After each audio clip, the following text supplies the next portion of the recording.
HarperCollins presents He Will Find You by Diane Jeffrey, read by Claire Trusson.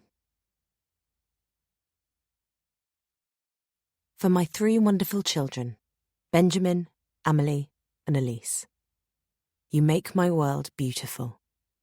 You don't have to read this book, but if you do, please wait until you're much older. I love you. Mummy. Kiss, kiss, kiss. What the truth is, and what we want as the truth, are two separate things. The former sheds light, the latter darkness. Unknown. 2017, Chapter 1. This can't be it, I think. My heart's sinking as I see it for the very first time. I pull into the side of the country lane. Resting my arms over the steering wheel, I lean forwards and study the house through the windscreen. Even from this distance it appears austere, isolated. Built in cold, dark grey stone, the building dominates the valley from the top of a steep gravel driveway. It is prison-like with its barred sash windows. It must be at least 5 times the size of the 2-bedroom semi my ex-boyfriend, and I bought as our first home 10 years ago in Minehead. I look to the right, observing the lush green grass speckled black and white with sheep, and beyond that the blue-brown water of Lake Grasmere. I'm struck by how incongruous this residence seems against the surrounding countryside. This isn't the right place. But a quick glance at the black and white checkered flag on the sat-nav screen confirms that I have arrived at my destination. Even so, I remain hopeful that the right house might be situated a few metres further along the road, until I see the slate sign on the wooden gate. The old vicarage. I can't quite believe it. It has taken me nearly 8 hours to drive all this way, but I'm here at last. The old vicarage. My new home. I've left everything and everyone I know. I've left my whole life behind in Somerset. Here I am, moving to a region I've never visited, into a house I haven't laid eyes on before. This is the start of a new existence for me. It should be exciting, but I feel so scared. Butterflies are hurtling around in my stomach. It's only to be expected, I suppose. This is such a monumental change. As I get out of the car to open the gate, I notice a mailbox. To my surprise, my name is on it. He has handwritten it on a scrap of white paper and stuck it next to his own name, engraved on the rectangular metal plate. It must have rained since it was added, because the ink has run slightly where the sellotape has come away. I can still make out my name, though. Caitlin Best. But even that is about to change. There is a cattle grid, and I'm careful walking over it as I push the gate open. I have to get out of the car again to close the gate once I've driven through it. It's only then that I realise how cold it is outside this evening. Even as I shiver, I can't help but admire the view of the fields and the lake. The daylight is fading fast now, but the scene is breathtaking. I could get used to this place. But then I turn around and see the house again. It's late Georgian, although it makes me think of a Gothic castle. It's been in his family for years, this place, and I know he loves it. Telling myself it's probably more welcoming inside, I drive up to the house. I use the heavy knocker to bang on the front door. I wait for several seconds, but there's no sign of anyone moving inside. I step down from the porch and pace up and down in front of the house, looking around me and pushing my hands into my coat pockets for warmth. Creeper covers part of the wall. I imagine in any other season it must look beautiful and detract from the drab colour of the stone. But at this time of year, the web of spindly branches looks dead and bare. There's a light on upstairs. He must be here. I'll try again, and then I'll text him.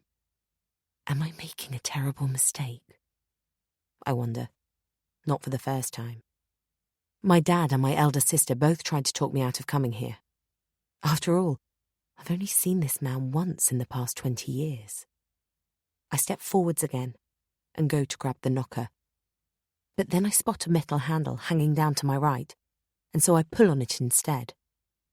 I hear a loud chime sound inside the house. Seconds later, the door opens, and he's standing there. Alexander Riley. My heart beats madly. He's smiling, and it warms me through. Any doubts I had evaporate as I look up into his handsome face. "Katie," he says, sweeping me into his arms and squeezing me so tightly I can hardly breathe. He smells amazing. "Come in. Welcome." He releases me, takes my hand and leads me into the house. "Would you like something to drink?" He doesn't pause for me to answer. "I hope your drive wasn't too long," he gushes, as we walk side by side through the entrance hall away from the huge pine staircase leading upstairs. "Here's the sitting room. Go on through and I'll bring you some tea." He pushes me gently into a spacious room to the left, with high ceilings and a log fire burning at the end of it. "I'll bring your stuff in from the car later. I'm so glad you're finally here." And with that, he disappears. I stand with my back to the fire for a couple of minutes, admiring the built-in bookshelves. Many of them have books on them, but there's more than enough space for some of my paperbacks when I bring up the boxes I've stored at my dad's house. Feeling exhausted after the journey, I sink into an armchair. I look out of a sash window at the other end of the room. This one has thin wooden bars too, in keeping with the Georgian period, no doubt. They're supposed to be decorative, I imagine, but I find them disturbing. The window panes are black now. Night has fallen quickly. Alex soon comes back, carrying a tray with sandwiches, biscuits, a teapot, and 2 mugs. He puts it down on the coffee table. Then he walks over to the sideboard and pours himself a scotch. Holding the glass in one hand, he puts his arm around me from behind my armchair and, stroking my breasts and then my tummy, he plants a kiss on the top of my head. Then he bends over the coffee table, and from a little bowl on the tray, he takes 2 ice cubes, which chink as he drops them into the amber liquid. He drags a heavy armchair nearer to mine and sits down. I watch him as he does all this, his blue eyes bright with excitement. Tall with dark curly hair, he's very good looking. I know he has an incredible muscular body under those jeans and that sweater. When he smiles, dimples appear in his cheeks. He has an aquiline nose. His sideburns are way too long, but I find this endearing. His face has the healthy glow, even in winter, of someone who spends a lot of time outdoors. I have so many photos of him. I've kept all the photos he sent me in his emails, but none of them really do him justice. "I'm finding it hard to believe we're finally together," he says, picking up the teapot and swirling it around. Then he pours tea into a mug that already has milk in it. "Do you take sugar?" he asks. It seems strange, this question, when we know each other so well. At school, I hardly talked to him. I fancied him like mad, but I kept that a secret from everyone, especially him. Both my sisters had more to do with him than I did back then. But since we reconnected about 7 months ago, initially thanks to Facebook, we've exchanged hundreds and hundreds of emails and phone calls. We've spent hours and hours chatting on FaceTime. We've talked about our respective families in detail. I've never met Alex's children, but he has told me all about them, so I feel as if I have. I know that Alex's favourite dish is shepherd's pie, and that his favourite dessert is tiramisu. I could tell you his place of birth, his date of birth, his hobbies and interests, and his tastes in music. I know so much about his education and career that I could probably write his CV. He read Wuthering Heights when I told him it was the best book I'd ever read, and he watched The Piano because I told him I loved that film. Once he sent me a purple silk scarf, and another time I received a pink t-shirt, because these are my favourite colours.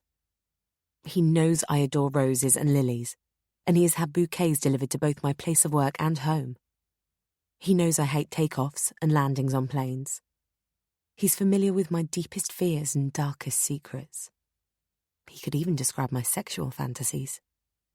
But he has no idea how I drink my tea. I do take sugar, usually, but I can see that Alex hasn't put any on the tray, so I shake my head. Alex talks non-stop when he gets excited. I know this from our numerous phone calls, and he babbles away as we eat. He says that tomorrow we'll visit Grasmere. He mentions a famous gingerbread shop which he says is open almost every day of the year. And he promises to show me William Wordsworth's house and his grave. I love the idea that this romantic poet, whose works I studied at school, links my old home to my new home. I've come from Somerset to the Lake District. William Wordsworth did the opposite. He moved from Cumbria to the village of Nether Stowey, which is only about 50 miles from Porlock, where I grew up, and slightly closer to Minehead, where I lived until this morning. Eventually, Wordsworth returned to his roots. He was homesick. I hope I won't be. I have that familiar, nervous feeling in my tummy as I wonder again if I've made the right decision coming here. But it's a bit late to be asking myself that question now. The rain starts to beat down all of a sudden, and Alex gets up to pull the thick curtain across the 2 sets of bay windows. Before setting back down in his chair, he kisses my cheek, and once again I'm reassured and content. We chat for ages, although Alex does most of the talking. Even though it can't be that late, I yawn. Alex immediately leaps up and clears away the tray. Then he insists that I stay by the fire while he brings in my things. I protest and get up to help, but he won't hear of it. "You lost a lot of blood," he says. "You're not to take any more risks." It wasn't a lot, really, but I'm not going to argue. The car is packed to the hilt with boxes, suitcases and bags, and it takes him about 40 minutes. I feel a bit bad about letting him lug in all my stuff by himself, but I really don't want to go out into the rain. I've had a long drive, and it's all too easy to persuade myself I'm only doing what I've been told. So, closing my eyes, I enjoy the heat emanating from the fire. When he is finished, Alex comes back into the sitting room, combing his wet hair with the fingers of one hand and holding his other hand out to me. He pulls me out of my chair and leads the way upstairs. He has left the boxes and bags in the entrance hall, which he calls the vestibule. But he has brought my cases upstairs to the master bedroom, which is similar in size to the entire ground floor of the house I've just moved out of in Somerset. It's cold up here, and I'm almost reluctant to take off my clothes. After taking a shower to warm myself up a bit, I climb into bed naked next to Alex, who is waiting for me. He makes love to me, with just the right mixture of passion and tenderness. This is only the second time I've been to bed with him, and I'm surprised at how natural it feels. He falls asleep with his arms around me. At first, I relax and breathe in time with him, but after a while he starts to snore. I'm cold again, and I begin to shiver. I slip out of his embrace and get out of bed. I manage to feel my way to the ensuite bathroom, and I turn on the light in there. Leaving the door open just enough to see what I'm doing, but hopefully not so much that the light will wake up Alex, I move silently across the carpeted floor of the bedroom to the suitcase that contains my nightwear. I look over my shoulder as I unzip the case, but he doesn't stir.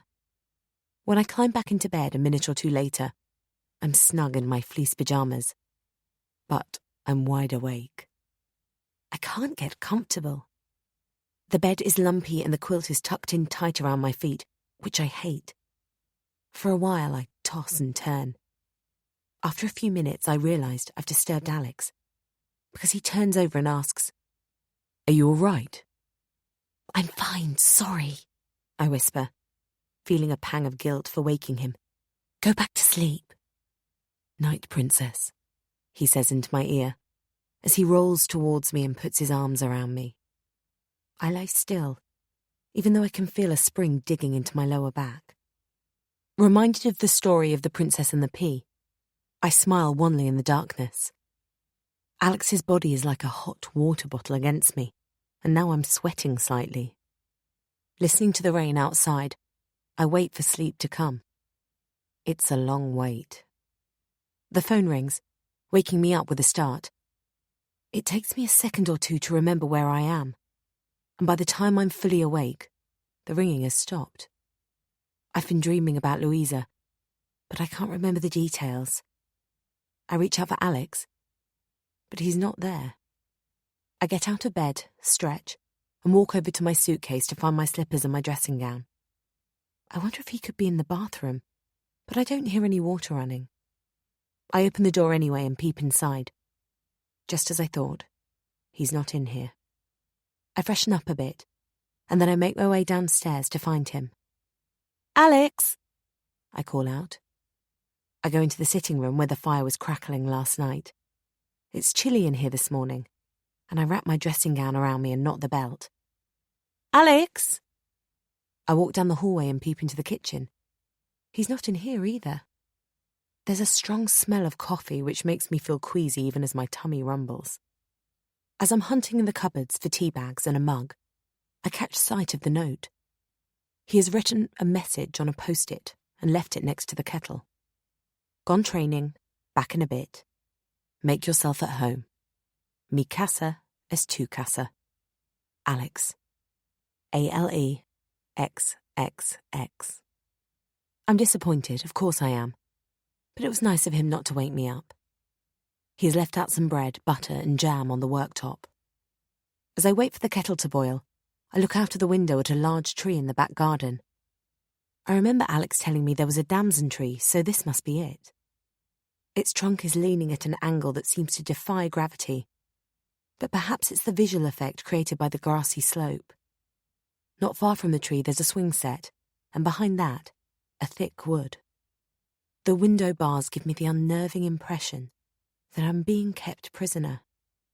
The rain is lashing down outside, and the sky threatens to keep this up for a while. I don't expect we'll be wandering around Grasmere today after all. The toast pops up and startles me, and this is followed by the telephone ringing again. I'm tempted not to bother answering, but then I think it might be Alex trying to get hold of me. I haven't turned my mobile on yet, I realise, so he would have to use the landline. I run out into the hall where the sound is coming from, find the phone, and pick up the handset. "Hello?" There's no answer. "Hello?" I say again. Still no answer. "Alex, is that you?" I wait for a second, but then there's a beep as if the caller has hung up. I dial 1471. I think I'd recognise Alex's mobile number if it was him, but the last caller's number is withheld. Shrugging, I go back into the kitchen to eat my breakfast. Sitting at the long wooden table, I feel a bit lost and very alone. To shake off that sensation, I picture Alex and me feeding our children at this table one day. I see myself making cakes with my stepdaughters, whose mother has finally forgiven Alex for whatever it is she thinks he's done, and let them come and stay with us. I close my eyes and inhale, imagining the mouth-watering smells wafting towards me from the oven, and almost hearing the girls' laughter. I've always wanted lots of children, at least 4. Ideally 2 boys and then 2 girls. Having kids was a dream that didn't come true for me with Kevin. It wasn't for want of trying. It was the overriding desire to have a baby that killed the passion in our relationship and made it go stale. Looking back, I think it was over long before I left. Or perhaps I'm just telling myself that, so I don't feel so bad about walking out on him.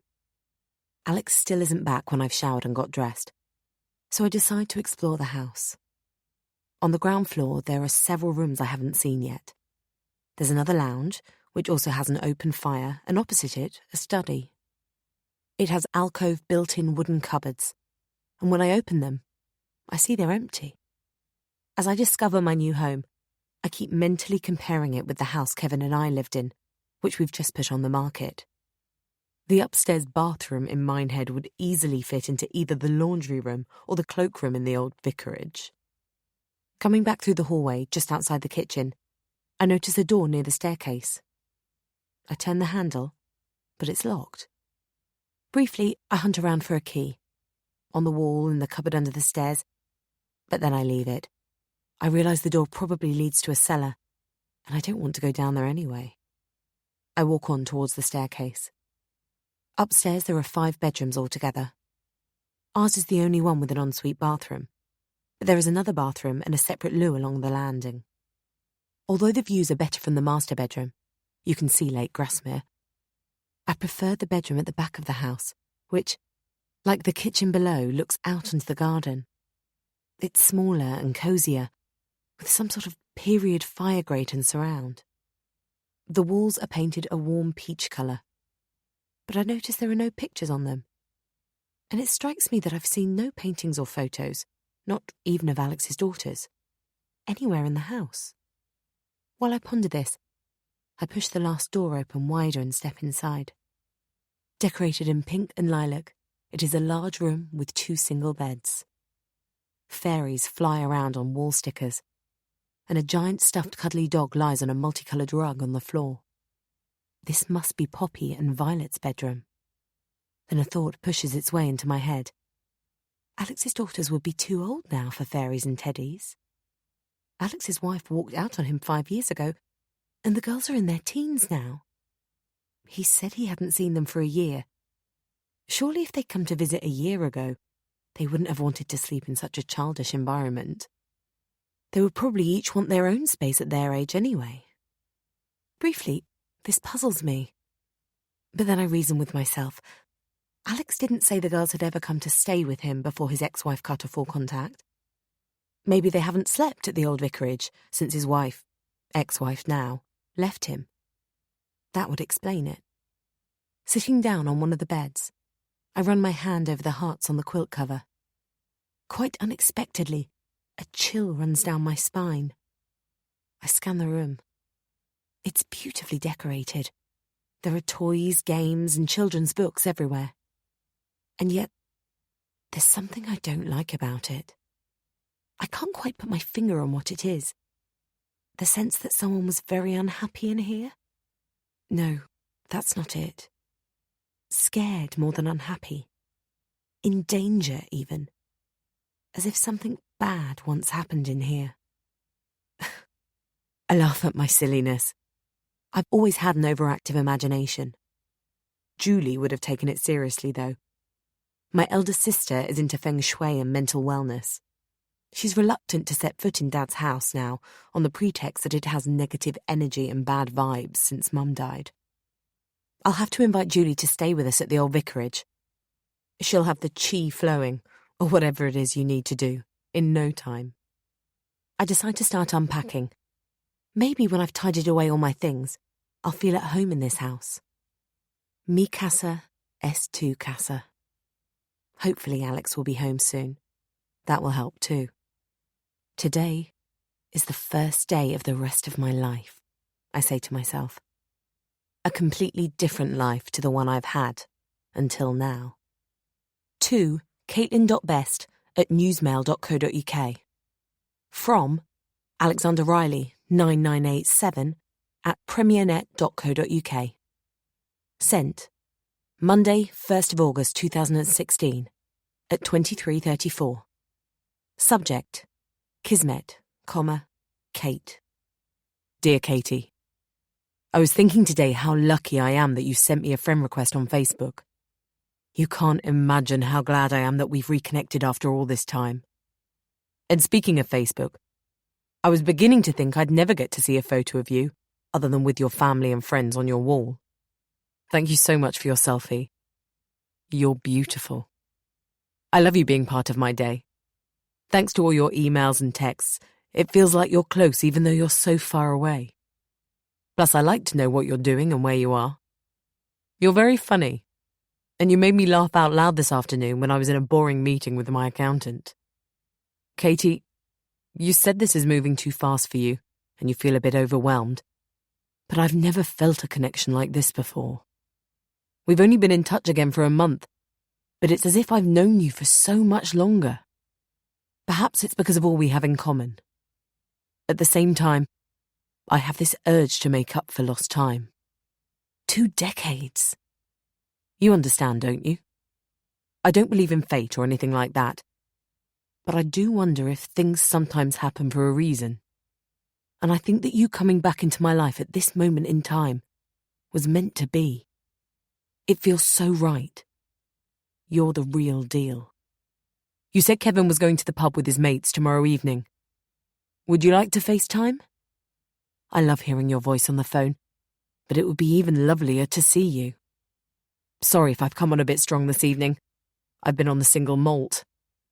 I'll say good night now and leave you in peace. You'll be my last thought before I go to bed and my first thought when I wake up. And I'll probably dream about you too. Hope that's all right with you. Night. Alex. ALEXXX.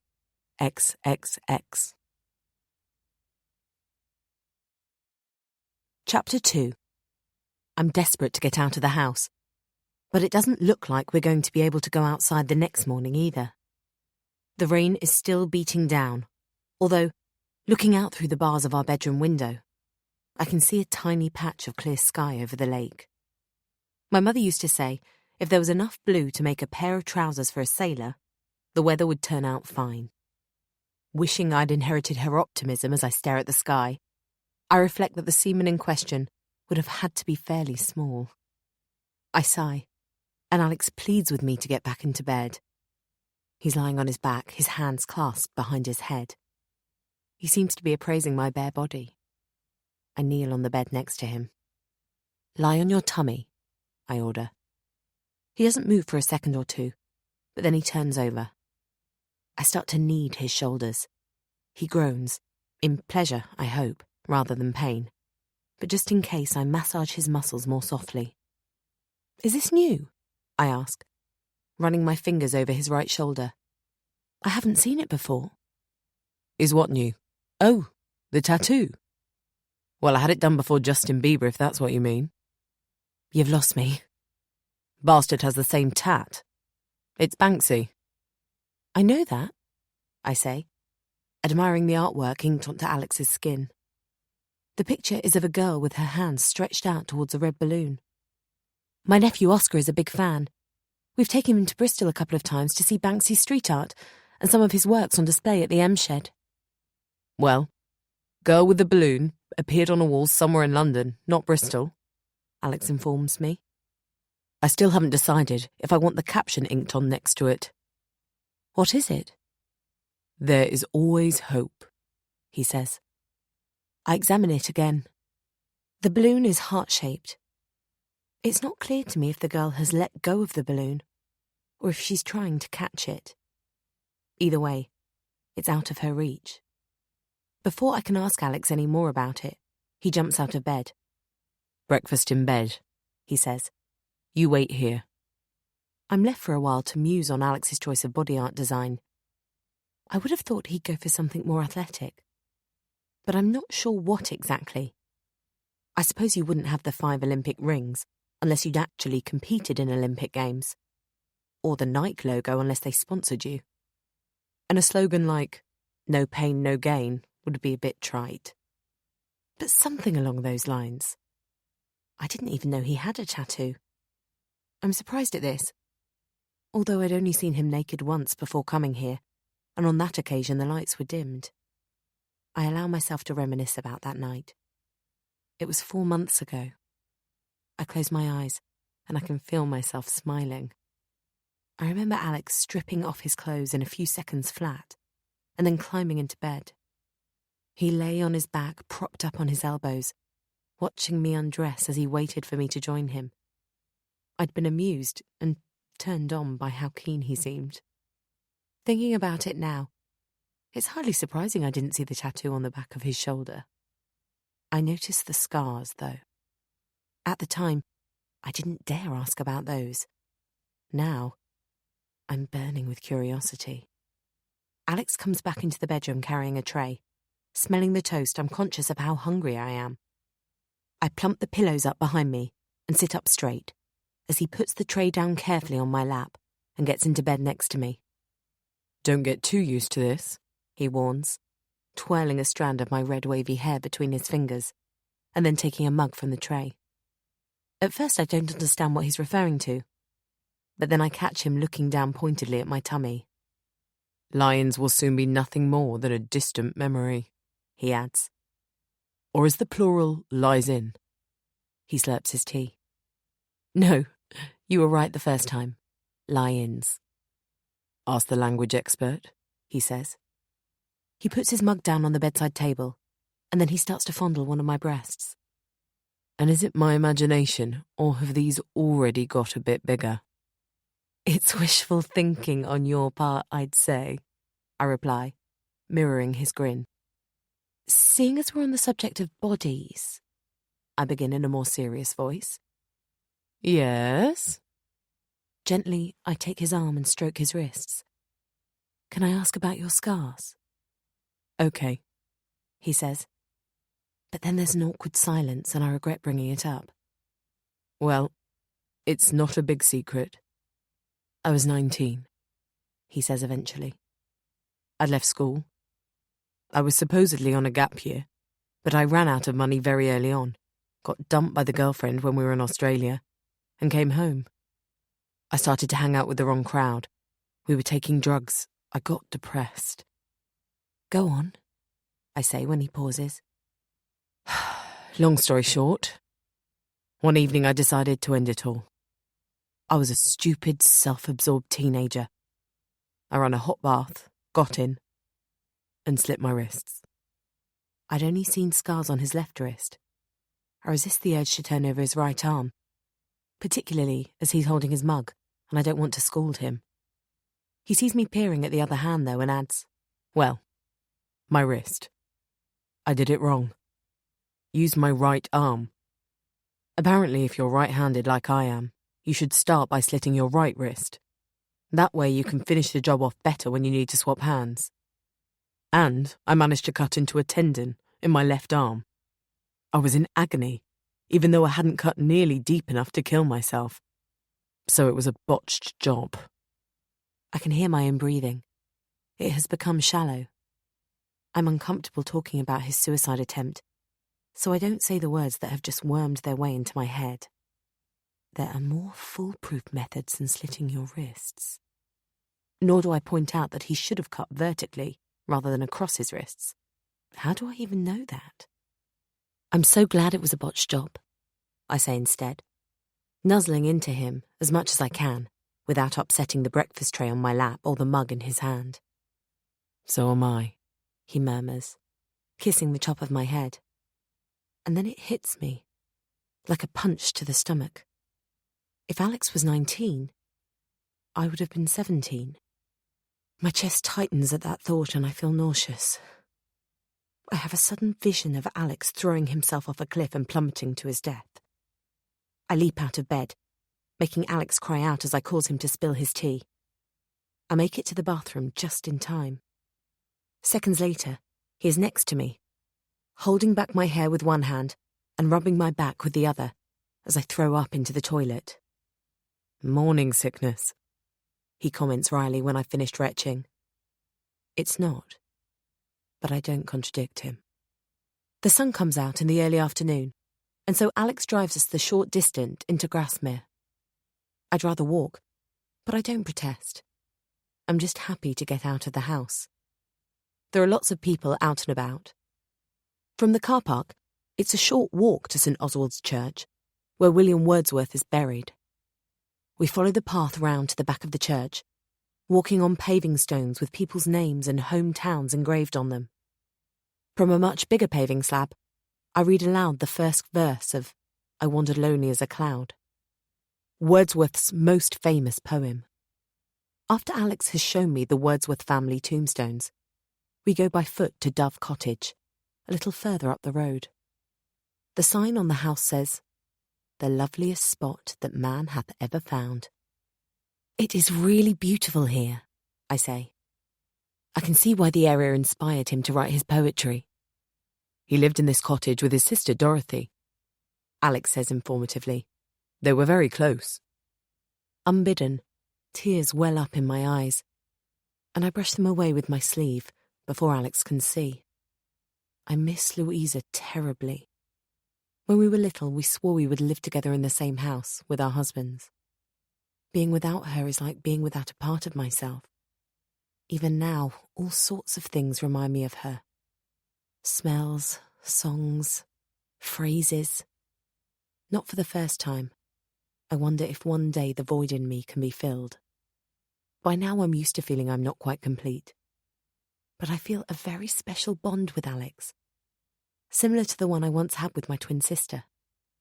Alex and I like the same music, the same activities, the same TV programs. He often reads my mind, just like Louisa did. "There's a walk that goes from here to Rydal Mount," Alex says, interrupting my thoughts. "That's the house he bought once he became rich and famous." "Oh, can we go and see it?" "Well, it's about 5.5 miles altogether," Alex says. "And there's a bit of a hill." "I won't break, Alex." "Yes, but you're supposed to be taking things easy, the doctor said." "She also said it would do me good to walk." "It's a bit chilly, though. Wordsworth died because he caught a cold, you know," he says, elbowing me playfully in the ribs. "That was in 1850, I say, pleased with myself for remembering the date on the tombstone. "Anyway, if you show me the way instead of standing around pretending to argue with me, we'll soon warm up climbing that hill you mentioned." Alex chuckles. "Come on, then." He takes my hand and leads me along a country lane. He proves himself to be a great guide, and he knows a lot about the area, its geography and its history. He points out Helm Crag, whose distinctive peak, according to Alex, has earned it the nickname the Lion and the Lamb. I stare at it, shielding my eyes, but I can't see anything remotely resembling a large feline or a woolly ruminant. "That sounds more like the name of a pub than of a fell," I comment. But if Alex hears me, he doesn't respond. It's a lovely walk, and the sun stays with us the whole time.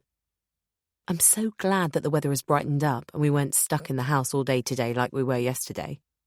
Although, after my journey up here, it was great to have a lazy day too, especially as it was spent mostly in bed with Alex. I look at Alex, and he smiles at me. A warm feeling of happiness engulfs me as I beam back. "This route is part of the Coffin Trail," Alex announces, a little further up the hill.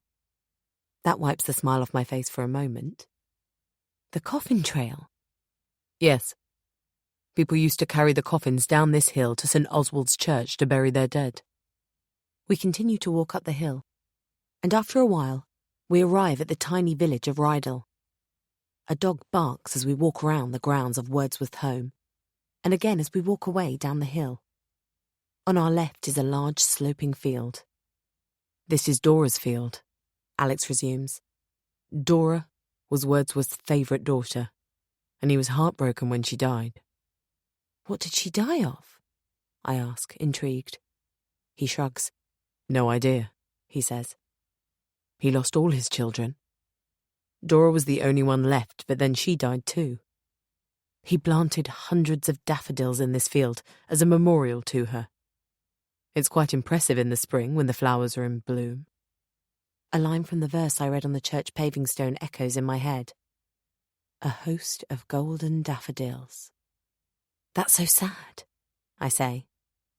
"Yes, it is," Alex agrees. "I can't imagine what it must be like for a father to lose his children."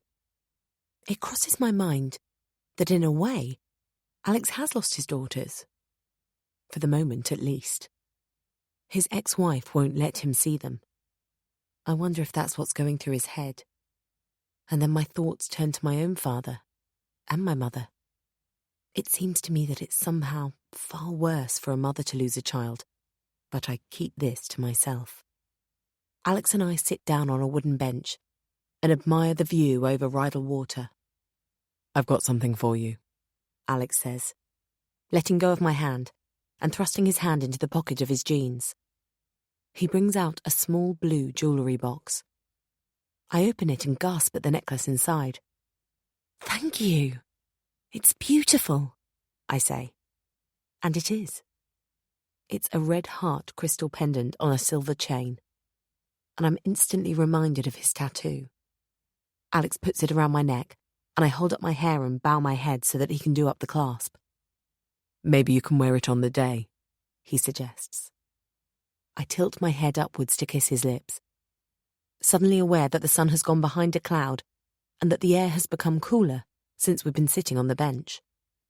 Alex must feel me shiver as he suggests we get on with our walk.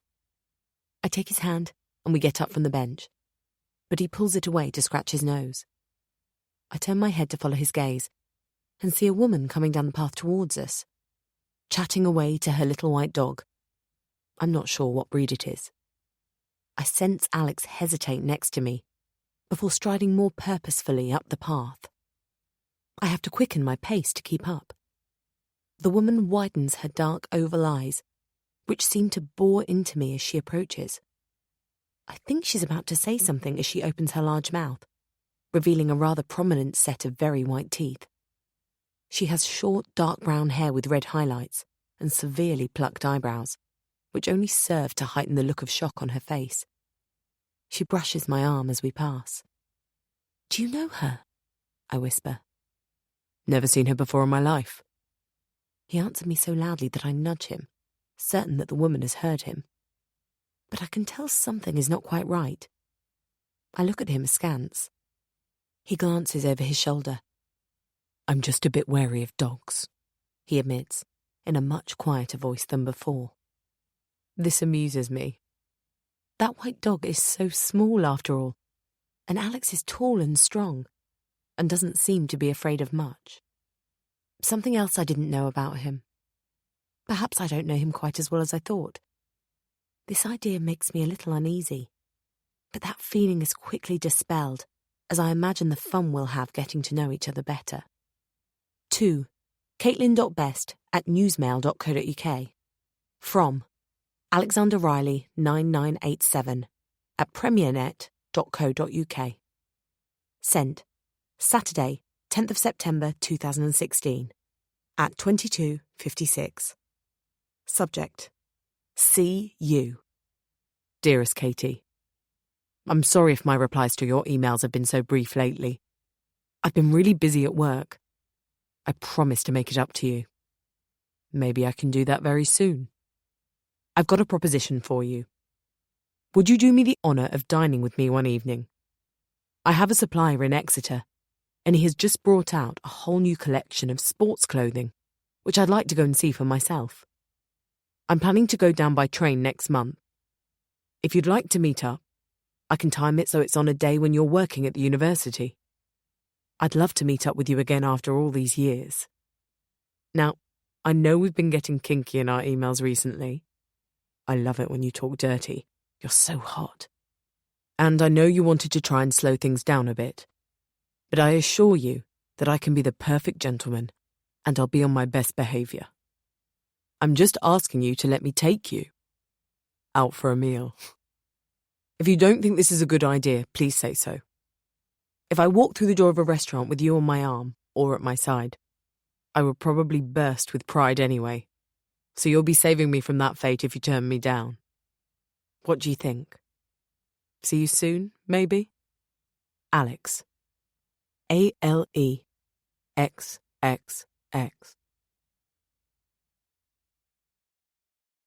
Chapter 3. I'm panicking.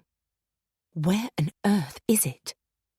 I'm sure I put it in this drawer, but I can't have because it's not there now. Shit! I open the other drawers and rummage around, but I can't find it anywhere. Bollocks! Julie and Hannah come into my bedroom to see what all the swearing is about. I fill them in. But don't tell Alex, I hiss at them. He wants me to wear it tomorrow. He'll be upset. I check my jewellery box again before giving up the hunt. With a sigh, I plop down on the bed, feeling a stab of guilt about misplacing his gift. We'll look for it later, Julie says. It has to be here somewhere. Yeah, don't worry, sweetie. Hannah puts one reassuring hand on my arm and pushes her dark frizzy hair away from her face with her other hand. Wait till he's out of the house this evening, and then we'll ransack it if we need to. We'll find it. Okay, I say. Let's get out of here.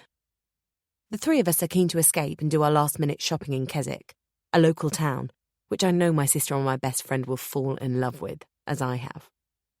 Before leaving, we pop into the kitchen, where Alex and my dad are talking to say goodbye. Dad is sitting at the table, smiling, and seemingly more carefree than I've seen him in a long time.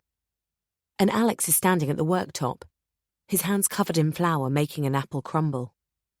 A mixture of love and pride suddenly surges inside me. Here are the two men I adore most in my kitchen, chatting as if they'd known each other for more than 10 years instead of less than one day. I take 6 mugs out of the cupboard, stealing a glance at Alex. He looks incredibly attractive, even in an apron. And, evidently, he has made my dad feel welcome. Alex catches me staring at him and winks. Jet, my dad's black Labrador, is lying on the floor with his nose on his owner's feet. Alex kisses my cheek as he waits for me to fill up the kettle, and then he washes his hands at the sink. "All right, fella," he says, bending down to pat Jet on the head.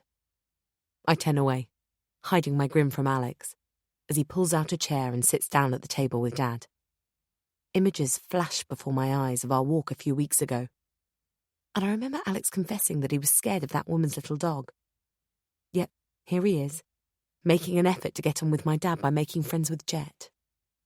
A surefire way to my dad's heart. Jet was Julie's idea. A rescue dog.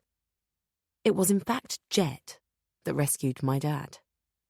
He was about 2 years old when we chose him from the RSPCA shelter 7 or 8 years ago. Julie's sons had given Dad a reason to go on after Mum's death.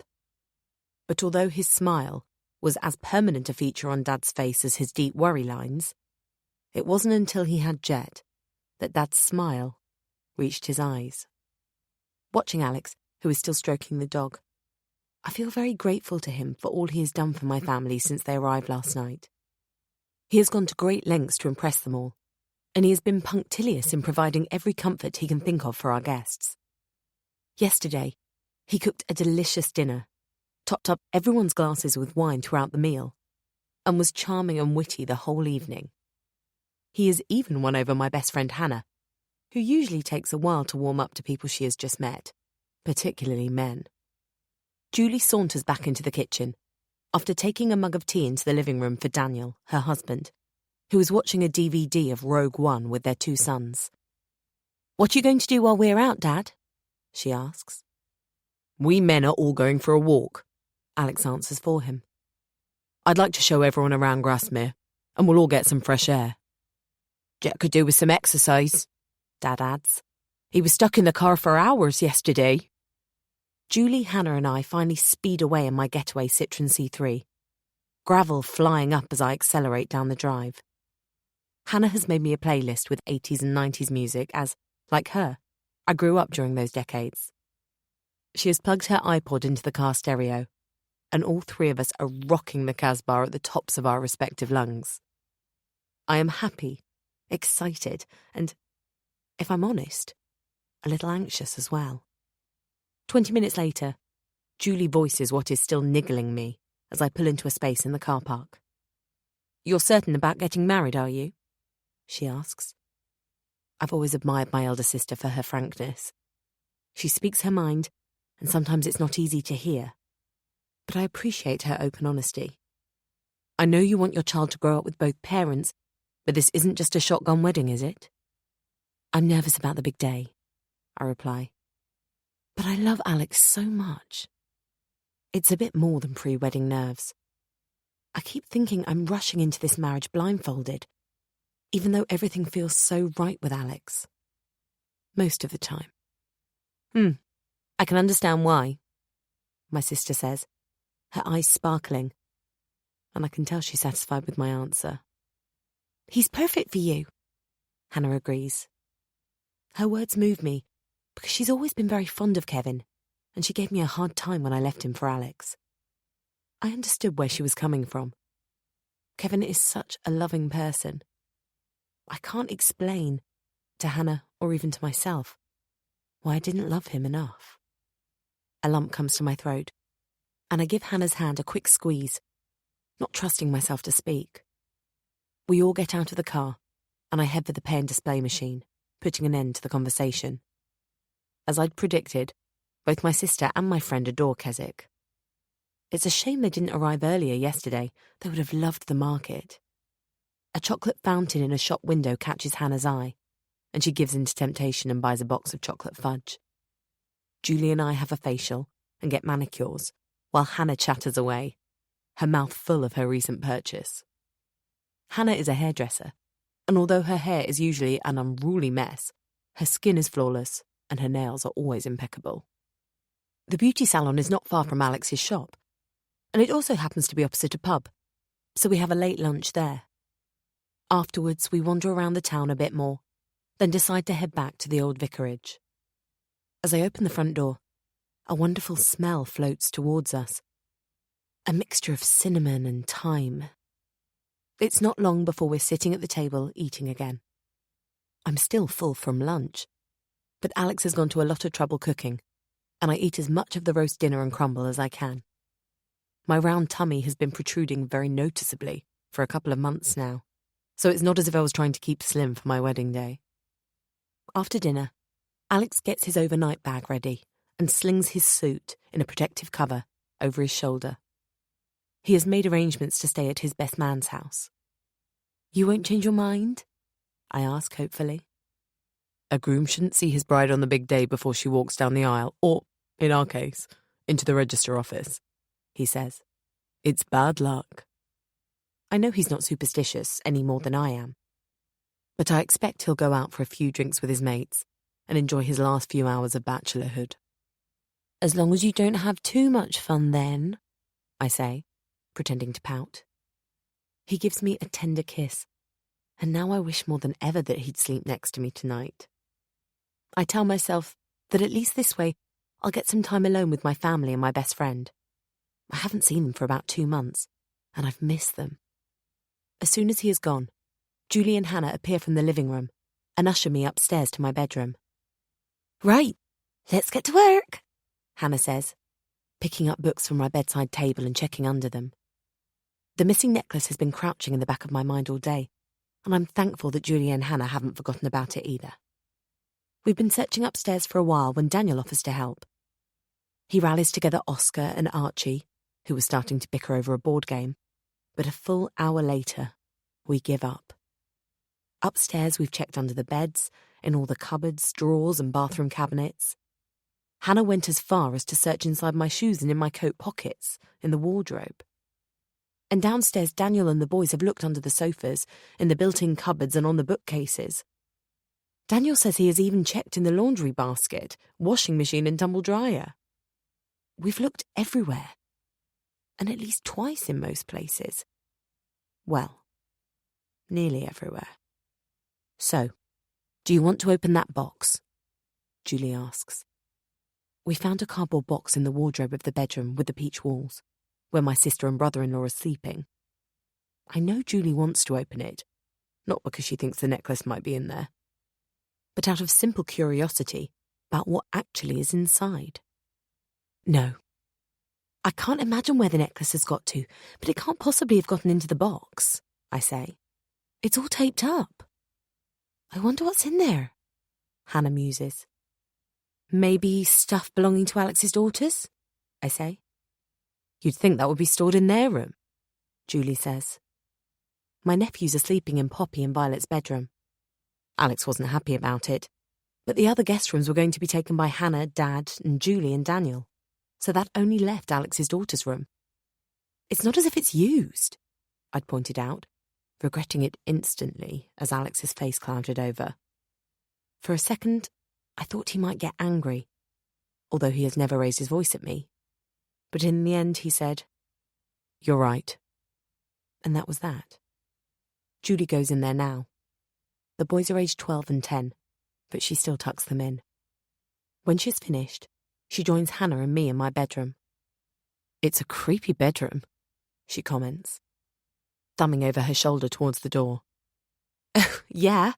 Those fairies flying around over the walls would give anyone nightmares," Hannah quips. "What do you mean?" I ask Julie, although I realise I'm not at all surprised at her observation. "Well, for a start, the bookcase has sharp angles, and it's shooting poison arrows directly at the bed on the right, which is aligned with the door." "Why is that bad?" "It's like lying in a coffin when you're about to be carried out feet first." I shudder, even as I think how ridiculous that all sounds. "Then the headboards are partially blocking both windows," Julie continues. "That creates negative energy, and you sleep badly with your head under a window anyway. And there's an awful lot of clutter in there which doesn't help. Far too much Shang-Chi altogether. Until now, I've always been flippant about my sister's firm belief in feng shui. To me, it seems out of character for her. She's usually so sensible and rational. I want to ask her how to remove the negative energy, but Hannah changes the subject. So, what are we going to do about the necklace? Have you got another one? The only other one I have was a present from Kevin. I can't possibly wear that. I bite my lip, pushing away the feeling of guilt that accompanies every thought I have of my ex-boyfriend. The one with the letters K and K entwined. Julie raises her eyebrows. No, you certainly cannot. She strides out of the room without explanation, and I wonder if I've upset her. I look at Hannah, who shrugs. Here you are. Wear this, Julie says, appearing seconds later, holding out a gold chain with a diamond pendant. It was Mum's. Tears spring to my eyes. Are you sure it's okay?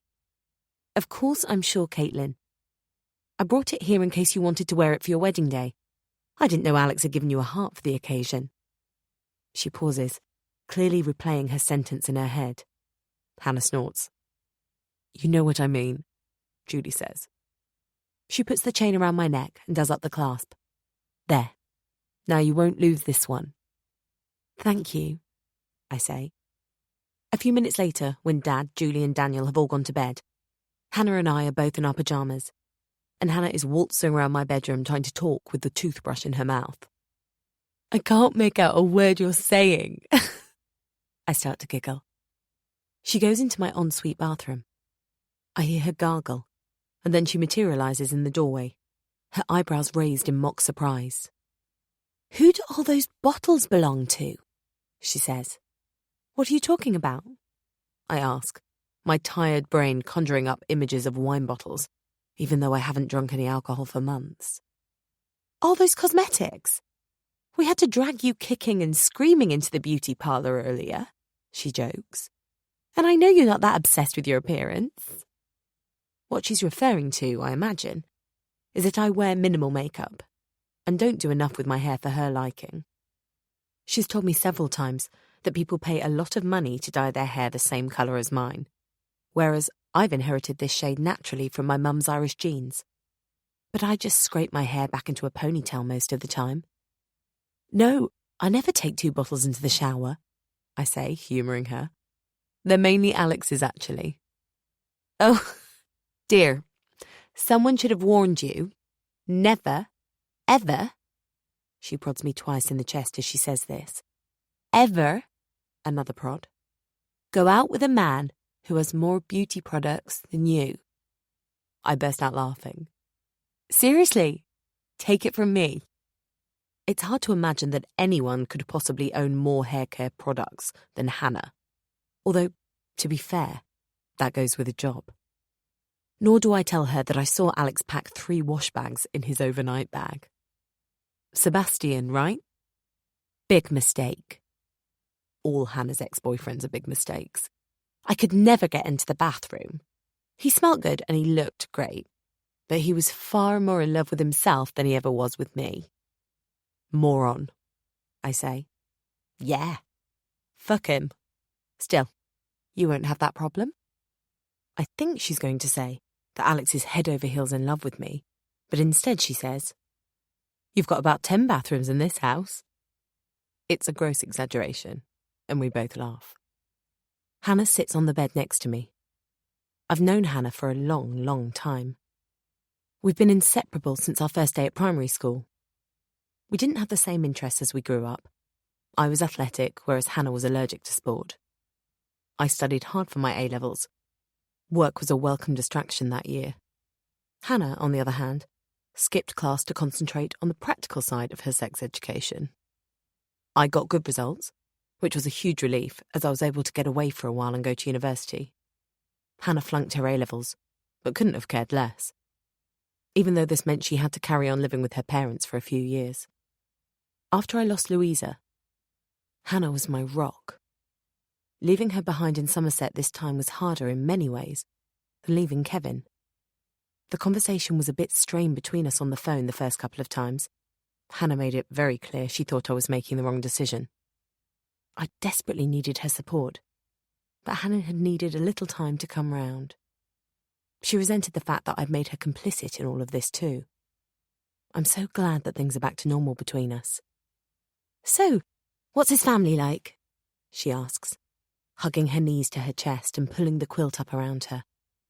Well, he doesn't have anything much to do with his dad, I began. He won't be coming to the wedding. He hasn't been invited. Apparently, he was a serial adulterer, and Alex's mum threw him out when Alex was little. Nobody actually knows where he is. And his mum? Well, we didn't exactly hit it off the first time I met her, but she's making an effort. Oh, what happened? Well, I was talking about my childhood and growing up with Julie and Louisa, and Dad having his work cut out for him in a house with 4 women, 2 of them incorrigible twins. I overheard her whisper to Alex, "Oh God, you didn't tell me there were 2 of her." I hadn't told her what had happened to Louisa at that point. What a terrible thing to say. There's a brief silence, which Hannah breaks. What about Alex? Does he have any brothers or sisters? I honestly can't remember him from school at all. Well, he was in the same house as Louisa and me, not you, and he was 2 years ahead of us. He's an only child. I think that's part of the problem between his mum and me. She must think I've trapped her prince into marrying me by getting myself pregnant with his baby. I become aware that I've been twisting a strand of my hair around my finger. A nervous habit. I sit on my hands and add, "Things went a bit smoother last time we met up, though." "I'm very jealous of you, you know," Hannah says. Why? I'm not sure what she means. Surely she doesn't want a difficult mother-in-law. I was jealous before. I thought you and Kevin were really good for each other. Hannah, I say in a warning tone, thinking she's going to tell me again that I've messed up. No, let me finish. From what you've told me about Alex, and judging from what I've seen of him since I arrived, I think you've... Well, let's just say, I hope I find someone I can be as happy with one day. Really? Hannah has had an endless string of boyfriends, and hasn't stayed with any of them for any length of time. I'm taken aback by her admission. Yes, I'd like to settle down one day, preferably before I'm in my 40s. That gives you another 3 years. There's loads of... I don't want to be left on the shelf. But I don't want to marry someone I'm not absolutely sure about either. I look at Hannah. Her cheeks are even rosier than usual. I'm at a loss for words. She smiles reassuringly at me, and it occurs to me that I should have found comforting words for her instead of platitudes. Then her smile drops, and she says, "You are absolutely sure about Alex, right?" "Yes, of course," I reply, my heart skipping a beat at Hannah's perspicacity. "What do you mean?" "Just that, I don't know. I like Alex, I like him a lot. But he does seem to be a bit too good to be true." I don't answer. I don't know what to say. "Oh, don't pay any attention to me." She grins again, but her flippant tone sounds affected. "I'm just jealous. I'm off to bed now before I say anything else I shouldn't. You need to get some sleep before your big day." I've been plucking at the quilt and realise I've chipped a newly manicured nail. I swear under my breath. I'm exhausted, and sleep comes almost straight away. For once, I don't dream about Louisa. I dream about Kevin. But his face is blurry. He seems to belong to a different world. A different lifetime. 2. caitlin.best@newsmail.co.uk. From Alexander Riley 9987 at premiernet.co.uk. Sent Thursday 13th of October 2016 at 12:34 a.m. Subject: My best girl. Dearest Katie, 2 more sleeps until I see you. I can hardly believe it. I can't wait. I hope you're not having second thoughts. I'm having lots of thoughts. Some of them honourable, some of them naughty, and they're all about you. What's mostly on my mind is that I think I'm falling in love with you. When I see you, I'm confident that I'll know I've fallen for you. You are the one. My best girl. Now I've made that declaration, I'm worried I'll have scared you off. My promise still stands. I will behave. How is up to you. It's great that Hannah has agreed to cover for you. I think I remember her from school. Vaguely. She was your best friend then too, wasn't she? See you the day after tomorrow, Katie. That sounds so unreal. All my love, Alex. ALEXXX.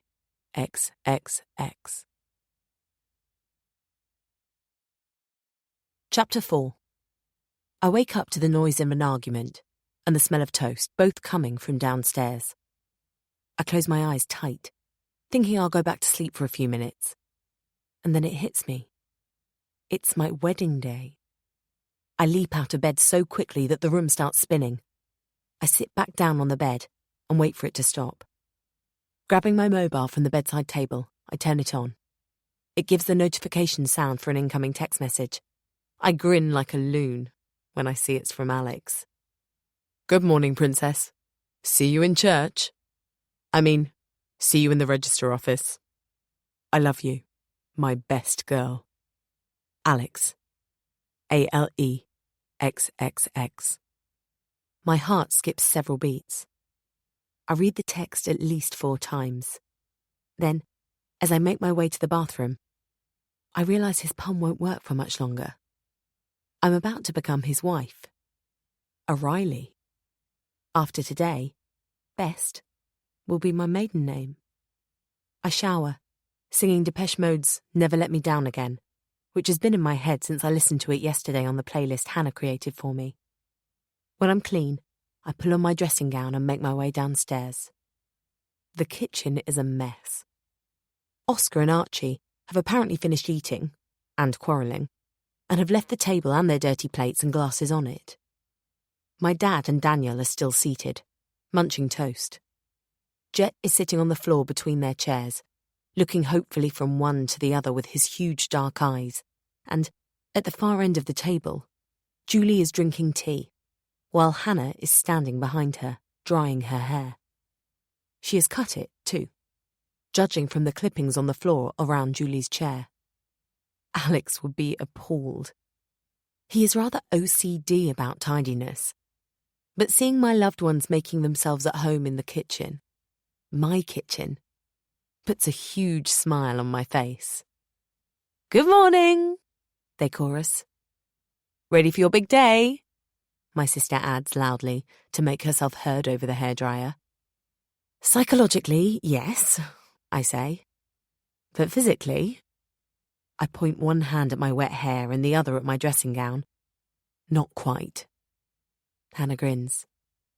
Eat some brekkie and I'll make you beautiful when I'm finished with Julie. Daniel jumps up to make a fresh pot of tea.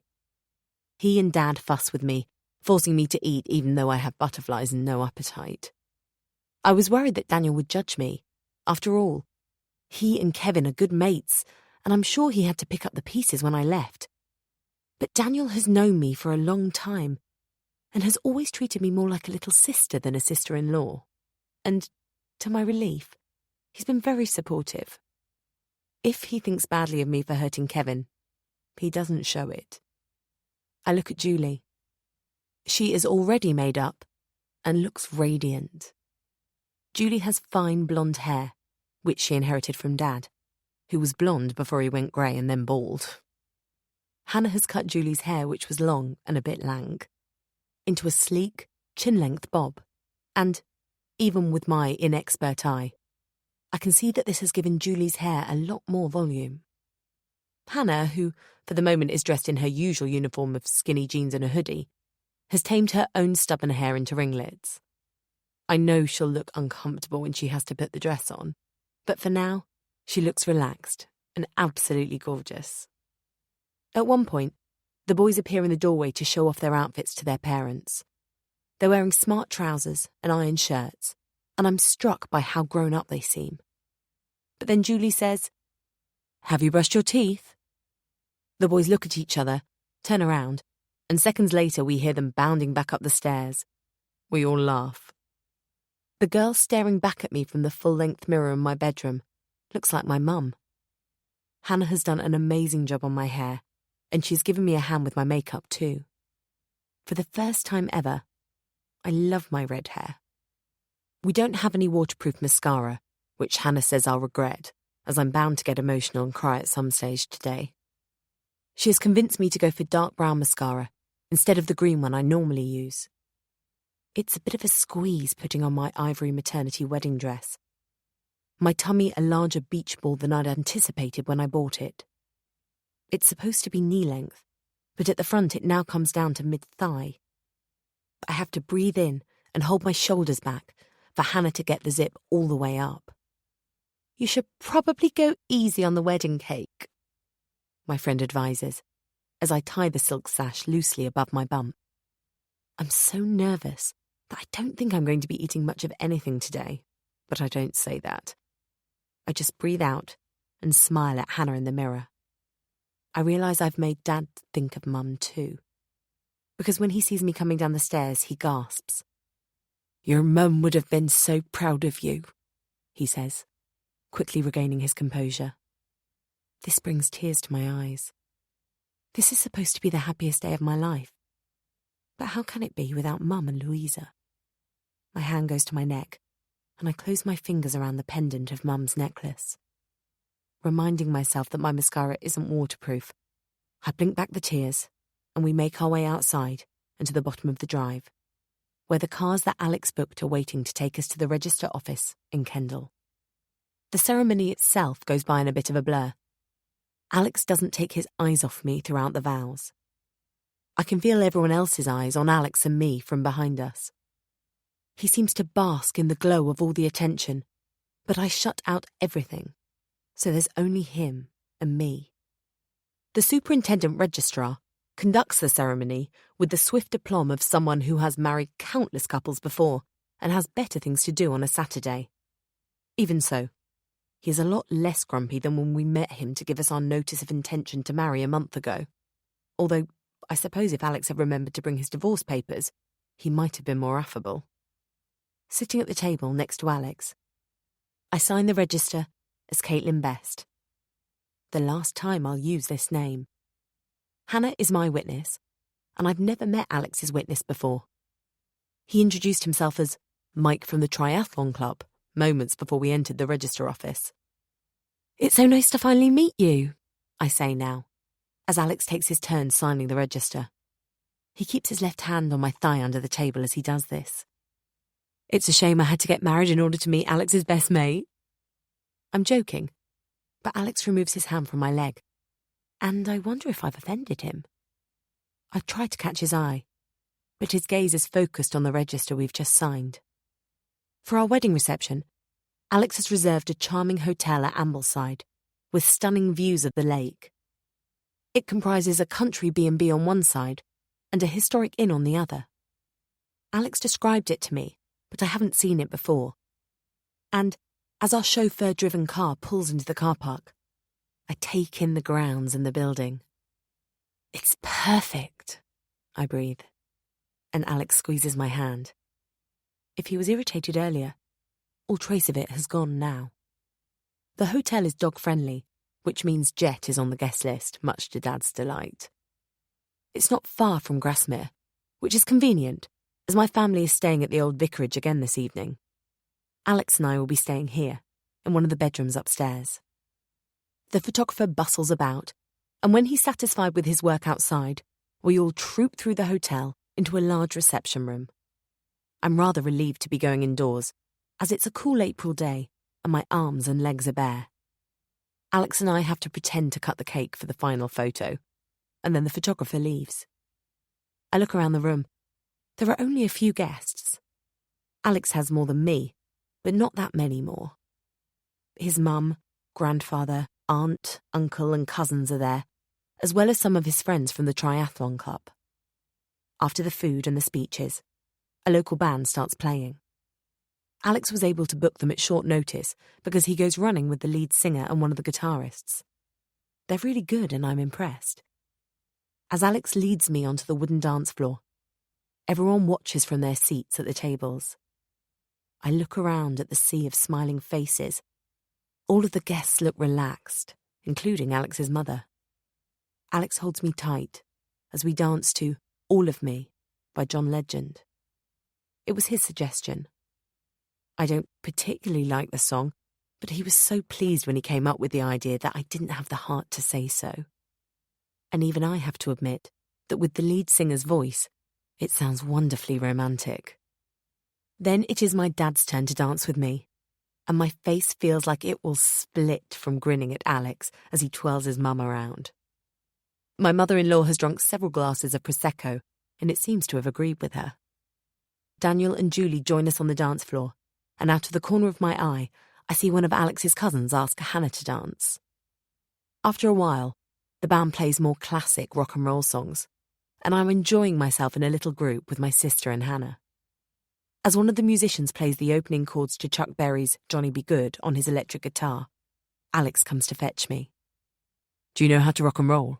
he asks me. "No," I answer, a little nervously. Alex shows me a few steps, but I have no sense of rhythm and I feel very self-conscious. I struggle to follow his lead. I bump into him at one point and I hear him sigh. He gives up before the end of the song. "You've got 2 left feet," he comments, his face as impassive as his voice. "I'll leave you to bop with the girls." He nods towards my sister and my best friend. I walk away, but I don't feel like dancing anymore. Instead, I make my way to the toilets. When Hannah and Julie find me, I am bawling like a baby, trying ineffectually to dab at my mascara with a piece of toilet roll. I can't really see what I'm doing in the mirror. The dim light keeps changing from purple to green to blue. "What's the matter, Caitlin?" Julie asks at the same time as Hannah says, "What's wrong, sweetie?" I find myself crying loudly in my sister's arms as Hannah rubs my back.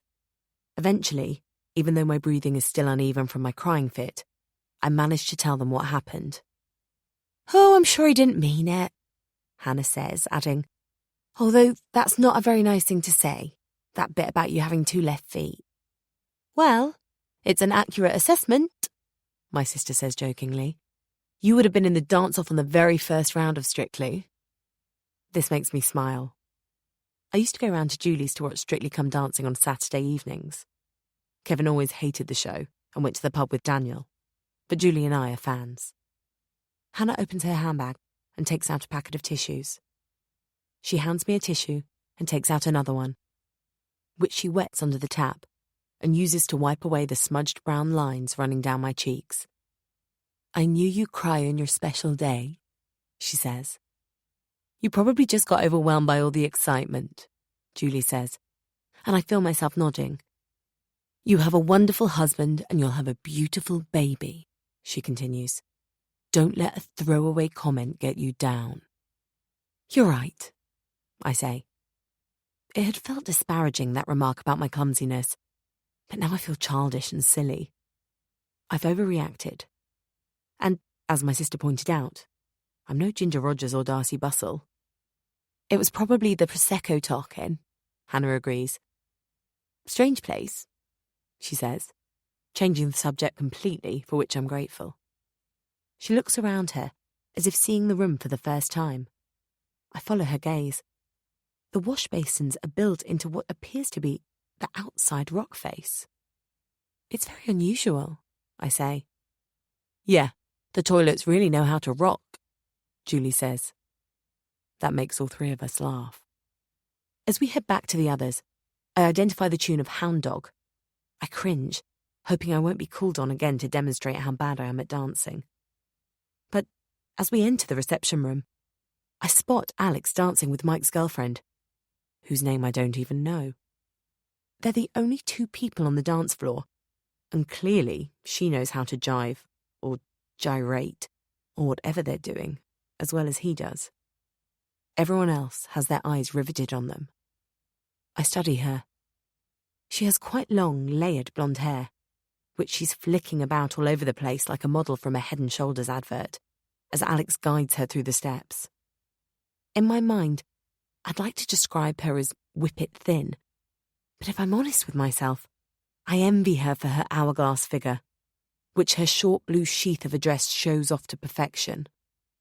Watching her with Alex, I feel a stab of jealousy. I scan the room for Mike. He's sitting at a table talking to some of the other triathletes, and as I catch sight of him, he throws his head back and releases a hearty guffaw, which even lifts my mood a little. If he's not jealous, then I don't need to be.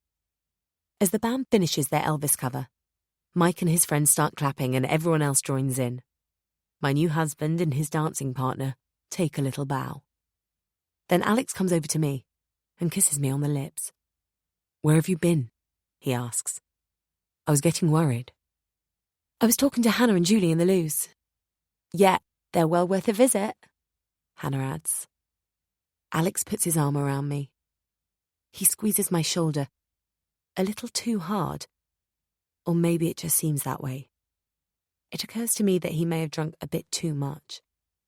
Perhaps he's using me to hold himself up after spinning around on the dance floor. But he's hurting me, and I pull away. After that, Alex stays glued to my side. He's caring towards me and charming with everyone else. But I can't shake the feeling that there's something else lying beneath his behaviour, that the animated expression on his face is a veneer, stretched thin and about to crack. I can't say exactly what gives me that impression. Maybe it's as we sit down when I imagine I see a flash of fury in his eyes as they lock into mine. But if there was any anger there, it's gone in an instant. And I wonder if I saw it at all. At around midnight, Alex and I bundle the guests into taxis. As I give my dad a big hug, I notice Jet licking Alex's hand. He snatches his hand away and wipes it on the trousers of his smart suit. Jet has a habit of licking people's hands, and he does it for all sorts of reasons. He seems to sense when you need to be comforted or pacified. And of course, he licks Dad's hand when he wants to remind him it's dinner time. When everyone has gone, Alex grips me firmly by the wrist and leads the way upstairs to a large bedroom with a wooden floor and a 4-poster bed. He lets go of me, and I sit on the bed rubbing my wrist. At first, I think he doesn't know his own strength, but then I see the rage in his eyes again. This time, it's etched all over his face, and he makes no effort to hide it. I remember Jet licking his hand a few minutes ago. He was trying to calm him down. I feel the baby kick hard from inside my tummy, just once. I'm usually overjoyed when I feel our baby move, but this time it's almost as if it's in warning. "The baby has just kicked," I tell Alex. "Come over here, put your hand on my tummy." I hear my voice quiver and Alex doesn't move. His eyes are burning into me. "Where is it?" he shouts. Where's what?" "The necklace." "Is that what's upset you? I'm so sorry, Alex. We couldn't find it anywhere." "We?" "Hannah and Julie helped me look for it." He raises his eyebrows. "And Daniel and the boys," I add more quietly. "So everyone knows you've lost my necklace. You've made me into a laughingstock for your entire family." "I don't see how, Alex," I say. I can barely hear my own voice now. If anyone looks ridiculous, it's me. For a moment, he's silent, and I think it's over. I reach out my arms and he starts to walk towards me. But instead of allowing me to hold him, he pushes my arms down, leans down towards me, and takes hold of the pendant of my mother's necklace. "So where did you get this? Did some ex-boyfriend give you this?" "No! Julie lent it to me." Alex straightens up, and as he does so, he pulls on the pendant. At the back of my neck, I feel the gold chain break, leaving the necklace in his hand. Tears prick my eyes. Alex stares at the necklace and then at me. He looks as shocked as I am. Was that an accident? Surely he didn't mean to break it. Then he about turns purposefully and marches towards the bathroom. I leap up and race after him. The bathroom door slams in my face as I get there. "Alex, that belonged to my mum!" I shout at the closed door. "Alex!" I'm aware that I'm wailing now. "That was my mother's necklace!" I fall to the floor, sobbing. I'm not sure how long I lie there, but when Alex emerges, he's wearing only his boxer shorts. He helps me to my feet. He's gentle now, and the expression on his face is dispassionate. "I'll get it fixed," he says, guiding me into the bathroom. I watch, incredulous, as he opens my washback, squeezes toothpaste onto my toothbrush, and closes my hand around the handle. I see his reflection in the mirror and, catching my eye, he gives me the ghost of a rueful smile. Then he turns and goes back into the bedroom, closing the bathroom door softly and leaving me inside. I clean my teeth and pee. It can't have taken me long. But when I get back to the bedroom, I hear Alex's light snoring. He's curled up in bed. I struggle out of my wedding dress, only just able to reach the zip at the back. I didn't bring any night clothes. This was to be our wedding night, after all. So I climb into bed in my underwear. Alex has his back towards me. I lie on my back with my hands on my tummy, feeling our baby kick, more softly this time. Tears roll down my cheeks. We've never gone to sleep side by side like this before. We've always kissed and said goodnight, even on the evenings we haven't made love, and then we've fallen asleep either holding hands or with me in Alex's arms. I don't dream about Louisa that night, or about Kevin, or anyone or anything else. I don't sleep at all. All I can think as the tears flow out from behind my closed eyelids is that our marriage hasn't been consummated. In the middle of the night, I suddenly become aware of heavy breathing. I turn towards the stranger lying next to me, thinking I may have woken him up with my sobbing. But then I realize with shock that I am the one who is panting. I force myself to take deep breaths as my heartbeat races. Although we went to bed late, the night seems long. And yet, I don't want it to end. 2. Caitlin.best@newsmail.co.uk. From Alexander Riley 9987 at premiernet.co.uk. Sent Friday 11th of November 2016 at 7:55 a.m.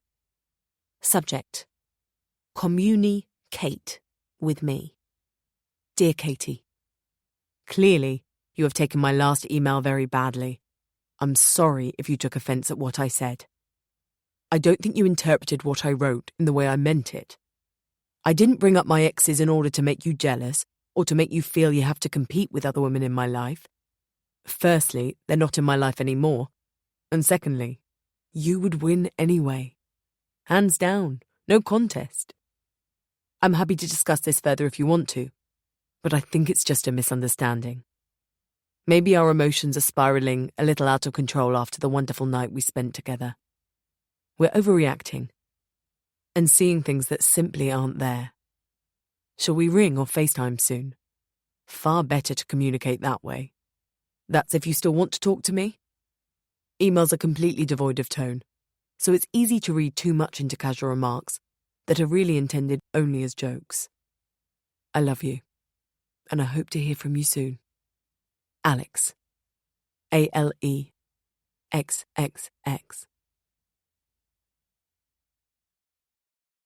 Chapter 5.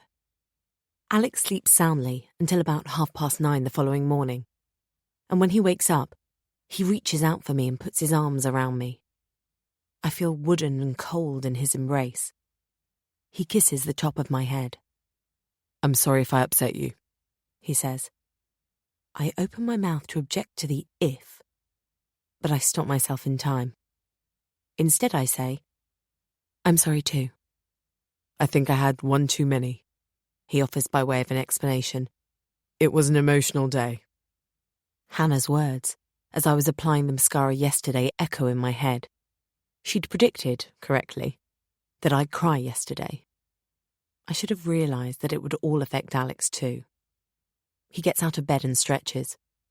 He's still wearing only his boxers, and as I gaze in admiration at his toned body, I can feel myself thawing. "It's okay," I mumble. He pecks my cheek and heads for the bathroom. And just like that, peace returns. It seems trivial all of a sudden, almost as if we didn't fall out. I'm left feeling that I've made last night's disagreement out to be far worse than it really was. When he is showered, Alex reappears in the doorway, drying his dark curls with a white towel. He has another one around his waist. "Shall we walk home?" he asks. "How far is it?" As soon as the words have left my mouth, I regret asking the question. Alex has discouraged me from doing any sport since I've moved in with him. I like running, swimming and cycling, although, unlike Alex, I've never been tempted to try out any of those activities competitively. But apart from the walk we went on together when I first arrived in the Lake District, I've hardly been out. Alex even expressed his disapproval a few weeks ago when I walked the short distance into the village of Grasmere. I know he's concerned about me, but lately I've been feeling cooped up. "About 4 miles. Part of it is along the same path we took when we did the coffin trail the first weekend you were here." Alex is standing at the mirror in the bathroom, the door wide open, and I watch him rub moisturising cream into his face. "We both bought casual clothes," he continues. "Have you got some decent shoes?" He doesn't pause for me to answer. "I could pick up our stuff later. It would certainly help clear my head." I'm not sure if he means he's hungover, or if he still needs to get our argument out of his system. "And it would save us paying for a taxi," he adds, as if he's trying to win me over and that will clinch the deal. "Alex, I think walking home is a great idea." On second thought, it wouldn't be good for the baby." "Alex, the baby's fine." As if to confirm this, the baby pushes my tummy, ever so faintly, from inside. "But you lost so much blood." "I didn't lose a lot. It was an early pregnancy. It happens sometimes, apparently, and it hasn't happened since. The baby is all right, really." "If you're sure. Have a shower, and then we'll go downstairs and get some brekkie." Alex has used both large hotel towels and has dropped the one he dried his hair with on the floor in the bathroom. With a little difficulty because of the size of my bump, I bend down and pick it up, resisting the temptation to make a comment. It's only a bit damp after all. And seconds later, the hot water gushing out of the shower jet is washing away the tension from my shoulders. I keep thinking Alex will change his mind. He has been very worried about the baby, and I'm convinced he'll phone for a taxi instead of going through with his suggestion. But after breakfast, we arrange to leave our suitcases at the hotel and set off for home on foot. As we walk, Alex chats about the weather and about his mum. I'm not sure if he's excited or wired, or merely trying to avoid an awkward silence. He doesn't seem to need much input from me, so I tune out and try to sift through my thoughts. I wonder if Alex reacts badly to alcohol. Some people lose their temper or their self-control when they've been drinking. At least Alex wasn't violent. I try to imagine everything that happened from his point of view. He'd probably have been pleased with himself for buying me that present.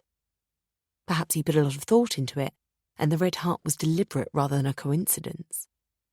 If that was the case, then he must have been so hurt to see that I wasn't wearing it. The fact that we didn't make love on our wedding night shouldn't matter to me, should it? It would have seemed inappropriate after our row, and anyway, the idea that I had in my head all through the night that our marriage hadn't been consummated is an old-fashioned concept. It belongs to a time when people didn't have sex before marriage. I glanced down at my tummy. We did, and look what happened. And Alex stepped up to the occasion. He asked me to move in with him and marry him so that we could be a family. Any ideas? His question interrupts my thoughts. I haven't got a clue what he's been talking about. I give him a blank stare.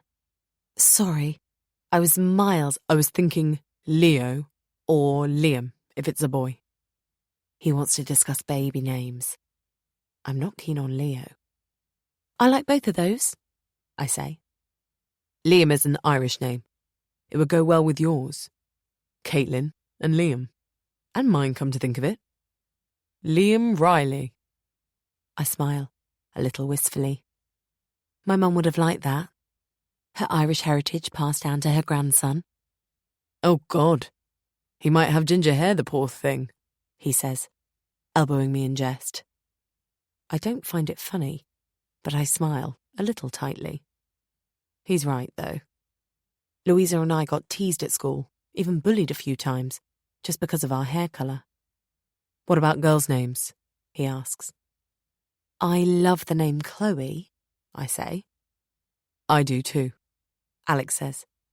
He takes my hand. Well, that was easy.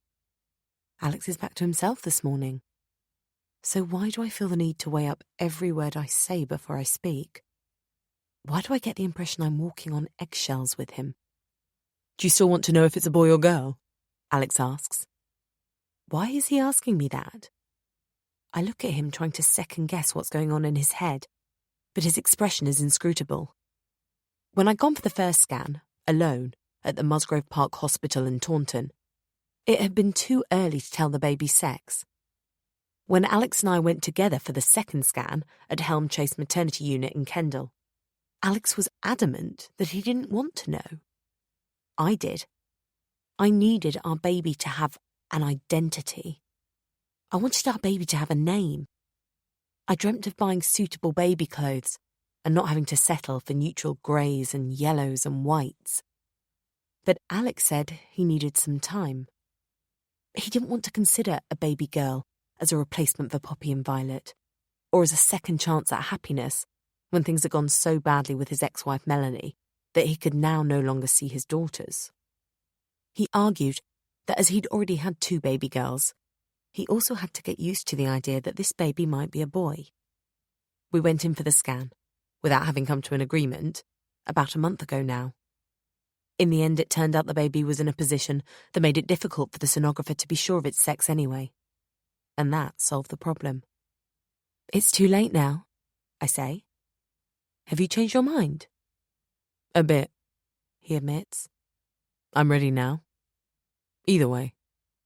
Well, that's good, I say, as we stop walking for Alex to tie up his shoelace. And now we know we're expecting a Chloe or a Liam. Bridle Water stretches along to our left, and the views as we walk are so spectacular that any anxiety I'm feeling soon dissipates. Alex holds my hand for most of the way, swinging my arm from time to time or lifting my hand to his lips to kiss it. When we get home, Alex opens the front door, but Jet bounds towards him, barking and growling with his hair standing up in a ridge along his back. Alex quickly closes the door again, and we wait in the porch until Dad has calmed the dog down. We find Hannah and Julie in the kitchen making lunch. There are dirty frying pans and utensils stacked up next to the draining board, and the tarred floor is filthy. I sneak a peek at Alex, biting my lip. I know how much he likes everything to be tidy, but if the chaos in his kitchen annoys him, he doesn't show it. Jet, who seconds ago didn't want to let Alex into his own house, is now trying to earn his forgiveness by licking the skin off his hand. Alex pats him on the head. What a nice surprise, he says to Hannah and Julie. What can I do to help, ladies? Without waiting for a reply, he washes his hands and dries them on the tea towel, which has been draped over the back of a kitchen chair. As he hangs up the tea towel in its place on the hook next to the fridge, he flashes his winning smile at my sister, who is soon issuing him with instructions to chop onions and set the table. I sit down at the table next to my dad, who, half-moon glasses at the end of his nose and pen in hand, is doing the crossword in the newspaper. I observe Alex, Hannah and Julie as they chat and laugh amiably while preparing the meal. I wish I could be as cheerful. All morning, I've been feeling as if there's a snake uncoiling in my stomach, somewhere behind Chloe or Liam. It's writhing, eclipsing the baby's kicking. For now, at least. The snake is dormant. The baby seems to be asleep too. I haven't felt it move for a few hours now. But last night's events are still replaying on a confusing loop in my head, I want to discuss what happened with Hannah and Julie. I get my chance after the meal, while Oscar, Archie and Daniel are playing football in the garden, and my dad is dozing in an armchair in the living room. Alex has gone to pick up our stuff from the hotel, and Julie, Hannah and I are clearing up the kitchen. "So, how was last night?" Hannah asks, with an attempt at a lascivious wink. "Not too much info, please," Julie says. "You're my little sister, and I'd rather you didn't fill me in on the details." When I don't join in their banter, Hannah says, "Is something the matter?" "Well, yes. When we got up to our bedroom, Alex had a kind of meltdown." "What do you mean?" Julie asks, the smile vanishing from her face. "He got really angry about the necklace I lost.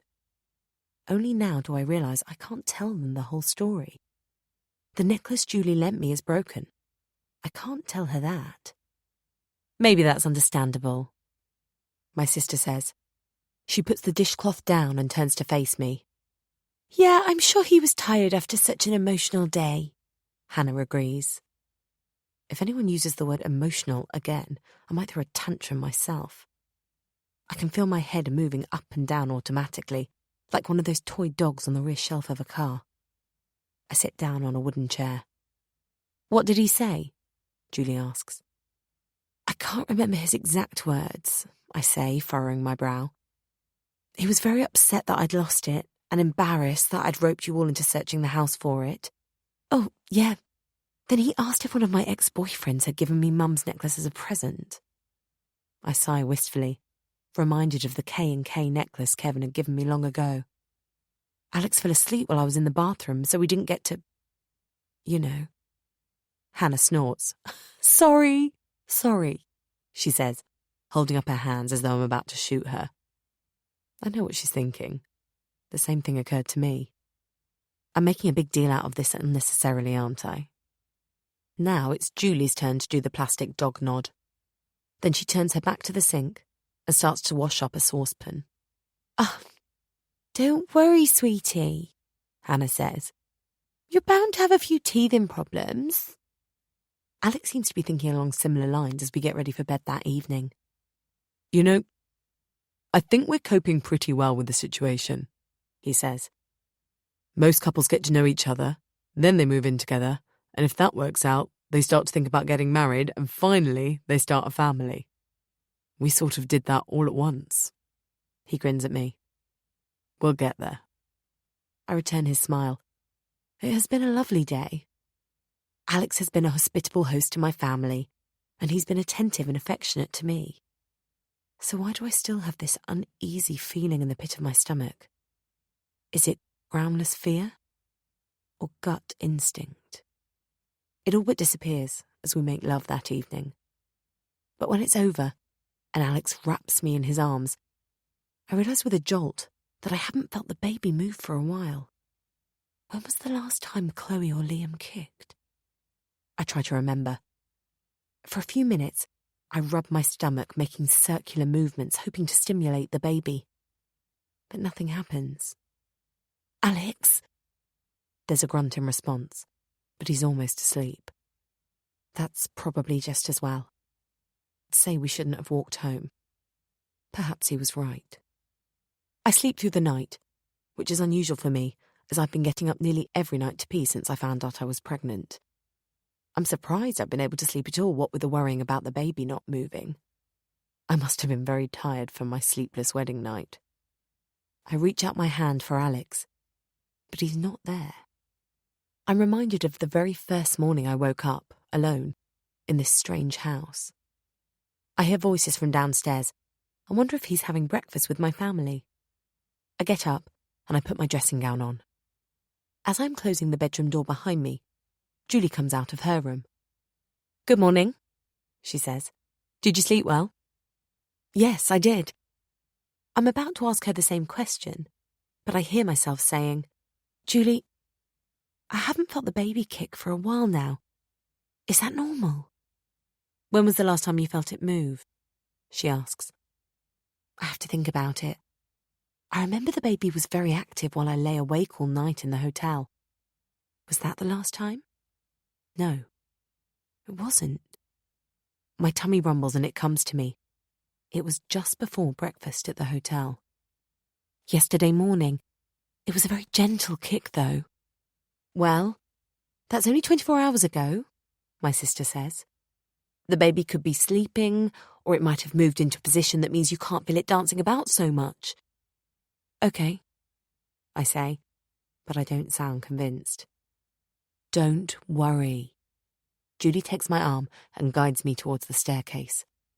If you still haven't felt it move this afternoon, go to the hospital. They'll set your mind at rest. I'm not sure if it's my big sister or the nurse talking. Either way, Julie's words don't put me at ease. There's no sign of Alex downstairs either. According to my dad, who got up early to walk Jet, he'd said he had an errand to run. Alex is gone a long time. I tried to call him after breakfast, feeling annoyed, but his phone goes straight to voicemail. Where can he be? He'd arranged for cover in the shop today, and he hasn't scheduled any activities. He wasn't planning to go training this morning. Where on earth is he? Panic eventually overrides my anger. When Alex does arrive home, my sister and her family, my dad and Hannah, have loaded everything into the 2 cars they drove up here in, and they're ready to leave for Somerset. I watch Alex saunter in through the front door. Jet wags his tail, and I find myself willing him to growl and bark. Where have you been? It comes out as a hiss. I can feel my sister's eyes on me. Alex either ignores my tone or doesn't pick up on it. I went back to the hotel. They left a message on my mobile to say you'd forgotten this. To my astonishment, he holds up my mum's necklace. I thought you'd want to give it back to Julie before she left. I'm aware my mouth is wide open, but I can't seem to close it. I stare in total disbelief at the necklace. The chain is unbroken. Thank you, I manage. Alex hands the necklace to Julie, who deftly puts it around her neck and fastens the clasp. Moments later, as I wave goodbye to my family, I feel confused. I'm grateful to Alex for having the necklace repaired, and at least now I know what he was doing this morning. But he's the one who broke it in the first place. And I'm cross with him for implying that I carelessly left it in our hotel room. I turn to face Alex, but he isn't there. He has gone back inside. I stand outside alone, watching Oscar close the wooden gate at the bottom of the drive before getting back into the car. Seconds later, both cars round a bend out of my sight. I hope I'll see everyone again soon, although we didn't get round to making any plans as Alex wasn't there this morning. I find Alex upstairs, kneeling in front of the chest of drawers and wildly turfing out my bras and knickers. I stand in the doorway, rooted to the spot and speechless. He pulls out one of the drawers containing his clothes and tips the socks out on the floor. Is he having another meltdown? Alex? My heart is beating a tattoo against my ribs. Alex? My voice sounds weak, even to my ears, and I realise I'm frightened of my husband's erratic behaviour. He looks up. It must be here somewhere, he says. He doesn't sound angry, which I take to be a good sign. I'm so sorry I lost it, Alex, I say. It may turn up, but I've already checked in there. Sit down, Alex says gently. I do what I'm told and perch on the corner of the bed. Alex tidies everything back into the drawers. I can help you if you like. No, it's all right. Why should you clear up the mess I've made? He glances at me over his shoulder. Just hang on a sec till I've finished. I've got something for you. I study Alex as he puts the pairs of socks away, lining them up in a row. When he has finished, he turns to me, still on his knees, and extracts a box from his back pocket.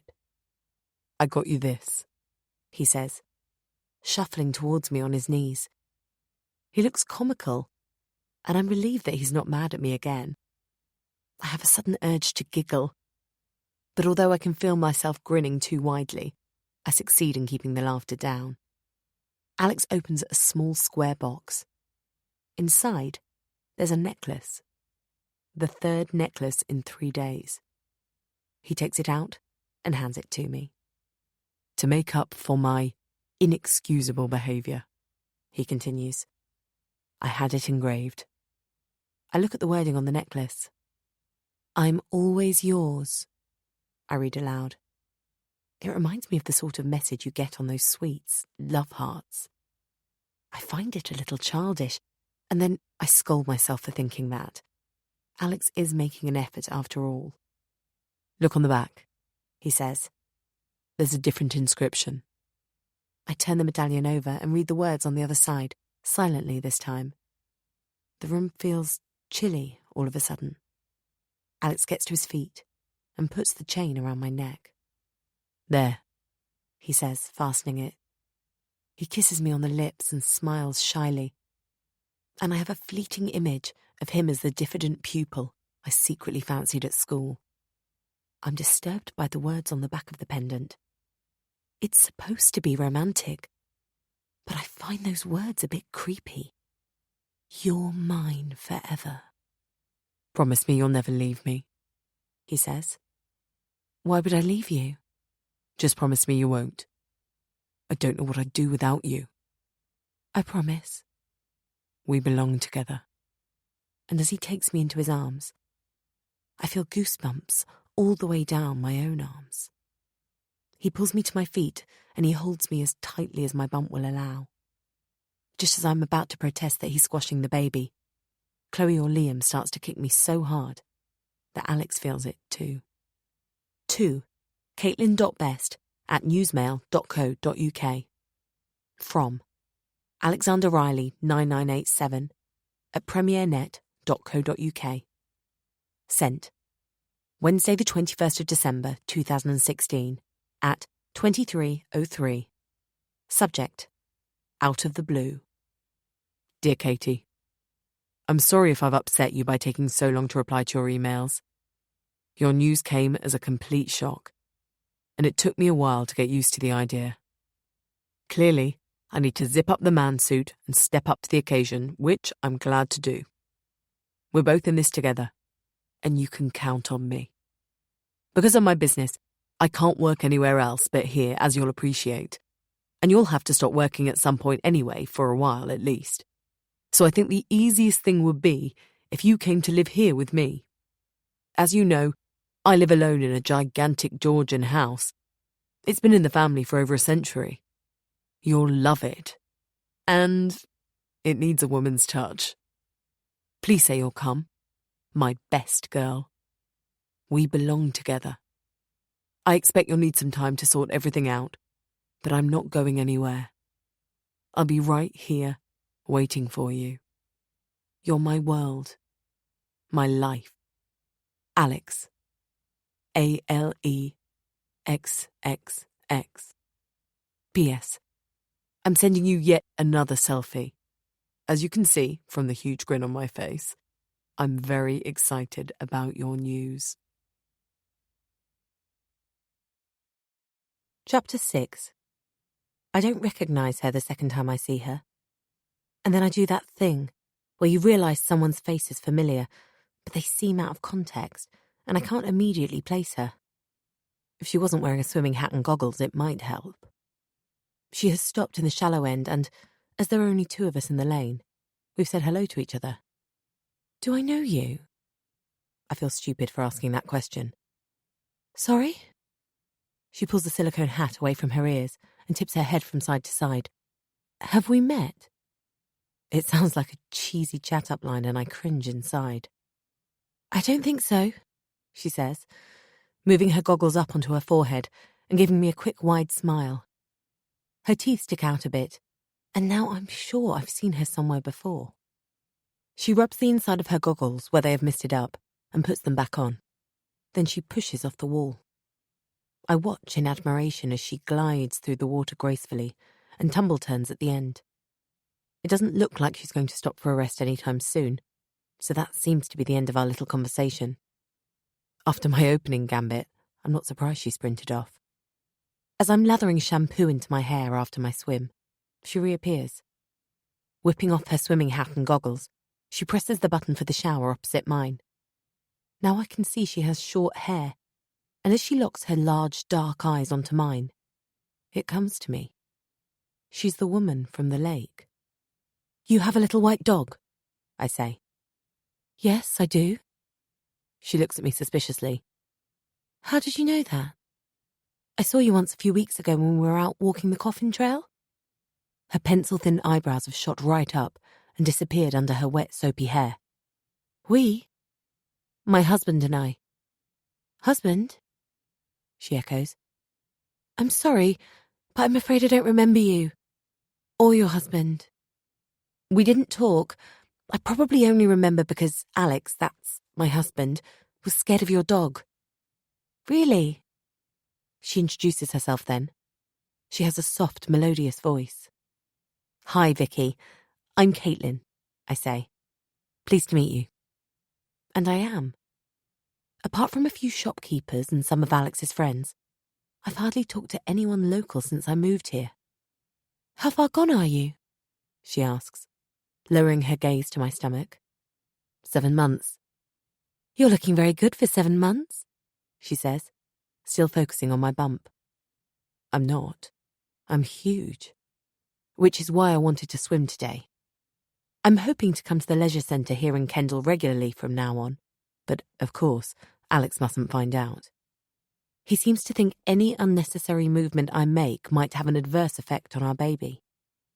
I find it sweet that he frets so much, but it's stifling, spending nearly all day, every day in that mansion of his. You swim very well, I say, desperate to keep the conversation going. I swam competitively as a kid, she says. I used to train for about 3 hours a day. I'm bored of doing lengths now, but it keeps me fit. She grins, revealing her improbably white teeth again. But as she hasn't met my eyes, it's as if she's talking to my tummy. I'd like to get fitter, I tell her. I've put on way too much weight with the pregnancy, but I don't add this out loud. You're a pretty good swimmer yourself, she says, bending down to pick up her shampoo bottle. With a little wave of her hand, she's gone, and I wish we'd chatted more. Perhaps I'll bump into her again if I make a habit of coming here to swim. But when I finish getting dressed, she's drying her hair. I fumble in my purse for change for the hairdryer and take the one next to her. I study her in the mirror. I'm tall, but she is a good 2 inches taller. I consider myself to be a little ungainly, particularly at the moment, whereas she holds herself up straight with an elegant poise. Despite her stark facial features, she's very attractive. In the shower, I had the impression she was refusing to make eye contact, but now she's staring at me with insistent, wide eyes. I look away, feeling a little uncomfortable, as if she's scrutinizing me. To my surprise, when the hairdryer's cut out, she says, Would you like to go for a coffee in the leisure centre cafe? I'd love to, I say, but I'm afraid I can't today. Oh, well, maybe another time, she says. It was nice talking to you, Caitlin.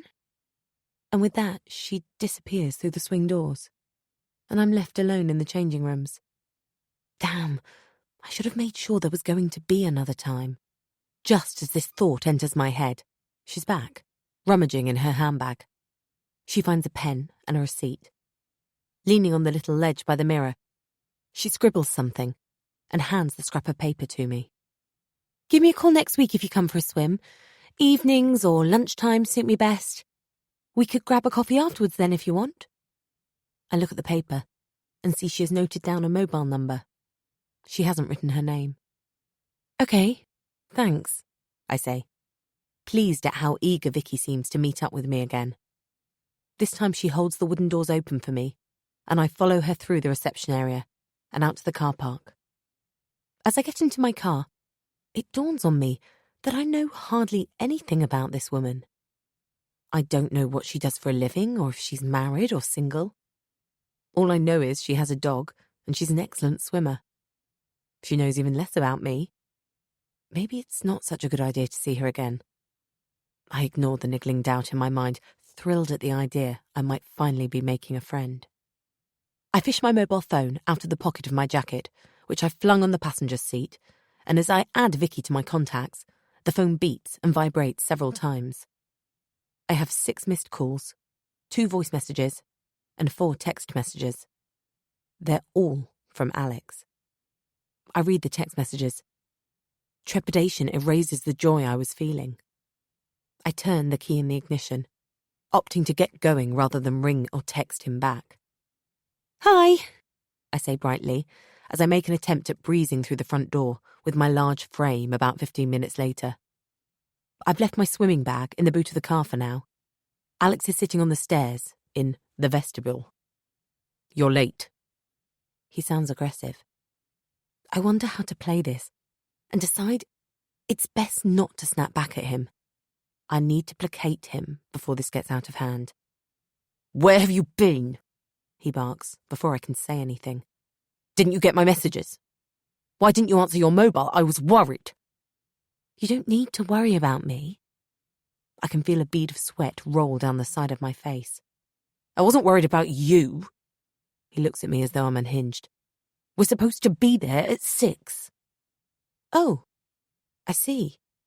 Well, we've got loads of time." I try to come over as reassuring, but I can hear my voice falter. "I popped out to buy these."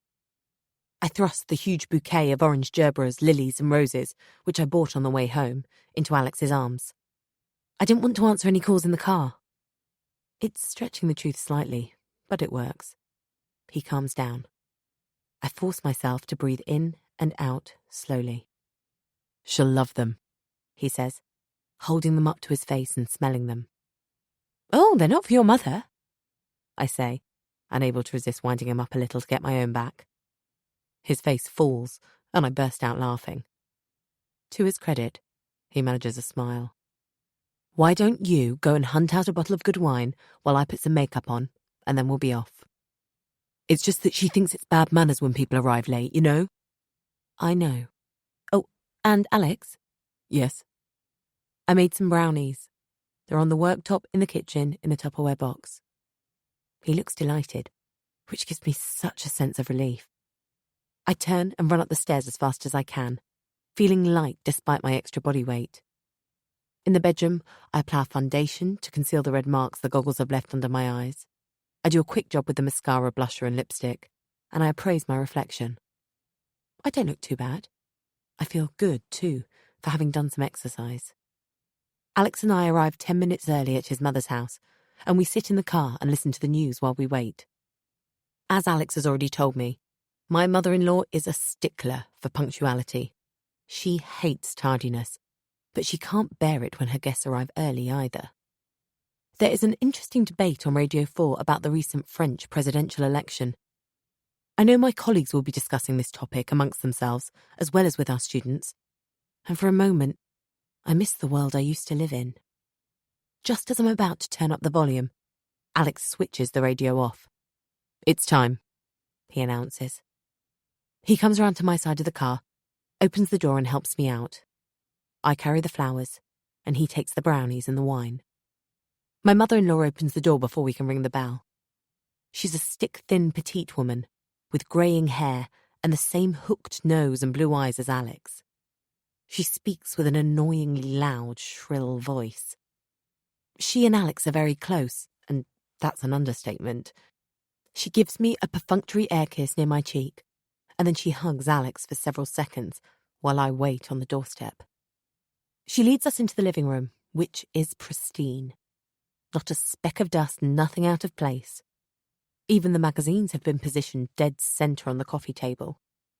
The first time I came into Mrs. Riley's house, I realised Alex must have got his obsessive tidiness from his mother. I hope he won't expect everything to always be immaculate when our baby comes along. "What a lovely picture, Mum," Alex says. I look around the walls before spotting the painting on the floor. It's a striking cityscape, an oil painting, in which the hustle and bustle of the centre of London is conveyed by blurred colour highlighting the furious movement of buses and taxis alongside a pavement illuminated by street lamps. It is indeed lovely. "I was wondering if you could hang that on the wall behind the sofa for me," Alex's mum says. It's an order rather than a request. "Of course. I'll do it right now." Alex prides himself on being a dutiful son. He's a bit too devoted to his mum for my liking. He drops everything and rushes round to her house to sort out every little problem the moment it arises, from a squeaky door to a dripping tap. But Alex is an only child, and I suppose once his father left, he must have taken on the role of man of the house from an early age. In truth, I envy their closeness. I miss my own mother when I observe the two of them together. Alex can do no wrong in his mother's eyes. I wonder what my mum would have thought about me getting pregnant after a one-night stand. I know she would never have criticised me. She would have been caring and understanding. I could have done with her support. I could still do with it now. "Come through with me to the kitchen, Caitlin," my mother-in-law says, breaking into my thoughts, just as I'm starting to feel morose. I follow her as Alex heads for the garage, presumably to fetch the toolkit. She pulls out a kitchen chair for me to sit on, and then she turns away from me to stir the dinner bubbling away in the frying pan on the hob. My gut churns at the aromas drifting towards me. Since I've been pregnant, I've had a heightened sense of smell. I've become very sensitive to certain odours. I'm suddenly transported from my mother-in-law's kitchen to a lakeside cafe in Windermere, where Alex and I had brunch a few weeks ago. The smell of Alex's bacon sandwich made me so nauseous that in the end I couldn't eat my pancakes. I've stuck to beef, chicken and fish since then. "I've made your favourite meal," my mother-in-law trills. "Sweet and sour pork." Oh. I can see an open tin of pineapple on the work surface next to the stove. I frown. I've never told her what my favourite meal is. It certainly isn't sweet and sour pork. When I'm not pregnant, I eat pretty much anything. But I've never liked sugary things mixed with savoury foods, like fruit with meat. She turns and narrows her eyes as she examines me, no doubt trying to decipher my reaction. "That's very good of you," I say. It doesn't sound very sincere, but she looks pleased with herself and goes back to stirring the meal with her wooden spoon. For a fleeting moment, I wonder if she has intentionally made a dish I won't enjoy. But I dismiss the thought. It must be a misunderstanding. She's not that friendly, but she's not so vindictive as to do something like that on purpose. Alex probably told her what I like and what I don't like, and she got confused. "Shall I set the table?" I say, as the sound of a hand drill starts up in the living room. Arming myself with plates and cutlery, I make my way into the living room, where I dump everything down on the dining table. I go over to Alex to tell him about the mistake, so that he can have a word with his mum. But as I reach him, I think the better of it. Resolving to eat my dinner without making a fuss, I kiss Alex tenderly on the back of his neck as he crouches down to pick up the painting. At the table, Alex serves me a large helping of the meal before I can ask for a small portion. I feel my mother-in-law watching me as I take a mouthful. "It's delicious, Mrs. Riley," I say, trying not to gag. "Sandy," she says. "I kept my husband's surname when he left because it was easier for Alexander, but please, my dear, call me Sandy." I give myself a stern talking to in my head. My mother-in-law has gone to a lot of trouble for me. I should show more appreciation. "It's delicious, Sandy," I say, plastering a smile on my face and resolving to keep it unzipped for the duration of the dinner. It gets easier, and I manage to swallow down every last morsel. "Would you like some more?" Alex asks, as I put down my knife and fork. He has already loaded up the spoon, which is hovering over my plate. "Nope, thank you," I say, a bit too hastily. Alex serves his mother and himself instead. He is attentive to both his mum and me during the meal. He hardly takes his eyes off me. He cracks jokes and tells humorous anecdotes. This is the man I fell in love with. And then it sinks in. This is my husband. I feel a rush of joy. I muse over the day's events while Alex is in the bathroom that evening. I'm so excited about making a friend. I'd like to tell Alex about Vicky, but that would mean confessing I went for a swim, and I can't do that. Alex wouldn't approve. Only 2 months to go, though. I rub my tummy. Suddenly, Alex storms out of the bathroom. "What was all that about?" he demands. My heart sinks. "I have no idea what you're talking about," I say. "That was delicious, Mrs. Riley," he says in a high-pitched voice, clearly trying to imitate me. "You hate sweet and sour pork." "I was being polite, Alex," I say, not sure yet where he's going with this. Earlier, when I arrived home from the pool, all I needed to do was cajole Alex and pretend to be light-hearted. Somehow, I don't think that's going to work this time. He seems implacable. The snake residing in my stomach uncoils, just as the baby starts to jiggle around, as if they're competing for my attention. I want to sit down, but Alex is standing close to me, and I mustn't appear inferior. Instead, I stretch myself to my full height and jut my chin out defiantly. "You lied!" he shouts. His hot, minty breath is like a blow to my face. "You lied to my mother!" His words are trapped in the small space between us while I try to interpret them. Even when I do, it takes me a second or two more to find my tongue. "Would you have preferred me tell her I couldn't eat the dinner she had made especially for me?" "Put it this way, at least I'd respect you for being honest, you liar." I stare at Alex. He looks like my husband, but he sounds like a stranger. He bores holes into me with his penetrating stare. I have a sudden flash of those piercing blue eyes on me throughout dinner. It strikes me that he may have deliberately set this up. "Alex, did you tell your mother that that was my favourite meal?" "Are you out of your mind? Why on earth would I tell her that?" For a split second, I think he's going to hit me. But he grabs his pillow and his mobile and storms out of the bedroom. "I'm going to sleep in one of the guest rooms," he yells as his parting shot, slamming the door.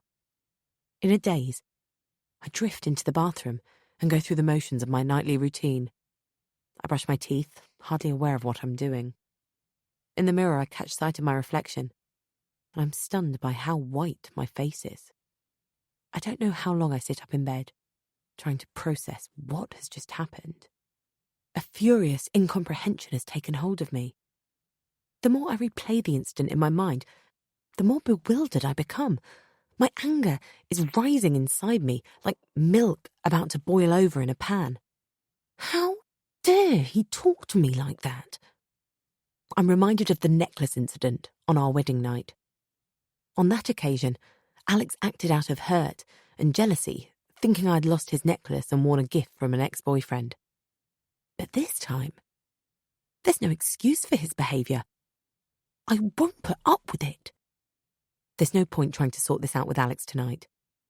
But I'd love to talk to someone about it. In the end, I get up and fetch my mobile out of my jacket pocket. My hands are shaking as I scroll down my contacts to find Hannah.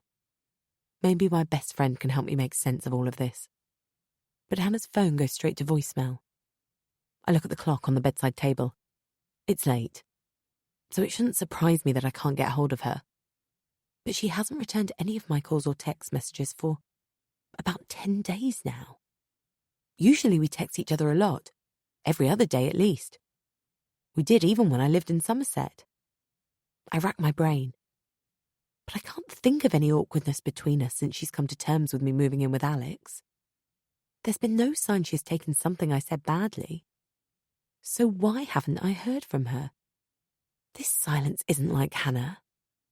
I tell myself she's probably busy. But deep down, I'm convinced something is wrong. Maybe the problem isn't between Hannah and me. But I know, with unwavering certainty, that there is a problem. To caitlin.best@newsmail.co.uk. From Alexander Riley, 9987 at premiernet.co.uk. Sent Sunday 1st of Jan 2017 at 12:06 a.m. Subject: Happy New Year! Dear Katie, Happy New Year! I can't seem to get through on the telephone, perhaps all the networks are saturated, So I'm writing you a quick email until we can talk and I can hear your beautiful voice. You can't imagine how thrilled I am that you're coming to live with me here in Grasmere. Just think, we'll be together very soon. What a start to the new year. And this time next year, when I wish you a happy new year, we'll be face to face. There will be 3 of us by then, not just you and me. I understand that you need a while to finalise things with Kevin and put the house on the market. I know you need to sort out your work commitments too. It sounds like your head of department is being very sympathetic. I'm so glad you can take your annual leave just before the start of your maternity leave. That means you'll be here by end of March at the latest. Given that you had a bit of a scare and ended up at the hospital last week, do you think you might be able to finish up at the university even earlier? Perhaps you could get a fit sick note from your doctor. I've been very worried about you. Did the gynecologist say why you had lost some blood? The main thing is that you and the baby are fine. But I don't want you to overdo things. The sooner you're up here with me, the better. I'll take care of you. I'll leave you for now and let you get on with celebrating with your family and friends. I love you, my soulmate. Alex. ALEXXX.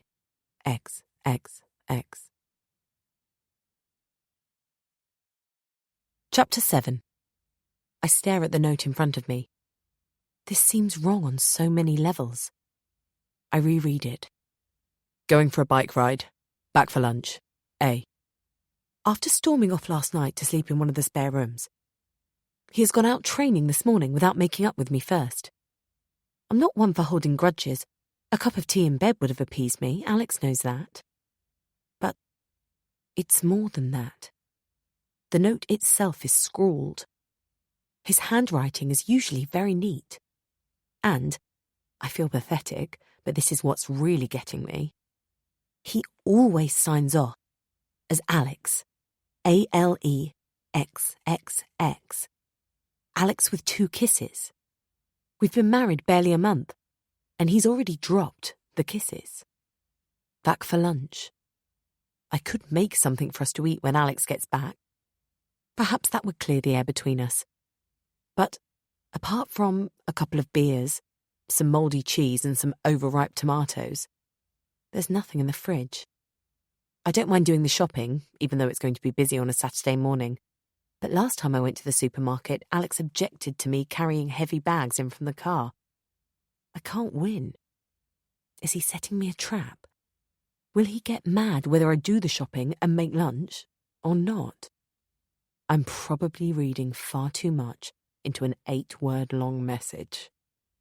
As I switch my mobile on, I wonder if Hannah has rung me back. But there are no messages. There are no texts either. I put some music on my phone and turn the volume up as high as it will go. But it's not loud enough to drown out the thoughts clamouring for attention in my mind. In the end, I decide to drive to the local grocery and buy what I need there to whip up a decent meal. It's always chilly in the house, and it's only as I step outside that I realise it's actually quite a warm day. The sky is clear, bright blue. The only clouds are in my head. As I'm opening the gate at the bottom of the drive, I notice a grey car. I think it's going to stop, but it crawls past and then speeds off into the distance. I stare after the car until it has rounded the bend. It has made me a little jumpy, although I'm not sure why.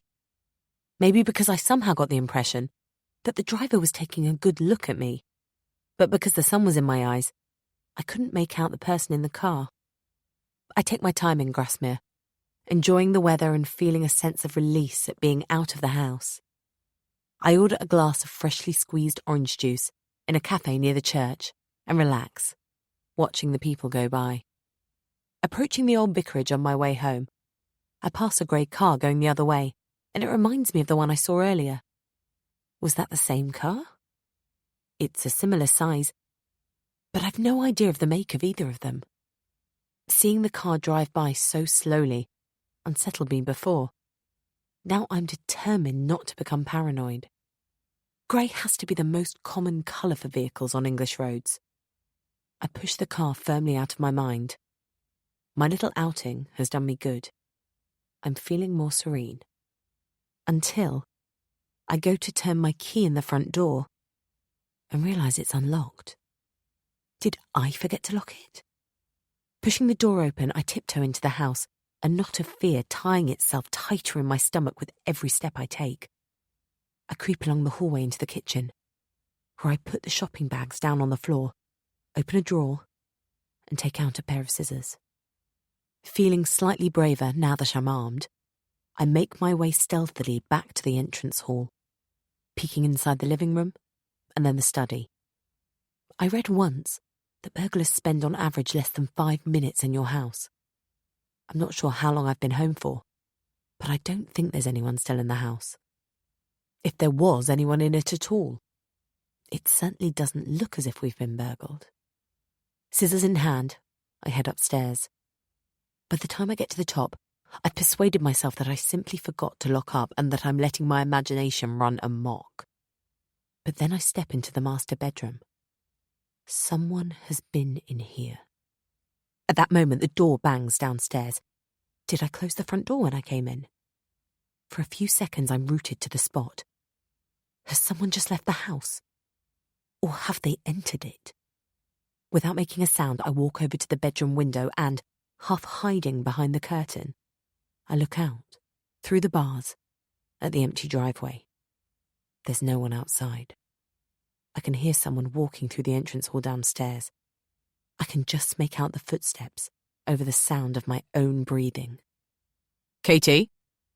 All the fear that I was building up inside me is instantly wiped out by a wave of relief. I concentrate on inhaling and exhaling slowly until I catch my breath enough to shout back. "Alex, I'm in the bedroom." I hear him running up the stairs, and then he appears in the doorway, still wearing his cycling jersey and shorts, a hangdog expression on his face, and possibly the biggest bouquet of flowers I've ever seen in his arms. Are you okay? He asks. You look like you've just seen a ghost.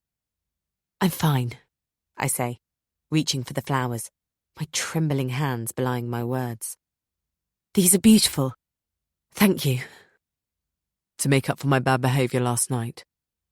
The words roll glibly off his tongue, and he gives me a blatantly unrepentant grin. It's no big deal, I hear myself saying. I am so pleased to see him right now. Can I take you out to lunch to earn your forgiveness? Oh, I bought some groceries. I was going to make chicken in a creamy mushroom sauce. His face clouds over, but as soon as his eyes look into mine, the expression disperses. It's gone quickly, but I'm sure I saw it. I'm used to this now. Blink, and you miss it. But I can always put the shopping away and make that for dinner instead, I add. He smiles, and I know I've come up with a good answer. The right answer. I attempt to smile back, but it feels alien to my face. His intense blue eyes refuse to look away, and I know I'm being examined. But I can't work out why. I can feel the hairs stand up along my arms. Are you sure you're all right? He asks. Goodness, I am tense. He's only concerned. Yes, of course, I reply. I'll go and get a shower and then we'll go out. He disappears into the ensuite bathroom, leaving me alone with my suspicions. I try to think this over rationally. I want to believe I'm mistaken. No one has been in the bedroom. I got spooked, that's all. The most likely explanation is that Alex arrived home before me, opened the front door, and then went to put his bike away in the garage. Yes, that must be it. I could go and ask him now.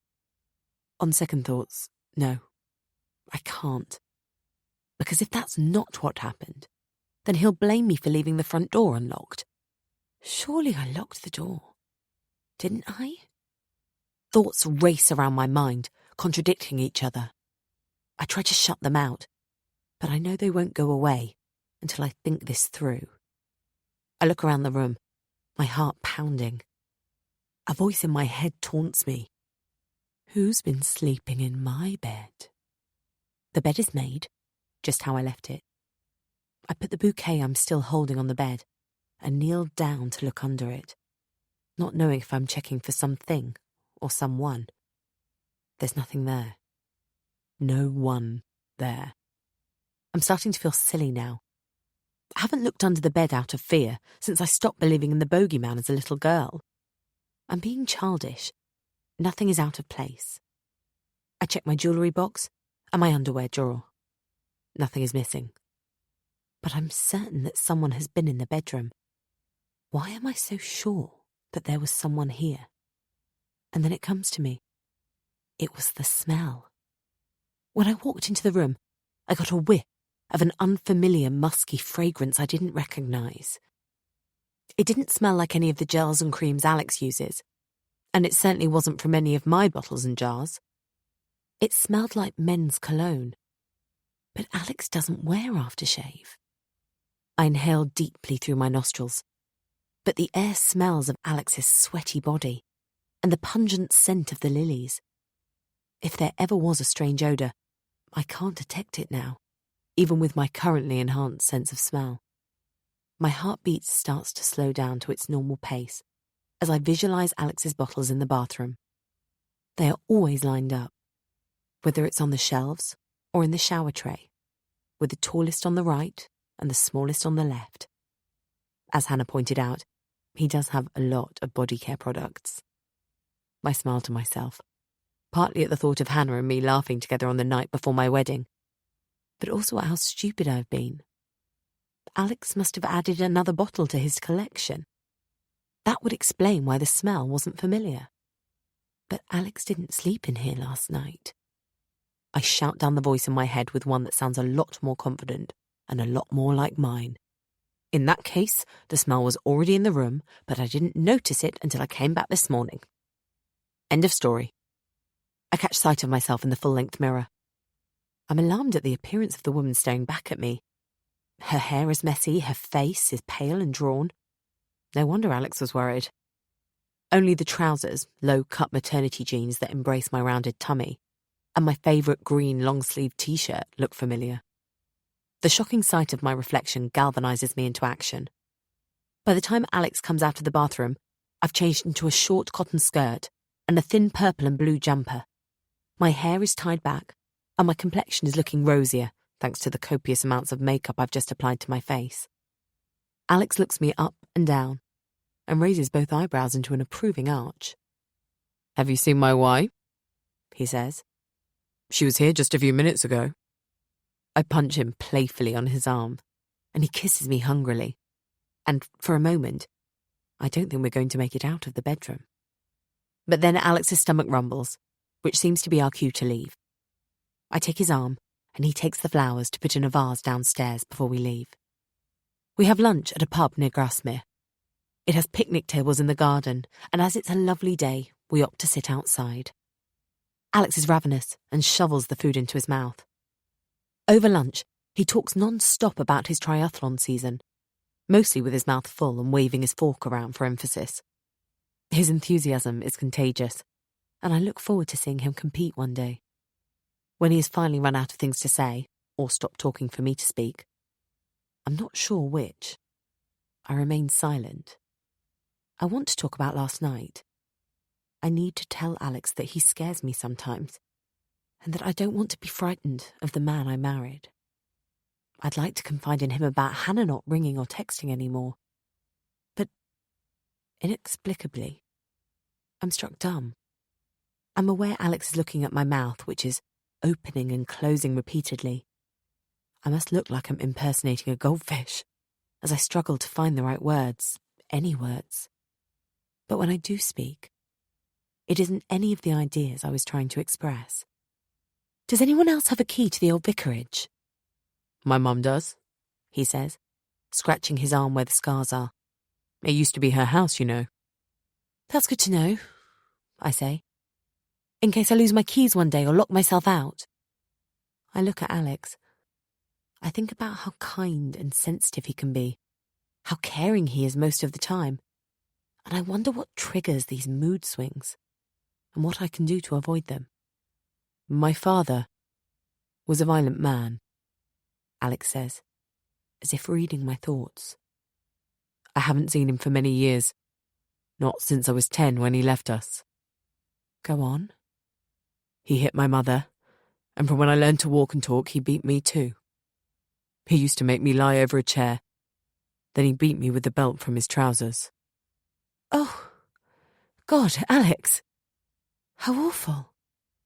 He was cruel and heartless, he continues. I've spent my whole life trying not to become him. I notice tears well up in his eyes, and I reach across the table and take his hand in mine. He pulls it away and rubs his neck. I don't think you're cruel and heartless, Alex. He doesn't seem to hear me. My father used to encourage me to solve my problems with my fists, Alex continues. I became a horrible playground bully from the moment I was sent to boarding school. I think I only picked fights in an attempt to seek his approval. A solitary tear escapes and races down his cheek. A lump forms in my throat, but I try to stay strong for Alex. Oh, Alex. I don't want to be like him. Alex, you're not. I have a quick temper. He cradles his head in his hands. Yes, you do. But you're not violent. And then I get where this is coming from. Are you anxious about becoming a father? Yes. It's almost a whisper. You'll be an excellent dad, I say, trying to sound reassuring and hoping that it's true. Do you think so? He looks up into my eyes. I know so. I reach for his hand again. This time, he lets me take it, although it feels flaccid in mine. I want to be a good husband to you, Katie. And a good father to our child. Our children. Not just good. Great. The best. My heart melts when he says that, because that's exactly what I want too. Alex has grown up without a father, and I lost my mother. All we both want is to be the perfect family. Come on. Let's go. And as he says this, he squeezes my hand. The rest of the day is perfect.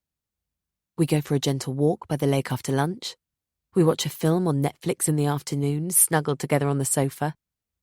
In the evening, we prepare the chicken together for dinner, laughing and chatting. We put music on and Alex dances while I sing. Alex is back to himself, back to being the man I love, my adorable husband.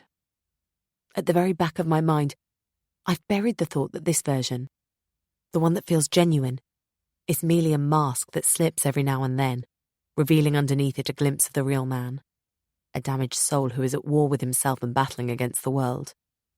That version of my husband is frightening. But what scares me even more is if that is the real Alex, then I really don't know him at all. It isn't until the evening that his mood changes.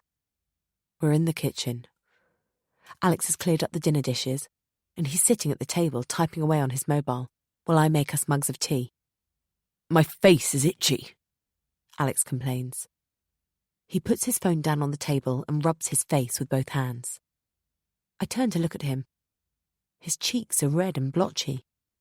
He's wearing a t-shirt, and my eyes travel over his biceps. The skin there is irritated and angry too. Earlier in the day, I'd noticed him scratching his arms and neck. Your arms, I say. He follows my gaze and then, without another word, he gets up and leaves the room. I hear him thundering up the stairs. I finish packing the dishwasher and then take him up a cup of tea. When I step into our bedroom, he's looking into the full-length mirror, naked except for his socks. In any other circumstances, I would have cracked a joke, but this isn't funny. I can see all of him. He has his back to me and the front of his body is reflected in the mirror. From behind, he has the appearance of someone who has spent too long on a nudist beach, while in the mirror, his chest is busy breaking out into blisters. Have you ever had chicken pox? I ask. This isn't chicken pox, he says.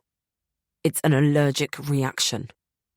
He whirls round to face me, and I force myself not to look down, but I can see out of the corner of my eye that he even has blood-red marks around his genitals. I feel sorry for him, I really do, and I feel utterly helpless. To what? Chemicals in the shower gel. Probably. Allergens. But you know that, don't you? His tone is accusatory, but I'm not sure what he's driving at. He stomps into the bathroom, his sock-clad feet and the carpet in the bedroom undermining his physical expression of fury. Wary, I follow him into the bathroom to find him examining his shower gel. He brandishes the plastic container at me. I'm about to ask him what he means, but he gets there first. You knew I was allergic to certain preservatives in shower gels and shampoos. You did this deliberately, didn't you? His face is contorted. He might be wearing socks, but he's taken off the mask. I don't answer. Now that he mentions it, I did know that. In an email, he once gave me a whole list of chemicals and preservatives that cause him to have dermatitis. I thought this morning that this bottle had been topped up. Turns out I was right. His voice is raised, but he isn't shouting. Not yet. Were you trying to punish me for last night? Last night? I'm so confused that it takes me a moment to remember what happened last night. We had an argument.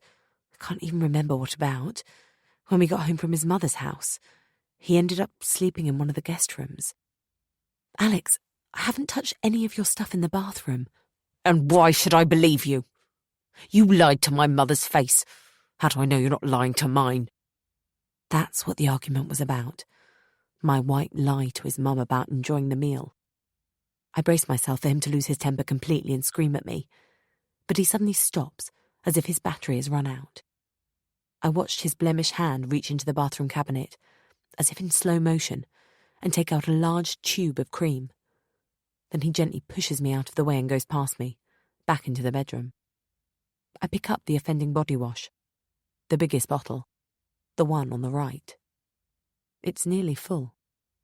Alex accused me of topping the bottles up. I flip open the lid and take a sniff. The scent is faint and fruity, nothing like the brand he usually washes himself with, although it's the same bottle. And nothing like the odour I smelled in the bedroom earlier either. Stepping back into the bedroom, I see Alex applying cream all over his body. I offer to rub it into his back. He hands me the tube without a word. I hand him the mug of tea I'd made for him. It must be cold by now, but he sips it anyway. I promise you, Alex, I haven't tampered with any of your things. When he doesn't answer, I try again. You have to believe me, Alex. I can hear my pleading tone of voice and I don't like it. I close my mouth and say no more. Alex doesn't speak either. He doesn't need to. I can see his eyes in the mirror, and his look says it all. Alex doesn't utter a single word for the rest of the evening. He won't look at me, and he won't talk to me. By bedtime, I feel as if I've ceased to exist. I'm like a ghost wandering around this soulless shell of a house. I wish Alex good night, and, when there's no reply, I make my way upstairs. I expect him to sleep in the other room again tonight, but he climbs into bed sometime after me. I'm still awake. I haven't been able to get to sleep. He turns away from me, and I put my hand on his waist. He doesn't respond, but he doesn't shake me off either. I mull over this evening's incident. I feel sorry for Alex, and I understand why he got upset. But I wish he hadn't taken it out on me. Alex is tempestuous, but our relationship is full of passion. We never fought, Kevin and I. Well, hardly ever. He never lost his temper. But I'm not sure our relationship could ever have been described as passionate. I scold myself for comparing my husband with my ex-boyfriend. I don't regret leaving Kevin, but for the first time, I feel a twinge of regret at dashing headlong into this marriage with Alex.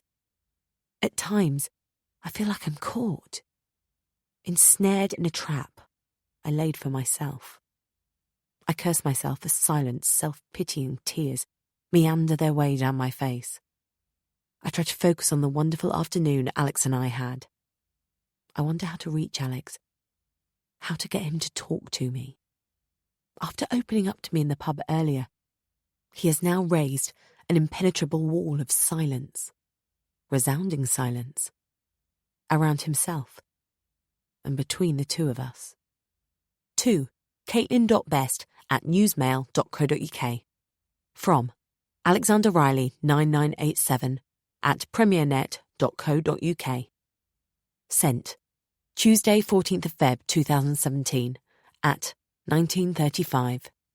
Subject: Happy Valentine's Day. Dear Katie, Happy Valentine's Day, Princess.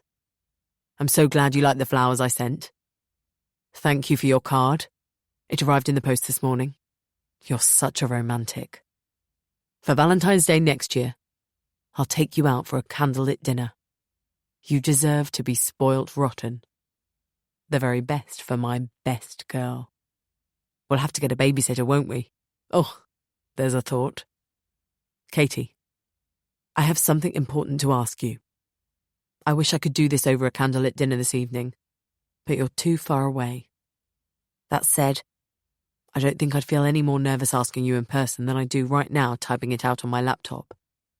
What I want to say is this. Katie, you are the love of my life. What we have feels so special and unique. Would you consider making me the happiest man alive by marrying me? It might seem sudden, but I've never been so sure of anything. I want to spend the rest of my life with you, Katie.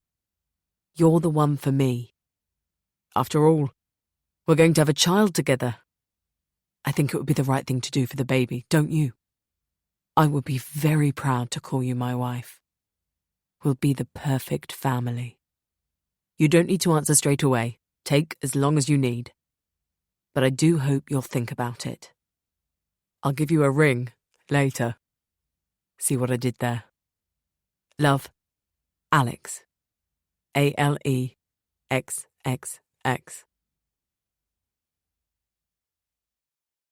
Chapter 8. When I hear the front door open, I nearly jump out of my skin. I still haven't got over the day I found the door unlocked and thought someone had been in the house, although I've tried to put the whole incident down to my vivid imagination. I stand there in the kitchen, frozen. I would look like a statue or a sculpture if it wasn't for the rubber gloves. "Is that you, Alex?" I call out, sounding braver than I feel, appalled at my own jitteriness. There's no one else it could be, but I have no idea why he would come home at this time of day. The voice comes from behind me and makes me jump again. Yes, it's me. He's leaning on the doorframe, looking at me, an amused expression on his face. Sexy though he is, I'm still annoyed with him. But I know deep down it will be better for both of us if I can keep that hidden. I don't want him to get stroppy or sulky with me. "Hello, stranger." I hear the thinly veiled criticism slip out before my brain-to-mouth filter kicks in. "Oh, I know," he says. "I'll make it up to you, I promise." I sigh inwardly with relief. He's in a good mood. I haven't seen any trace of Alex's darker side for a couple of weeks. I've hardly seen Alex this week at all, which is what I'm miffed about. On the evening he did come home, it was very late. "It's been a hard week," Alex continues. "Meetings, as you know, all over the country. And now the weather and the lakes are warming up, and what with the heat wave last week, I've had lots of bookings for hiking and water sports. Summer's on its way." Alex runs an activity centre from his sports shop in Keswick. His words put my mind at rest, although I have no reason to suspect that Alex is anywhere other than where he says he is, or doing anything he shouldn't be. He always rings or sends text messages when he's away on business, and this week has been no exception. I realise now that when I arrived in February, it was off-season, and so it's only to be expected if he has more on at the moment. It's rather unexpected, though, for him to come home in the middle of the day. "To what do I owe this pleasure?" I ask, waving one of my gloved hands at him. "I thought I'd pop home for a quick lunch and surprise you." Briefly, I panic. I've almost finished cleaning the house. Nearly everything is tidied the way Alex likes it, but I haven't been out to the grocery shop yet, and there's nothing to make up a lunch. As if reading my mind, Alex holds up 2 shopping bags. They look heavy, and his biceps flex with the effort. He seems to have come prepared. As I observe him taking out the cheese, French bread, pâté and coleslaw, I suddenly become aware of how hungry I am. My eyes follow him as he puts the rest of the food in the fridge and cupboards. I won't have to go out for groceries after all. As we eat, sitting side by side at the ridiculously large kitchen table, Alex tells me all about his busy week. I listen with half an ear, but I'm distracted by the dark rings under his eyes. He looks exhausted, not to mention dishevelled, which is very unlike Alex, but he seems happy and energetic. Perhaps you can relax a bit this weekend, I suggest. Have you got any plans? Nothing much, he answers, getting up. Need to go for a long cycle ride at some point. Leave that if you're in a hurry, I say, as he picks up his plate. I'll clean up. Okay, thanks. He kisses me on the cheek. The house is lovely and clean, by the way. I spot it, a few seconds after hearing the front door close. Alex's mobile. He's always tapping away on it. He'll be lost without it. I half run, half waddle after him, but his car is already at the bottom of the drive. I shout and wave my arms around as he gets out to open the gate, but he doesn't hear or see me, so I go back inside the house. For a few minutes, I remain seated, looking at the mobile I've put down in the middle of the table. I shouldn't look through it. I shouldn't even be sitting here looking at it, thinking about trying to access it in order to snoop on my husband. But the truth is, I'm still a little preoccupied and a lot paranoid about his absence nearly all week. One quick peep. I slide the phone towards me. It's on, but the screen is locked, and I don't know his passcode. It's a 4-digit passcode. I put in the year of his birth, 1977. The mobile buzzes. Nope. Try again. I enter his date of birth. 2207, the 22nd of July. That doesn't work either. Probably just as well. I almost feel glad. I don't want to turn into one of those women who has to check up on her husband every second of the day, especially when there's no tangible sign that there's anything amiss. I get up and flick the kettle on. I'm going to make myself a proper cup of tea. Not that disgusting decaffeinated rubbish Alex insists I drink out of consideration for the baby. As I sit down again, I sip my tea, staring at the mobile. It seems to be beckoning to me. What could his passcode be? I know I only get one more attempt. And if I get it wrong, Alex will suspect I've been messing around with his phone. Then it comes to me. Of course. The 4 numbers after his name in his email address. 9987. I have no idea what they denote. They're probably just random digits. I once asked jokingly if there were nearly 10,000 Alexander Rileys. He didn't answer the question. That must be it. This isn't a good idea, I argue with myself, drumming my fingers on the table. I really don't want to risk unleashing Alex's demons. But then I think, if I do disable the phone, surely there's a way of restoring it. I put down my mug. I'm sorely tempted to have another go. I'm convinced I've guessed the correct passcode this time, but if I am mistaken, I could always hide his phone and let him believe that he left it somewhere else. That would be lying. But something tells me I've been lied to. Just as I've made my mind up to give it another shot, the phone rings and startles me. Not Alex's mobile, the landline. It hardly ever rings, so it takes me a second to recognise the sound. I wonder if it could be Alex ringing me from work. He probably doesn't know my mobile number by heart, but he would know his own home number. I dash out into the hall, supporting my bump with my hands, and snatch up the handset. Hello? There's no answer. It's the second time this has happened. Hello? I repeat more loudly. Alex? I slam the phone down, exasperated. Who can it be? The caller ID was hidden, so I have no way of telling.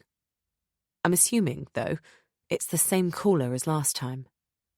Now I come to think of it, Alex wasn't in on that occasion either. It must be someone who wants to speak to Alex and won't talk to me. Feeling more determined than ever to get into Alex's mobile, I go back into the kitchen and pick up his smartphone. I type in the digits with my index finger.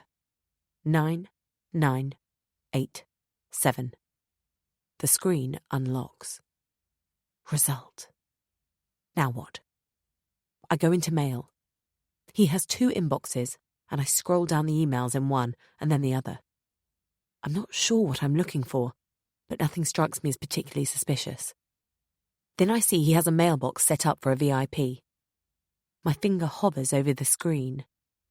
I'm not sure if I want to see what I'm going to see. In the end, I have a look. I smile and sigh at the same time. The VIP sender is me. Lots of the emails we exchanged while I was living in Minehead are still stored in the memory of his phone. And in my own memory too. I feel remorseful, but I'm not going to stop there. I may as well go all the way now. I'll only be satisfied once I've checked everything and found nothing. So I look through his contacts. There are businesses that are evidently related to Alex's work, and lots of people whose names I don't recognise. Not for the first time, I'm disappointed by how few of Alex's friends and acquaintances I've met. Finally, I check the text messages. The most recent text has been sent by Rebecca Brown. Rebecca Brown. I say the name aloud. It doesn't sound familiar. She sent a message this morning at 8:30 a.m. I open it and read it. Thank you so much, Alex, for going to all that trouble last night. You were amazing. Bex. BEXXX. I sink down slowly onto the kitchen chair. My mind goes into overdrive. Is this what I was looking for? What happened last night? Does this mean that Alex and Bex, God, even their names go together, are having an affair? My head suddenly starts to pound. I try to reason with myself, calm myself down. Does the text actually prove anything? All it proves is that Alex must have written to Rebecca, aka Bex, at some point. Because she signed off with 2 kisses, just like he does. The front door bangs, and I want to leap up and put the mobile back on the worktop where I found it. But it's as if I'm glued to the chair. Think I forgot my mobile, Alex says, coming into the kitchen. He stops mid-stride as he sees it in my hands. My heart is pounding now, too, so frantically that I think Alex must be able to hear it, or even see it through my t-shirt. Someone called Rebecca said you were amazing last night? I say. I mean to confront Alex, but it comes out as a question. Did she? She sent me a text to thank me earlier, Alex said. I pulled a few strings, made a few calls, got her a late entry into a competition. He takes the mobile from me. Cheers. See you later. I'm going training after work, but I won't be home too late tonight. Okay. Not trusting myself to speak, I nod. He kisses me on the lips and strolls back out of the kitchen, leaving me alone with my thoughts. I realised Alex must have assumed that Rebecca rang and I answered his phone. He didn't seem at all thrown when I mentioned her. I obviously jumped to completely the wrong conclusion. My suspicions were unfounded, and now I feel stupid and deeply ashamed of myself. I grab my own mobile and ring Hannah. Predictably, there's no answer. I could ring Julie, but we've never had the sort of relationship where we unburden ourselves to each other, or tell one another secrets, even as kids. I had Louisa for that. Now I have no one. I'm not really alone, but I am really lonely. Without warning, the kitchen walls start to close in on me, and an intense wave of fear consumes me. I can't catch my breath. My heart is now beating so hard and fast that it hurts. I remember a student having a panic attack during one of my lectures once. She was a bit of a drama queen, and I showed her very little compassion. Am I having a panic attack? I feel as if I'm drowning. I sink down onto the chair and grip the edge of the table, as though my life depends on me not letting go. Eventually, The kitchen stops pitching and tossing, and my pulse slows to a normal rhythm. I'm left feeling a little nauseous and disorientated, with an overwhelming need to get out of the house. So I call the only other person I can call. Vicky. She meets me in the swimming pool car park. As I hoist my bulky frame out of the car, she perches her sunglasses on top of her head and flashes her pearly white smile at me. She is elegantly dressed in a flowery vintage summer dress, and she towers over me in her chunky lime green platform sandals. She looks like she has just stepped out of the 70s. The swim does me a lot of good. I sing songs in my head as I plough up and down the pool. The coffee afterwards in the leisure centre cafe is even more beneficial, even though this time I've respected what Alex would have wanted and ordered a decaf. At first, Vicky seems unwilling to talk about herself. But once she gets going, she tells me about her family. Her father died of lung cancer a few years ago, and her brother died in a car accident when they were teenagers. We seem to have a lot in common, and I get the impression she is a mirror image of me. She lost her brother and her father. I lost my sister and my mother. My parents put a lot of pressure on me to make something of myself, to compensate for losing their son, I suppose, she confides. I know what that's like, I say. And I tell her about how when I lost Louisa, my other half, my mum seemed to expect me to become twice the person I'd been until then. It didn't help, of course, that Julie had just moved in with Daniel. My mum lost 2 daughters in one go and was left with me. What happened to your sister? Vicky asks. If you don't mind me asking. I do, really. I don't like to talk about what happened to Louisa, so I keep it short. She was attacked. Oh, how awful.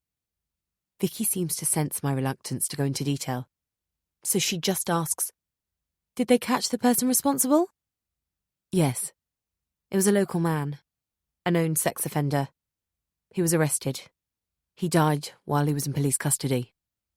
Suicide? So they said. Perhaps that's just as well, Vicky says. I say non-committally. We didn't think so at the time. We wanted justice. I keep that thought to myself. Instead, I tried to steer the conversation back to where we were.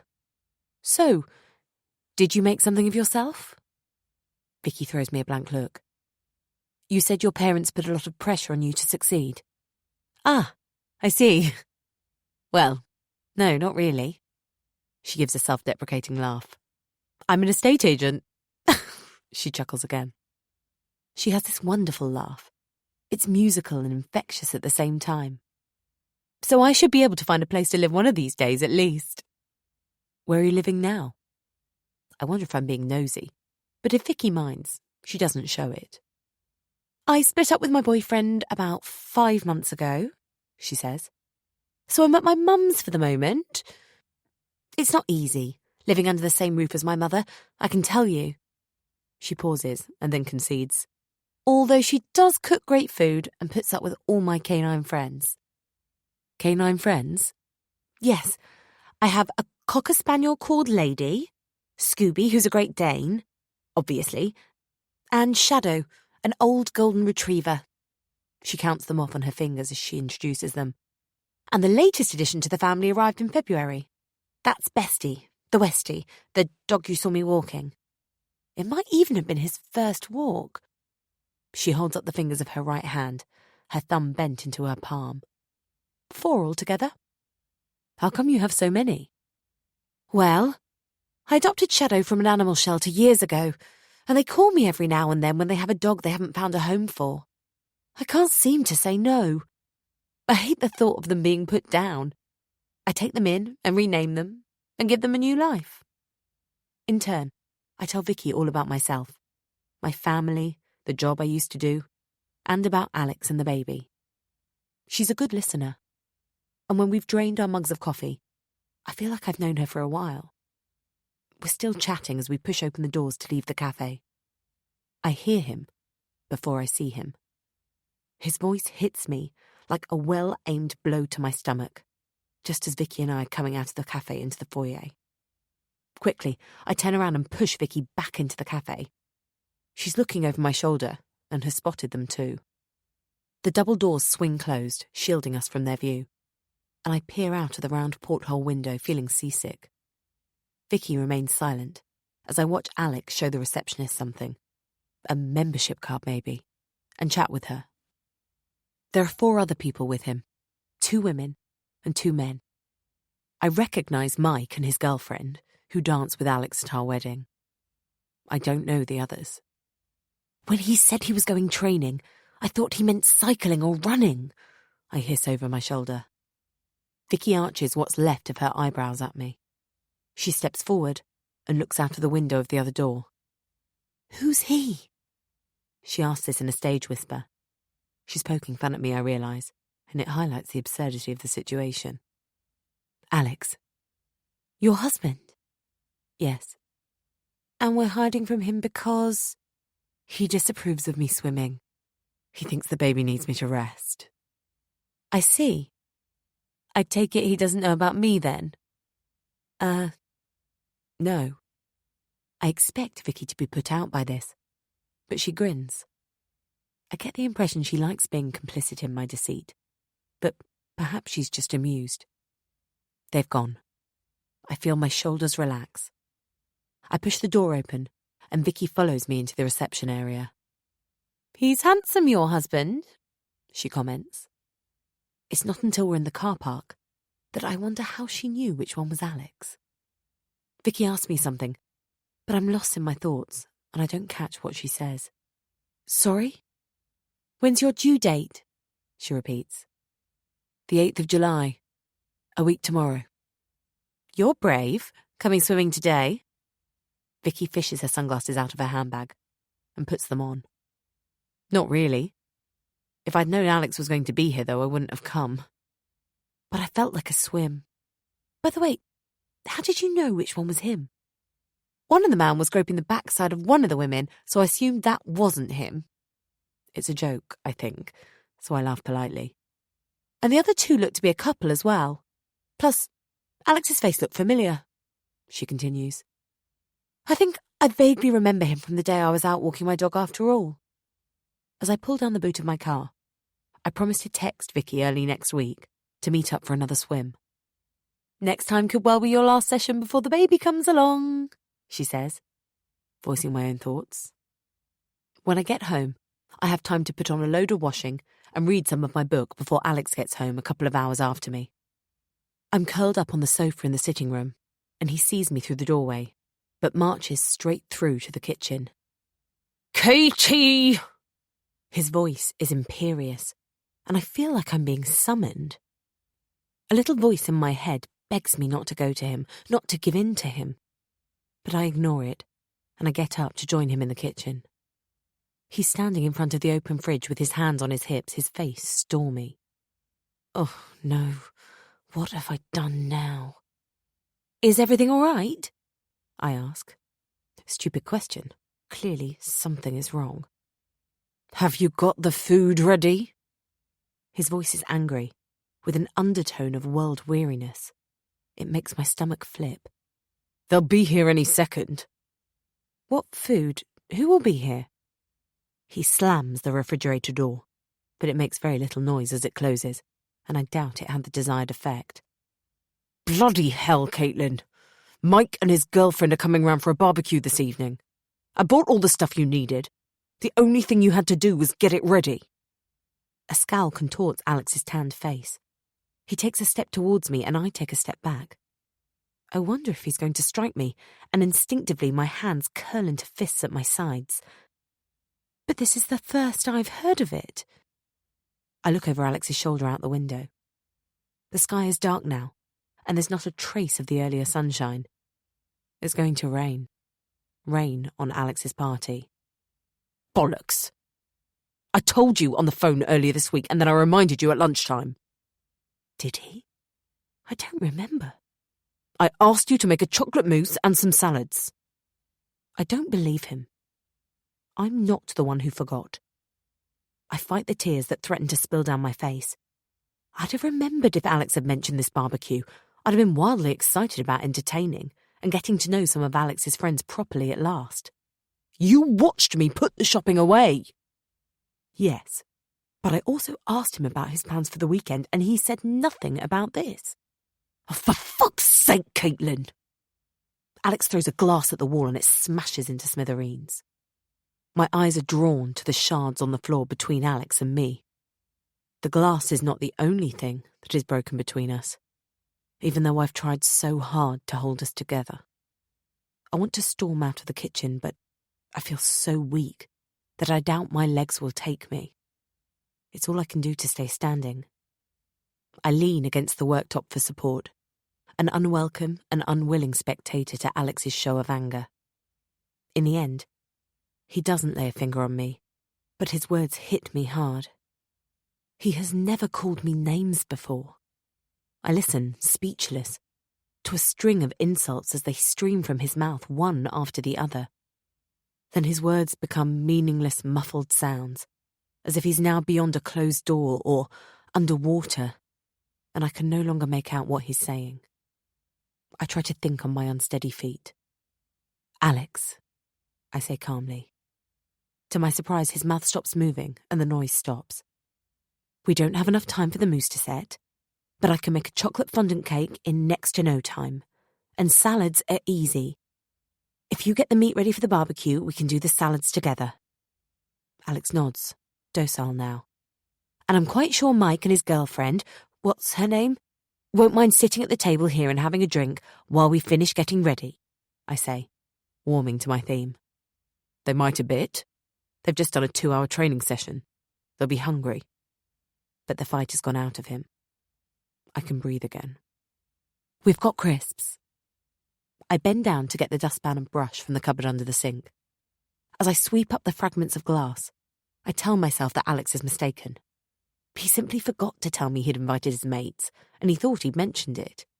Then he overreacted when he came home and saw nothing was ready. But the memory of the dinner at his mother's house resurfaces from where it was lurking in a corner of my mind. Was that an innocent mistake?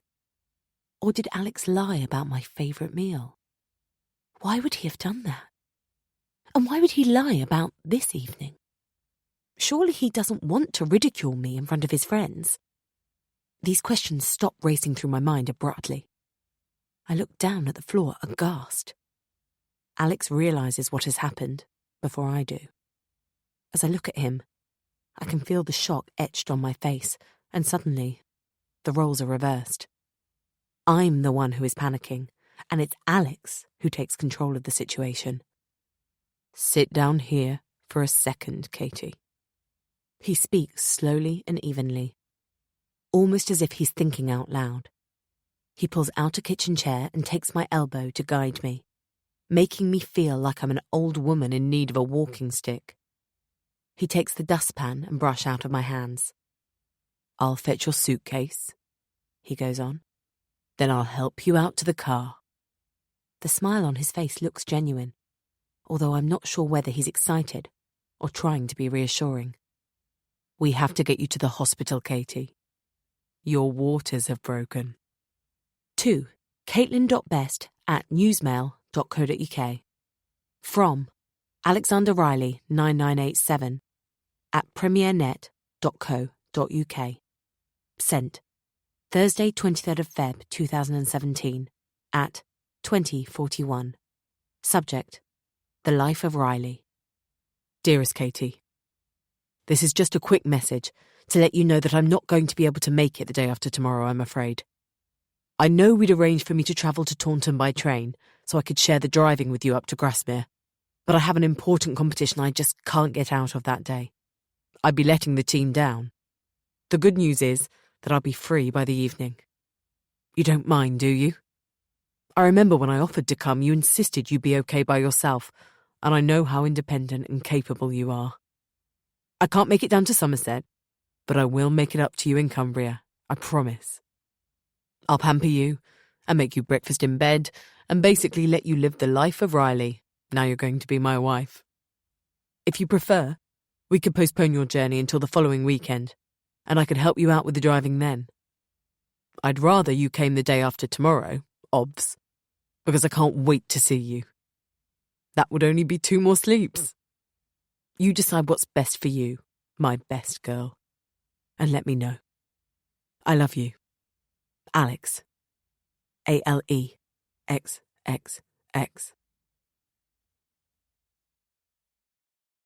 Chapter 9. I hear Chloe wailing in the middle of the night. When I roll over, Alex's side of the bed is empty. As usual, he has got there first. I get out of bed, push my feet into my slippers, and grab my dressing gown from the back of the door. Then I make my way along the landing and peep in through the door to Poppy and Violet's bedroom, now Chloe's room, which Alex has left ajar. He's holding a bottle of milk in one hand and cradling our baby in the other arm, and as I watch, he sits down on one of the single beds. The squalling stops as soon as Chloe's mouth finds the cheat, and she starts to suck hungrily on it. "It looks like you've got it all under control again," I say. Alex has got up twice with Chloe every single night since we brought her home. He hears our daughter before me, gets out of bed to go to her before me, and he feeds her and holds her far more often than I do. But that's about to change. Alex looks up. "Hello there," he says. "You go back to bed. Chloe and I can manage." Looking down again at our daughter, he adds, "Can't we petal?" I wonder if he called Poppy and Violet Petal too. Probably, given that they have flowery first names. Maybe he nicknamed his ex-wife Princess as well. I feel a strange mixture of gratefulness and helplessness, as I often have since coming home from the maternity hospital. I'm thankful that Alex knows what to do with a newborn baby. He has been amazing. But I feel useless in comparison. He's a great father, but his efficiency makes me feel like a bad mother. I'm also rather jealous when I witness scenes like this because I'm reminded that Alex has been through all of this before. Twice. With 2 other daughters. And, more importantly, another wife. "You don't need me then?" I ask, torn between staying here and going back to sleep. "No, we've got it." As I walk away, my husband starts singing Rockabye Baby to Chloe. How odd. I sing all the time, in the car, in the shower, while I'm cooking, but I've never heard Alex sing before. The following morning, we're up before Chloe. Alex has been on paternity leave, or so he calls it, although technically he's not an employee, as it's his business. But his 2 weeks are up, and it's back to work. When Chloe wakes up, I bring her down to the kitchen so we can keep Alex company while he eats his breakfast. I get as comfortable as possible on the wooden chair and encourage Chloe to latch onto my nipple, but she's not having it. "Can't think why she's not mad about your boobs," Alex says, a cheeky grin on his face. He opens the fridge and takes out a bottle of express milk. He runs warm water from the tap over it for a few seconds before handing it to me. Chloe stops protesting mid-scream. "She certainly has taken to the bottle," Alex jokes. I paint a smile on my face, although I wish Chloe would take my breast. Still, with Alex back at work, we'll have time to bond. My baby girl and me. "Will you cope?" Alex asks. "Yes, of course," I say, although I was just asking myself the same question. "You should get some light exercise. Take Chloe out in the pram for some fresh air." "Oh, yes, that's a good idea. We could walk to the shop in Grasmere and buy some chocolate. Alex has been making me healthy meals so that Chloe gets all the vitamins and nutrients she needs through my maternal milk, but I'm starving all of the time. Silver lining. At least the pregnancy weight is falling off me. Perhaps that's the idea. "Are you feeling up to having that barbecue this weekend?" I'm keen to meet his friends, but right now I'm permanently tired, and I look pretty terrible. "Yes," I say. Might be able to sneak a glass of wine, beer, punch, anything with alcohol in it. It's been so long. Oh, food. Grilled skewers and kebabs, rice. Something other than quinoa and lettuce. Absolutely. "Good. I won't be late home. When Alex has left, I carry Chloe upstairs to my bedroom.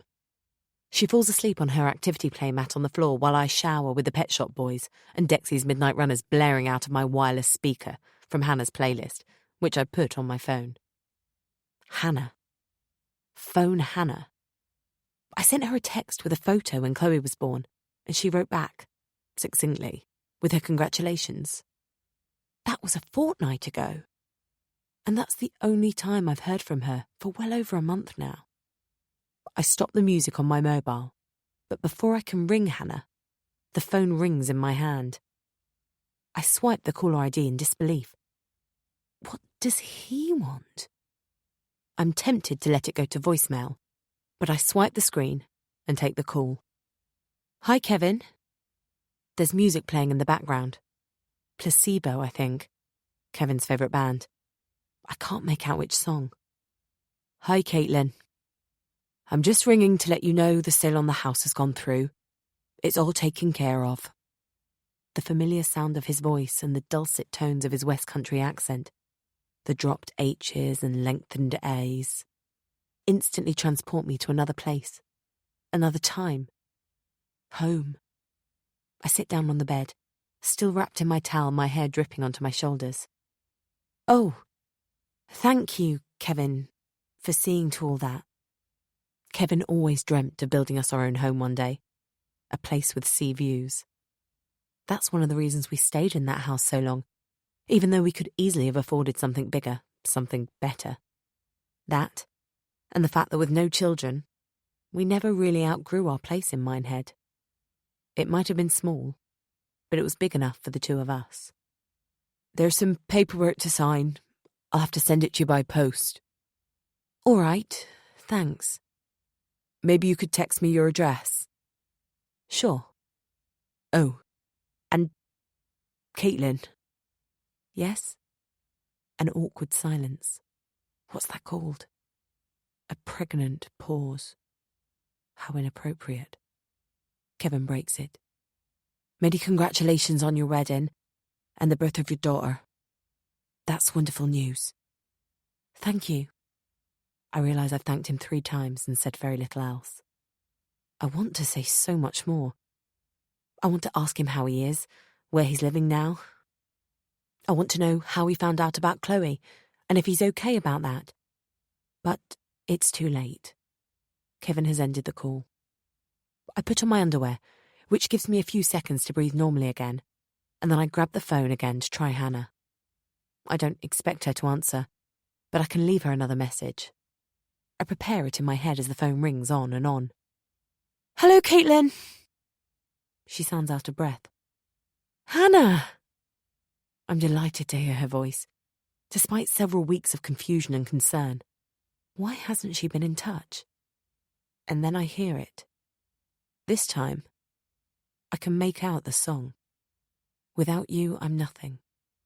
At first, I think they must be listening to the same radio station. Kevin listens to the radio all day long while he's at work. So does Hannah. And then the penny drops like a dead weight. It's Monday. Kevin's day off. Hannah doesn't work on Mondays either. You're at Kevin's? I whisper. It's not a question, but I have no idea where he lives now. I correct myself. You're with Kevin. 2 possible meanings, both fitting. I'm so sorry, Caitlin.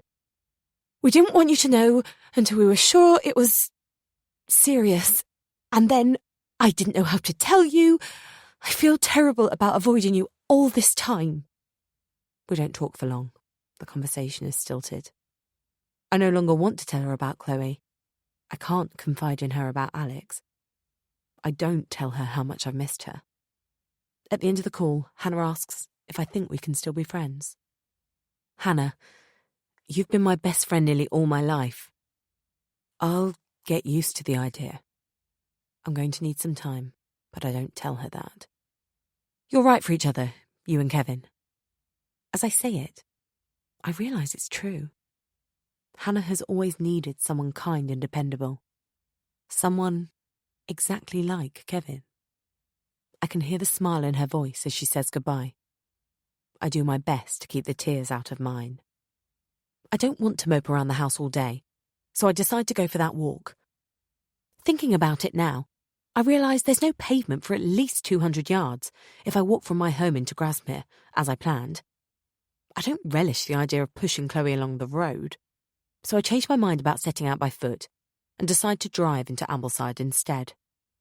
It's a bit of a fiddle, but I manage to fasten the pram into the car and Chloe into the pram, and then fold down the pram chassis so I can put it in the boot. I feel ridiculously proud of myself, but it doesn't obliterate my sadness. As I pull out of the driveway, I reason with myself. I left Kevin. That was my choice. I should be glad he's found someone else, shouldn't I? Even if that someone else is my best friend. And I should be pleased for Hannah. She deserves to find a man who can make her happy. Perhaps I will be pleased for her. In time. I start singing Molly Malone to Chloe, even though I'm pretty certain she's asleep and my voice sounds a bit choked. It will get Kevin and Hannah out of my head anyway. With a jolt, I realise that my mother used to sing that song to Louisa and me. She probably sang it to Julie before us. She could carry a tune, my mum. I stop mid-verse. Oh, God. I miss my mum and my twin sister. I also miss my dad and Julie, Daniel and my nephews. I'd love to see them and for them to meet Chloe. But Alex insists that I should wait until I've fully recovered from giving birth before having to look after guests as well as a newborn baby. I fight against the lump in my throat. I have to stop wallowing in self-pity. I have to be strong. I'm fine. I'll be fine. I'll talk to Alex again. He only has my best interests at heart, I'm sure. But I'm feeling very cut off from my family. Not to mention estranged from my best friend. I'm sure I can make him understand that I need to see someone other than him and Chloe. And my mother-in-law, Sandy, means well, and she helps out a lot. But she has been round nearly every day since we brought Chloe home. And it's too much. It's probably too much for her, too. I'm looking forward to the barbecue, sort of. But Alex's friends don't count either. I want to see my family and my friends. Otherwise, I'll go mad. Then I remember Vicky. She works in Ambleside. Maybe I could pop into the estate agency and say hello. I sent her a text when Chloe was born with some photos. We've exchanged text messages on a couple of occasions since then. When I've parked the car and got the pram clipped onto the chassis, I ask a shopper how to get to Swift and Taylor Properties, where Vicky works, and I find it easily enough. There are stone steps leading up to the entrance, only a few of them, but enough to make it impossible to take the pram into the estate agency. I don't want to leave it at the bottom of the steps, with Chloe in it, but she's sound asleep, and if I lift her out, she's bound to wake up. I tell myself, no one is going to take my baby. If I stand at the top of the steps and don't actually go in the building, I'll be able to keep an eye on her. So, leaving her in the pram outside, I go up the steps. The automatic doors open. I stand in the doorway, turning my head from time to time to check on Chloe, but the doors start to close and then reopen. Close, open, repeat. "Come in, love," says a woman in her 50s, who was sitting at one of the 4 desks and peering at me over the top of her bifocals. Reluctantly, I step into the room to allow the doors to shut behind me. I shuffle from one foot to the other, uncomfortable at the idea that Chloe is out of my sight now. Is Vicky here?" I ask her. "Vicky?" "Yes, she's a friend of mine. She works here." "Vicky who, love?" I don't know her other name, I'm afraid." Maybe there are 2 Vickies.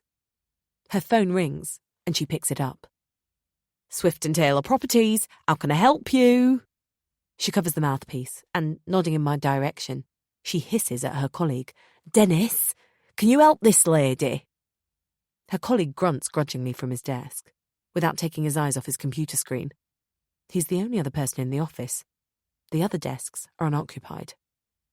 I'm suddenly overcome with panic about leaving Chloe outside, You're obviously busy, I say hurriedly. I'll come back another time. Sorry to disturb you. How odd. I'm sure Vicky said Swift and Taylor Properties. She even has their name on a sticker plastered along the side of her car. I remember seeing it in the car park at the swimming pool. She said she hated that advert and used her mother's car at weekends. As I go back outside, it occurs to me that Vicky's colleagues may call her Victoria, supposing that's the unabbreviated form of her first name. Or perhaps they use Miss and her surname? I'm about to turn around and inquire again, but then my heart stops. The pram has gone. I can hear the woman call out to me as I race down the steps, shouting, "Chloe!" I almost lose my footing. "Chloe!" My world crumbles around me in slow motion. My chest tightens so that I can't breathe. My eyes mist over so that I can't see. "My baby!" I cry. "It's okay. She's here with me." I know who it is, although she has her back to me and doesn't turn around. I recognise her mellifluous voice. "I saw you through the window, so I realised this must be Chloe." She's pushing the pram backwards and forwards as if to calm Chloe, although there's no noise coming from the pram. "You're so tiny," she coos, bending over and stroking Chloe's cheek. "Hi, Vicky. It's great to see you," I say, feeling stupid in trying to recover. I walk round in front of her and kiss her on the cheek. She's wearing a cornflower blue cotton skirt and a white strappy top, and looks lovely as always. "You scared me." "Did I? I'm sorry." Vicky focuses her attention back on Chloe. "Your baby is so beautiful." I smile at that. I take a peek at Chloe, still fast asleep. I can breathe evenly and see clearly again. "Who does she look like?" Vicky asks. "Well, she has my mouth and complexion, but the blue eyes are Alex's. She doesn't have his nose, thankfully, or my ginger hair." "I assume you dyed your hair. You're so lucky." I didn't used to think so. I'm glad Chloe's fair like her dad when he was little, and my dad when he still had hair. I look down at Chloe again. She's so pretty when she's sleeping. "Your colleagues didn't seem to want to tell me where to find you." I nod towards the window of the estate agency. "Which one?" "The woman with the glasses? Well, the man. Dennis, is it? Wasn't much help either, actually." She rolls her eyes. "Ruth's a dotty old bat. Harmless, but a bit overprotective. And that Dennis is a waste of space. Have you got time for a coffee?" She pauses long enough for me to nod. "Wait here a tick." And with that, she runs up the steps and disappears. For the few seconds she's gone, I wonder if Vicky really does work here. Then I wonder if I'm the one who is dotty. Of course she works here. She's just gone inside. And anyway, why would she say she works here if she doesn't? The misunderstanding with Vicky's colleague Ruth is down to me. Vicky is my friend, the only friend I've made since moving here, and I don't even know her full name. Vicky reemerges with a plastic bag in her hand. She waves it at me and I wonder what's in it, but I don't dare ask. "I haven't got long, I'm afraid," she tells me. "I went to a private viewing this morning and my colleagues think I should be pulling my weight this afternoon to make up for it." She winks conspiratorially, but I've missed the point. "What?" I think I found a little house, well, a garden flat, near Troutbeck." I furrow my brows. "About 3 miles north of Windermere," Vicky informs me. "It's perfect for me and the dogs. I'm going to put in an offer and avoid showing anyone else around it for the time being." She grins. "My mum is paying the deposit. I lost all my money when, well, that's another story." "Oh, Vicky, that sounds wonderful." I ask her loads of questions, and she tells me all about the house as we walk along the narrow pavement side by side. Her excitement is palpable and contagious. As she's talking about how she's going to decorate what to her mind has evidently already become her new home, I think about the house I used to live in with Kevin in Minehead. Some time ago, Alex offered to invest my half of the money from the sale. He mentioned something about a high-interest building society account, but I didn't pay much attention. I'm relieved he's happy to sort all that out for me. I'll have to remember to text Kevin with my postal address and tell Alex the house has been sold. Vicky stops walking and talking at the same time, and I realise I've tuned out. I don't seem to have missed anything important, though. "This cafe is quite nice," she says. "Will this do?" "It looks great," I say. And Vicky holds the door open so that I can manoeuvre the pram inside. Over coffee, she hands me the bag she retrieved from inside the estate agency. "This is for you," she says. "A present for the baby." I'm touched by Vicky's thoughtfulness. I'm holding Chloe and Vicky reaches out to take her so that I can open the present. It's beautifully wrapped, and as I tear off the paper and ribbons, I can feel Vicky's eyes on me, keen to see what I make of her gift. It's a baby carrier. "You haven't got one already, have you? If so, we can exchange it." No, I haven't got one. My family have sent lots of clothes, and my mother-in-law bought the activity playmat. Alex and I had already bought the pram and cot. We have no end of baby paraphernalia. But I haven't got one of these. "You can carry Chloe around like a baby kangaroo in a pouch," she says, her eyes bright. "And use your hands to do other things like read a book or tidy up." A friend of mine had one and couldn't recommend it highly enough when I asked her for advice on what to buy you. "Thank you," I say. I'm very moved by all the trouble Vicky has gone to. "Also, I found a sports centre with creche facilities in Cockermouth. It doesn't have a pool, but it does have a gym. It's a bit of a trek, but I thought when you were feeling up to it, we could go." "Oh, Vicky, that's really sweet of you." I'm tired all the time, and the last thing I feel like doing is sport, but I hear myself saying, "Give me a couple more weeks." Then I remember the barbecue. "Oh, Alex is having a barbecue this weekend for some of his friends. Would you like to come?" I ask. Vicky looks shocked, but her tweezed eyebrows do tend to give her that expression. "I'm not free this weekend, I'm afraid. Sorry," she says. She finishes her coffee, leans back in her chair, and crosses her legs before adding, "I thought your husband didn't know about me." "He doesn't. But I could tell him about you now. I'm no longer pregnant, so I don't need to meet up with you for swimming sessions behind his back." Vicky chuckles. "Oh, I think you should think twice about that," she jokes. "You might need an alibi one day. And anyway, I quite like being a secret." She winks. I'm a little disappointed that she can't come, but I'm not sure how Alex would feel about me inviting a friend round to his party without running it by him first, so it's probably just as well. As I stifle a yawn, I notice Vicky check her watch. I down the dregs of my coffee. Vicky is apologetic about having to rush off, but I'm feeling much better for seeing her. By the time I get home, however, I'm utterly exhausted. I feed and change Chloe, and when she falls asleep, I put her down gently in the pram, which I'd left in the hall, and wheel it into the sitting room. I lie down on the sofa with my book, planning to read a few chapters before getting the dinner ready for this evening.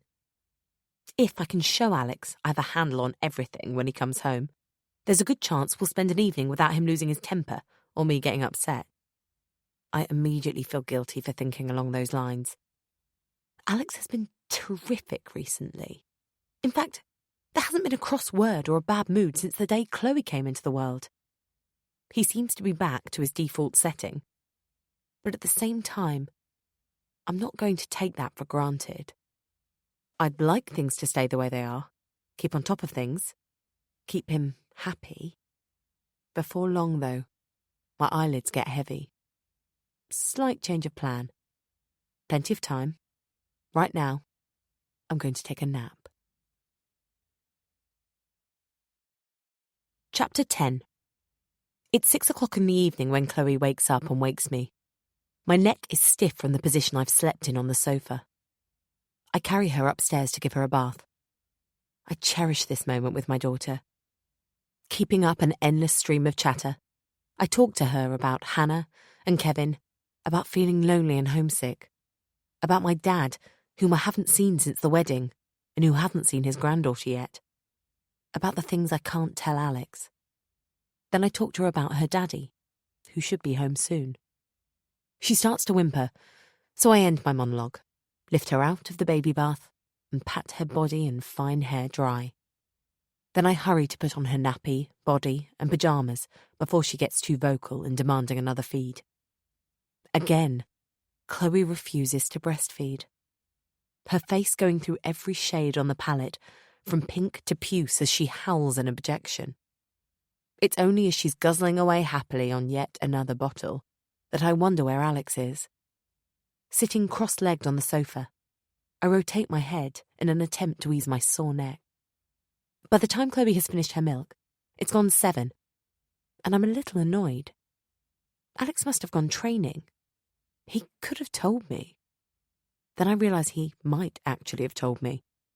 I hadn't checked my mobile. Holding Chloe so that I can rub her back with one hand, I'm getting good at this, I fetch my handbag from the hall and manage to extract my mobile. But there's no message from Alex. I try calling him, but it goes to voicemail. Okay, now I'm done with annoyed and I'm getting anxious. I put Chloe in the baby carrier, and over the top of her head, I make the dinner. Shepherd's pie. Alex's favourite. And I might even feel full after this meal. I push it in the oven. If Alex isn't back by the time it's ready, it can easily be heated up later. By 8 p.m, I'm so worried that I'm contemplating calling my mother-in-law. He said he wouldn't be late. Didn't he? My mind becomes hyperactive. A sudden image of a lorry blindsiding Alex's car forces its way into my head. There will be a knock on the door any minute now when the police arrive to tell me he's dead and I'm a widow. Calm down. Breathe in. Breathe out. I'm not sure whose voice is in my head calming me, but it works for a while. By 9, though. I'm wondering how long someone has to be AWOL before they're considered a missing person.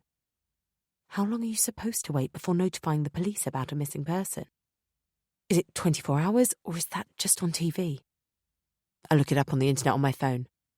No, you don't have to wait 24 hours before contacting the local police. According to the website, they will ask me for details of places he often visits. Where could he be? Is there somewhere he goes when he's not at home or at work or training? I text Alex. Where are you? Then I add 3 kisses, send the message and wait. No answer. I tried to get hold of my mother-in-law. She isn't answering her mobile or her landline. For the next hour, Chloe cries. I change her, attempt to feed her again, rub her tummy in case she's colicky, push her dummy in her mouth, sing, coo, croon, and beg. Eventually, she falls asleep in my arms. She must be able to sense when I'm on edge. I lay her down in her cot. It's getting very late now, and there's still no sign of Alex. Maybe I'm mistaken. Perhaps he said he wasn't coming home this evening and I forgot. I do feel like I've left half of my brain at the maternity hospital sometimes. I think about calling the police, but I'm rather embarrassed. I'm sure they'd treat it as an emergency if I reported a missing child. But a missing husband? They'll find me ridiculous. They'll ask questions like, do we ever argue? Or has he ever slept away from home before? I ring Alex's mobile again and again. But each time it goes straight to voicemail and I end the calls without leaving a message. After expressing some more milk, I heat up some of the meal I made and push it around my plate for a while before scraping it into the bin. I decide to go to bed. I make my way upstairs, hoping there's a perfectly good explanation for his disappearance. Maybe he told me he was away on business, and I simply didn't register what he said. I feel worn out, but sleep doesn't come. I toss and turn for a while, and then I switch on my lamp and pick up my novel. The words on the page blur, and I can't make them out. I try harder to concentrate on my book, but after reading the same paragraph 5 or 6 times without taking anything in, I give up. Twirling a strand of my hair around my index finger, I gaze at the vacant side of the bed where Alex should be. I try to imagine him lying there next to me. Instead, I see him lying in a ditch, bleeding to death, his overturned car hidden from the road, the truck long gone. Shaking my head in an effort to dispel the images, I decide to ring the police in the morning. I notice I've cut off the blood supply to my fingertip, so I unravel the strand of hair. I turn off the lamp and lie in the dark, my eyes staring blindly at the ceiling. When Chloe wakes for the first of her nightly feeds, it comes as a welcome respite from the tangle of alarm and anger that's beginning to overwhelm me.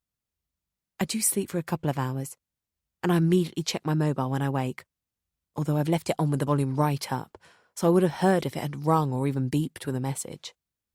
Still no news. I get up, check on Chloe, who is sleeping soundly, and go downstairs to make a cup of tea. It's early, but I ring Julie. Normally, I would turn to Hannah, but even though I don't often confide in Julie, she does give good advice. Usually when I don't want to hear it. Right now, I do. So I tell my sister everything. Alex is missing. I'm not 100% sure he was meant to come home. I don't want to call the police unnecessarily because they'll take me for an idiot. Why don't you ring the local hospitals before you call the police? My pragmatic sister suggests. Why didn't I think of that? Julie would, though. She's a nurse. We get calls at the hospital all the time asking that sort of thing, she adds.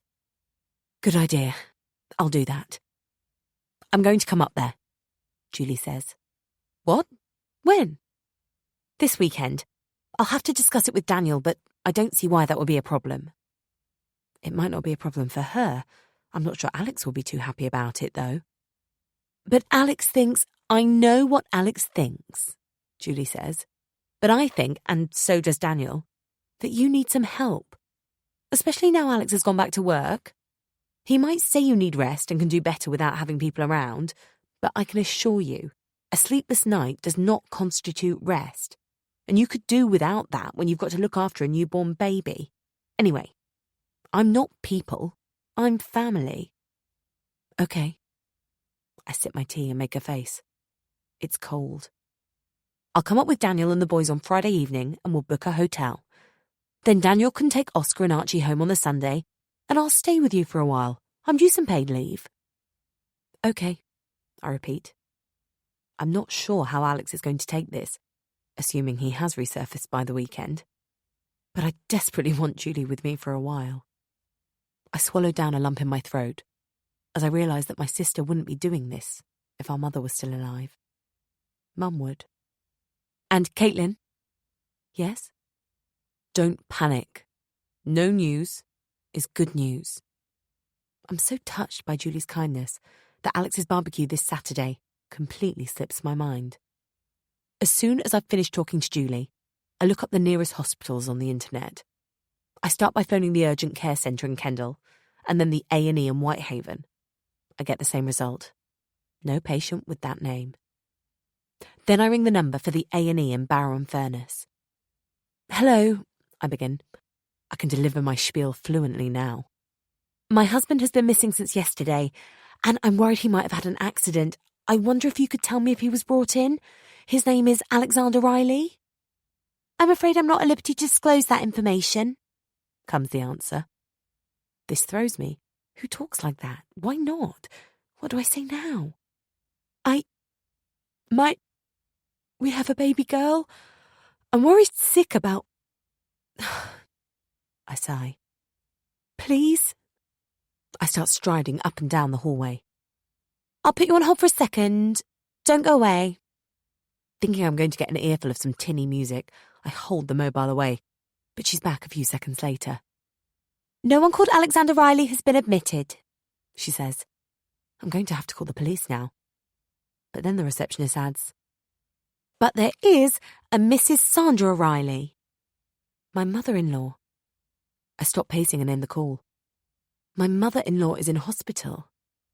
I'm trying to digest this piece of information, but it seems to raise more questions than it answers. At that moment, two things happen at the same time.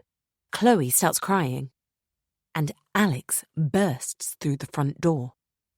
Are you going to get that? He demands, nodding his head towards the stairs, as if Chloe is a ringing telephone. I glare at him as wordlessly I push past him and run up the stairs. When I come back down with Chloe in my arms, Alex is waiting at the bottom of the stairs. He could have got the bottle ready, but I don't complain. He follows me into the kitchen and watches me while I do it. As soon as I've sat down with Chloe, I turn to Alex. What's happened? I couldn't get through on your mobile.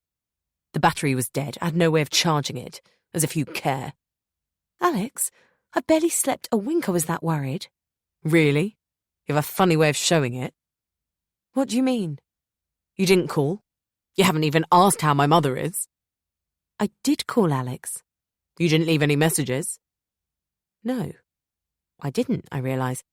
But Alex's logic seems rather flawed to me. Didn't he just say his phone was out? I decided to let that one go. He's probably a bit short on sleep himself.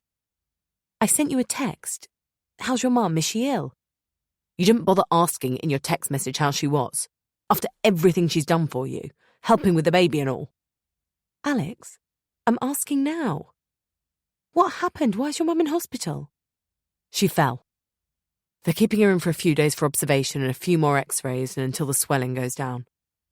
I should probably be more worried than I am, but Alex is prone to exaggeration, and I'm still mad at him for abandoning Chloe and me. What happened? I sound worried at least. I already told you what happened. I'm having trouble following Alex. When did you tell me? I left you a message because, unlike you, I'm considerate. What message? I'm beginning to feel like we've been here before. We just go round and round in circles. Arguing with Alex is like trying to reason with a goldfish. I left a post-it here in the kitchen, in the usual place. I came home yesterday to see if you were okay, but you were out. Then the hospital rang about Mum. I didn't see a post-it. It's not here now. But as I turn my head and glance up at the worktop, I catch sight of a square piece of orange paper next to the kettle. Alex leaps up, grabs the post-it, and waves it triumphantly above his head. Then he slams it down on the table in front of me, making Chloe jump. Her little face twists up, as if she's about to start crying again, but then she carries on sucking away at the bottle, apparently more hungry than startled. If you didn't see it, how did you know she'd been hospitalised? Luckily, he's hissing rather than shouting. I don't want him to scare Chloe. I'm trying hard not to feel scared myself. I don't even answer. I give up. My eyes are locked with Alex's. I don't want to look away, as if that would make me the loser of some sick game. I need to process this. I'm sure the post-it wasn't there yesterday evening. I made the dinner. I made several cups of tea. I would have seen it. Definitely. Wouldn't I? But that could only mean that Alex has just stuck it there, which would be a very cruel thing to do. I can't even imagine why he'd do that. To make me doubt myself? Or is he covering up the fact that he forgot to leave me a note in the first place? Alex breaks our eye contact first, but I don't feel like I've scored a point. Far from it. Once he has turned his back, I glance down and read the note. Mum has been rushed to A&E. She's badly injured. I've gone to hospital. Call me later. Alex. ALEXXX. At least the kisses are back, but probably not for long. Alex is back too. I should feel relieved, but I feel numb. My husband is home, but I've never felt so far from home in my life.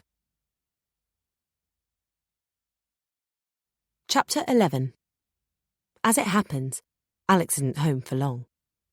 He picks Sandy up from the hospital the following evening, and for the next 2 nights, he sleeps over in his mother's guest room. It turns out she sprained her ankle when she tripped and fell on her own doorstep. Literally. Alex, who was there, took her to the hospital.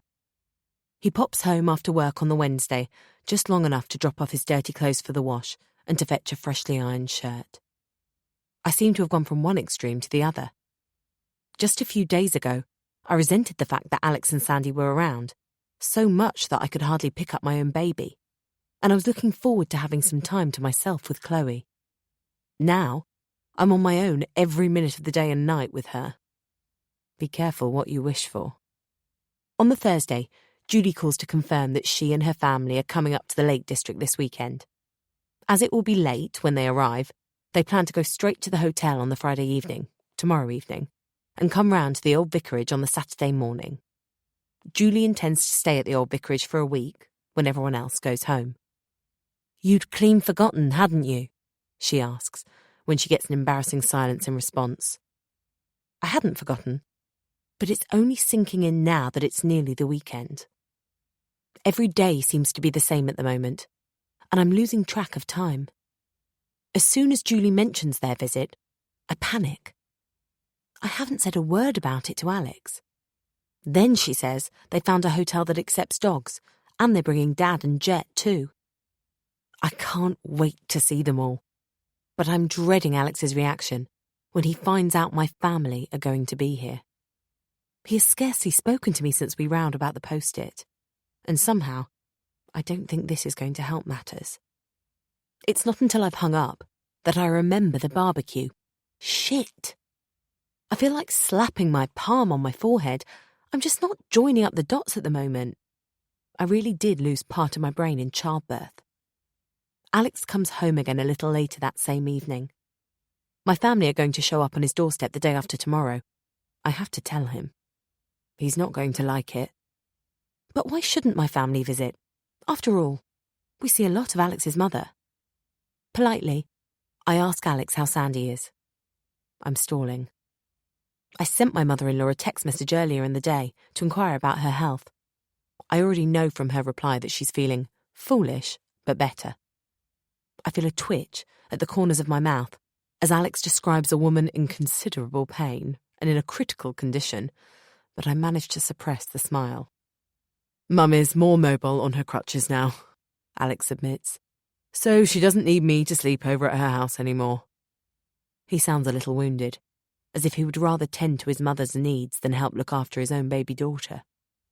She's a brave trooper, he continues. She'll be hobbling around on her own 2 feet in no time.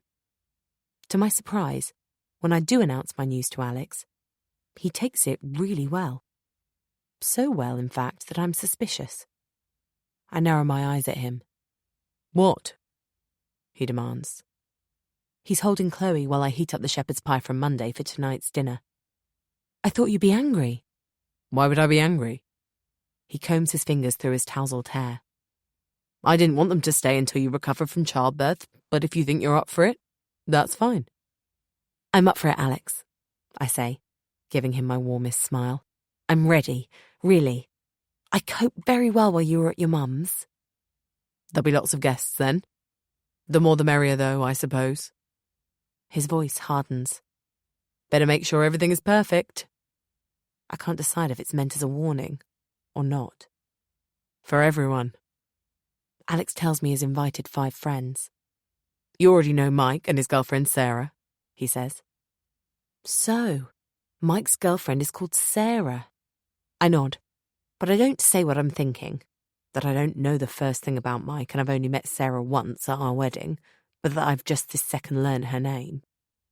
The only thing I know about her is that she can jive. Clearly, I really don't know them at all. That reminds me, I still haven't asked Vicky what her full name is. "Then there's another 3 friends from the triathlon club," Alex continues. When we've eaten, Alex feeds Chloe while I make out a shopping list. "Crisps, obviously, and canapes," he says, and I scribble it down. I have no idea if I'm to buy them or make them, so I ask, "What do you mean by canapes?" He gives a derisive laugh. "What?" "Weren't you a French teacher?" he scoffs. "I am, still officially, a senior lecturer in French." "Oh, go on. Any excuse to rub it in?" "What do you mean?" I ask, thinking we're talking at cross purposes. "You just can't resist lording it over me because you happen to have a PhD and I've only got a degree." "I'm sorry, Alex," I say, although that hadn't been my intention at all. I had no idea he was sensitive about that. My stomach gives a little lurch in apprehension, but to my relief, Alex seems to accept my apology, and he carries on. "Prosecco or champagne or cava or something similar. sausage rolls, homemade, not that crap from the supermarket shelves, dips, olives, melon with serrano ham, crostini with goat's cheese. I'm not sure what that is, but I know better than to ask this time. As I write down what Alex dictates, I reassure myself. I'll have all day tomorrow to start organising this, and I'm sure Julie will help me on Saturday if Alex is busy. I'll make sure everything is perfect. For everyone. But especially for Alex. And I do know why he wants me to get this right. I'm sure he thinks I've forgotten that Saturday is his birthday. But I haven't. When Chloe falls asleep, Alex takes her upstairs. Then he comes down again to suggest we get an early night. Sounds great to me, I say, and clear up our dinner things in the kitchen, before following Alex up to our bedroom. When I come out of the bathroom, Alex is lying on his back in bed, his arms behind his head, his chest exposed above the bed covers. As I climb into bed beside him, he kicks the quilt off the bed and turns towards me, propping himself up on his elbow. How long after giving birth until you know? I'm a bit slow to cotton on. What are you talking about? Then I notice it's not just his chest that's bare. He's bare from the waist down too, completely naked, and he has an erection. Until you can have sex, Katie, Alex says, making no effort to keep the exasperation out of his voice. He stares at me with his piercing blue eyes. About 6 weeks, I say. Another 3 weeks to go. I expect him to get up, pull on his boxers, lie down with his back to me and sulk. But he doesn't move. His eyes have a dangerous glint in them. Earlier, you said you'd recovered. You seemed so sure you'd healed. He pouts, but it quickly transforms into a smile. It's an act. I'm ready, really, he mimics. I'm up for it, Alex. Alex, this isn't funny. I'm not joking. He takes my hand and presses it against his erect penis. Can you feel that, Katie? Who's up for it now, hey? I'm up for it. Alex, 6 weeks? Yes. I want to stand up to him, but it comes out as a whisper. That's how long you are supposed to wait, he says. But I can't wait that long. He's going to force me to have sex with him. I shudder as I think of my episiotomy stitches. But instead, he rolls onto his back and pushes down hard on my head with both his hands. I have tears in my eyes as I begin to perform oral sex on my husband.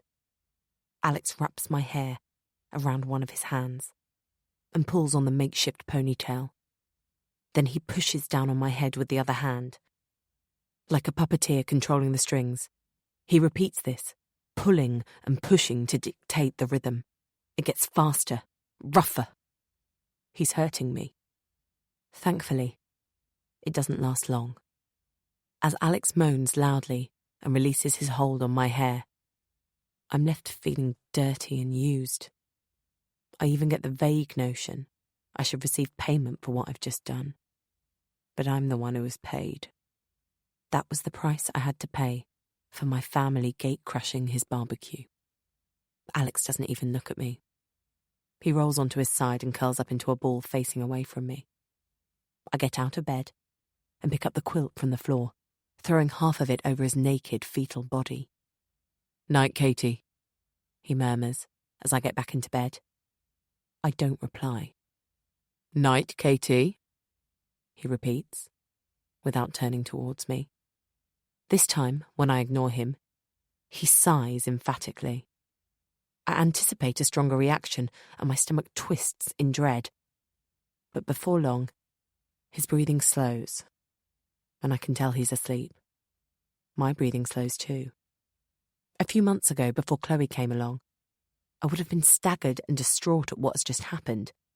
I'd have found it impossible to get to sleep. I'd have sobbed silently next to Alex in bed. But now, this sort of incident seems to be par for the course. I'm not indifferent, but I feel detached. as if I've just witnessed it instead of experienced it. I only feel a sort of numb apathy, as though I'm becoming immune. As I lie there, rubbing my sore scalp gently, I think about Alex's moods and behaviour. Sometimes he snaps and shouts at me. On a couple of occasions now, he's hurled all sorts of obscenities and insults at me. At other times, I get the feeling he's building up to something, but I don't know what until he explodes. Occasionally, like this time, he metes out a punishment. Evidently, he was not happy about my family coming to Grasmere, but he pretended everything was fine while all evening he must have been plotting his revenge. Often when Alex is in one of his moods, he gives me dark looks, which I can handle, or the silent treatment which, to be honest, I find less frustrating than I used to. When he ignores me now, it still makes me feel worthless and non-existent, but at least it gives him time to calm down, and it gives me time to pull myself together. But tonight is the first time that I'm the one sulking and refusing to answer him. Until now, it has always been the other way around. Am I giving him a taste of his own medicine? Or am I starting to become like him? One thing's for sure. I don't like who I'm becoming. I don't like who I am when I'm with my husband anymore. But I haven't stopped loving him, in spite of everything, in spite of myself. Alex wakes up early. He's happy and energetic. He brings me a mug of tea in bed. "Thank God it's Friday," he says. "I can't wait to spend some quality time with you and Chloe this weekend." A kiss on the cheek. "And then it'd be great to see your family again." A kiss on the other cheek. That's the only reply I can muster for the moment. "I'm swimming after work," he announces, picking up his kit bag as if to make the point. He leaves shortly after that. He gives me a minty kiss on the lips before he goes. I don't get time to drink the tea, as Chloe wakes up. Chloe cries all morning. I put her in the baby carrier and fire up my laptop. I fetch the shopping list Alex and I made the previous evening, and I add a whole load of things to it that he has forgotten or that I've thought of since making the list. Then I do as much of the shopping as possible online and select a delivery time late in the day. That will give me time to go and shop for everything I haven't been able to purchase online, like bloody canapes. Tomorrow we'll have plenty of time to make the pies, pastries, sausage rolls and other nibbles. By the time the shopping has been delivered and tidied away late that afternoon, I'm exhausted. But I wanted this evening to be special, and I'm determined not to let last night's incident in the bedroom deter me. Chloe is fractious, so I put her in the baby carrier while I make a meal for Alex and me. I bake a cake as well for Alex's birthday. As we're going to be entertaining tomorrow, I'd like to celebrate it with him tonight. I'm going to make meatballs and serve them with the fresh pasta I bought earlier. It's one of Alex's favourite meals. I've also opened a bottle of Sagrata Rossa, a Sicilian red wine, to let it breathe. And also to have a little taste. Just to make sure it's not corked. Obviously. As I get to work in the kitchen, I think about all the presents Alex had bought me. He used to buy me presents all the time, pretty much every week. He sent them to the university. He sent them to my home address. On one awkward occasion, I had to pretend to Kevin that the huge bouquet of roses delivered by Interflora had been sent by a grateful student. Alex hasn't bought me any gifts for a while. Not even when Chloe was born. Not since the gold medallion he got to replace the heart pendant and silver chain. I don't think he has forgiven me for losing that necklace. He put a lot of thought into the presents he bought me, and the gifts I've given him have always seemed lackluster in comparison. This time, I want to spoil him, particularly as he's celebrating his 40th tomorrow. I had to rack my brains to come up with something I'm confident he'll love. And then it came to me. He loves whiskey. He has a scotch to unwind most evenings. Alex is in a jubilant mood when he comes home. And after he has fed Chloe and she has fallen fast asleep, it's our turn to eat. Alex compliments me on the meal, on my hair, which is simply tied up in a ponytail as usual, and on getting all the shopping in for tomorrow. His good mood is infectious, and it buoys me up and boosts my energy level for a while. After dinner, we sit down side by side on the sofa in the sitting room, and I give Alex his birthday presents.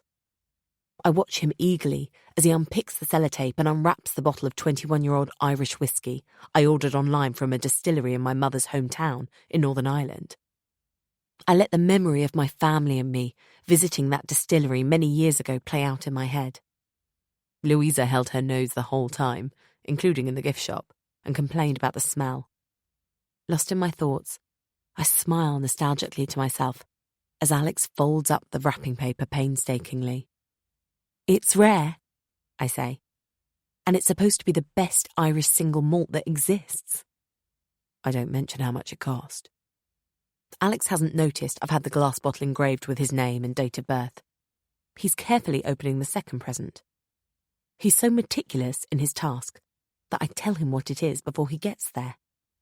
"It's a crystal whiskey tumbler, so you don't have to drink out of that toothbrush glass anymore." I chuckle to show I'm teasing, and Alex gives a weak smile. "Very considerate of you, Katie," he says, and in the same breath he adds, "You could wear a nice summer dress tomorrow, get togged up a bit. You've lost enough of that pregnancy weight now, surely." I'm stunned, and I don't know how to answer that, so I say nothing. "Going to be hot tomorrow," he adds. "Scorchio." "I'll pour myself a scotch," he says, leaving the bottle I gave him on the table. "It might be unlucky to open this before the day of my birthday." I knit my eyebrows, wondering how Alex can think nothing of unwrapping his birthday present before the actual date, but draw the line at opening the bottle itself. "That glass will have to be washed out before I use it." I'm not sure if he expects me to get up and wash the crystal tumbler for him. I stay seated. Is Alex disappointed with his presents? Or does he just want me to be disappointed by his reaction? Deep down, I think he's gutted I remembered his birthday at all. Last year, I remembered him doing a countdown in his emails. 3 more sleeps, 2 more sleeps, 1 more sleep. We'd only been in touch for a little while, and it struck me as touching, albeit childish. This year, he hasn't mentioned his birthday once. Perhaps he was hoping to pick a fight. I used to think Alex couldn't handle difficult situations very well. Now I'm beginning to think he thrives on the drama. He's only really happy when he's angry. When he has drained his glass of whiskey, he yawns and says, "I'm going to turn in now. You coming?" I stifle my own yawn. "I'm just going to read a chapter or 2, then I'll be up," I answer, anxious to avoid a repeat of last night's performance. I take my novel from the coffee table. I'm too tired to concentrate, really, but I read a few pages and hope that will have given him enough time to nod off. Before making my way upstairs, my eyes are drawn to the bottle I brought Alex, which is still in its box on the coffee table. I study it for a moment, still confused about Alex's nonchalance. Then I pick it up and take it over to the cupboard where Alex keeps his whiskies to tidy it away. When I open the cupboard, I look at the bottle labels. I notice he only has Scotch whiskies. My mum's dad wouldn't touch Scotch whiskey, although he swore by Irish whiskey. My mum often said a wee dram was my grandfather's panacea for every ailment and disease.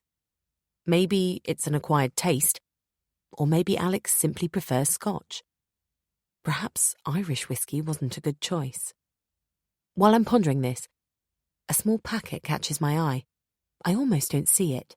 It's tucked behind some 12-year-old Glenfiddich. A box of pills. At first, I'm amused by the thought that Alex would keep paracetamol or aspirin in the same place as his whiskies. The hangover cause next to the hangover cure. Then it strikes me as odd that Alex would keep headache tablets in the whiskey cupboard instead of the bathroom cabinet with all the other medicines. I open the box and pop one of the pills out of its blister to examine it. It doesn't look like a painkiller to me. It's green for a start. Has Alex hidden these tablets here? I read the name of the drug on the packaging. It doesn't mean anything to me. There's no leaflet inside the packaging. I have no idea what this medicine is for. I decide to Google it, but then I realise I've left my phone charging in the bedroom. I wonder briefly if Alex is taking performance-enhancing drugs, but I dismiss the idea. He has always been very anti-doping and can't abide cheats. It's more likely this is for a common complaint, like hay fever, or an embarrassing one, like hemorrhoids. I'm making a mystery out of something that's banal. All the same, I think it might be better if Alex doesn't know I opened this cupboard. So I put the packet of pills back exactly where I found it. And I put the bottle of Irish single malt back down on the coffee table where Alex left it.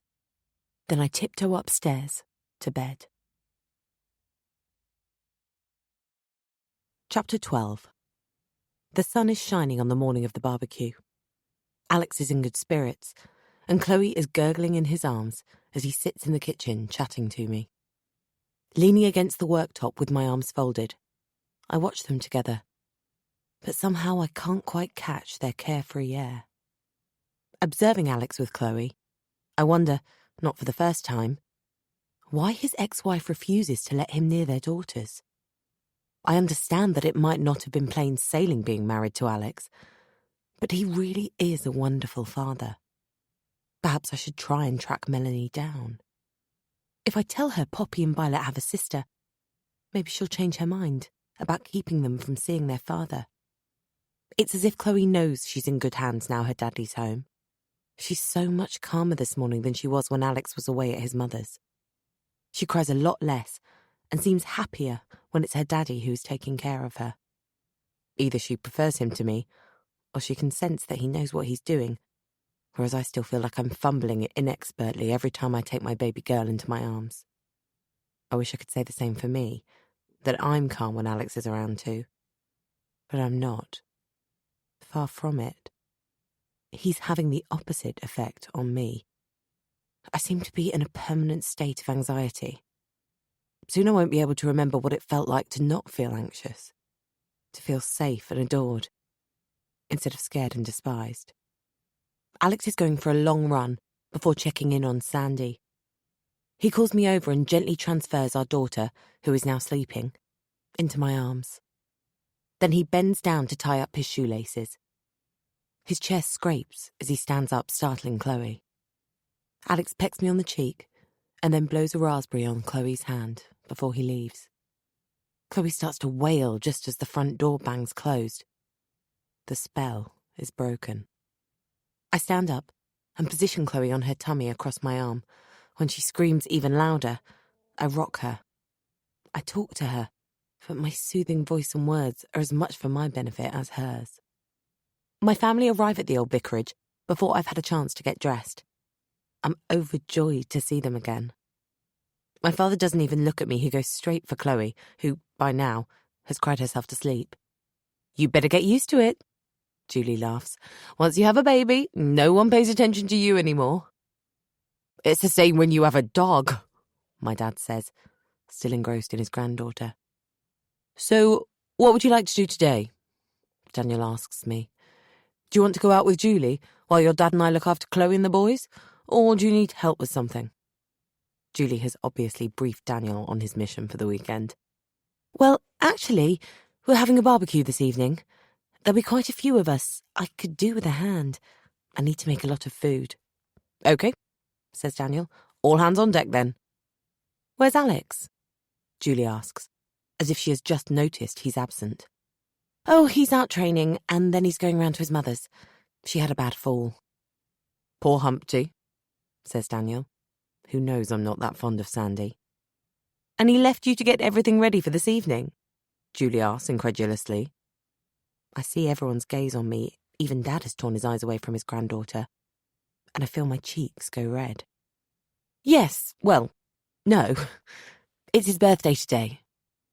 Seeing disapproval written all over Julie's face, I add, "The barbecue was sort of a surprise party, really." The lie comes effortlessly out of my mouth and sounds so convincing. I almost believe it myself. "I invited his friends ages ago." I'm shocked by my own mendacity. Why am I making up excuses for him? Because I'm embarrassed, I suppose. Or ashamed. Or both. "How many of us are there?" Julie asks. 12. The 6 of us, 5 of Alex's friends, and Alex, of course. I realise I've counted myself with my family instead of with Alex. That seems a bit strange. And yet, that makes us 13, Archie says. Unlucky for some, says Daniel. Not for us, I say, sounding more sure of that than I feel. This has to be perfect. I think Alex is a bit grumpy about turning 40. I want to cheer him up. Let's get to work then, Julie says. I get showered and dressed while Daniel makes everyone tea, and then we all busy ourselves in the kitchen. Oscar and Archie prove to be young chefs in the making, and I'm very impressed. Julie informs me they're addicted to the Great British Bake Off.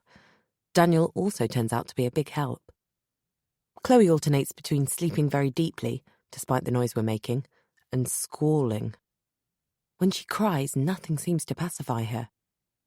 Dad patiently walks up and down the hallway with her, singing lullabies to her as she screams in accompaniment. I'm worried she might be sickening for something, but Dad assures me that there's nothing I can do. Babies cry. Fact. Exception, she doesn't cry so much for Alex. I almost wish he were here. I feel oddly comforted that my dad can't do anything to calm Chloe either. By mid-afternoon, we've nearly finished the preparations. Daniel offers to see what's left while Julie and I go into Keswick. Julie wants to buy Alex a birthday present, and I want to buy a suitable sundress for this evening. I've lost several pounds since giving birth to Chloe, thanks to Alex's special diet, but I'm still at a stage where my pre-pregnancy clothes are a bit too tight, and my maternity clothes are now way too big. When we get back home, Alex is feeding Chloe while talking to Dad and Daniel in the sitting room. Archie and Oscar are playing electronic games. When Julie has greeted Alex and asked after his mother, she turns to Daniel. Don't we have a rule? She asks, nodding her head in the direction of her sons. We do, he says, but they've been so helpful, I thought we could bend it a little. Rules are made to be broken, Alex says. You're quite right, Alex, Julie agrees. Daniel raises his eyebrows at me in surprise. I go upstairs to get ready for this evening, and when I come back down, only Oscar and Archie are in the sitting room. They're concentrating on their screens and they don't notice me. I make my way out to the garden, where 4 of Alex's guests are standing with my family, while Alex serves everyone drinks. I spot the pram in the shade of the damson tree. Chloe must have fallen asleep. You look lovely, darling, Alex says loudly, admiring my new dress and walking towards me to take his place at my side. Come and meet everyone. Alex shoots me one of his meaningful looks. Sometimes their meanings are lost in translation, but not today. Today, I've got the message loud and clear. His look says, we will make the right impression. We'll show everyone that we're the perfect couple. But to make sure there's no room for misunderstanding, he grips my arm just a little too hard as he steers me towards his friends. Or maybe it's my imagination. You already know Mike and Sarah. Hi. I lean in as Sarah makes a mwah sound somewhere near my cheek, leaving me relieved that she won't have left any of her lipstick on my face. Alex has a bright red swalk mark on his cheek, I notice with amusement. I don't feel the urge to rub it off. Mike gives me a big hug in greeting. This is Stacey and... Hello, I'm Tom, says the man standing next to Stacey. I've seen Tom and Stacey before. I can't think where. They make a strangely assorted couple, it seems to me. She's about average height, but he's very small and she's probably taller than him, even without those wedge-heeled shoes.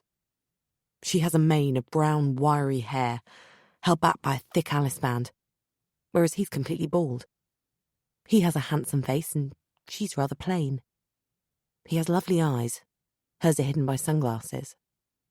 I make polite conversation with Tom, admiring my sister and Daniel, who are chatting away to Mike and Sarah easily.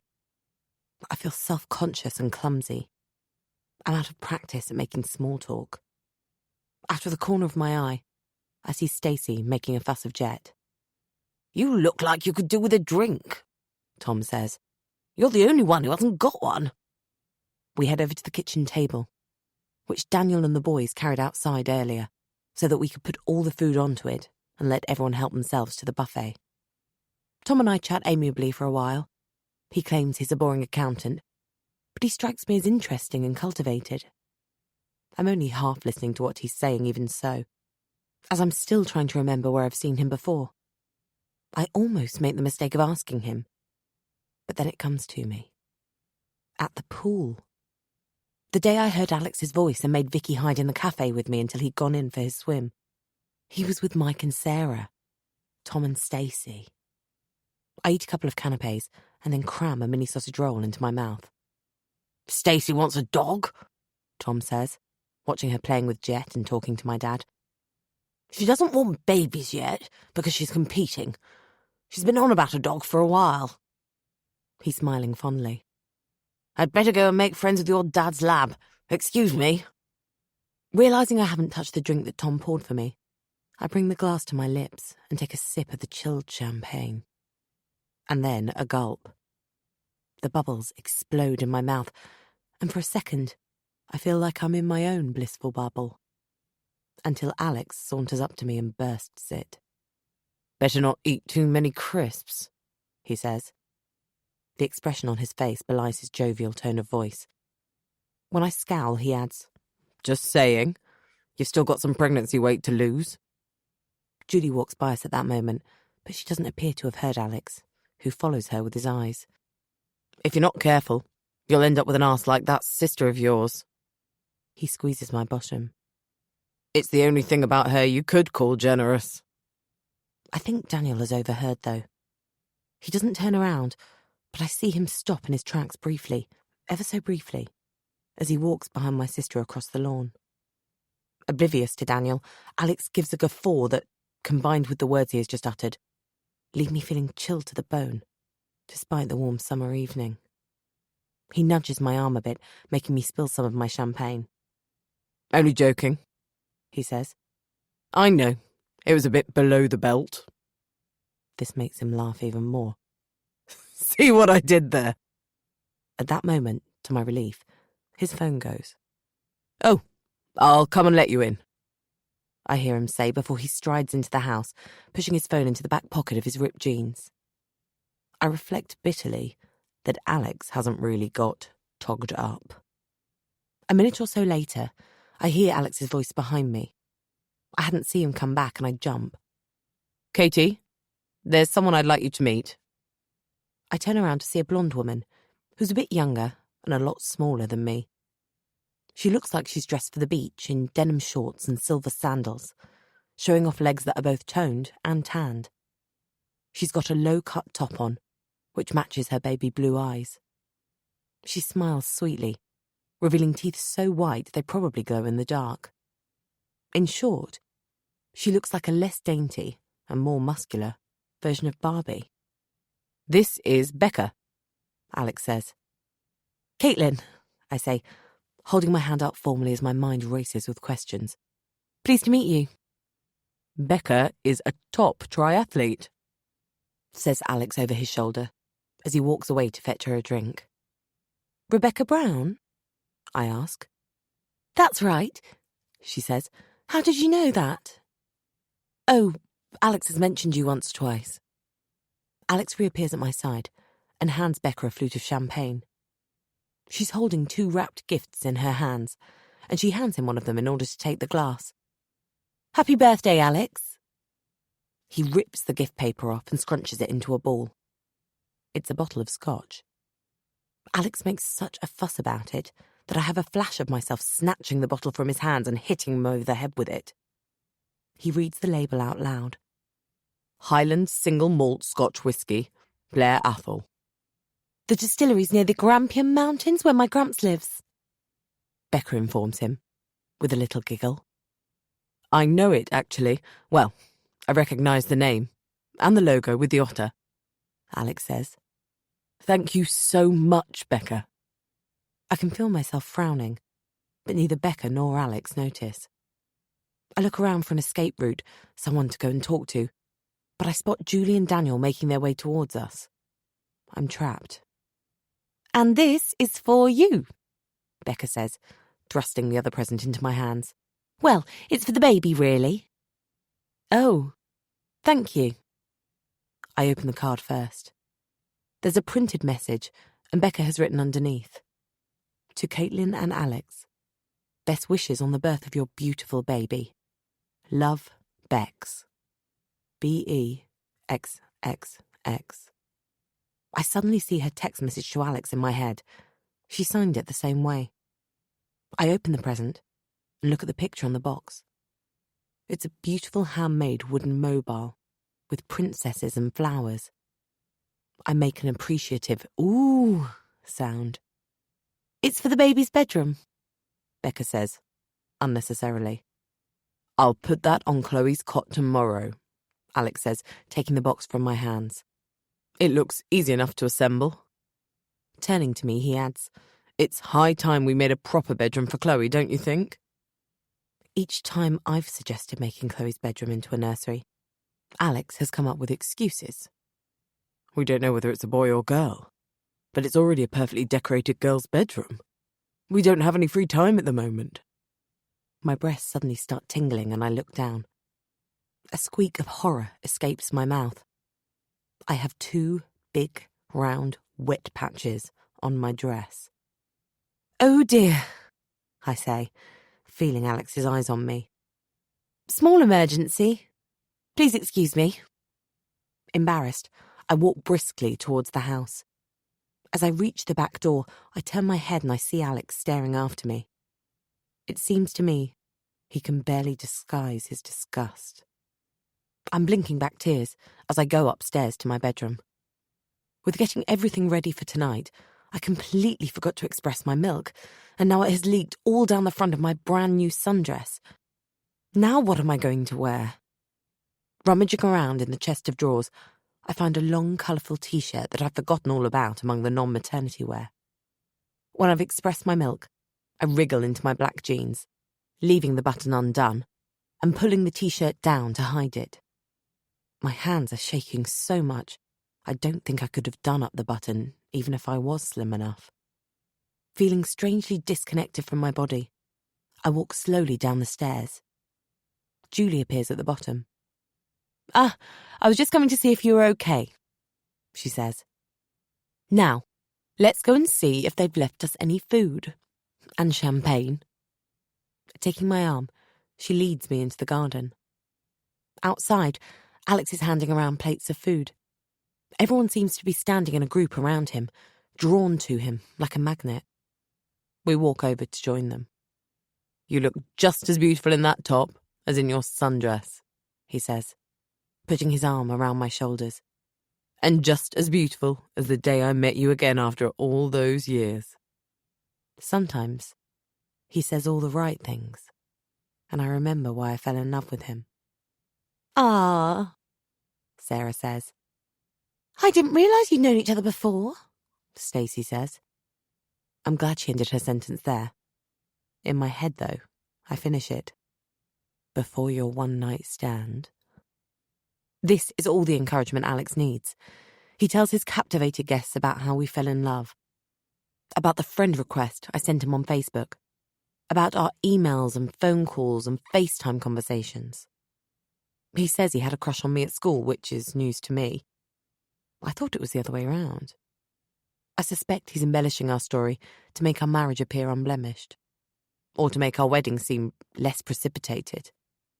He tells everyone how well we get on with each other, how we're made for each other. He doesn't mention the part where he got me pregnant in a hotel room in Exeter, although I'm sure everyone here knows that bit. In this version of our love story, I moved up here because we could no longer bear to be apart. Alex is on his best behaviour for the rest of the evening. Apart from the remark he made earlier about my sister, which I've put down to a clumsy joke on Alex's part, and, of course, the glitch with the sundress. The whole barbecue party seems to have been perfect. Perfect for everyone, but especially for Alex. When all the guests have gone, Alex and I clear up the leftover food and decide to leave everything else until tomorrow. I follow him into the sitting room, where he pours himself a drink from the bottle of scotch Becca gave him for his birthday. The bottle I gave him is still sitting on the coffee table. I don't say anything. I don't want to ruin the mood. I'm still feeling a little high from the champagne. I sit down on the sofa. That was a great evening, wasn't it? His tone is light, and at first, I think he's on the same wavelength as me, thinking the same thoughts as me. He doesn't look angry, he doesn't even sound angry. But then I notice the way he's hunching his shoulders and pursing his lips. I can tell he's mad about something. I can feel it in my gut. A familiar squeeze, as if by an invisible hand inside me. In the room, as if there's an electric charge. Or an explosive charge. He starts to pace up and down the room. His fury is a time bomb set to go off. If I make the wrong move, he'll blow up. If I can find the right thing to say, maybe I can defuse the situation. Your friends are lovely, Alex, I hazard. For a second or two, he looks at me, and I can see recognition in his gaze. But then he disappears behind dead eyes. It's too late. My mum said you were a two-faced, promiscuous bitch, he hisses. I didn't believe her at the time. His words hit me harder than if he punched me. I wouldn't listen. We had a huge row about it. You came between my mother and me. He has started to shout. I should have known she was right. After all, you slept with me on our first date, and you weren't even bothered about using protection. Alex, that's not how it happened, and you know it. I saw you. I was watching you. You followed Tom around like a dog tonight. Your tongue was practically hanging out of your mouth. So that's what this is all about. I had to stand around and put up with it while everyone saw you making a fool out of me. Alex, stop! I screech so loudly that he does stop for a moment. You're being ridiculous. I've just given birth to your baby, and the last thing on my mind is sex. With you, or anyone else for that matter. How can you possibly imagine that I want to sleep around? I've been unfaithful once in my entire life. With you, not to you. But you were flirting. I open my mouth to argue, but then an image bursts into my head. Me, sitting at the kitchen table, looking through Alex's phone. I suddenly feel hypocritical. I'd been quick to wonder if Alex was cheating on me with Rebecca, and he has just accused me of trying to seduce another man under his nose. We were both mistaken. We're both in the wrong. The big difference is that he got mad and called me names. Alex has a vacant look on his face. It's over. He's calm again. Until the next time. But I don't want there to be a next time. Alex, I can't put up with this anymore, I say softly.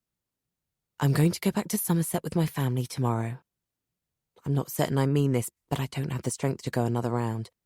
For a little while, at least. No, Katie, don't do that, Alex begs. I didn't mean any of it. He sits down on the sofa next to me and takes my hand. I notice a tear snaking its way down his cheek. My ex-wife was a complete nymphomaniac. She slept with many of my friends. I was always the last to find out who she was seeing. I want to say something, but I don't know what, so I wait for him to continue. I tried so hard, but I simply wasn't good enough for her.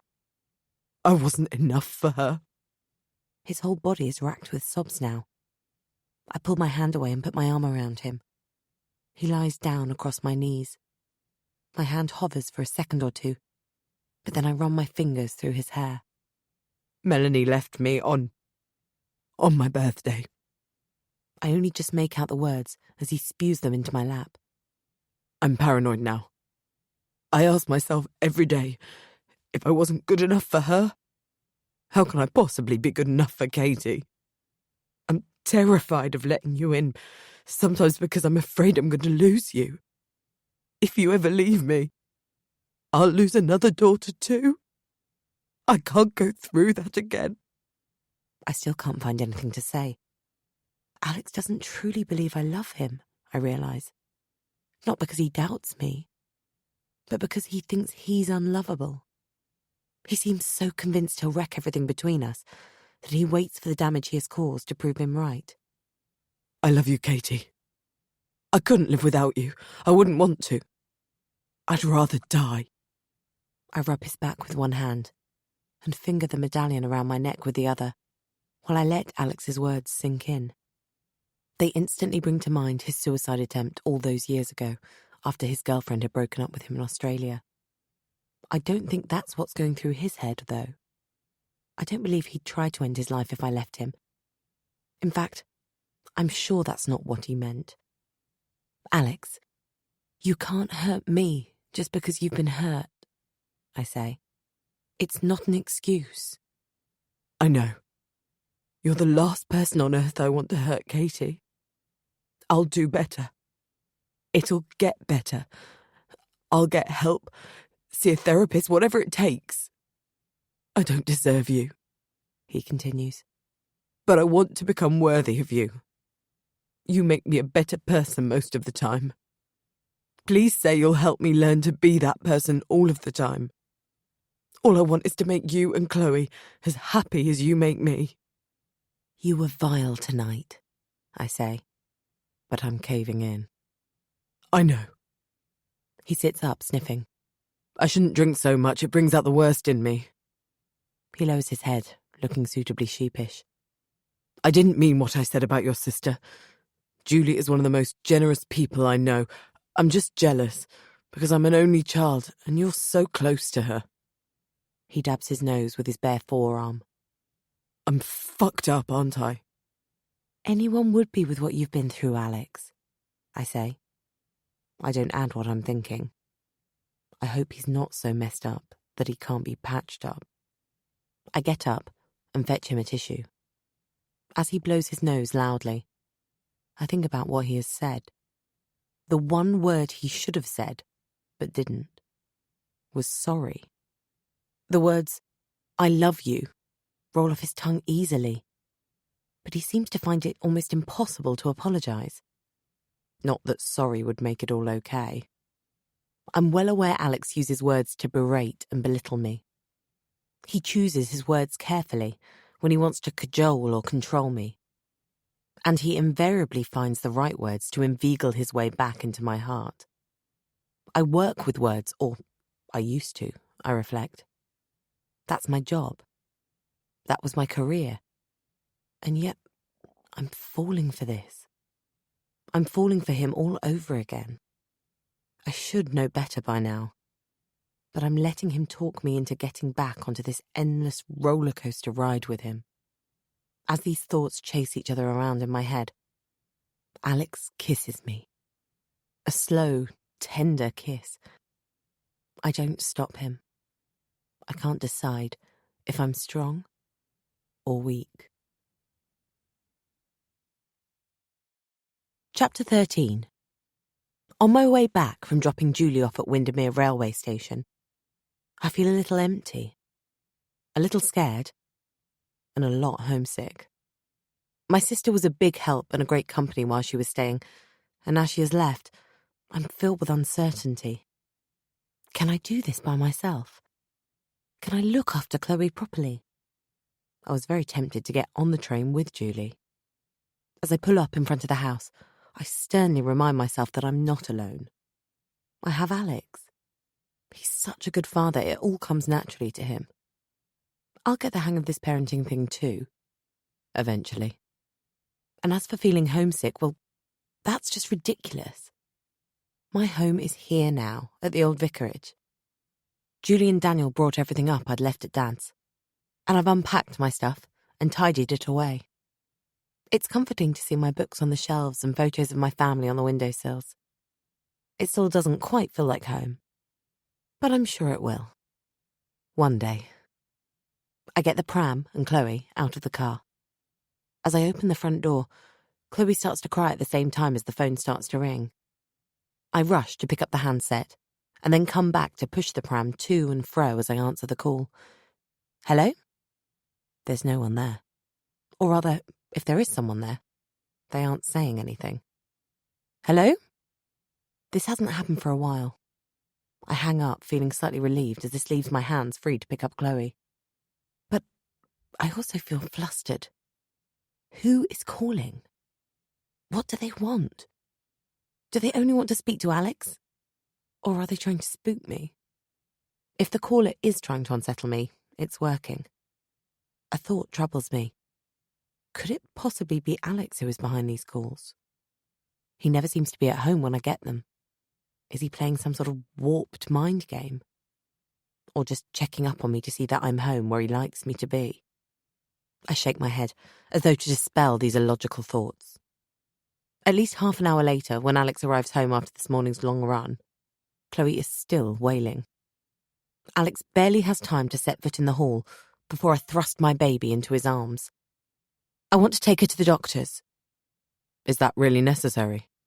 Something's wrong with Chloe, Alex. She cries too much.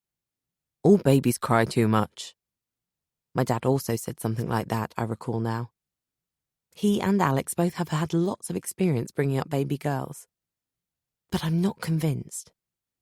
And although Julie seems to agree with nearly everything Alex says, even she was surprised by how distressed Chloe is at times. It's probably colic, Alex says. His firm tone of voice indicates that this is the end of our discussion. I'm worried about starting an argument with Alex, but I'm more worried about my daughter. She's always either in a deep sleep or screaming at the top of her lungs, I say. She's never just awake and contented. I want to take her to see a doctor. I'm being demanding, and that's not the best way to talk Alex into doing anything. He has been lovely since the barbecue. The whole week Julie stayed at the old vicarage, he was wonderful to both of us. I think he really believed I might go back to Somerset with her. So he has been making an effort to keep his bad moods at bay. Now she's gone, there's less risk of me going home. Alex knows that. I need to tread carefully. I look at him with what I hope are pleading eyes. Okay. If it will make you feel better, we'll make an appointment with Dr. Irving. Dr. Irving has been Alex's GP for years, since Alex was little. He's also a close friend of my mother-in-law's. He's getting on a bit, and on the 2 occasions I've been to see him, the word doddery sprang to mind. But he'll do nicely. Thank you, I breathe.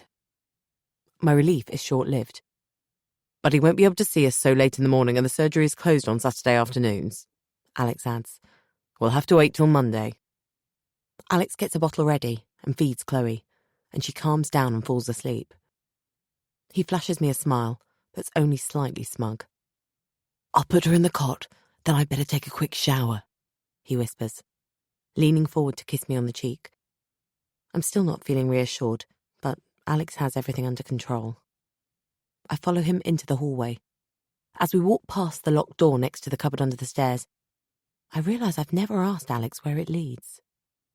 Alex, what's through that door? I ask, pointing.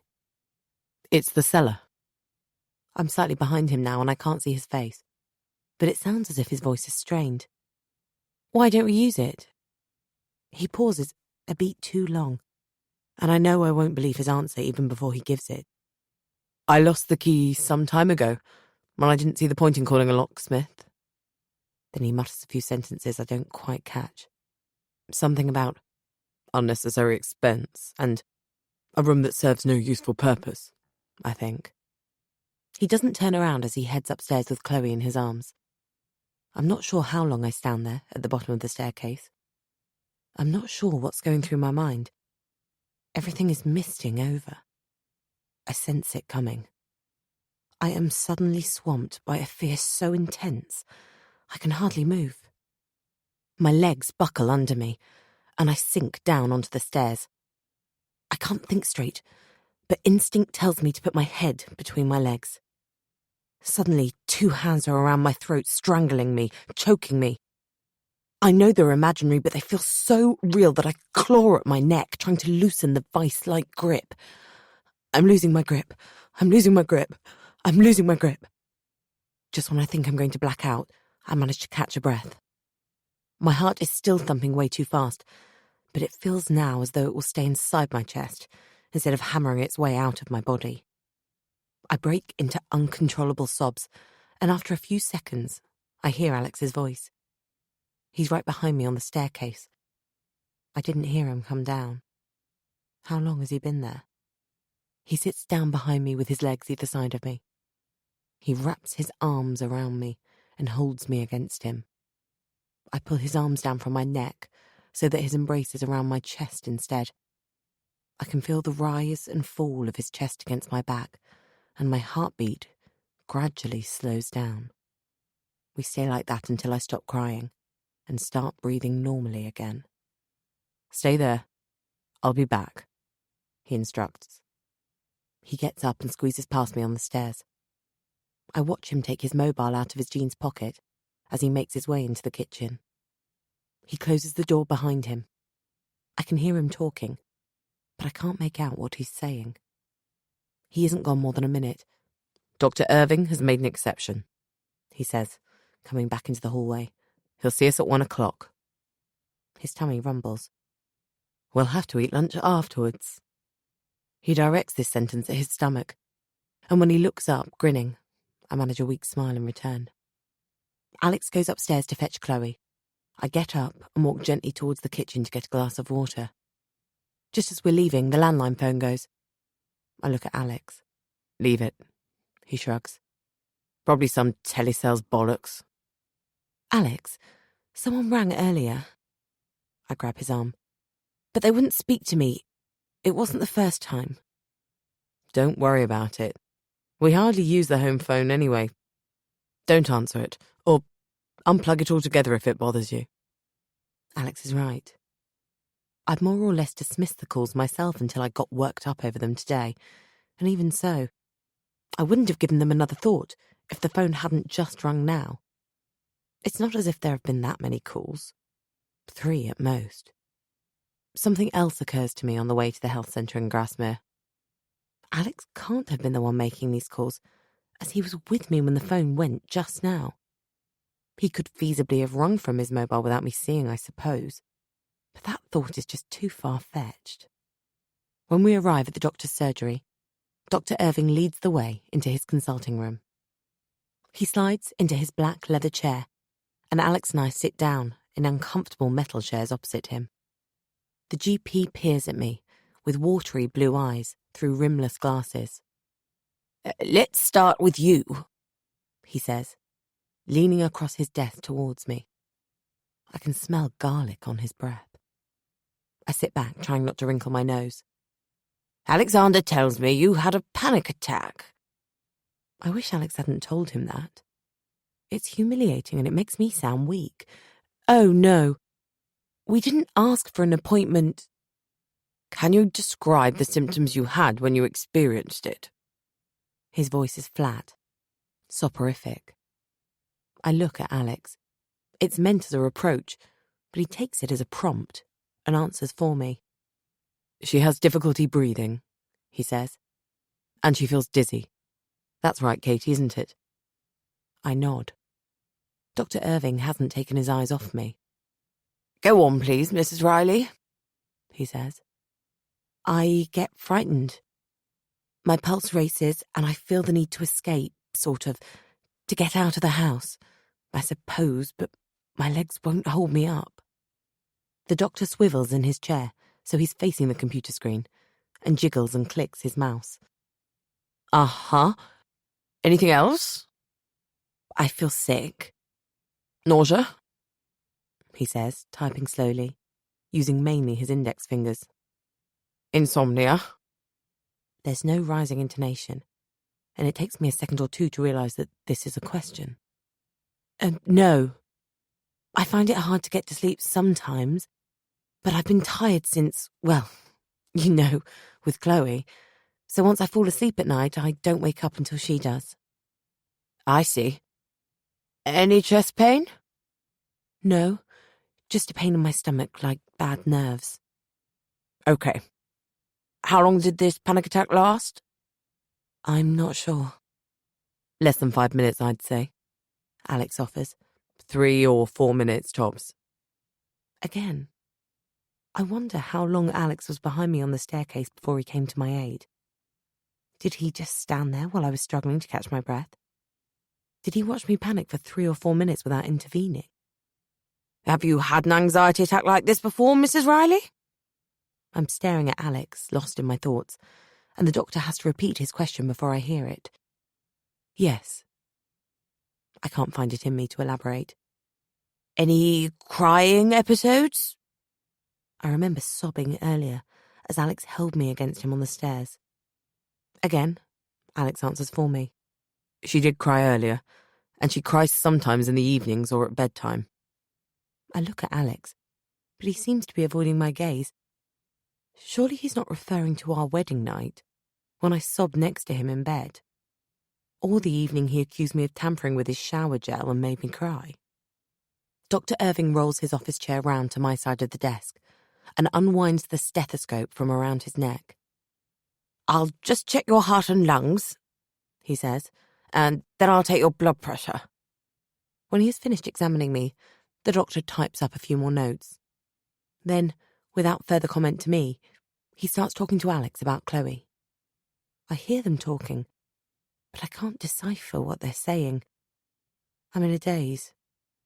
I allow myself to zone out for a while. Recently, I'm the one who's been looking after Chloe the most. And yet the doctor doesn't ask me a single question about my baby. The two men seem to have forgotten I'm there. I don't feel like I'm there myself. I'm removed from all of this, as though it's all happening to someone else. I vaguely register that Chloe wakes up when Dr. Irving starts to examine her.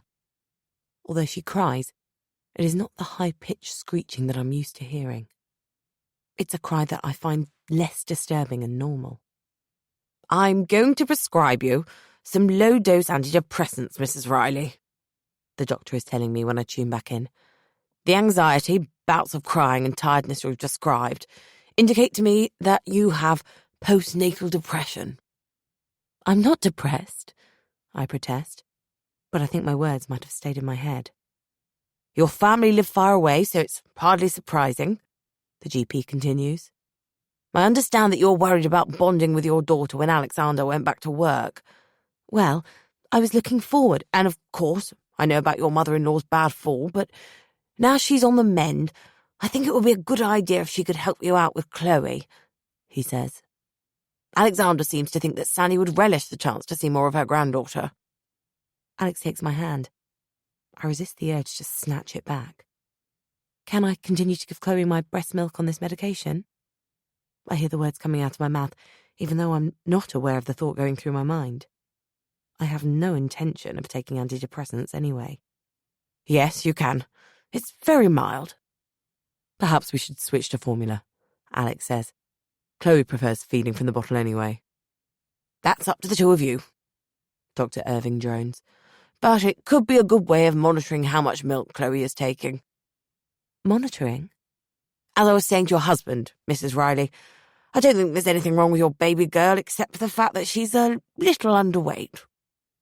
I say nothing all the way home. I'm confused. I close my eyes and pretend to be asleep so that I can begin to unravel what's going through my mind. I replay my conversation with Dr. Irving in my head. I'm not depressed. I feel misunderstood by the GP.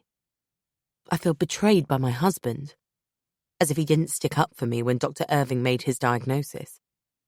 I even feel let down by Chloe, although I know this is irrational. But it's as though she was on her best behaviour at the health centre, so that the doctor would think I was the one with the problem. I do fall asleep for a few minutes, and when I open my eyes, we're home. I see it before Alex does. There's a cardboard box in the porch. With his easy stride, Alex is wheeling Chloe in her pram towards the entrance when he notices it. He stops dead in his tracks, and I nearly walk into him. He turns to look at me, a quizzical expression on his face. The parcel doesn't have a name on it or an address. It's the size of a large shoebox. I pick it up and notice it's quite light. I shake it, and something moves around inside the box. I hand it to Alex. He doesn't even open the door and take it into the house. Instead, he tears off the parcel tape, ripping the box open right there on the doorstep. I stay behind him as though he's shielding me. An unmarked parcel. Someone has come up the drive and left this here. I'm reluctant to find out what this is. I cling to the hope that this could be a benign present, but my senses are telling me otherwise. Looking over Alex's shoulder, I smell it at the same time as I see what it is. This is no gift. There are flowers in this box, about a dozen of them. But it's not a bouquet from a friend, that's for sure. The flowers are dead, and their heads are separate from their stems. To begin with, I'm more puzzled than frightened. Is this supposed to be scary? A warning? A threat? I look at Alex. If I'd had any doubt about the phone calls, this time I know it's not him. He was with me when this was delivered. He has fear written all over his face, which is drained of colour. I notice he's biting his bottom lip. I'm missing the point, I think, taking the box gently from his hands. I don't get it, I tell him. I peer into the box again. There are purple flowers and red flowers. There's a lot of soil which appears to have been scattered over the flowers. Tentatively, I touch them. The purple flowers are artificial rather than dead, I realise now. But their heads have been snipped off their stems, just as for the red ones. I count them, pushing each dead bloom to the side of the box in turn. 13 flowers altogether. My fingers feel something else under the flowers. It's a small card. I pull it out and read the words written on it in small, neat letters. How ironic. But I'm not sure I've grasped the meaning. I read the words again. Wake up and smell the dead flowers. Alex is leaning against the stone wall and hasn't seen me take the card out. Quickly, I stuff it into my handbag. He doesn't look like he can take much more for now. The flowers, Alex says. They're... He doesn't seem to have the force to finish his sentence. It takes me several seconds, but then it hits me. Oh no. I feel my eyes widen as I meet Alex's gaze. Poppies and violets, I whisper.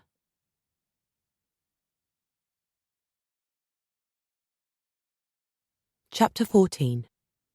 In the end, I have to drop it. I bring it up several times that day, but Alex either changes the subject or walks out of the room. He refuses categorically to call the police, and I can't get him to tell me why. But I can't stop thinking about the box. Questions whirl round and round in my head. Who would do this? Why? What does it mean? All this has rattled me, and I'm scared now. It's clear in my mind that the parcel is linked to Alex's older daughters, Poppy and Violet. Poppies are in season right now, a quick internet search has informed me, but violets are springtime flowers. Perhaps that's why the violets were artificial. I think the number of flowers, 13 in total, is supposed to be unlucky. Is someone cursing us? I think Alex should contact his ex-wife, but I know there's no point suggesting that. Maybe I should try and find her myself. I'm also tempted to go to the police tomorrow when Alex goes back to work, but he has burnt the box and everything in it, so there's no evidence now anyway. Except for the card. It's still in my handbag. I haven't been able to tell Alex about the card. I'm not sure if I should. He's obviously shutting this out, and that seems to be his way of dealing with it. But every time I close my eyes, I see the words. Wake up and smell the dead flowers. It's as if they're stamped on the inside of my eyelids. I can't explain why, but I get the impression that the message is intended for me. Someone is warning me, telling me to open my eyes. I have to be more aware of what's going on around me, or more wary. I think that's what it means. But I have no idea what I'm not seeing. I need to keep my wits about me, which is another reason why there's no way I'm taking the medication Dr. Irving has prescribed for me. The main reason, of course, is that there's nothing wrong with me. I'm not depressed. Freaked out at times, yes. Sad, homesick and lonely, yes. But depressed? Certainly not. And I know what depression is. I've seen it. I know what it can do. They've got it wrong. I didn't protest, though, when Alex goes to the chemist late that afternoon to pick up my prescription. And that evening, when he opens the bottle of pills and hands me one. I take it compliantly and put it on my tongue. Then I take a sip from the toothbrush glass which Alex has filled with water from the tap. I don't want to make Alex angry by refusing to take the tablet, so, under his watchful eye, I pretend to swallow it. I can tell from the look on his face he's very concerned about me. I'm worried about you, Alex says, as if reading my thoughts. So I've asked my mum to come round next week. She'll help up with Chloe, give you a chance to rest. In my head, I swear. In the mirror, I smile at Alex. Then, on second thoughts, I decide it might be a good thing if my mother-in-law spends some time with Chloe. Perhaps I could go out on my own for a while and shop for some clothes that actually fit. Or I could meet up with Vicky at that gym she mentioned, or go for a swim. I like the idea of a change of scenery, and I think a bit of sport would do me good now. On the Monday, Sandy arrives before Alex leaves for work. I can hear them talking in the kitchen as I pad down the stairs and along the hallway in my slippers. She's suffering from postnatal depression, Alex says. Can you keep an eye on her? I don't like the idea of my mother-in-law watching over me. Do you think Chloe's safe when Caitlin's on her own with her? I don't know, Mum, Alex says in a solemn voice I haven't heard before. Just keep an eye on her. This time, I think he's instructing her to look out for Chloe rather than spy on me. You certainly know how to pick them, Alexander. I clear my throat loudly as I come into the kitchen. Then, as my mother-in-law's words sink in, I wish I'd eavesdropped a little longer. What did Sandy mean by that? Good morning, Sandy, I say. My tone is cool, and I glare at her. I can't help it. Alex leaps up from his seat to make me some tea, and once he has done that, he makes a speedy departure for work. By mid-morning, I'm fed up with making cups of tea and polite conversation. By mid-afternoon, I'm starting to go mad. Why don't I take Chloe out for a long walk and you can have a nap? Sandy asks, when I sigh for at least the 10th time in 5 minutes. I'm about to snap that I'm not tired, but then I think the better of it. It will do me good to have some me time, as Julie calls it. When she was staying, she kept saying how important it is for mothers of young children to pamper themselves now and then so they don't lose their minds. Are you sure, Sandy? I'll come with you if you like. I don't sound very enthusiastic. Luckily, my mother-in-law insists, so I get the baby bag ready, and a few minutes later, I watch Sandy pushing the pram down the driveway in her impractical heels. I don't know what to do with myself once Sandy and Chloe have left. I don't feel like taking a nap. I'm wired, not tired. I consider doing some cleaning, but I can't be bothered. The house isn't quite as spotless as Alex would like, but it's spick and span by anyone else's standards. As I'm sitting on the sofa, cradling a mug of tea in my hands, my mind inevitably wanders to the box again. The dead flowers covered in dirt. The card with its confusing message. I remember the cardboard box in the guest room, and I picture Julie's curious face when she asked months ago if we should open it. I rejected the idea at the time. We were looking for the necklace and it couldn't possibly have found its way by accident into a sealed box. But ever since it cropped up in my dream the other day, I'm as keen to know what's in there as Julie was. Do I dare? How would I feel if Alex went through my things? My eyes are drawn to the whiskey I gave Alex for his birthday. The bottle is still in its box, unopened, on the coffee table. The sight of it, and the memory it carries, spur me into action. I set down my half-full mug of tea on the coffee table next to it, and then I make my way into the kitchen and grab a pair of scissors before heading upstairs. My movements feel automatic and unconscious, as if I'm sleepwalking or being pulled along by my hand.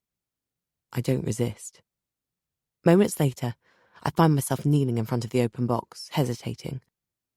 Last time I didn't trust Alex, I made things worse by going through his phone and jumping to the wrong conclusion about a text message that turned out to be perfectly innocuous. You really don't trust me at all, do you? It's so like his voice. I almost believe my husband is on his knees next to me. I shudder. He's the one who accused me of chatting up Tom. But I'm the one snooping on my spouse. I've no inkling of what could be in there. What if I discover something I don't want to know? I might be better off not going through with this.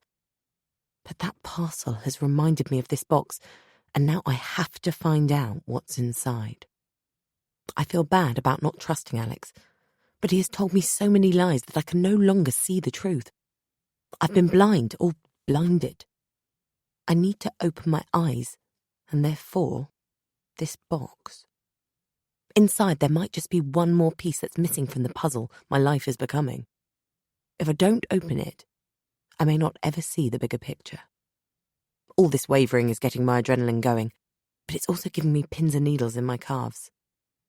I'm not really in two minds about opening this box. Deep down, I know I'm going to open it. I also know it will probably turn out to be nothing. I'm building this up out of all proportion, but I'm in for a huge anticlimax. At least, I hope I am. The very first thing I pull out of the box is a book entitled First to the Finish Line, My Incredible Journey from Injury to Iron Man. It has a photo of triathlete in action on the cover.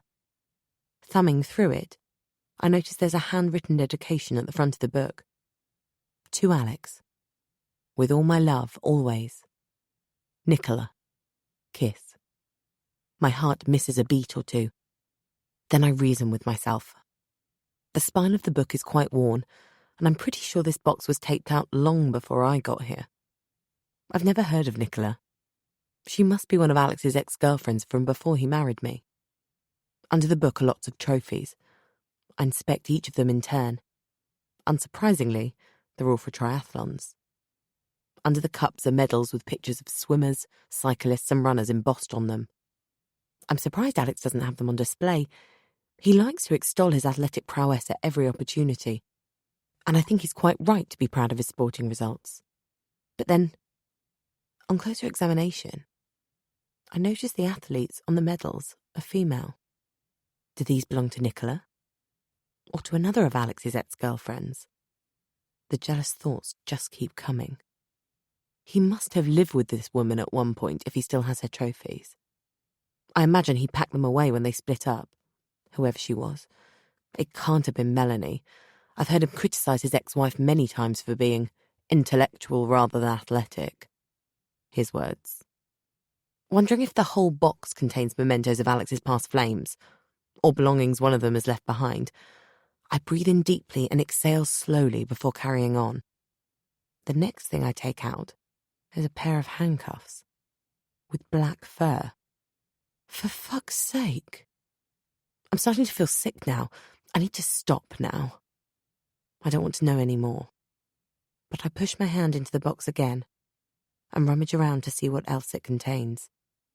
There's nothing else. I peer into the empty box and then I do a double take. There is something left.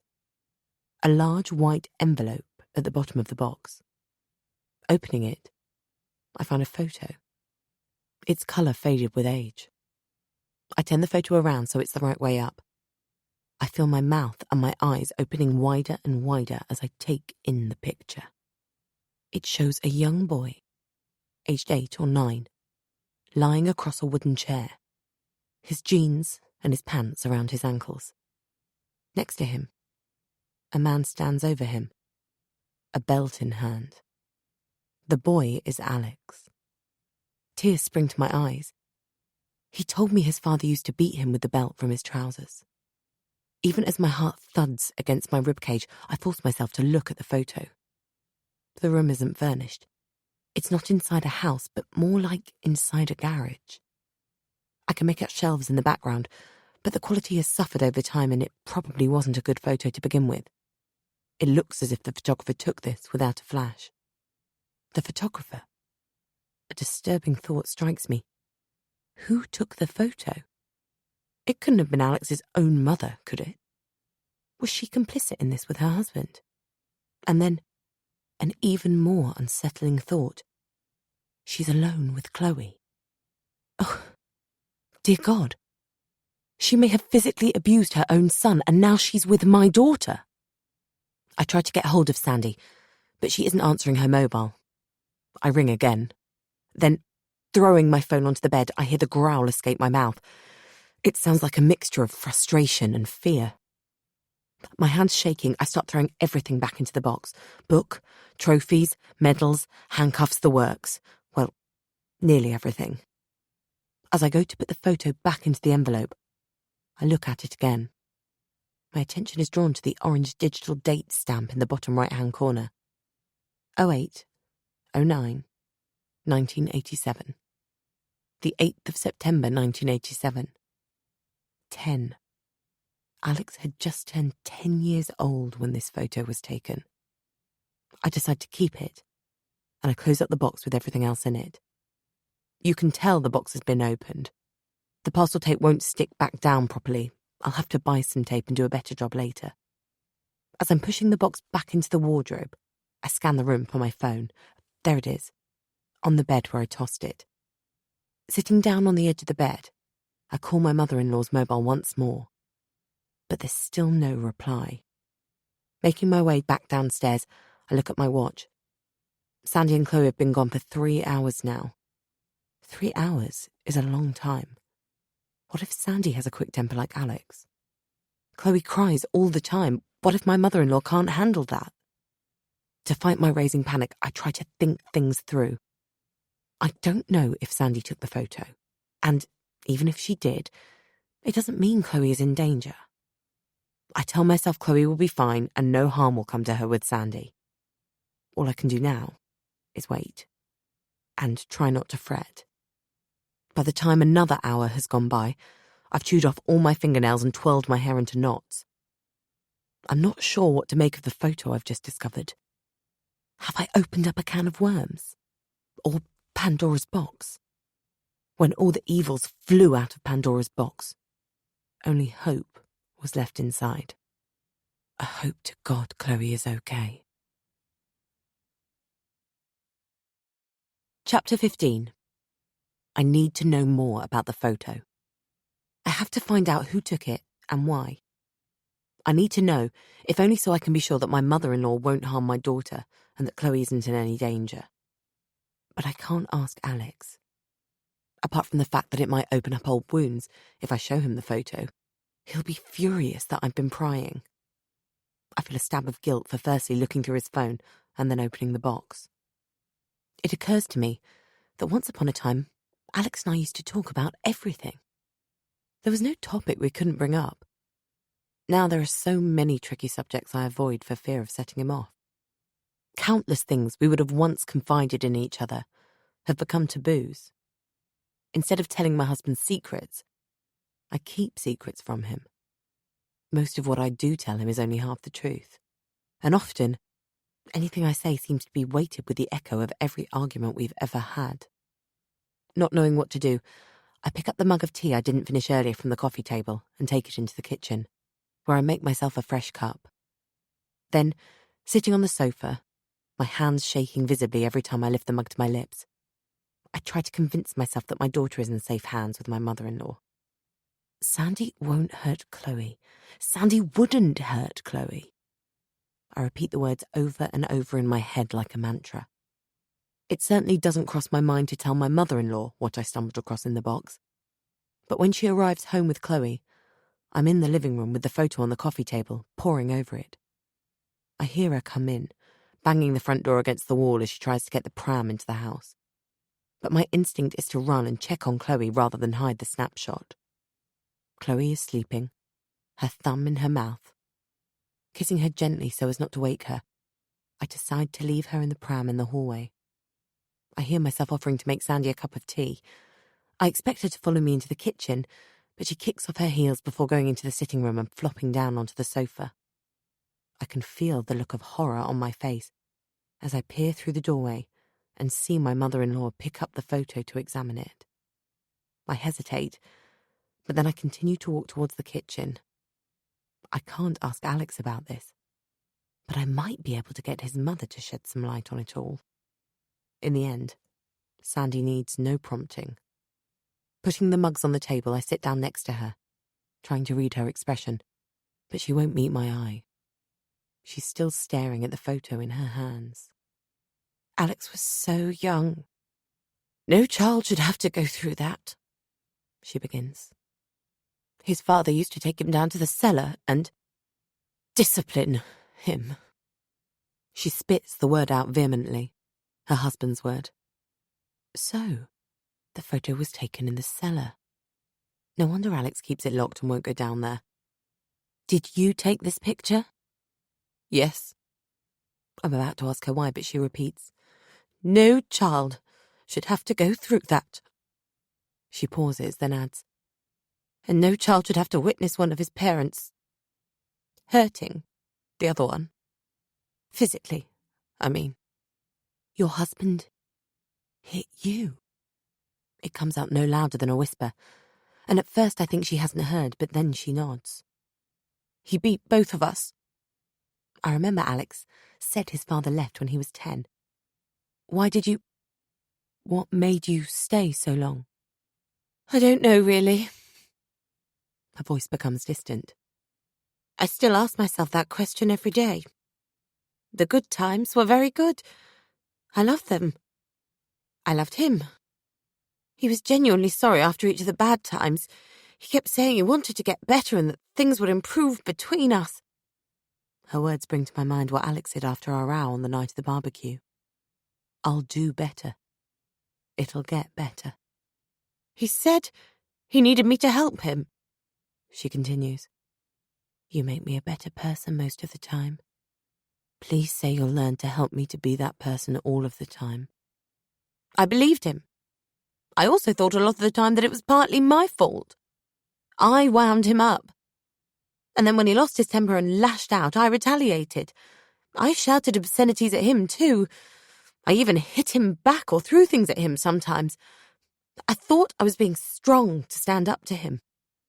And then afterwards, I would tell myself I was as bad as he was. She sighs.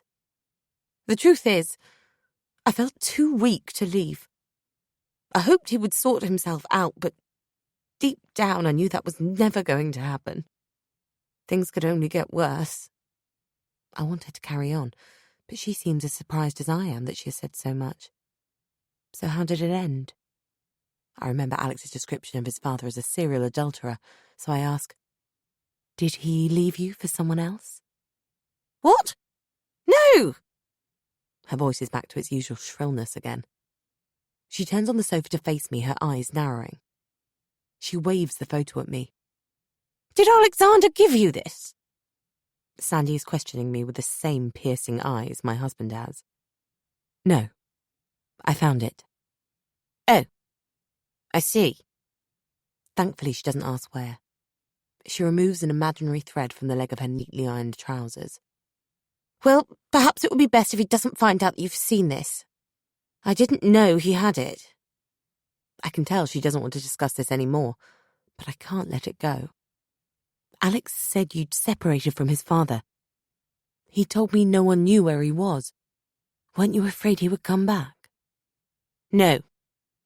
I showed him that photo.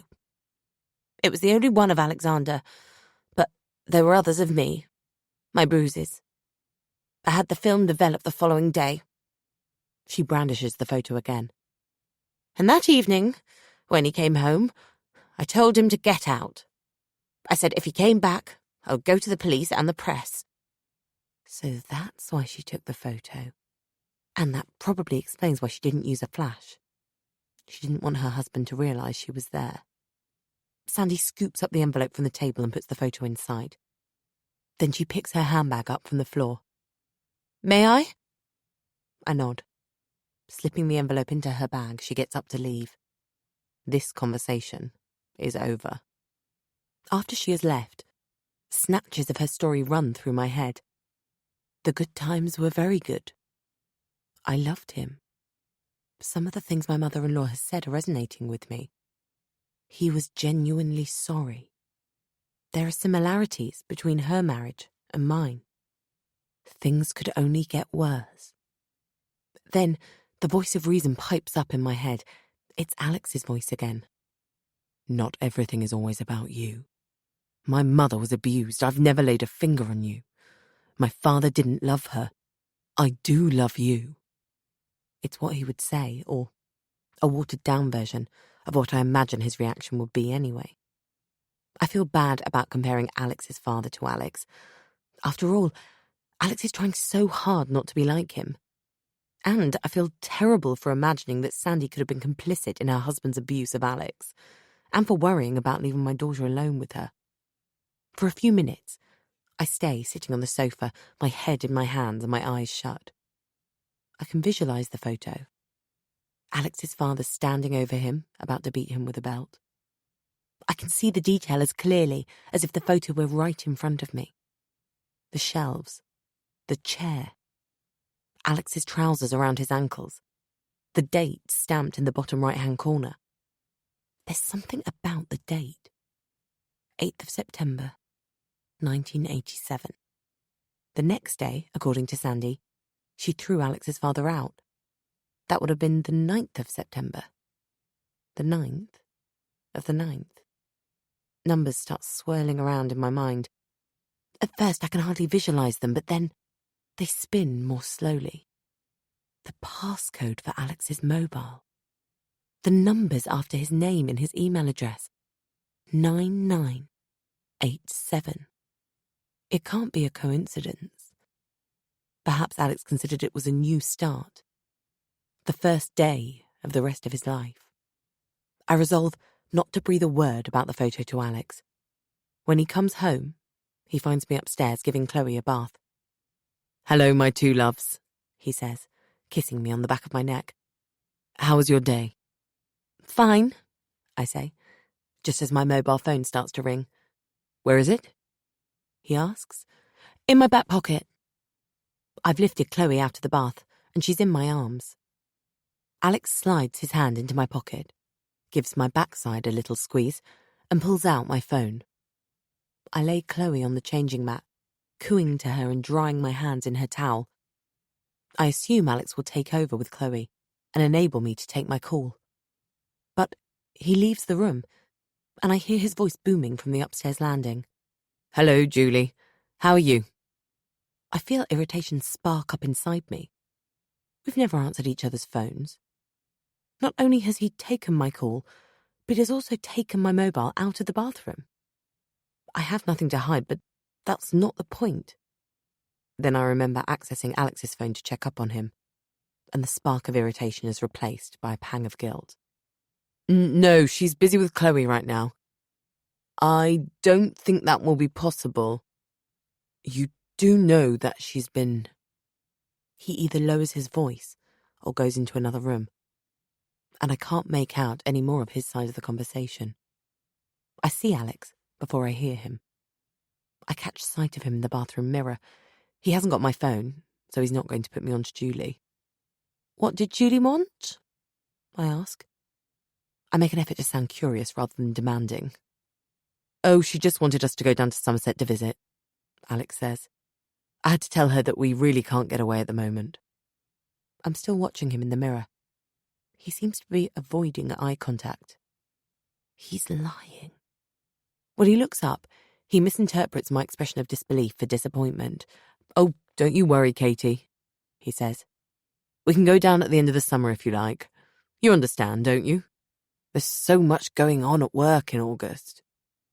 I notice my reflection nodding. I want to call my sister back, but Alex doesn't give me a chance. He follows me around, talking 19 to the dozen about inconsequential things. After a while, I find it so exhausting trying to follow him that I switch off. I think about texting Julie, but it would only cause an argument with Alex. I could do it discreetly from the toilet, I suppose, but I have no idea where Alex put my mobile after he spoke to my sister. Presumably, he left it in our bedroom.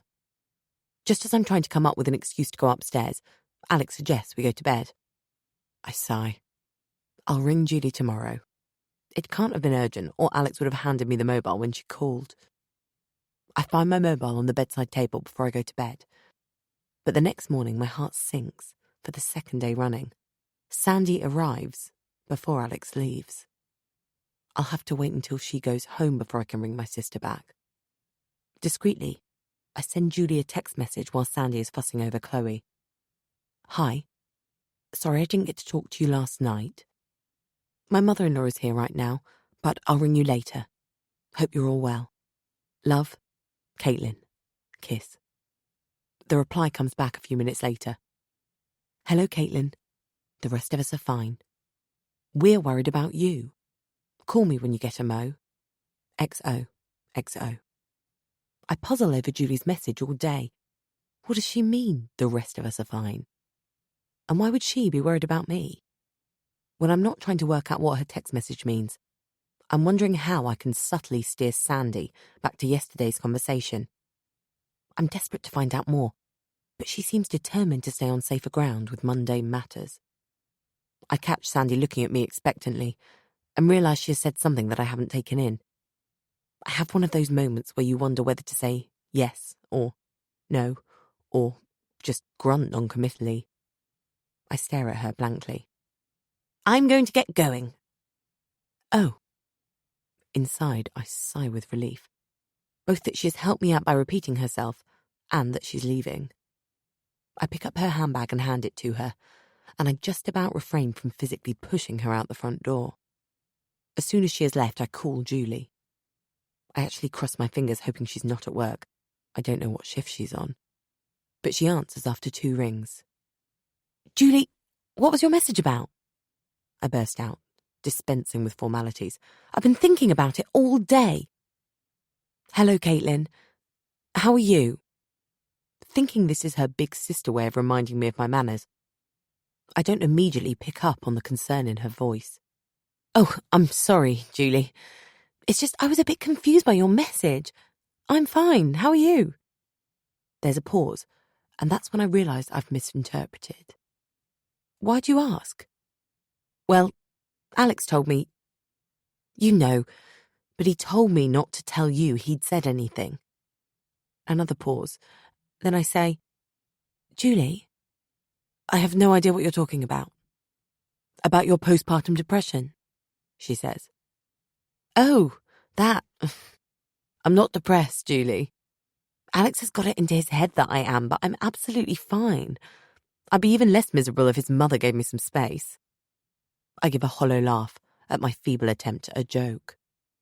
Are you sure you're okay? Yes, Chloe cries a lot, as you know. We took her to the health centre. Alex's GP said there was nothing wrong with her, but he put me on antidepressants. When Julie says nothing, I add, I'm not taking them. She still doesn't respond. What's this about asking us to come down to Somerset? Is that what did Alex say to you exactly the other night? Obviously he told you I'd called.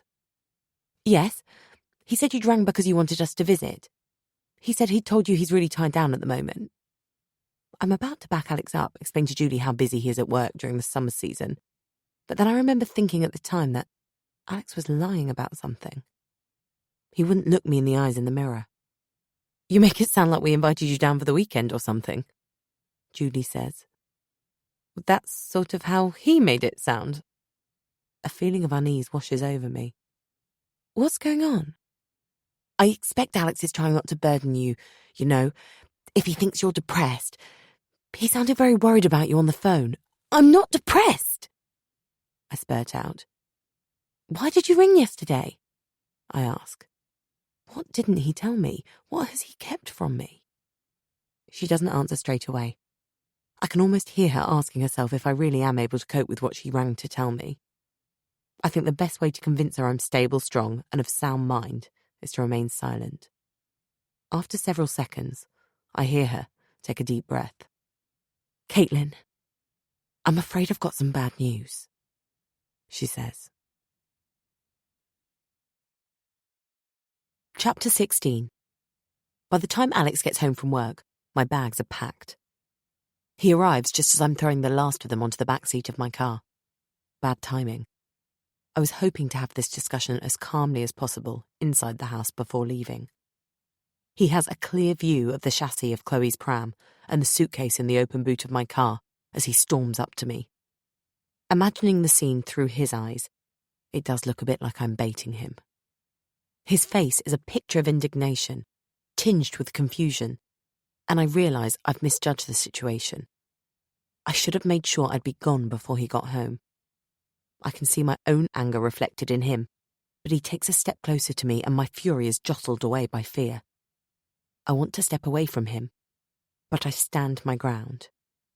I've been practicing what I want to say to Alex since speaking to Julie earlier, and yet not a single word of my well-prepared speech comes to me now. I'm going to have to wing it, knowing that if I don't say the right thing, I'll provoke him into a rage. You're not leaving me, are you? I wasn't expecting this. He looks like he's about to cry. He has suddenly become weak, and I have the upper hand. No, Alex, of course not. You promised you'd never leave me. I reach for his hand, but it's clenched tightly into a fist and I let it go quickly, as if touching him has burnt me. Alex, my father is ill, as you know. Damn, I shouldn't have said that last bit. It sounds like a dig. He's had a stroke, as Julie told you on the phone. I've done it again. He'll think I'm criticising him. A pause. I need to do better than this. I need to avoid anything that might come across as reproachful. Alex is an explosive obstacle, to be circumvented gingerly, like a landmine. I know you wanted to protect me, Alex, I resume. The lines I rehearsed are coming back to me now, but I do need to be there for my dad. I'm sure you understand. You're always there for your mum. I pause again, hoping he's thinking about how he looked after Sandy when she fell. I'm going to Somerset for a few days, I continue. I'm taking Chloe. I'll ring or text every evening, like you do when you're away. For a while, Alex looks at me, and I get the impression he's looking through me. His face is still contorted, and I have no idea what he's thinking or even if he has taken in anything I've just said. Then he runs his hand through his curls and says, "Okay, but on one condition." I bite my tongue to stop myself from protesting that this is unconditional. I need to hear him out. Stay here tonight and leave tomorrow morning. It's a long drive. If you set off now, you'll arrive in the wee hours. It's one of my mother's expressions that Alex must have picked up from me. I don't say that was the idea. I wanted to avoid traffic. I wanted to avoid drama and confrontation. I hoped Chloe would sleep the whole journey this way. Not leaving until tomorrow will mean not being there when Dad comes out of the hospital in the morning. Staying at the old vicarage tonight will mean unpacking one of my bags and all of Chloe's stuff. It may mean traffic jams. But, as Julie often reminds me, marriage is about compromise. Okay, I agree, hoping that Alex isn't using this to buy time.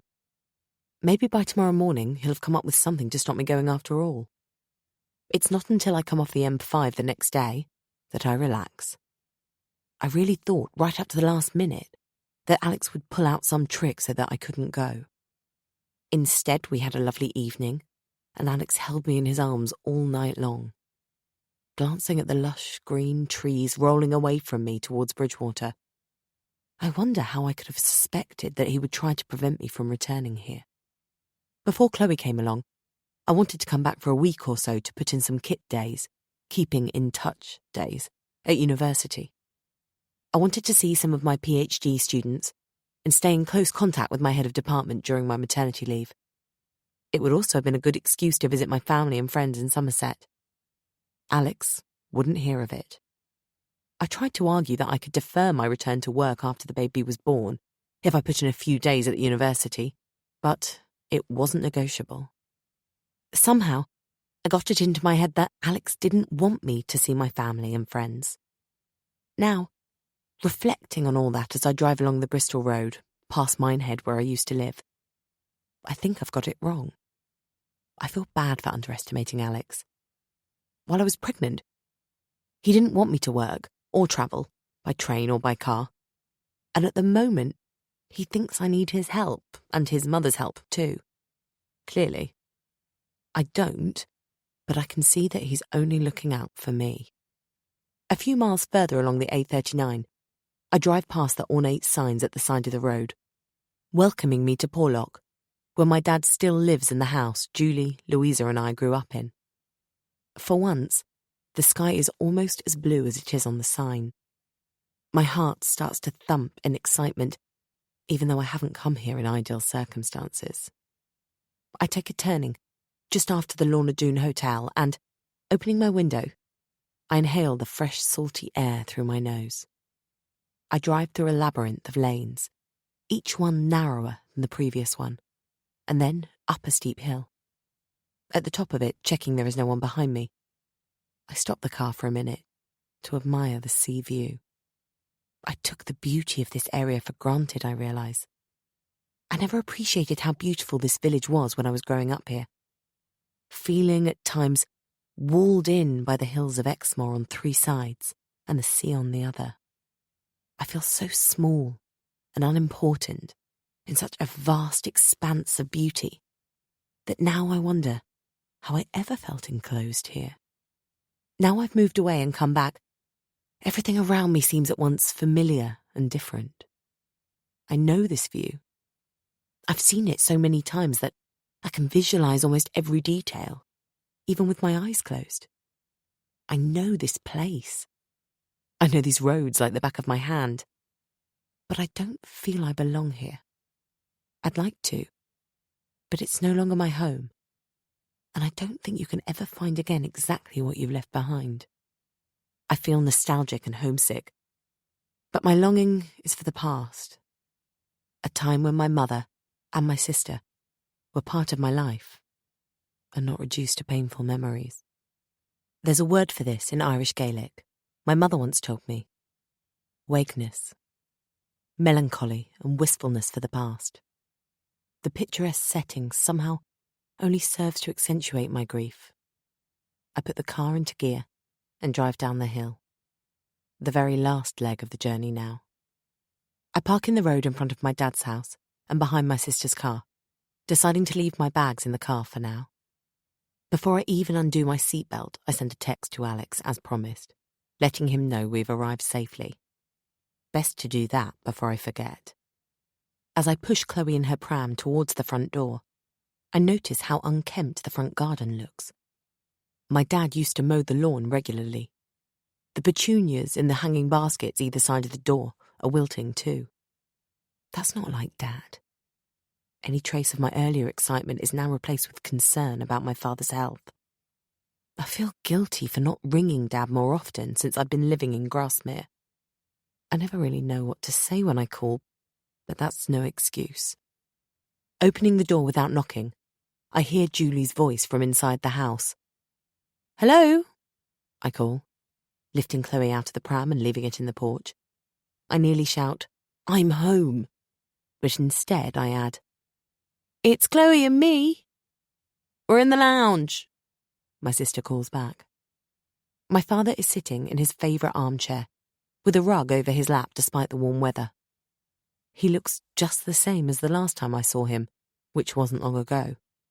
But I expected to be shocked by his appearance, and I'm so glad I'm not. A smile fixed on his face, as ever. He reaches for his granddaughter. I'll have to wait my turn. In the meantime, Jet greets me, although his welcome is less enthusiastic than usual.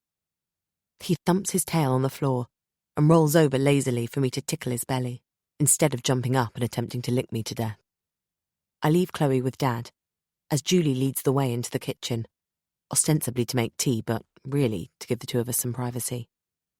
"When did Dad have his stroke?" I ask. "The day I got back from the Lake District. I didn't tell you at first because he begged me not to." That's typical of Dad. "He thought you had enough on your plate with Chloe being fractious and all. But I thought you should know and, well, I hope you could help out a bit. I used up nearly all of my leave coming to see you, unfortunately."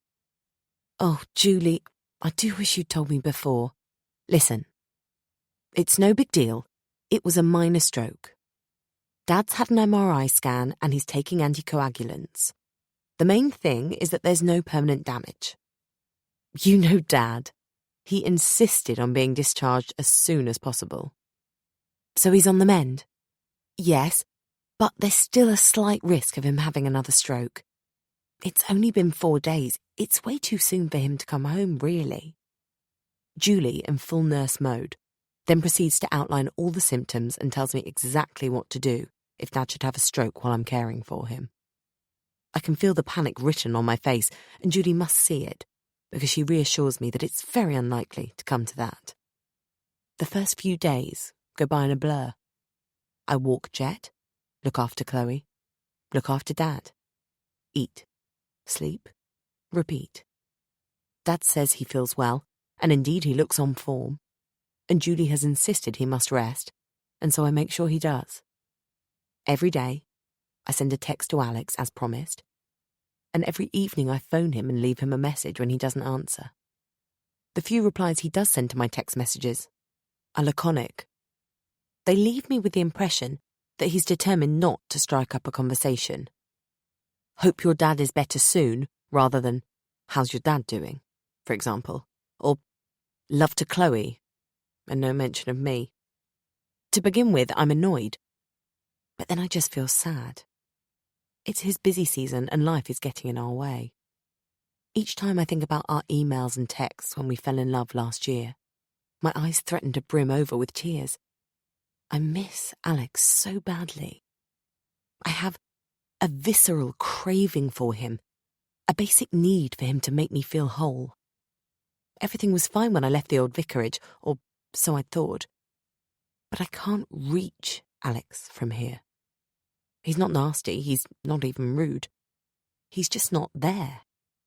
But then I realise I've been missing the Alex I fell for, even when I'm with him. He's not always there then, either. And he's certainly not there for me. One morning, after texting Alex and getting no answer, I go on Facebook. I posted some photos of Chloe just after we brought her home, but I hardly go on Facebook anymore. I rarely have my computer on these days for one thing, and I can't usually be bothered to do it from my phone. I used to spend a lot of time on here, though, checking out Alex's wall, hungry for every single tidbit of information about him I could come by. I would spend ages looking at his photos, zooming in on his handsome face. I would try to find out all about his friends. I needed to know who had commented on his posts, who these people were who shared in his everyday life. Well, unable to be by his side, I could only watch from the sidelines. Out of habit, I checked to see if Alex is on Facebook too. We would sometimes send each other messages via Facebook, batting words back and forth like a tennis ball. The green light by his name is on. I fire off a quick, "I miss you," but he doesn't reply. Instead, the green light next to his name disappears. I frown, wondering if he's trying to avoid me. I haven't looked at his wall for ages. He seems to post every day, as he did before, and sometimes more than once. Alex is very concerned with his appearance. That's immediately clear from the number of photos of himself he has published and the "look at me" captions. He has always done this. But looking at this now, it bothers me. Nowadays, when the internet comes with any number of free disguises, you can promote any image of yourself you like. You can create a fake persona and pretend to be someone you're not. And yet, so many people choose to share the most humdrum things about their lives, like photos of their dinner or their pets. That baffles me, but I also find it reassuring. Most people's lives aren't any more or less exciting than my own. At the other end of the scale are people like Alex, who cultivate their images with numerous selfies and other photos of themselves, as well as with carefully worded posts. At first sight, Alex comes over as brilliant, beautiful, and enviable. But on closer examination, he appears to look down his nose at a lot of things and a lot of people. He also seems to be an expert on a wide range of topics. Is this recent, or did I just not notice it before?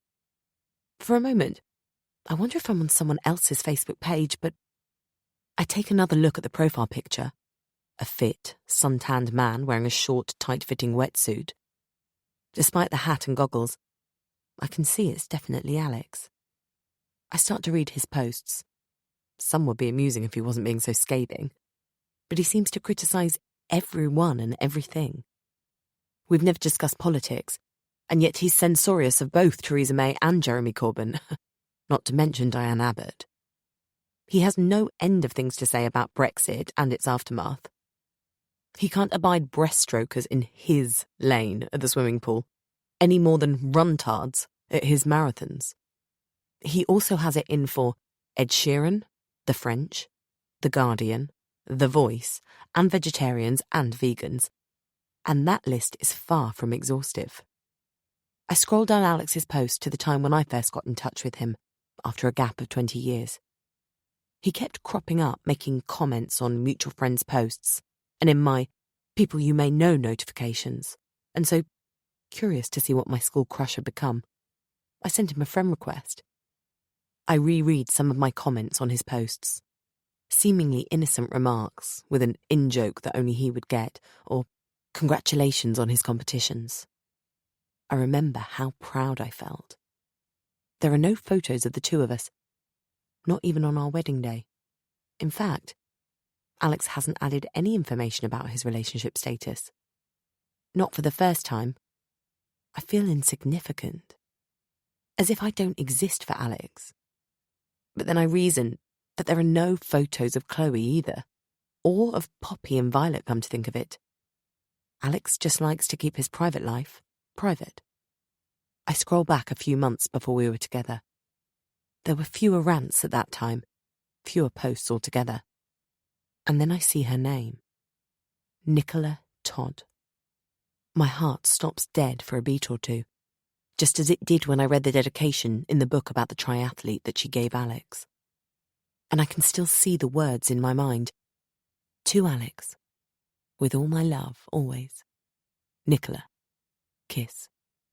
It has to be her. She must be an ex-girlfriend, but he has never mentioned her by name. He may well have talked about her, though. He talked about his exes a lot until I got upset.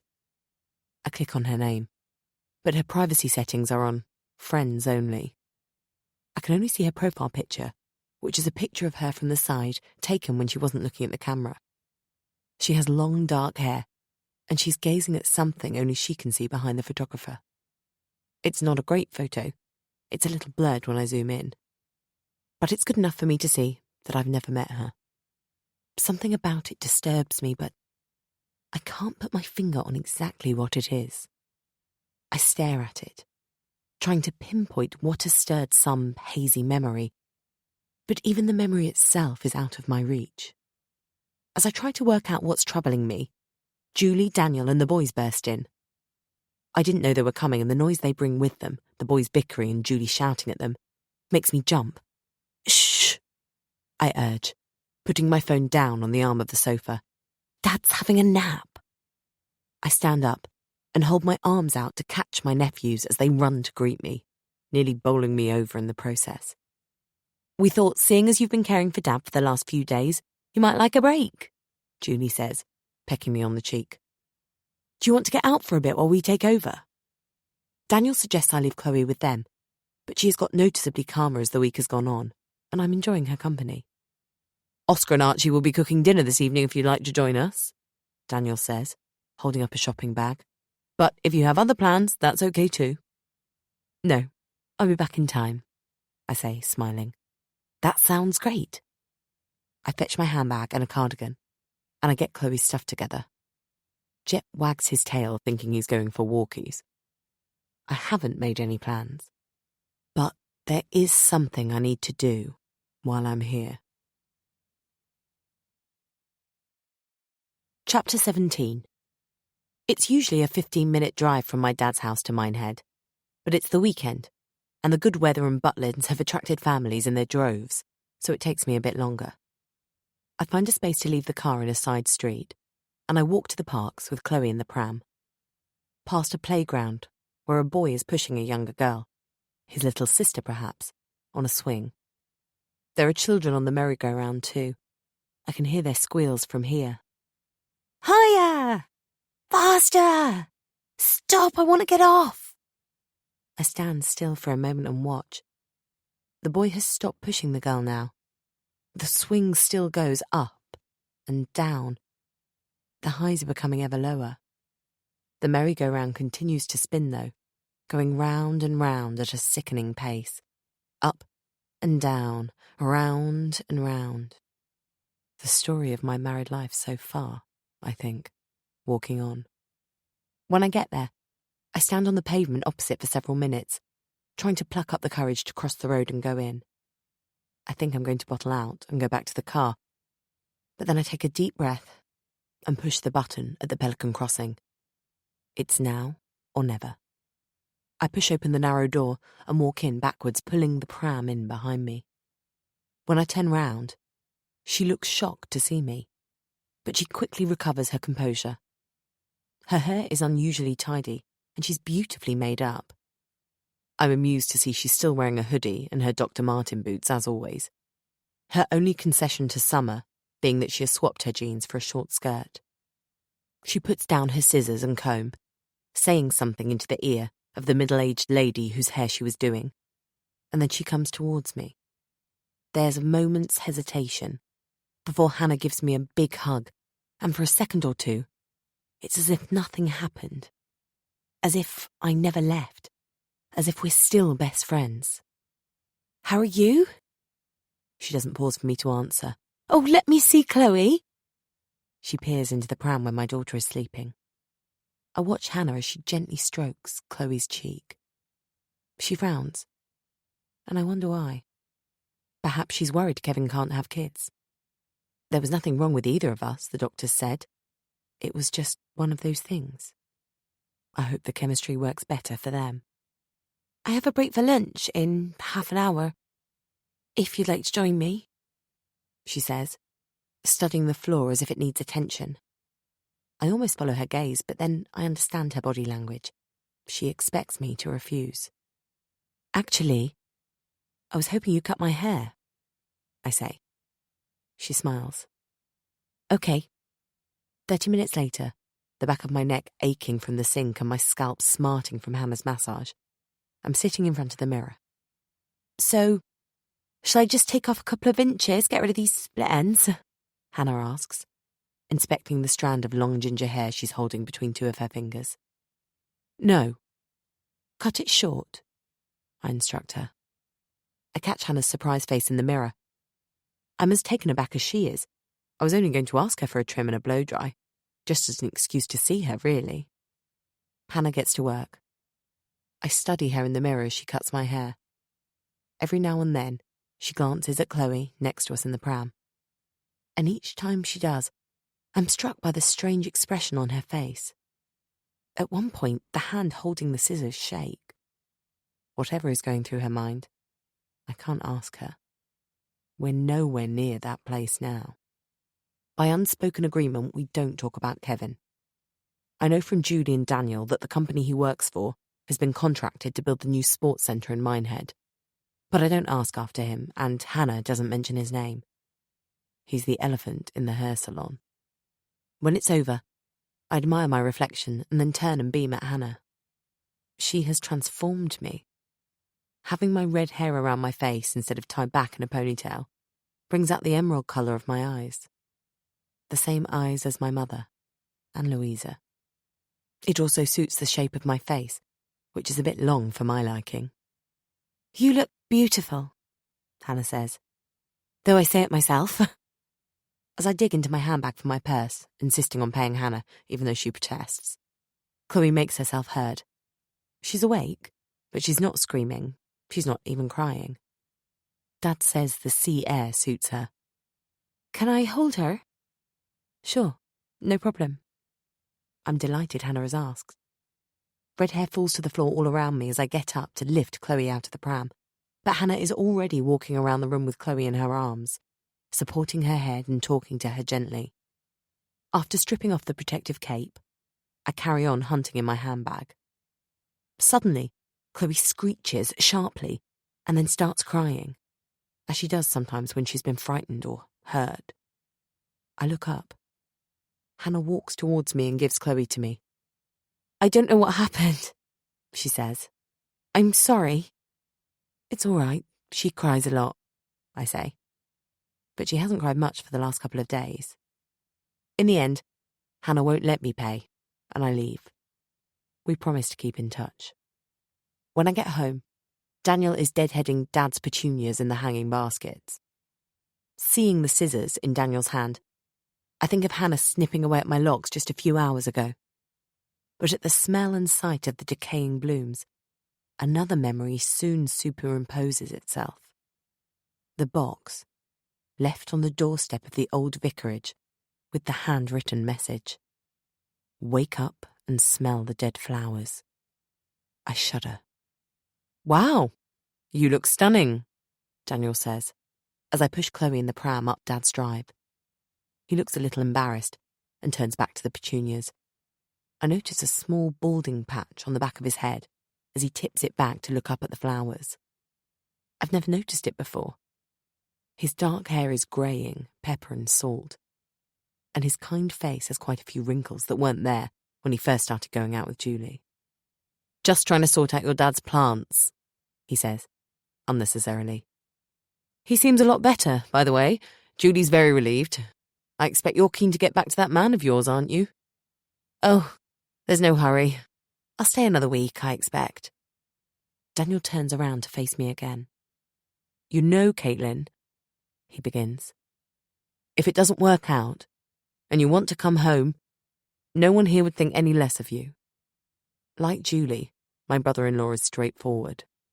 He tends to speak his mind, no matter what's on it. Pretending not to understand, I pull a puzzled face. I mean, you were very brave and made a go of it, but if it goes tits up... He breaks off, sighs, and waves the scissors around.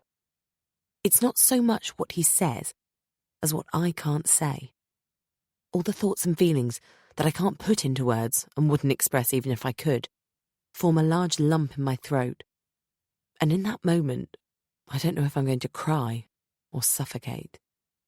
Sorry, I didn't mean to sound patronising, Daniel continues.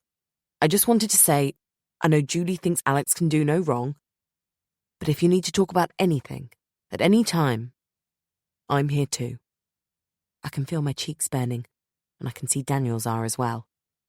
He overheard Alex's demeaning remarks at our barbecue. I remember, first about my weight and then about my sister's generous backside.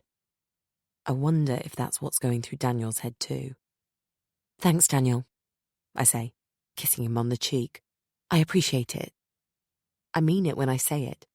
After all, I walked out on Kevin, who is Daniel's friend, and yet my brother-in-law has remained protective of me. And then something in me rises and makes me want to race to my husband's defence. What does Daniel know? He isn't aware that Alex was abused as a boy. He hasn't allowed for Alex's ex-wife taking away his children. But everything is fine, I add, turning my back on Daniel to take Chloe inside. The rest of the evening goes by uneventfully. Oscar and Archie have made a lovely meal. Gazpacho, followed by grilled pork and ratatouille, and to top it all off, a lemon meringue pie. Then Julie and I play the board game, Rummikub, with the boys. When I go to bed that evening, I'm still feeling full from the meal. At 3 a.m, I give up. I know I'm not going to get any more sleep tonight. I've been fretting about why Alex isn't talking to me. I'm not just worried, I'm angry. I play over in my mind all the rows we've had and all the ups and downs, and deep down, I know I'm putting up with more than I should. There will be a reason for his lack of communication. He has an excuse for everything. But does that mean I should excuse him? I want to be understanding. Alex is bound to be mentally scarred by his upbringing, but his moods are becoming too much for me. I feel weaker each time I give in to him and allow him to get his way, like I'm becoming a fainter, sepia version of my former self. I often question my judgment. Perhaps that's what you're supposed to do in a marriage. But it seems to me that I do this, and Alex doesn't. Sighing, I get up and go downstairs to make a cup of tea. Jet curled up on his bed, opens his eyes as I pass him, but he doesn't get up to follow me into the kitchen. I bend down to stroke him, but he's not as responsive as usual. "I bet you're wondering what I'm doing up at this hour, Jet, aren't you?" I whisper, caressing his ears. "You think I'm mad, don't you?" I straighten up, adding, "You're right, Jet. Absolutely right.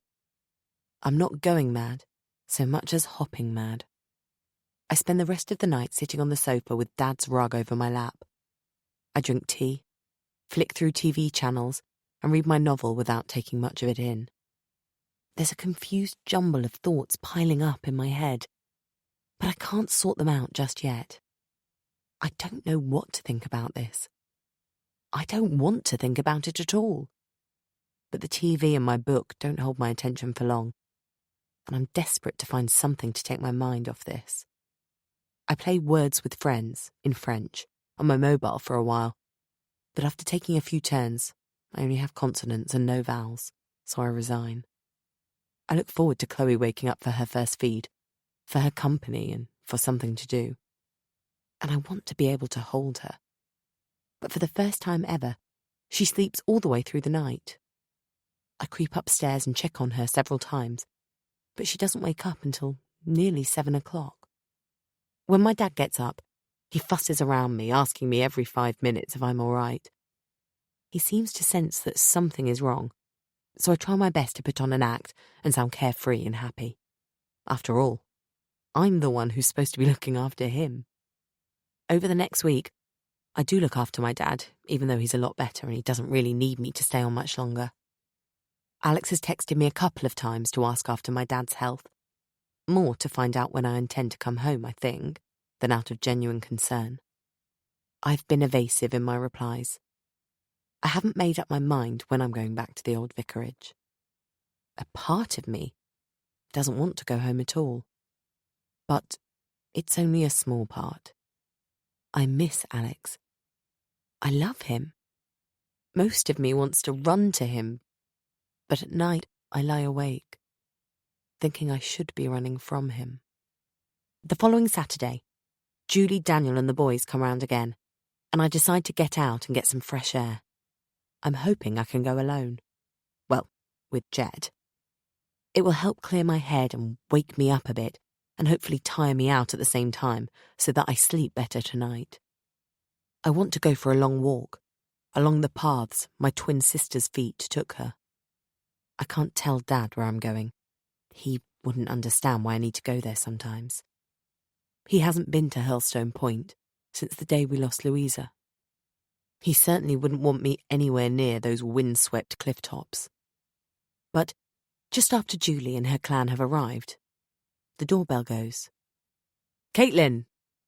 he exclaims when I open the door. "It's so nice to see you after so long." "Hi," I say, trying to remember his name.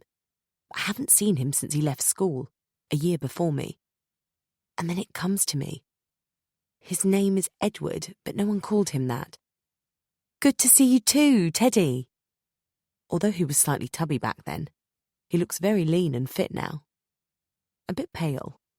He's not short, but he's only an inch or so taller than me. Receding hairline, but what hair he does have is still dark brown. There's not a hint of grey. "What are you doing here?"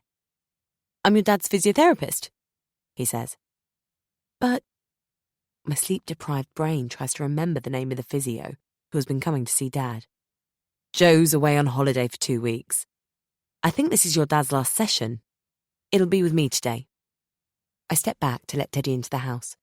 We chat for ages, reminiscing about school and laughing about some of the teachers we both had. The school we went to, East Exmoor School, is in the middle of nowhere.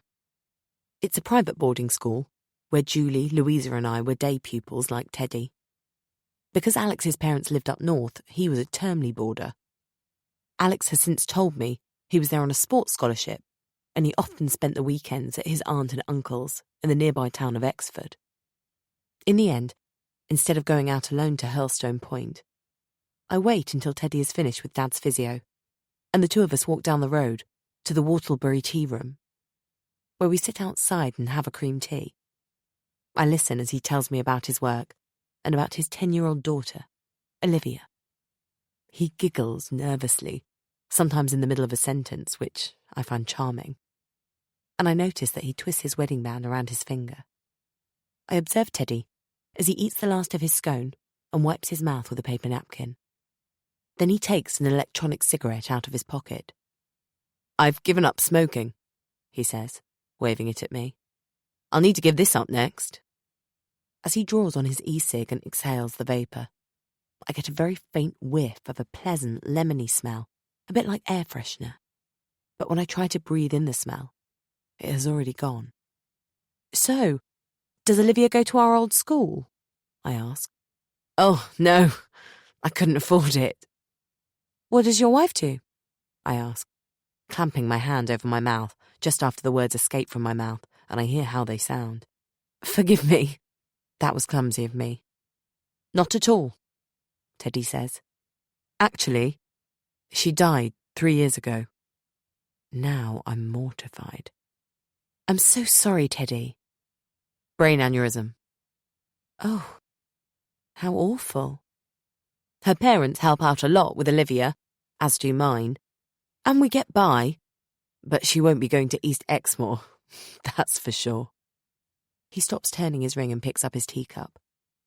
We both remain silent, sipping our teas for a while. I feel bad for causing the awkwardness when we were chatting effortlessly before. "I heard you married Alexander Riley," Teddy says after a while. "Yes. Do you both still live around here then?" "Oh, no.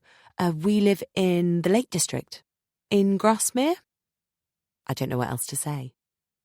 I remember the rose-tinted version of our story that Alex told everyone at the barbecue. But I can't tell it like that. And I don't want to tell the true story either. "I've never been further north than Birmingham," Teddy says. "No, I hadn't either before I moved up there." Teddy walks me back and we say goodbye at the front gate of my dad's house. He says he'll look me up on Facebook. He waves out of the window of his car as he drives away. "Who was that?" I whirl around. He's sitting on the doorstep. "Alex, what a lovely surprise." And then I notice what he's wearing. You didn't... How did you get here?" "Train to Tiverton Parkway. The guy sitting next to me on the train gave me a lift as far as Dulverton. Ran the rest." "But that's miles. I would have picked you up from the station if you'd told me you were coming." "Nah, I needed a longish run and it's only about 15 miles. Thought we could drive back home together tomorrow in your car." "Did you ring the doorbell?" "No, I've just got here. So, who was that?" "Teddy Edwards. Do you remember him? From school?" How could I forget someone with a name like Edward Edwards? He's lost a lot of weight since he was at East Exmoor, hasn't he? Edward Edwards. He whistles through his teeth, although I'm not sure what he means by it. I suppose that's why everyone called him Teddy," I say, choosing to ignore Alex's last comment. I don't tell Alex I used to think it was because he looked cuddly. Alex does his stretching exercises while I announce his arrival and my departure for the following day. When Alex steps into the hall, dumping his rucksack on the ground and smiling at me, my heart thumps wildly. I'm pleased to see him, but I'm nervous now he's here. "I've got a surprise for you," Alex says, bending down to unzip a side pocket on his rucksack. I watch as he pulls out a white envelope and hands it to me. For a second, I look at it in horror, thinking Alex's mother has given him the photo I found in the cellar. But then I realise this envelope is far smaller. I open it, my eyes on Alex. It's my red heart crystal necklace. The one I was supposed to wear on my wedding day. "Where did you find it?" I manage at last. "In the laundry basket," he says, without missing a beat. "It must have fallen out of one of your pockets." I know he's watching me, trying to gauge my reaction. I try to stretch my mouth into a smile, but the effect feels more like a rictus frozen across my lips. I lead Alex into the sitting room, where he greets my family. As Julie and Dad make everyone a cup of tea, Alex flops down next to me on the sofa. I catch him glancing sideways at me, as if studying my new look. But although he must have noticed, he doesn't mention my haircut. First I think, better no comment than a disparaging one. And then I bristle inside, thinking that even if he didn't like it, he could have said he did. What's one little fib when he has fed me several huge ones, not to mention a few lies of omission? After all, he has just told a little white lie about the necklace. And then a thought worms its way into my head. What if it wasn't a little white lie? What if it was a big black lie? What if he had the necklace all along? But why would he do that? It makes no sense. Unless he wants me to doubt myself. No, that can't be it. That would be a very sick game to play. Alex manipulates the truth like he manipulates me. He twists and bends it in any way that enables him to get his way. So there's no point in confronting him about the necklace. I'll only become bogged down deeper in this morass of lies with no hope of untangling them. But I know he's lying. At the time, Daniel looked in the laundry basket and Hannah went through all my pockets. And I'm absolutely certain that I put the necklace in my drawer. As soon as I get home, I'll put it back in the drawer. I don't want to wear it. I'm not superstitious, far from it. But it's as if the red heart necklace is jinxed. Chapter 18. I was sort of looking forward to going back to Grasmere. At least I was, until Alex turned up in Porlock. But now I'm back here, a heaviness lines my stomach. A foreboding that trouble is just ahead and I can't avoid it. On my second day back, I desperately want to get out of the house for a while, get some fresh air. So when Alex has left, I decide to ring Vicky and ask if she's free after work. I need to pop home and get my sports kit, but I can do that bit during my lunch break, she says, assuming I want to go with her to the gym she mentioned in Cockermouth. Actually, I was wondering, would you like to go out for a walk? We could take your dogs. Okay. We could go up Wansfell Pike if you like. It's quite steep, but it's not a long walk. That sounds like a great plan. I inject as much enthusiasm as I can into my voice. I think about taking Chloe in the baby carrier, but in the end, I ring my mother-in-law and ask her to look after her granddaughter. Chloe has been so calm recently. I'm worried she'll get irritable if she senses I'm a bit on edge. She'll be much happier with Sandy. My mother-in-law must hear tension in my voice. Is there anything wrong, Caitlin? She asks over the phone. No, everything's fine, I tell her. I just thought I'd go out and meet up with a friend, someone I met at the pool. I'm past caring if this gets back to Alex. Anyway, he seems to sense that I haven't settled in since I've been back, and I think he's worried I'm not going to stay. He's being very careful about what he says and does at the moment. I don't think he'll make a song and dance about me going out with a friend. When Sandy arrives, she takes one look at me and says, "You're looking a bit peaky. I expect it's your baby blues." I'm about to protest, tell her I'm not depressed, when she says, "Go out and have some fun. I'll look after Chloe." I pull on trainers and a light jacket, pushing my purse into the jacket pocket. I park my car in Ambleside and meet Vicky outside the estate agency. She drives her company car, the one with the Swift and Taylor property stickers on each side, as far as her mother's house. "More room in this one," says Vicky, after she's loaded two of the dogs, the Great Dane and the Golden Retriever, into her mum's silver hatchback. "And no dreadful adverts on the doors." As we set off for Troutbeck, Vicky is in high spirits. Her happiness rubs off on me a little, although it doesn't completely lift my mood. "I've got some good news," Vicky says. "My offer has been accepted on the place I told you about. I can't wait to move in." She describes the ground floor flat, part of a converted church, which Vicky says has views of the fells beyond the garden. She's so excited that for a moment I feel envious. I haven't grown to love the old vicarage, as I'd hoped, but I love the sound of Vicky's cosy new home. A new start, Vicky continues. On my own, with the dogs. Do you think you'll feel a bit lonely? No, she says. My mother is kind and caring, but she's hard to live with. And my fiancé treated me very badly. And yet, I stayed until he finished with me. Afterwards, I realised how much happier I could be without him. I'm looking forward to being by myself for a while. Vicky flashes that wide smile of hers at me as she parks in the pub car park. We let the dogs out and begin our ascent of Wansfell Pike. When we get to the top, we sit down on the ground side by side and I hug my knees to my chest. Vicky says the views are breathtaking on a clear day. I look out across the water at a stretch of land in the distance, barely visible through the veil of cloud.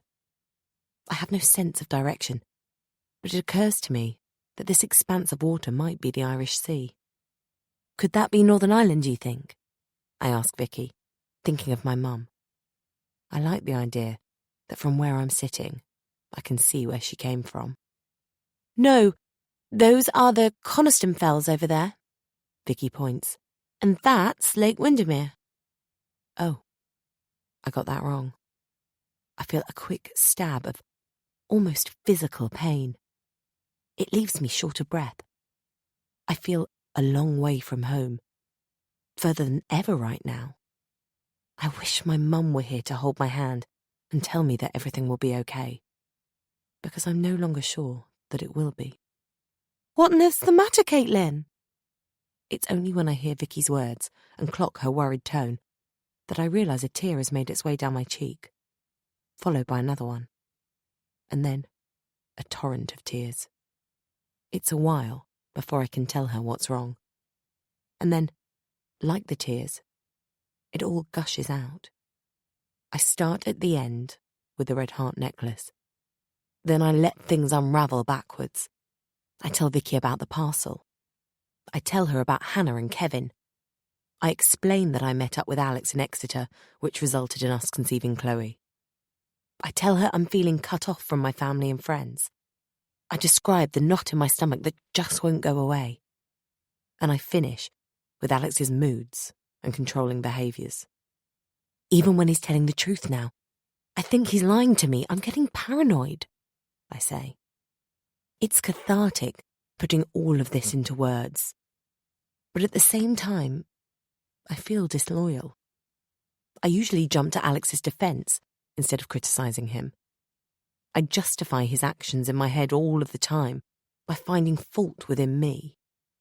And now I'm admitting out loud what I really think deep down. I realise I won't be able to deny any of this to myself anymore. Vicky listens to it all without interrupting. She puts her arm around me and I lean against her. It sounds like a rather abusive relationship, Vicky says. But he doesn't hit me, I argue, and he's an excellent father. Here I go, sticking up for Alex. It's second nature. And we have some really good times. Now I sound a bit like my mother-in-law. Sometimes psychological abuse can be much more insidious than physical abuse. She pauses. I say nothing, but I think, she's an estate agent, not a psychologist. How would she know? And then I feel angry with myself because I realise she's probably right. If you ever need to talk about it, or if there's anything I can do to help. Thank you.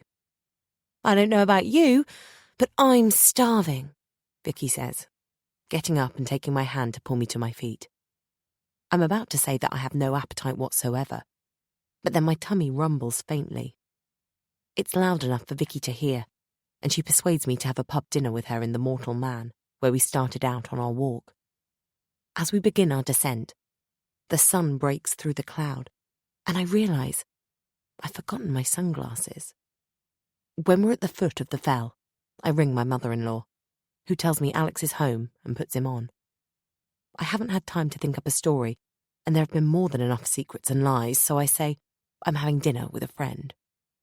I half expect him to be brusque, but he sounds upbeat. I understand.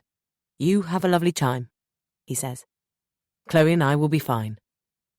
I'm still not that hungry, so I order a bowl of soup. Vicky wants me to try a local beer, Black Sail, which turns out to be a meal in itself. A liquid dinner. I don't usually like stout, but this one tastes a bit chocolatey, and I think I could get used to it. We sit outside in the beer garden, soaking up the last rays of the sun and taking in the panoramic views. Out here, I can breathe again, fill my lungs with fresh air. Out here, I can tackle the thoughts crowding my head, with the green hills stretching away from me and Scooby and Shadow stretched out at my feet. As I watch the sun go down, I resolve to talk to Alex. He seems repentant after his radio silence, as he calls it, when I was in Porlock. And I think he's scared I might go back to Somerset for good, so I don't think he'll sulk or pick a fight anytime soon. I should be able to make a few demands while he's making amends. Nothing unreasonable, nothing much. Just a few hours of childcare a week. From a professional, rather than from his mother. And the opportunity to do some sport with Vicky, without Alex guilt-tripping me about it. I need to have some sort of life outside the walls of the old vicarage. I can feel the onset of a headache as I drive back from Ambleside, and when I get home, Alex is in the garden with Tom and Stacey, Mike and Sarah, and Rebecca. I won't be able to discuss my plans with Alex this evening. I watch them all for a few seconds through the kitchen window. Alex's friends apparently drinking in his every word as they drink their beers. Then, baring my teeth into a wide smile that feels both foreign and fraudulent, I join them. For a few minutes, I attempt to make small talk with everyone, careful not to speak to Tom in any way that could be misconstrued as flirting. But I don't feel like socializing right now. In fact, I'm starting to feel quite sick. I regret drinking that pint in the sun now. I've got a headache, I say. I'm going to go and lie down. Alex looks concerned and asks what he can do. Nothing, thank you. Just look after Chloe. When I get upstairs, I hunt for aspirin, ibuprofen or paracetamol, but there is none in the bathroom cabinet. I tip the contents of my handbag onto the bed. There's none there either. Then I remember Alex's tablets next to his whiskey in the cupboard in the sitting room. A minute later, I'm sitting on the bed, examining the packet of pills. The migraine has blurred my vision, and I struggle to read the label on the packaging. Flunip something. I don't know whether it's a painkiller or not. I want to Google it on my phone, but there's no way I can look at the backlit screen now. I can't stand the light anymore. The throbbing has become intense. The pain in the right side of my head and behind my right eye is excruciating. It feels like someone is drilling into my skull. A wave of nausea submerges me. I decide not to take the medicine. I can't be sure what it's for, and I doubt I can keep it down anyway. It's all I can do to draw the curtains, strip off my clothes, and clamber into bed. The next thing I know, Alex is waking me the following morning to hand me Chloe. Good morning, he says. Have to skedaddle. I've fed Chloe and changed her nappy. I'll bring you a cuppa before I go. Plumping up the pillows, I sit up in bed. My head is a lot better. Seeing the contents of my handbag still spilled on the sheets on Alex's side of the bed, I realise he hasn't slept next to me. I didn't want to disturb you last night, he says, as if reading my mind, so I slept in the guest room. As I sit in bed, holding the mug of tea Alex has brought me in one hand and tickling Chloe's tummy with the other, I'm astonished once again at how calm she has been since we went to Somerset. Before, she only seemed to stop screeching when she fell into a deep sleep. Now she smiles and gurgles because she's happier. I feel like I'm a better mummy, like I'm finally doing something right with this parenting business. I decide to have a relaxing day with my baby girl, I can sing her nursery rhymes and read her children's stories. I want to go for a long walk with her in the baby carrier. And while I'm waiting for her to wake up from her nap later, I'll lose myself in a novel. My thoughts are interrupted by a tapping noise, as if someone is drumming their fingernails on the window pane, impatiently to give me my cue to get up. The sound becomes more urgent, a pummeling with fists. I freeze as Chloe's mouth forms a startled O. It takes me several seconds to realise. It's raining. "It's all right," I soothe. "It's just the rain. We won't be going for a walk today after all." I sigh. Daddy may come home early, though. He won't want to go for a run in this weather. That thought would usually have prompted me to write all sorts of housework chores on my to-do list to get everything clean and tidy for Alex coming home. But today, a rebellious streak prevents me from even making the bed. I don't want things to go back to the way they were. I'm no longer going to give in to the pressure he puts on me to be perfect. Chloe falls asleep. I leave her on the bed and go into the bathroom. In all the baby books Alex encouraged me to read, that's a big no-no. But Chloe is only 7 weeks old. She's not going to wake up and roll onto the floor. And perhaps I'm not quite as good a mother as I prided myself I'd become after all. Coming out of the shower, I catch sight of all the junk I'd tipped out of my handbag. I have slept next to an array of pens, lipsticks, tissues and papers. For a second I panic, wondering where my purse is, but then I remember. It's in the pocket of the jacket I wore to walk the dogs with Vicky. I may have decided against doing any housework, but I should clear up this mess. So, after getting dressed, I start sifting through my stuff. I throw out the used tissues, yuck, and put the rest of the packet back in my handbag, along with a half packet of polos, 2 pens, 1 lipstick. And then I see it. The card that was in the parcel. I pick it up and turn it over and read the message even though I know the words by heart. Wake up and smell the dead flowers. These words seem even more sinister this morning, although I'm not sure why. Dead poppies and violets. Poppy and violet. Maybe the message was intended for Alex, but I still don't get it. Why would anyone write that to him? I get a strange feeling in my gut. I've had this impression before. I feel like I'm missing something. A piece of the puzzle. No, that's not quite it. I've got the piece that fits right here with this card. But somehow I'm not making the connection. Then it comes to me. I jump up from where I was sitting on the bed and race into Chloe's room. The wooden mobile Becca bought for Chloe is dangling over the cot. In a rage, I tear it down and I stamp on it. Now where is it? I hunt around until I find it on the bookcase. The card Becca wrote to congratulate us on the birth of Chloe. I open it and read the words she wrote. To Caitlin and Alex, best wishes on the birth of your beautiful baby. Love, Bex, BEXXX. Her handwriting is a spidery scrawl. That's not it.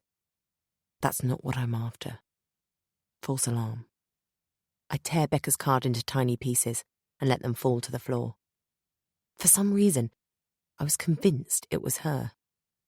I could already see myself slapping her pretty little face and kicking her tanned toned legs. Damn it! And now I've broken Chloe's mobile. I kick the bits of the wood under the cot. I need to calm down and think.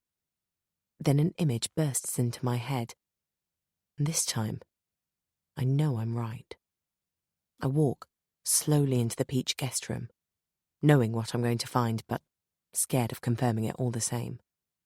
Kneeling in front of the wardrobe, I pull the cardboard box out and tear at the sellotape. But I've sealed the box up thoroughly and I can't get it off. So I go downstairs and into the kitchen and grab a knife. A sense of urgency seizes me and I bound back up the stairs. I cut the tape and open the flaps of the box. I start pulling things out. The handcuffs, the medals, the trophies. The photo's not there anymore, of course. My mother-in-law has it now. Then I find what I'm looking for. The book. The one about the injured Iron Man's comeback. Opening it, I stare at the neatly penned dedication inside the cover. To Alex. With all my love, always. Nicola. Kiss. Holding the card next to the wording of the dedication, my eyes flit from one message to the other. But even without close inspection, I can see that I was right. The capital W gives it away. It's the same loopy letter for the with inside the cover of the book as for the wake on the card that was underneath the dead flowers in the box. I think my heart has been thumping fast for a few minutes, but I only register it now. I also become aware that my calf muscles have become numb, so I sit on the floor with my back against the bed and kick my legs out in front of me, still clutching the book in one hand and the card in the other. I ask myself what this means. Nicola. I try to remember her surname. Todd. That's it. Nicola Todd. A friend of Alex's on Facebook, and clearly one of his exes. She's the one who gave Alex this book. And it's her handwriting on the card. So she's the one who sent the poppies and the violets with their heads snapped off. No, she didn't send them. She delivered the flowers to our door. She knows where we live. She probably even lived here herself once. A voice inside my head warns me not to say anything about this to Alex. He'll know I've opened Pandora's box in the guest room if I tell him who has been trying to scare us. And then I reason that I don't know Nicola or how to find her. She could be dangerous. But Alex knows who she is, and he'll know where she is. I have to tell him. I get up and throw everything back into the box, including the book, and send a text message to Alex. Hi, Alex. Please can you come home early? I need to talk to you. Kiss, kiss, kiss. I go back into the bedroom, where Chloe is still sleeping peacefully, and I check out Nicola Todd on Facebook. But there's no more to see than there was the other day, and I'm certain that I've never seen her before. There's no reason for me to have met her if she's Alex's ex-girlfriend. I zoom in on her face. Her long hair partly covers her face, but I can see that she's very attractive, although I think she'd probably be prettier still if she smiled. She looks very serious in this photo, maybe even a little sad. Alex doesn't reply to my text, but he arrives home at 5. I'm getting dinner ready with Chloe in the baby carrier. Alex sits down at the table, so I hand Chloe to him, and she babbles blissfully on her daddy's lap. Got your message, Alex said. What's up? Alex, remember the day we received that parcel with the dead flowers inside? How could I forget? Well, there's something I didn't tell you at the time because, well, you didn't look like you could take any more, and I've only just realised you might know who it is. Alex says nothing, but he furrows his brows. You see, under the flowers, there was a card, written by someone called Nicola. I haven't actually lied, although it strikes me that I'm getting really good at twisting the truth when I need to. Anyway, today I was looking at the profiles of some of your Facebook friends, and I noticed you're friends with someone called Nicola Todd. Alex's eyes widen. So, I was wondering who she is, and if she would have any reason to intimidate us. She was my girlfriend once, a long time ago now. Maybe she's heard about you, or she's heard I've got married and she's jealous. She'd have to be insanely jealous to pull a stunt like that, Alex. The dead poppies and violets look like a warning or a threat. Alex nods. You're right. I'm not in touch with her anymore. I didn't even realise we were still connected via Facebook. But I'll sort this out. I'll sort her out. Leave it to me. Alex and I have dinner and watch Top of the Lake on TV. Even though we've missed all of the previous episodes, and neither of us has a clue what's going on. Alex chooses this evening to open the bottle of Irish whiskey I bought him for his birthday. He even uses the glass I gave him. He fetches me some wine. With Nicola Todd on my mind, I don't feel like bringing up my childcare plans. Instead, we talk and laugh for hours. The later it gets, the more the whiskey and wine slur our words. When we finally go to bed, I don't feel tired. The bedside light doesn't seem to disturb Alex, and I read a bit as he sleeps soundly next to me. After that, I waste some time on my mobile, looking through my photos and deleting some of my old emails, mainly from university. I check my calendar, and I'm surprised by how few dates have an entry for the weeks to come. That has to change. After a while, I tiptoe downstairs to make a cup of tea. I catch sight of myself in the full-length mirror as I come back into the bedroom with my mug in my hand. I do a double take. I still haven't gotten used to having short hair. I smile at myself and see my grin in the mirror. It's my reflection that gives me the jolt. It suddenly hits me, and my amusement turns to shock. I jump and spill some of the tea, scalding myself. My breathing becomes erratic, and I have to concentrate on it to ward off a panic attack. You lied to me, I think, sitting down on the bed. How could you? I'm overwhelmed by a sense of betrayal. I trusted you. Feeling absolutely murderous, I close my eyes and concentrate on breathing in and out. I force myself to sip my tea. I'm no calmer, but my thoughts are lucid as I ask myself what I should do about this. I take my time and compose the words in my head until they sound right. Then, careful not to wake Alex, I pick up my mobile again and I tap it out. My finger hovers over the screen, but I don't hesitate for long before sending the text message. I don't think I'm wrong, but if I am, I'll put it down to a slip of the tongue or a typo. Chapter 19. I know I'm going to burst into tears again. I've spent most of the night crying. I think I even cried in my sleep, as each time I woke up, my eyes were sore. I don't think I woke up Alex, luckily, and I pretended to be asleep when he got up to get ready for work. I want to get up too, but I can't quite find it in me. So I sit on the edge of the bed for a while, hugging myself with my arms and rocking backwards and forwards until I'm strong enough to swing myself to my feet.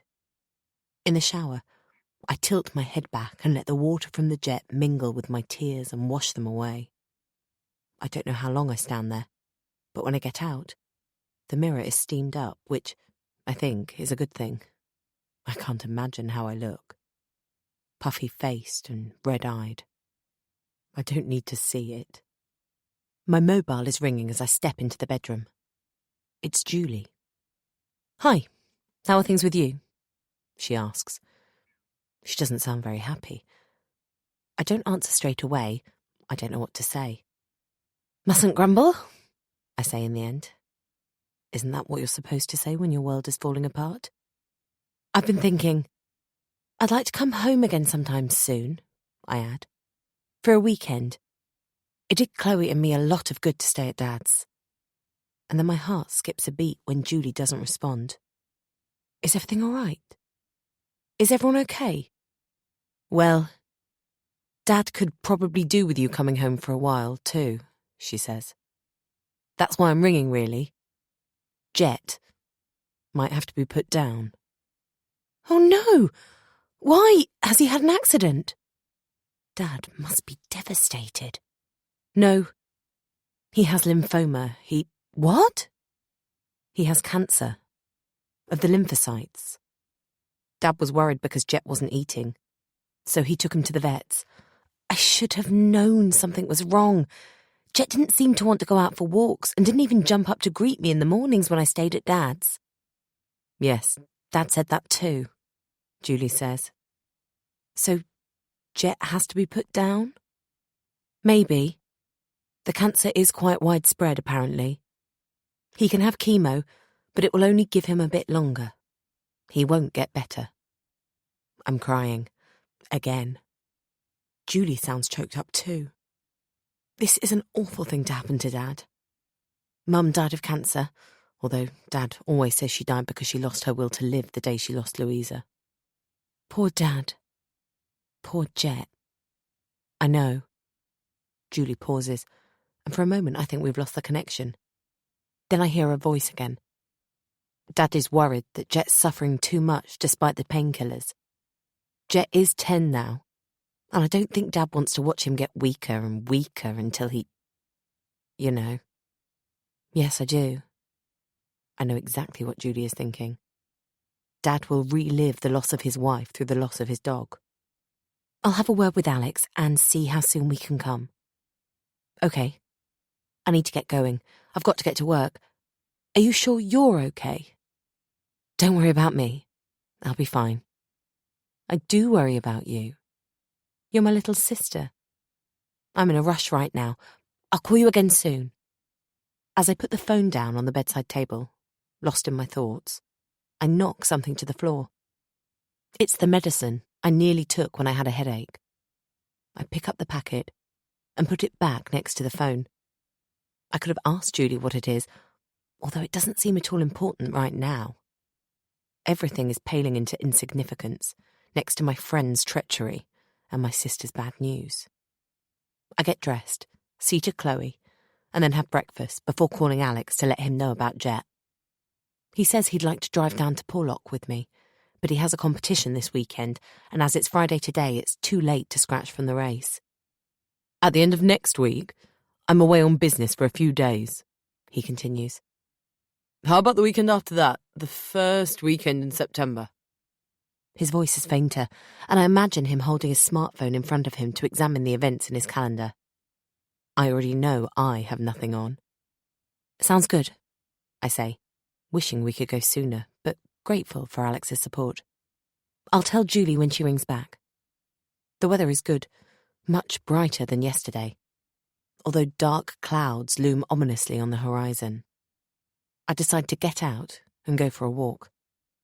As well as his shop, Alex runs a water sports centre at the Derwent Water Marina near Keswick, so I park there. I lift Chloe out of the car and into the baby carrier strapped to my chest. Then I text Alex to see if he's at the centre, thinking we could pop by and say hello. But he texts back to say he's at the shop today. It's 10 miles if you go the whole way around the lake, according to Alex, who sometimes runs around it during his lunch break. He says it's relatively flat and wonderfully scenic. I slip my mobile into the front pocket of my rucksack, which has a bottle of water and a sandwich in it for me, and everything I need to feed and change Chloe. Then I set off clockwise to do the Derwent Water Walk. There are a lot of people out walking, and the happy faces of the people we pass cheer me up a little. About halfway round, I find a nice stretch of stony shore to sit on and eat my lunch. I take a towel out of my rucksack to lay Chloe on, and I gaze at the hills on the far side of the lake, their purplish tops standing out against the cloudy sky, the whole colourful scene reflected in the water. There are lots of people on the lake too, in the distance, in rowing boats, on paddleboards, swimming or windsurfing. Sometimes their shrieks of excitement reach my ears, or the splashes they make when they fall into the water, but mostly it's calm and almost deathly quiet, until a stick lands in the water just in front of me. I turn my head, half expecting to see Vicky, but instead, an elderly man shouts encouragement to his dog from the lakeshore. I'm instantly reminded of Dad and Jet. An immense wave of sadness crashes over me. I remember I'd planned to take Jet out to Hurlstone Point with me when I was down in Porlock. It occurs to me that I may never get to go on a walk with Jet again. I also think how much Shadow, Vicky's golden retriever, would love it here. But I don't suppose I'll be going on a walk with them again, either. The Goldie comes running out of the water, up to its owner, but refuses to let go of the stick. The man tugs at it, but the dog shakes its head, turning the stick from side to side, as if to emphasise its refusal. Then it lets go suddenly, and the old man stumbles backwards, catching his step and laughing as his dog shakes its whole body and sprays him with drops of water. I should find this scene amusing, but I feel low. I've been reminded of the very things I wanted to forget for a while. The sky gets more and more menacing as I continue on my walk, and I speed up my pace, hoping to make it back to the car before it starts to rain. But, in the end, the rain doesn't come, although daylight seems to be struggling by early evening as I arrive home. As I unpack my rucksack and pull up my mobile, I notice I have 2 text messages, both from her. I have no intention of replying, but I read the messages anyway. The first one says, "I'm so sorry. I can explain. Can we talk?" What catches my eye is her name underneath. It's the first time she has ever signed her texts. It's not the same spelling as I had used. I only changed the first letter. But she has obviously realised from the text I sent her last night that I know. I know who she is and what she did. If the first message makes me sad, the second makes me angry and a little scared. "Please call me, for your sake. You're in danger." And again, underneath, her name, Nikki. Is there a subtext that I'm not getting? I can't tell if it's a threat or a warning, just as when I read the words she'd written on the card with the dead flowers. I don't want to reply. I don't want to talk to her. I'm stung by her duplicity. She lied to me. And then I realised she didn't, actually. Not really. Not technically. She must have told me her name was Nikki the day I met her in the swimming pool. I misheard and she didn't correct me. She probably thought she could use that to her advantage. If I told Alex I'd met someone called Vicky, he wouldn't cotton on that I'd befriended his ex-girlfriend, or that she'd befriended me, because I suspect now that she'd orchestrated our first meeting at the pool. I remember her colleague, Ruth, who seemed confused when I asked for Vicky at the estate agency in Ambleside. Her other colleague, Dennis, hadn't been very forthcoming either. No wonder. They know her as Nicola Todd. I remember, too, she declined my invitation to Alex's barbecue, saying she quite liked the idea of being kept a secret. But far worse than all of that is that she pretended to be my friend.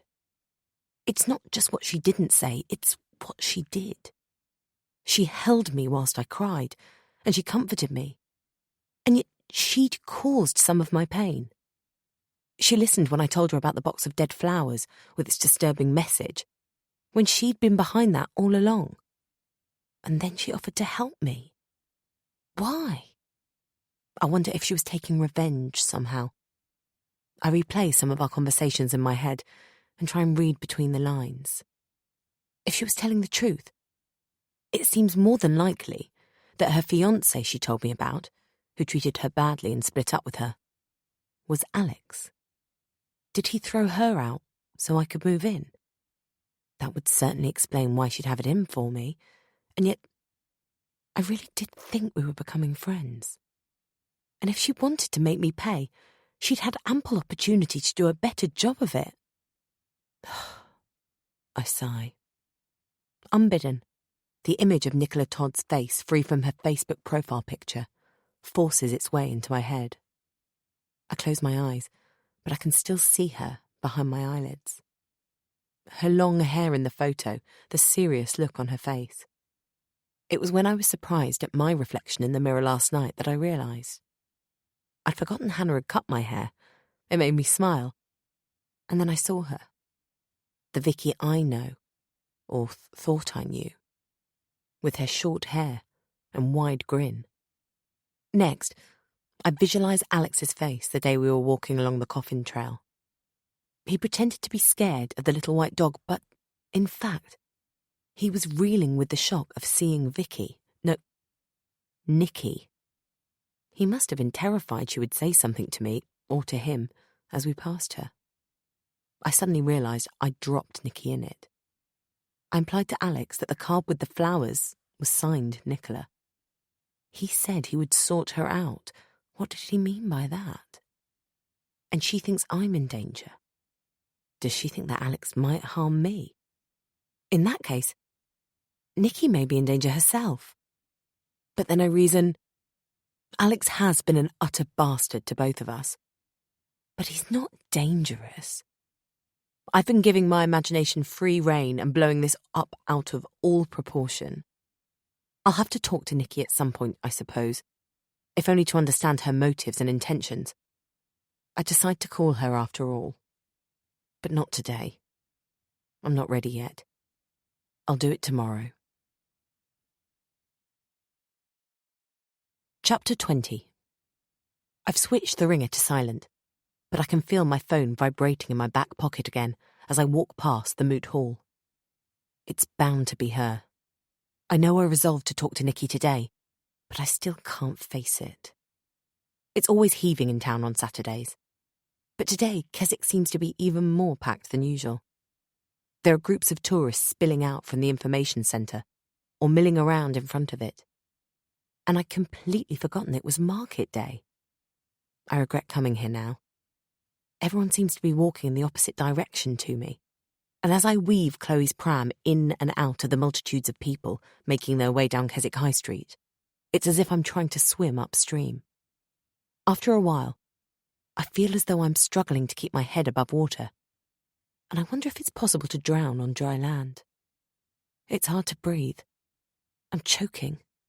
I stop and bend forwards, using the pram to support me and forcing myself to take deep breaths.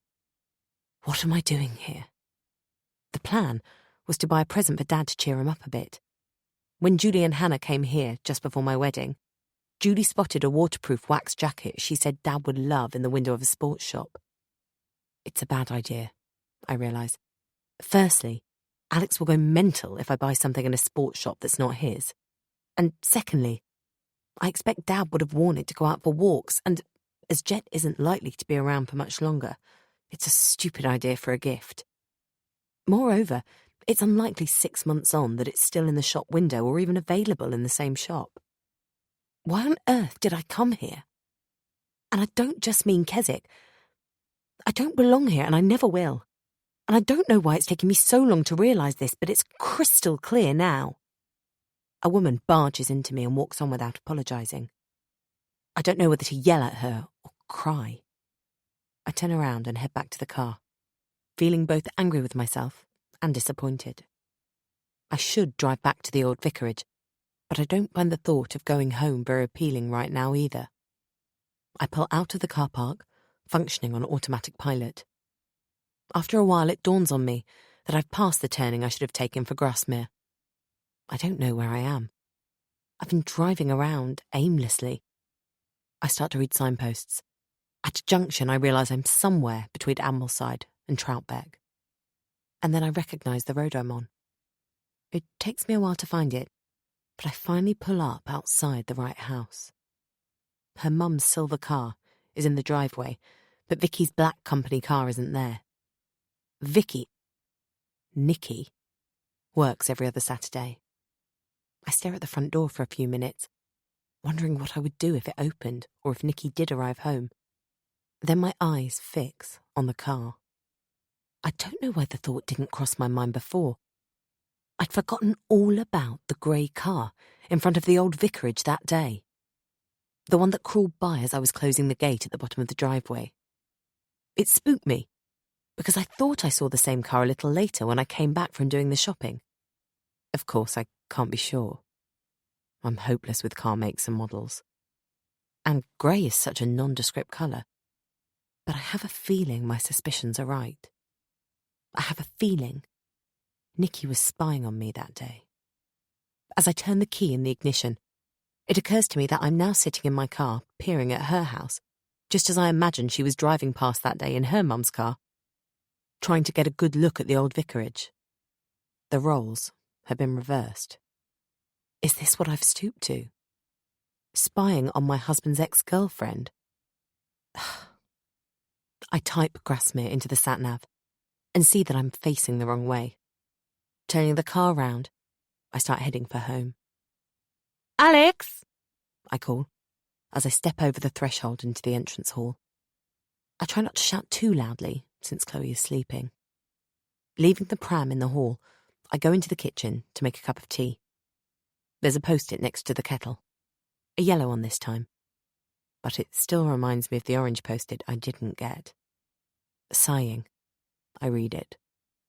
In Bassenthwaite with my teammates. Checking out the course for the triathlon tomorrow. Back in bit. I'll make us spag bol for dinner. Alex. ALEXXX. Flicking on the kettle, I decide to curl up with my book in the sitting room until Chloe wakes up. It will take my mind off Nikki. I run upstairs to fetch my book from the bedside table. As I pick it up, I catch sight of Alex's pills. I didn't put them back in the cupboard with his whiskey, but if he noticed, he hasn't said anything. I grab the box of tablets too. Moments later, I'm sitting on the sofa with my tea steaming on the coffee table in front of me. Taking my mobile out of my handbag, I see that I've had 2 missed calls, but I want to relax right now. I'll ring Nikki later. Holding the packet out in front of me, I read the name of the drug out loud, syllable by syllable. Flunitrazepam. And I type it into the search engine of my mobile. I glance at the results, and a few key words stand out. At first, I think there must be a mistake. As I stare at them, the words seem to come away from the screen towards me, and then they blur. But I saw them. Rohypnol and date rape drug. Why on earth would Alex have kept that drug in his whiskey cupboard? Just then the phone vibrates in my hand with an incoming call, making me jump and drop the packet of pills. It's Julie. I swipe the screen to take the call. Hi, Caitlin, she says. I was beginning to think I'd never get hold of you. I can hear the overtone of criticism in her voice. I realise the missed calls must have been from Julie, not Nikki, as I'd assumed. I'm so sorry, Julie. I went out to buy Dad a present to let him know I was thinking of him. But there were hordes of people in town. In the end, I gave up and came home. I'm gushing. The words are coming out of my mouth without me thinking about what I'm saying. The words in my head, though, are clear. Rohypnol and date rape drug. I thought I'd ring you back, Julie is saying, when I managed to tune in again, seeing as I didn't have time to chat before work the other day. We talked for a while about Dad, my brief sentences punctuated with thoughts that have nothing to do with our conversation. There must be an explanation. I tell Julie that Alex and I will come down the first weekend in September. The weekend of the 2nd and 3rd of September, or the weekend after that? Julie asks. Isn't it mixed with alcohol when it's used in sexual assaults? The weekend of the 2nd, I think, I say, twisting around on the sofa and looking at the cupboard where Alex stocks his whiskey. I'll check with Alex and send you a text. It must be prescribed for something. It must have a therapeutic effect. You sound distracted. It doesn't look like it was prescribed, though. There's no patient information leaflet, for one thing, although that might have been discarded. But there's hardly anything written on the box, either. No laboratory name, just the name of the drug. Julie, can I ask you a question? Sure, fire away. What would flunitrazepam be taken for? Well, it's better known as Rohypnol or date rape drug. Those words again. I know that. There's a pointed silence on the other end of the phone. Sorry, Julie, I didn't mean to snap. Could it be used in doping? For athletes, I mean. It might be a banned substance in sport, I don't know about that. But it wouldn't improve your performance if you took it, put it that way. No.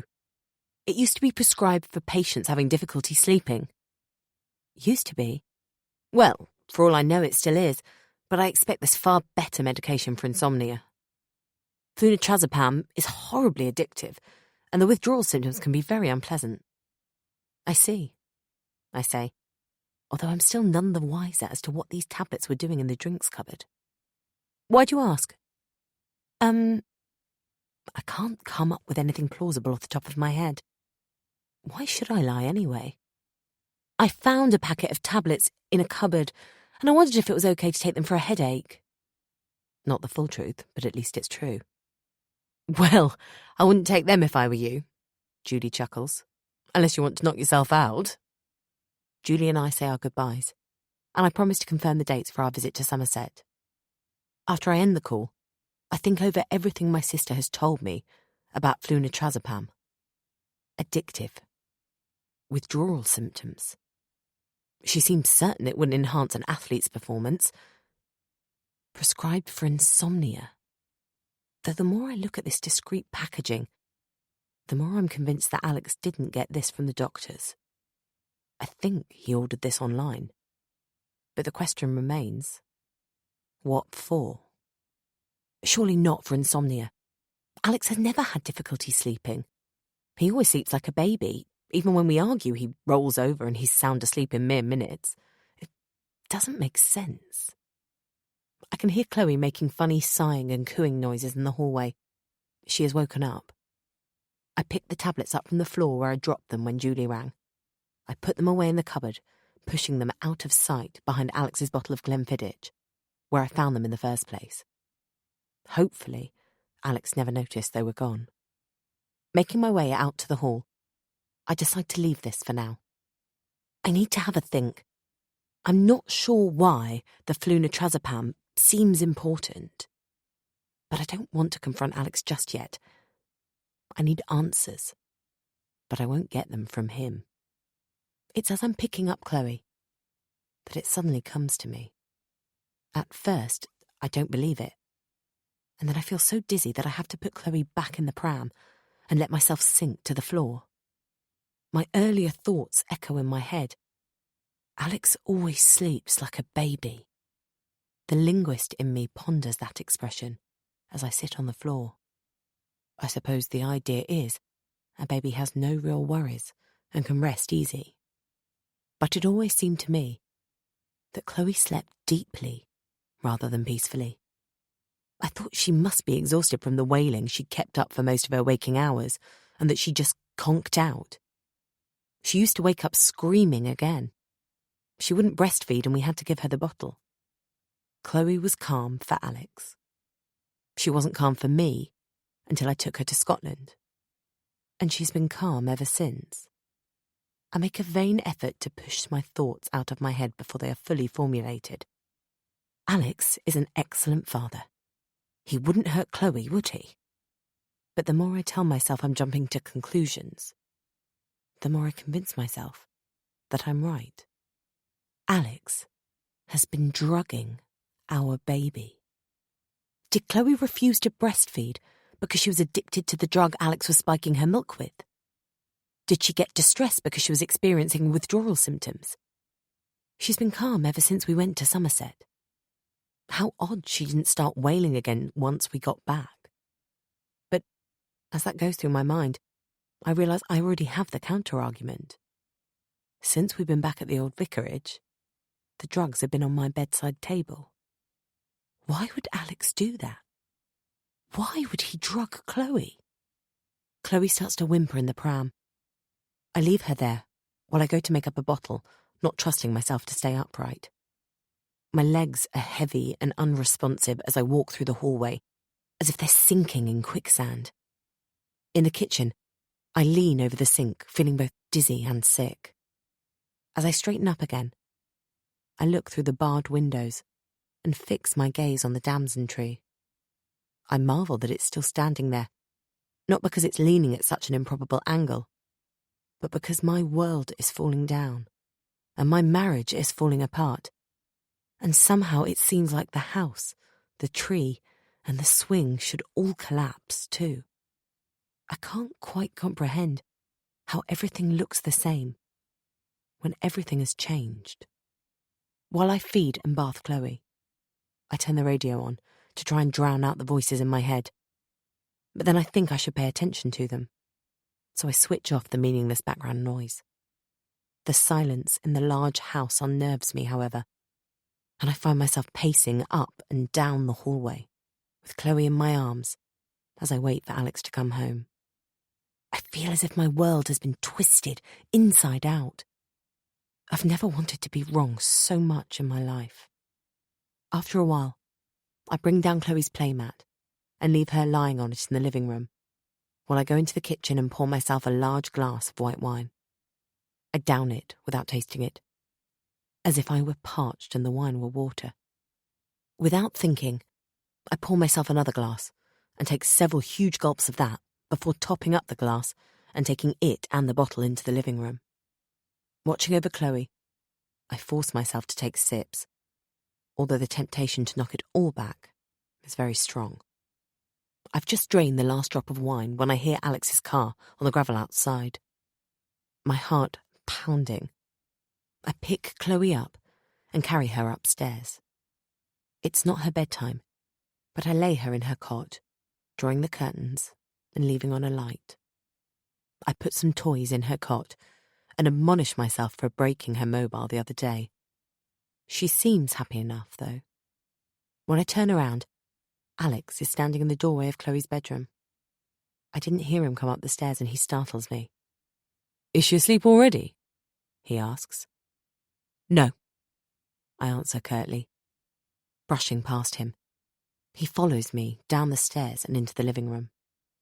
Something wrong? I whirl around, my fists clenching and unclenching at my sides. Alex, why did you drug Chloe? I expect him to deny it, but he says, You won't be able to prove it. His mouth twists into an ugly snarl. I'll say you did it. I'll say you needed to sleep because of your postnatal depression. His words render me speechless. It's several seconds before I find my tongue. Alex, I'm not suffering from depression, and I never have been, I hiss at him. But everyone thinks you are. Dr. Irving, your sister, my mother. He counts them off on his fingers and laughs cruelly. You bastard, Alex! Why? Why did you give our daughter sleeping tablets? He plops down onto the sofa and runs his hands through his hair. The fact he has sat down enrages me. He's not fazed by this in the slightest. Well, initially so she'd sleep, he says. I wait for Alex to say more, but he seems to have clammed up. I've worked it out for myself, though. When I fed her, the milk wasn't spiked. It made him look like a great father when she was calm for him, and it made me feel like an incompetent mother when she was agitated with me. I had no confidence in myself and I felt worthless. This made me dependent on Alex. Alex needs to feel needed. He has to be idealized and idolized. Feeling as though I will explode with rage, I turn on my heels and I make my way upstairs. I expect him to follow me again, but he doesn't. I'm not really aware of what I'm doing as I pull my bags and suitcases down from the top of the wardrobe and out from under the bed and start to pack my clothes. Blinded by tears, I keep throwing in underwear, t-shirts, pairs of jeans and cardigans. I'm feeling a little unsteady and very sick, and I'm not sure if it's the shock or the alcohol.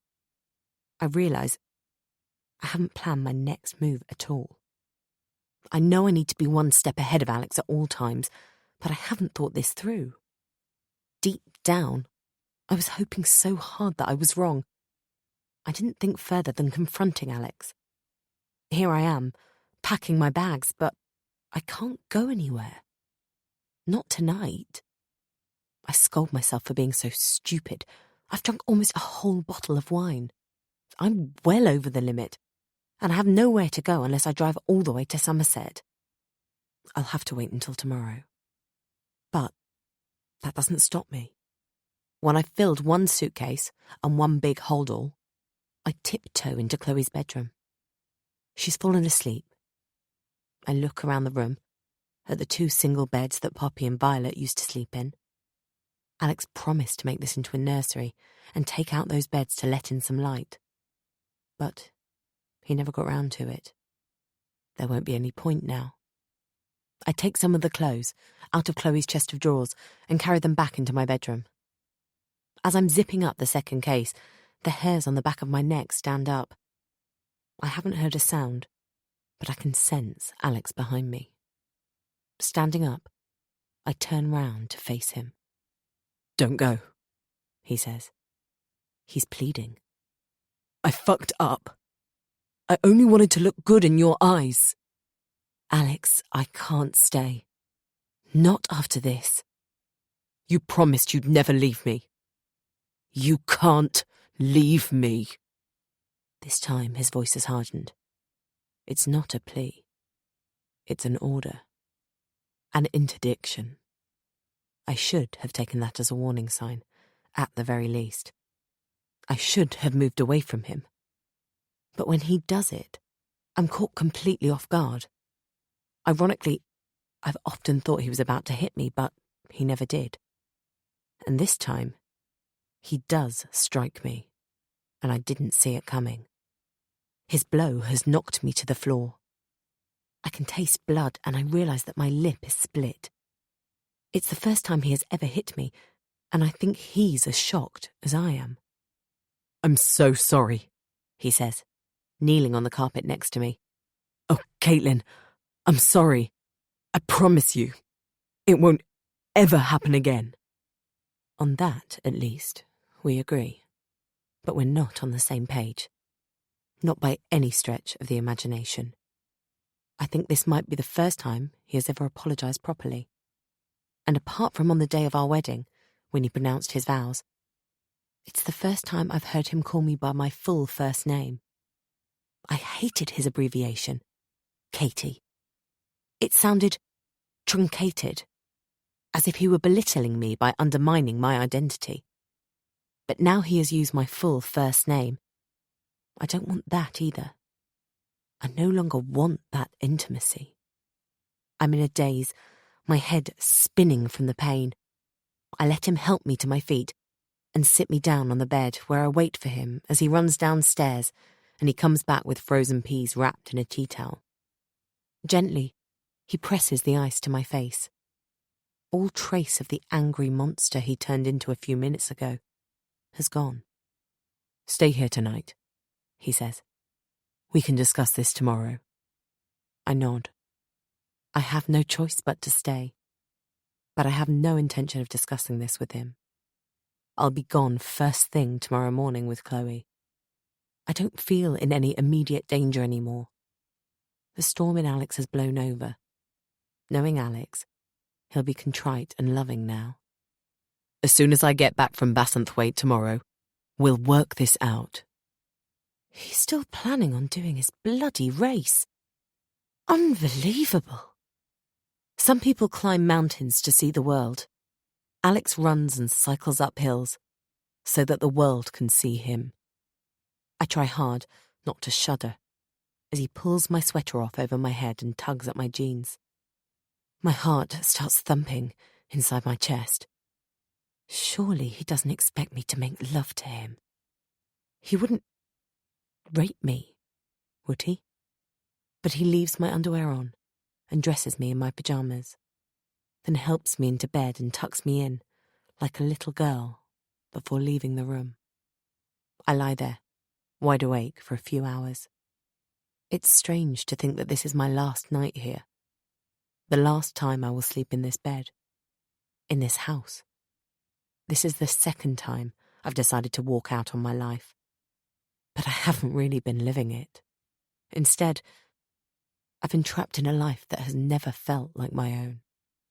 There's no way I can stay now. My husband has drugged my daughter and struck me. There's no getting past that. But Alex must realise this. And that troubles me. So I think about trying to get away now, in the middle of the night. If Chloe wakes up when I take her from her cot, she might wake Alex. I have no idea how he'll react if he catches me leaving. But I don't want to wait until the morning. I have to get out of here. At 3 a.m, when I'm pretty sure Alex is asleep in the guest room, I get up and get dressed. I've never felt so sober in my life. The pain in my face from Alex's punch is excruciating. but I already know I have no painkillers in the house. I hear a noise from a bedroom along the landing. Alex is awake. At first, I can't identify the noise. I open my bedroom door, just a crack, enough to peep into the corridor and see that the light is on in the peach bedroom. Now I know what he's doing. He's ripping the tape off the cardboard box he keeps in the wardrobe. I close the door and lean against it. My breaths are shallow. What is he looking for in the box? What should I do? Suddenly, he bursts through the door into the bedroom and I'm sent sprawling across the floor. "You can't ever go," he says. His voice makes my blood run cold. "You won't get custody of Chloe if you do. Not if they think that you were the one who drugged her." His words have much the same effect on me as his punch earlier. Then, I see what he's holding in his hand. "No, Alex, no," I beg. "We'll talk this over tomorrow, like you said." But I can tell from the gleam in his cruel blue eyes and the object dangling from his hand that we're beyond words now. Chapter 21. I wake from one nightmare into another, shivering in a pool of sweat. My heart is pounding relentlessly, just like the rain outside, which I can hear rather than see from my supine position. I feel every fibre in my being screaming out, but the sound is trapped deep inside me. The sock he has stuffed into my mouth and taped over doesn't help. Why he felt it necessary to gag me, I can't imagine. I could scream myself hoarse, and no one would hear me from here. Alex has left me lying here. I've been here for 3 nights and 3 days. He comes in 3 times a day. When he does, he doesn't utter a single word. Over the last 24 hours, I've tried several times to remember the last words he has spoken to me, in case they turn out to be the last words I ever hear. I can't remember the words Louisa's rapist said, either. It's always the same. It's a recurrent dream of mine, her nightmare, and every time I recreate it as if the whole incident happened to me and not to her. But when it's over, I can never recall the words her attacker whispered in her ear before he walked away. The words my twin sister told me would be etched in her mind forever. Usually, when I wake up from this, my first thought is the realization that this was Louisa's ordeal, not mine. I'm just a helpless spectator, reliving her experience by proxy. While Louisa's life was destroyed forever that day, I can get up, walk away, and live my life. Usually. But not today. Today, I'm stuck in my own nightmare. Handcuffed to a bed. One of the single beds in the nursery. The bed on the right. The one my sister compared to a coffin targeted by poison arrows. I'm a prisoner in my own home. Breathe in, breathe out. Easy to think. Not so easy to do when I'm on the verge of another panic attack with a gag in my mouth. I can't get enough air through my nostrils. I turn towards Chloe. I can just make out her sleeping form through the bars of the cot. I watch her until she wakes up too, and then listen to her as she chatters away in her baby language for a while, surprising herself with the new sounds she can make. After a few minutes, hunger sets in, and she starts to whimper and then cry. Bound and gagged, I can't get to her. I can't even sing to her. Feeling utterly helpless, I start to whimper myself. It seems like several hours pass before I hear the front door slam. Just as for the previous 2 evenings, it's a while before Alex comes upstairs to the nursery. I imagine him pouring himself a whiskey and making a meal first.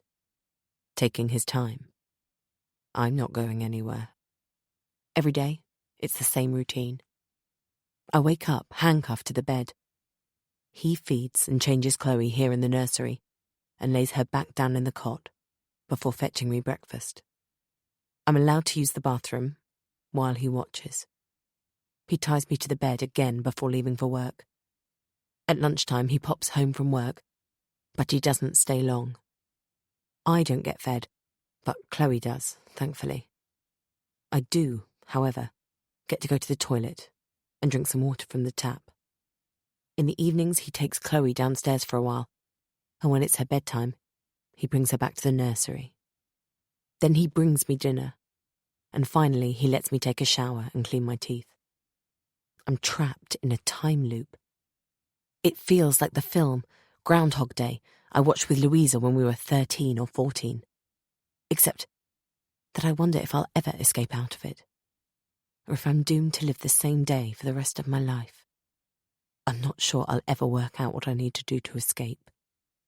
Ironically, I can't wait for him to come.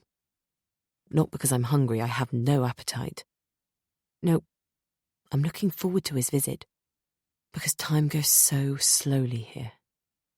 And although he won't speak to me, his presence is a welcome distraction. And I can take a shower and feel ever so slightly human again. And above all, as I'm unable to hold my own baby, feed her, change her, and comfort her, Chloe needs Alex to do that. There must be a way to get round him.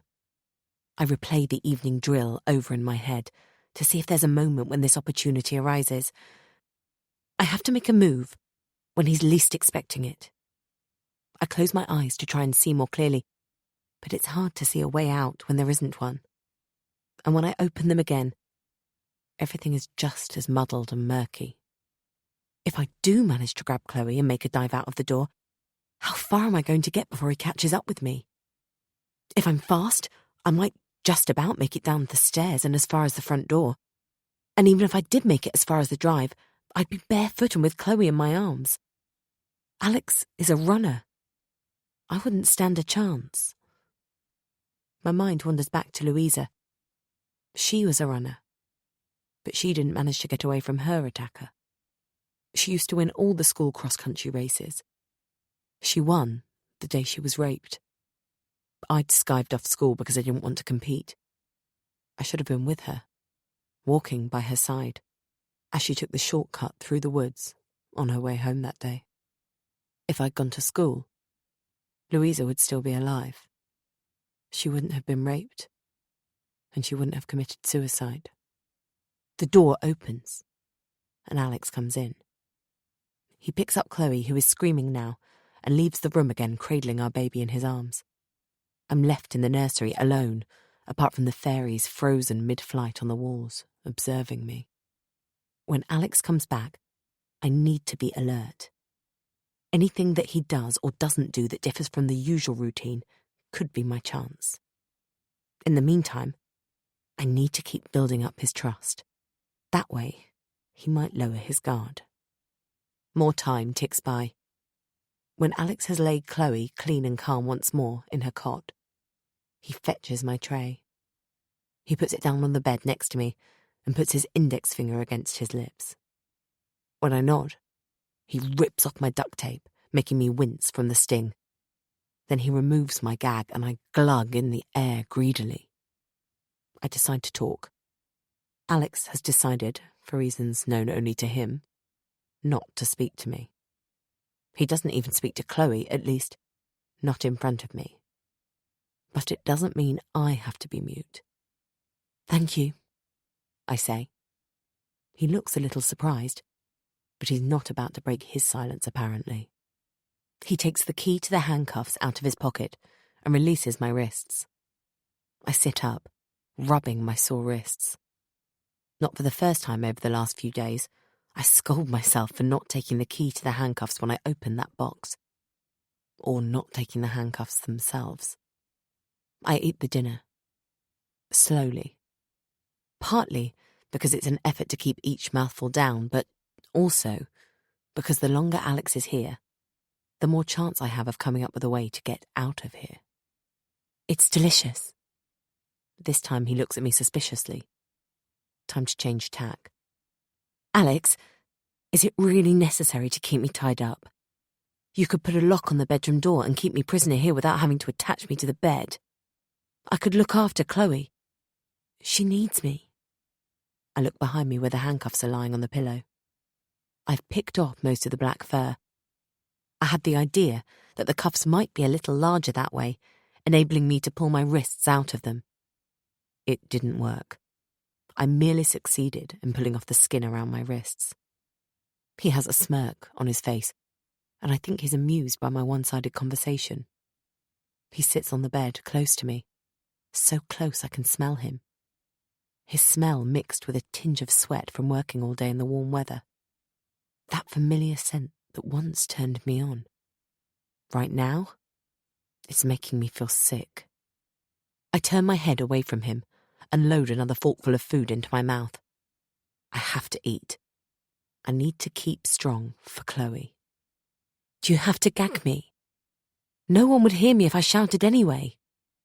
If he has taken in a word I'm saying, he gives no sign of it. I won't shout, Alex, I promise, but I can't breathe properly with that sock in my mouth. And I'd like to be able to comfort Chloe when she cries. I'm not getting anywhere. Think, Caitlin, think. He isn't armed. I look around me discreetly for something, anything, I could use as a weapon. He brings me my food with a plastic fork and no knife. I don't think hitting him over the head with a tray will stun him enough. I could make a dive for the bookcase, grab a storybook, but I doubt that will be of any more use than the tray. Christ, I'm desperate. When I finish eating, Alex nods towards the door. This is my cue to make my way to our ensuite bathroom. While Alex stands in the doorway keeping an eye on me, I strip off and pee, and then get into the shower. I stay for as long as I think I can get away with under the jet. Can I use the hot water somehow? Alex's bottles are lined up the way they always are, with the tallest on the right and the smallest on the left. I pick up the bottles and rearrange them. Then I turn a couple of them upside down.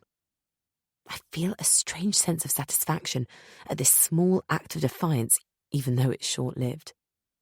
I contemplate hurling the bottles at Alex, but I've always been a terrible shot. And even if I hit him with one of them, it wouldn't buy me enough time to get Chloe and myself out of here. After a few minutes, Alex pulls back the shower curtain and turns off the taps. I stand there, shivering and dripping, hugging myself, as Alex looks me up and down. I'm sure he's dying to say something, some vicious remark, but he can't break his self-imposed vow of silence.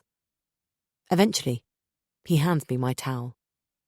I dry myself slowly and scan the bathroom frantically.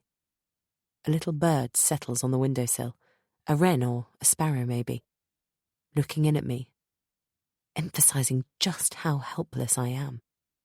It's probably sheltering from the rain, but I get the feeling it's taunting me. It can fly away. There must be something I can use. Then it comes to me. The toothbrush glasses. Could I seize one and throw it against the wall, then use a shard as a weapon? Why didn't I think of that before? Alex is holding up my toothbrush for me to clean my teeth. I'll have to act quickly. I walk over to him. Then my heart sinks. Alex has already anticipated this. I hadn't noticed until now, but the glasses have been replaced by plastic beakers. I catch sight of my face in the mirror on the bathroom cabinet above the sink. My eyes are as red as my bloodied lip, and my cheekbone looks sore and bruised. I wince and continue to scan the room in the mirror. Could I smash the mirror? What with? Nothing. There's nothing. When I'm dry and I've pulled on some pyjamas, he leads me back into the nursery and cuffs me to the bed again. Then, pocketing the key, he pulls the curtains. This signals the end for tonight. Talk to me, I plead. Say something. Don't go. Stay here and let's discuss this. As Alex turns to go, I scream it. Talk to me! But still he says nothing. Not a word. He leaves the room, leaving me feeling like a failure. I failed to escape. I failed my daughter. I start crying, and I scold myself for breaking down. Keep strong, Caitlin. It takes me several minutes to realise that this time, he hasn't gagged me. I have my voice. I'm not sure how that will help me get out of here, but it feels like a start. I haven't slept much since I've been bound to the bed, but this evening, my body is screaming out for rest. Sleep promises me temporary relief and oblivion. I do like the idea of escaping from all of this for a while, although I'm afraid of what I might dream. I'm also afraid of that moment when I wake up. That moment when reality kicks in and reminds me my world has been spun upside down. I think of Chloe. I must sleep. When my chance of escape comes, I'll need all the strength I can muster. I can breathe more easily now that my airway isn't obstructed, and I do sleep for a few hours. I wake up with a jolt. I don't know what woke me. I have no idea what time it is. The curtains are still drawn and there's not much light in the bedroom. I guess it's early in the morning. Too early. Alex! Something is very wrong, but I'm not sure what it is. My breath comes in short, sharp gasps, and they seem to echo in the room. My laboured breathing is the only noise. Everything else is quiet. Too quiet. I turn my head to the right, towards the cot, my eyes becoming accustomed to the dim light. A sudden spike of terror slices through me. Chloe! But the sound doesn't leave my lips. My breath has been snatched away. Chloe! This time it comes out, a sound somewhere between a yowl and a scream. Despite the semi-darkness of the room, I can see quite clearly through the bars of the cot. My baby has gone. Chapter 22. I've never experienced a panic like the one that takes hold of me now. It spreads through my whole body, as if I've just plunged into a lake of icy cold water. My baby. He's taken my baby. I force myself to concentrate on my breathing. I don't know where Chloe is, but I do know that Alex would never harm her. I block out the voice that reminds me that he drugged her. I have to believe he wouldn't hurt her, even to hurt me. I have to get out of here. I have to find my baby. I hear the landline ring. I recall the phone calls to the house when the caller remained silent. On one occasion, Alex was there, but he could have rung using his mobile without me noticing. I'd rejected that idea at the time. Now, I'm not so sure. Is he messing with my head? Hearing the phone reminds me that I was supposed to ring Julie back. She'll leave me messages on my mobile to ask why I haven't confirmed dates, but she's more likely to be annoyed than worried. And I haven't replied to any of Nikki's messages. That in itself sends a message, but not the one I want her to get. She'll think I'm ignoring her and give up on me. I need to send her an SOS. As for Hannah, she and I have barely been in touch since she cut my hair. If she does contact me and I don't answer, she might be disappointed, but she won't find it strange. And Dad has other things on his mind. I should call him, not the other way around. No one will miss me. Not anytime soon, anyway. Crying out in frustration, I pull against my restraints. At first, I think it's my imagination. Or wishful thinking. But then, I twist my left hand. No. It's definitely loose. The cuff on my left hand is loose. Alex hasn't tightened it as much as usual. Trying in vain to shut out the pain and pulling hard, I attempt to free my hand. In the end, with my wrist and hand throbbing, I'm ready to admit defeat. One last try. I pull with all my might. It hurts so much that I howl. But it works. I've managed to pull my left hand out of the handcuffs. Immediately, I roll over and start to work on my right hand. But this time I really do have to give up. I can't undo the cuff. I can't even loosen it. Even though the curtains are drawn, it has got a little lighter. And from my position on my right side, I'm facing the cot. I stare at the empty mattress. My eyes fill with tears. Then my gaze is drawn to something underneath the cot. I'm not sure what it is at first. I blink away the tears and look again. It's the broken mobile. With my right hand still handcuffed, I roll off the bed onto the floor. Stretching out as far as I can almost reach the broken bits of wood with my feet. Almost. I stretch further, my wrist pulling against its metal restraint. Using my toes, I manage to roll a stick of wood towards me, and then I grab it with my feet. When I'm holding it in my left hand, I allow myself a few seconds to catch my breath. Getting back on the bed is harder than rolling off. When I'm lying back in position, I hide the stick under my bottom. Now, all I have to do is wait. I practice my movements. When I hear Alex, I'll put my left hand back up above my head, so it looks like I'm still cuffed to the bed. I'll have to wait until he has taken out the key to the handcuffs before I make a move. If he goes for my right hand first, I can wait till he frees it.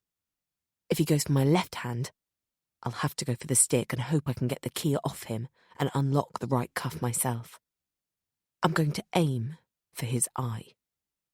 I'm hoping that I can hurt him enough so that I can get past him and down the stairs. My car keys are on the hook by the front door. I try to stay focused and replay my escape plan through my mind. But something is troubling me. I turn my head towards the empty cot. Why did he take Chloe away? For the past few days, he has fed her and changed her in here in the morning. He hasn't given me any breakfast this morning. He hasn't even pulled back the curtains. Why the change in routine? And then I remember Alex's words when I wanted to go to Somerset to be with Dad. At the end of next week, I'm away on business for a few days. He's not coming back. He's going to leave me here.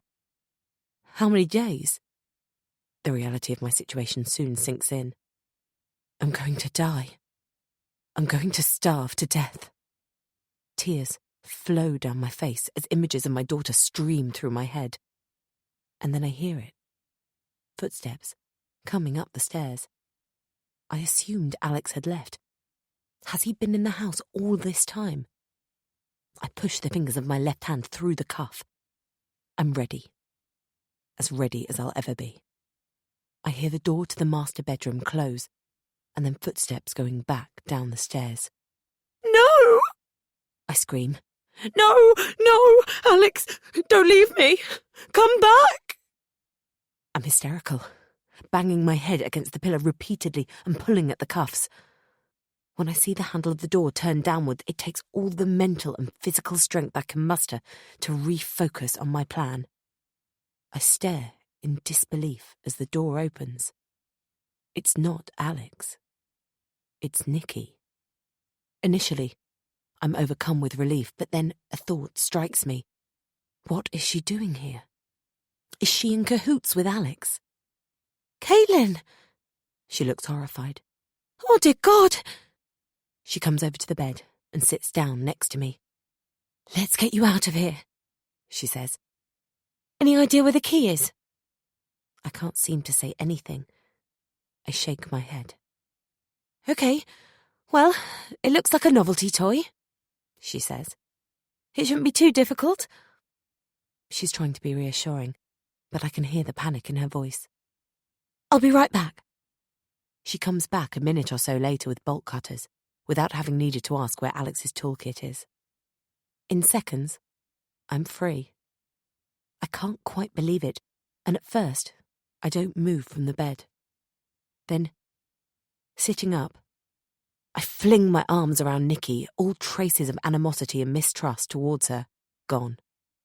Nikki studies my face. What has he done to you? He hit you, Didn't he? Yes, but I'm okay.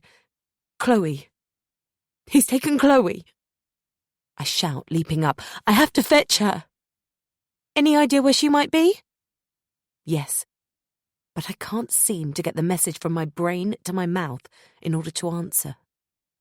Nikki is still talking and her voice becomes deafening. It's as if she's standing right next to me, shouting at me through a loudspeaker turned up to full volume. And yet, I can't make sense of a single word she's saying. She's speaking a foreign language, one I don't understand. The ground starts to shake, and I'm thrown off balance. Nikki catches me and helps me sit down. Her perfume is heady, and it's making me dizzy. The light in this room is too bright, and I can't see. Everything comes rushing at me at once, bombarding my body with a sensory overload. I want to cover my ears with my hands, but I can't move. The screaming, the sound of Nikki's voice, and the lights all blur into each other, and I feel as if I'm stuck on a sickening roller coaster ride or inside a pinball machine.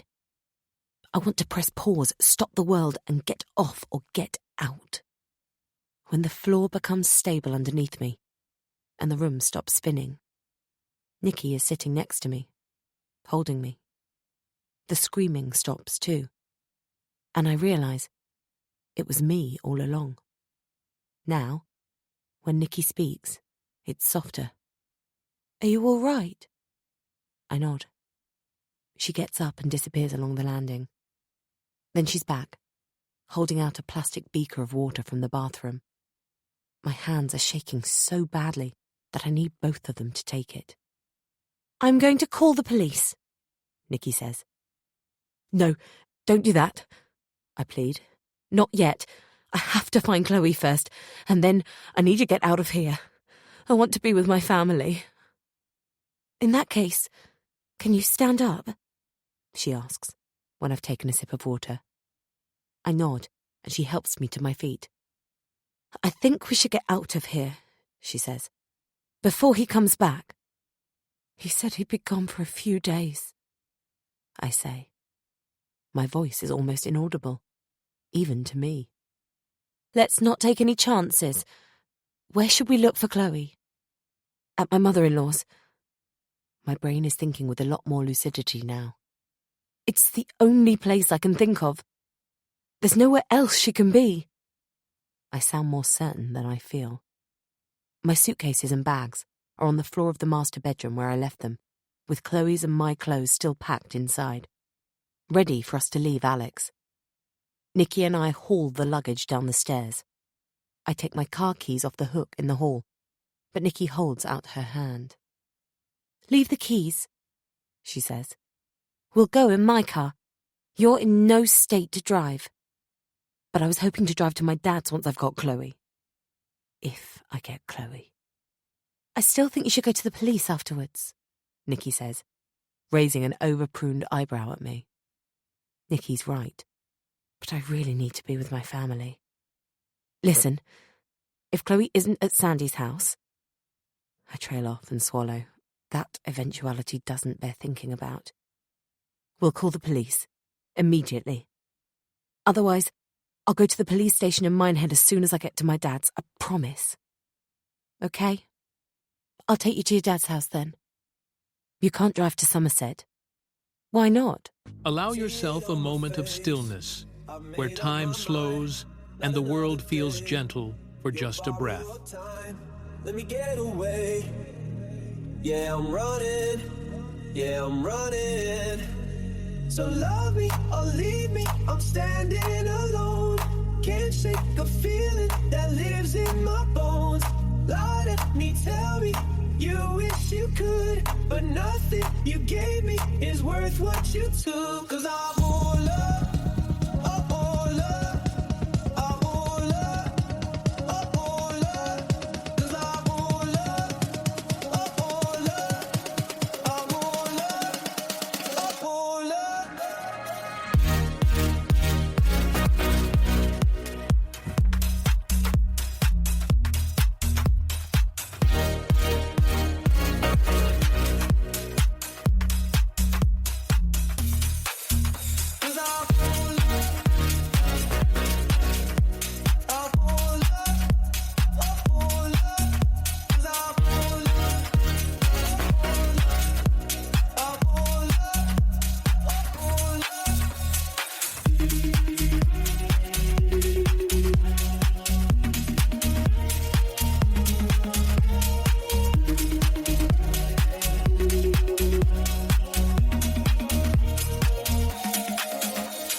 headaches and towns out alone. Hood keeps wheeling, the mother willows. I can feast my time. Yeah, I'm running. Yeah, I'm running. So love me or leave me, I'm standing alone. Can't shake the feeling that lives in my bones. Lie to me, tell me you wish you could, but nothing you gave me is worth what you took. Cause I want love, I want love, I want love, I want love. Cause I want love, I want love, I want love, I want love.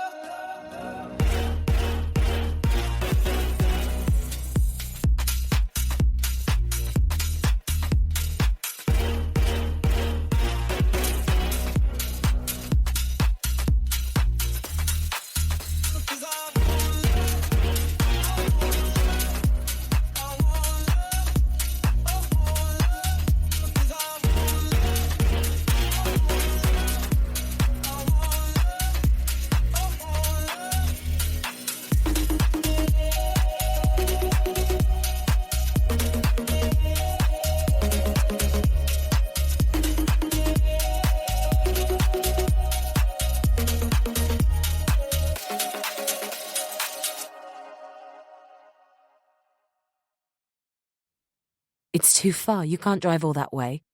On the contrary, says Nikki. It's the very least I can do. She wriggles the fingers of her outstretched hand, and I put my car keys in her palm. She hangs them back on the hook. Nikki has parked her mum's grey hatchback in the driveway, and we load the cases and bags into it. While we're doing this, Nikki fires questions at me and I answer them, filling her in on how I ended up confined to the nursery with a swollen face. Why did you come here? I asked Nikki as we're getting into the car, suddenly suspicious. Did you know Alex was keeping me captive? No, I had no idea, she replies. I wanted to see you, and I've driven past a number of times, but I haven't seen you leave the house for a few days. I thought you were away, actually, but I wanted to make sure. I'm not sure I believe her, and I'm more convinced than ever that it was Nikki driving past in her mum's car that day. She was spying on Alex and me, I know that now. But I'm very glad she was. Otherwise I'd still be stuck in the nursery. How did you get into the house? She slides her hips forward in her seat, pushes her hand into the pocket of her black pencil skirt, and takes out a key. He never asked me to give it back, she says. I look into the palm of her hand. The front door key. I let myself in. As Nikki turns the car around, I take one last look at the old vicarage. This remote, desolate house that has sadness and despair seeping out of every wall inside. Ironically, from the outside, it looks less austere than when I arrived. The creeper, which appeared barren in February, now bears leaves that lend it the illusion of life and hope. This house was the setting for my dreams of a happy family, but it became the setting for my nightmares, as my home turned into my prison. That was a gradual process. I was trapped long before Alex handcuffed me to the bed. Nikki pulls out of the driveway. She has left the gate open, and she doesn't stop to close it. As I get another whiff of her perfume, a memory stirs. Alex breaking out in hives, from head to toe, the day I was convinced someone had been in the house. You switched Alex's shampoo in the bottles in the shower, I say, giving her a sidelong glance.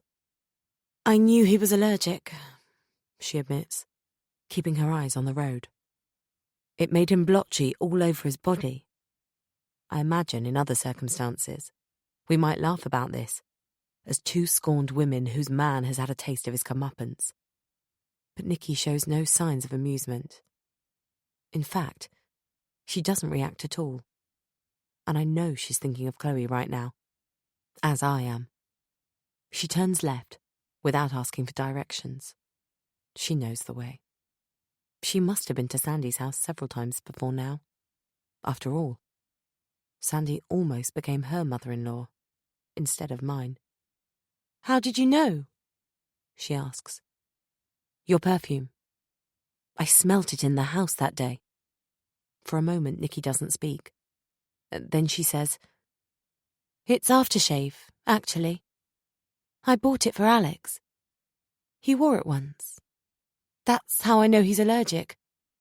I really liked the fragrance, so I wear it sometimes. It sort of reminded me of him at first after he ended our relationship. When was that exactly? I ask. She takes her eyes off the road for a second and looks me in the eye. At the end of January. I came home from work one day to discover he'd packed up my things. He broke off our engagement, demanded I give him the ring back, and then he asked me to leave. For once, her voice contains no hint of honey. It is flat and cold.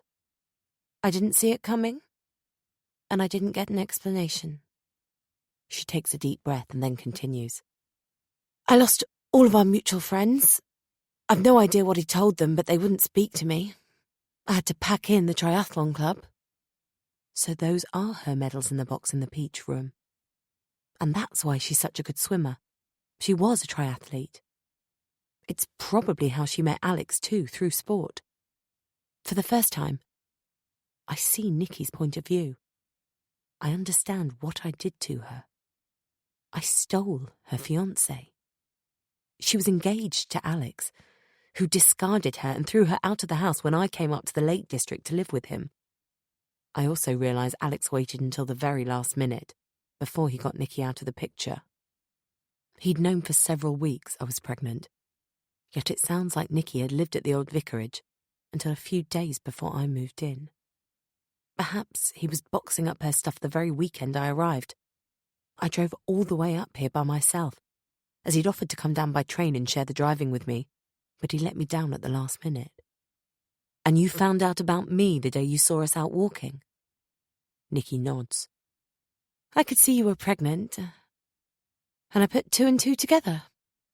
This time she doesn't look at me, but I can see that her eyes are glistening with tears. Talking to Nikki has kept me from going out of my mind with panic about Chloe. But when neither of us speaks, my baby spills into my thoughts and heart again. I've been telling myself that she's in good hands at her grandmother's. Now, though, as Nikki pulls up in front of Sandy's house, I can feel my anxiety levels soaring. What if she's not here? I've leapt out of the car and raced up the path to Sandy's front door before Nikki has even parked. I hammer on the door, and when there's no answer, I pound my fists against the frosted glass. But the door remains closed. I hear Nikki behind me. She's not here, I say. That doesn't mean Chloe's not with Sandy, Nikki points out. Is there a play area or a park near here they could have gone to? Have you got her mobile number? Sandy's mobile number is in the memory of my mobile. I didn't think to look for my phone before we left. I've got my handbag with my purse in it, hopefully. But no phone. I shake my head. Have you got her number by any chance? No, I deleted it. Just then, I catch sight of Sandy over Nikki's shoulder. She's pushing Chloe's pram towards us, but she hasn't seen us yet.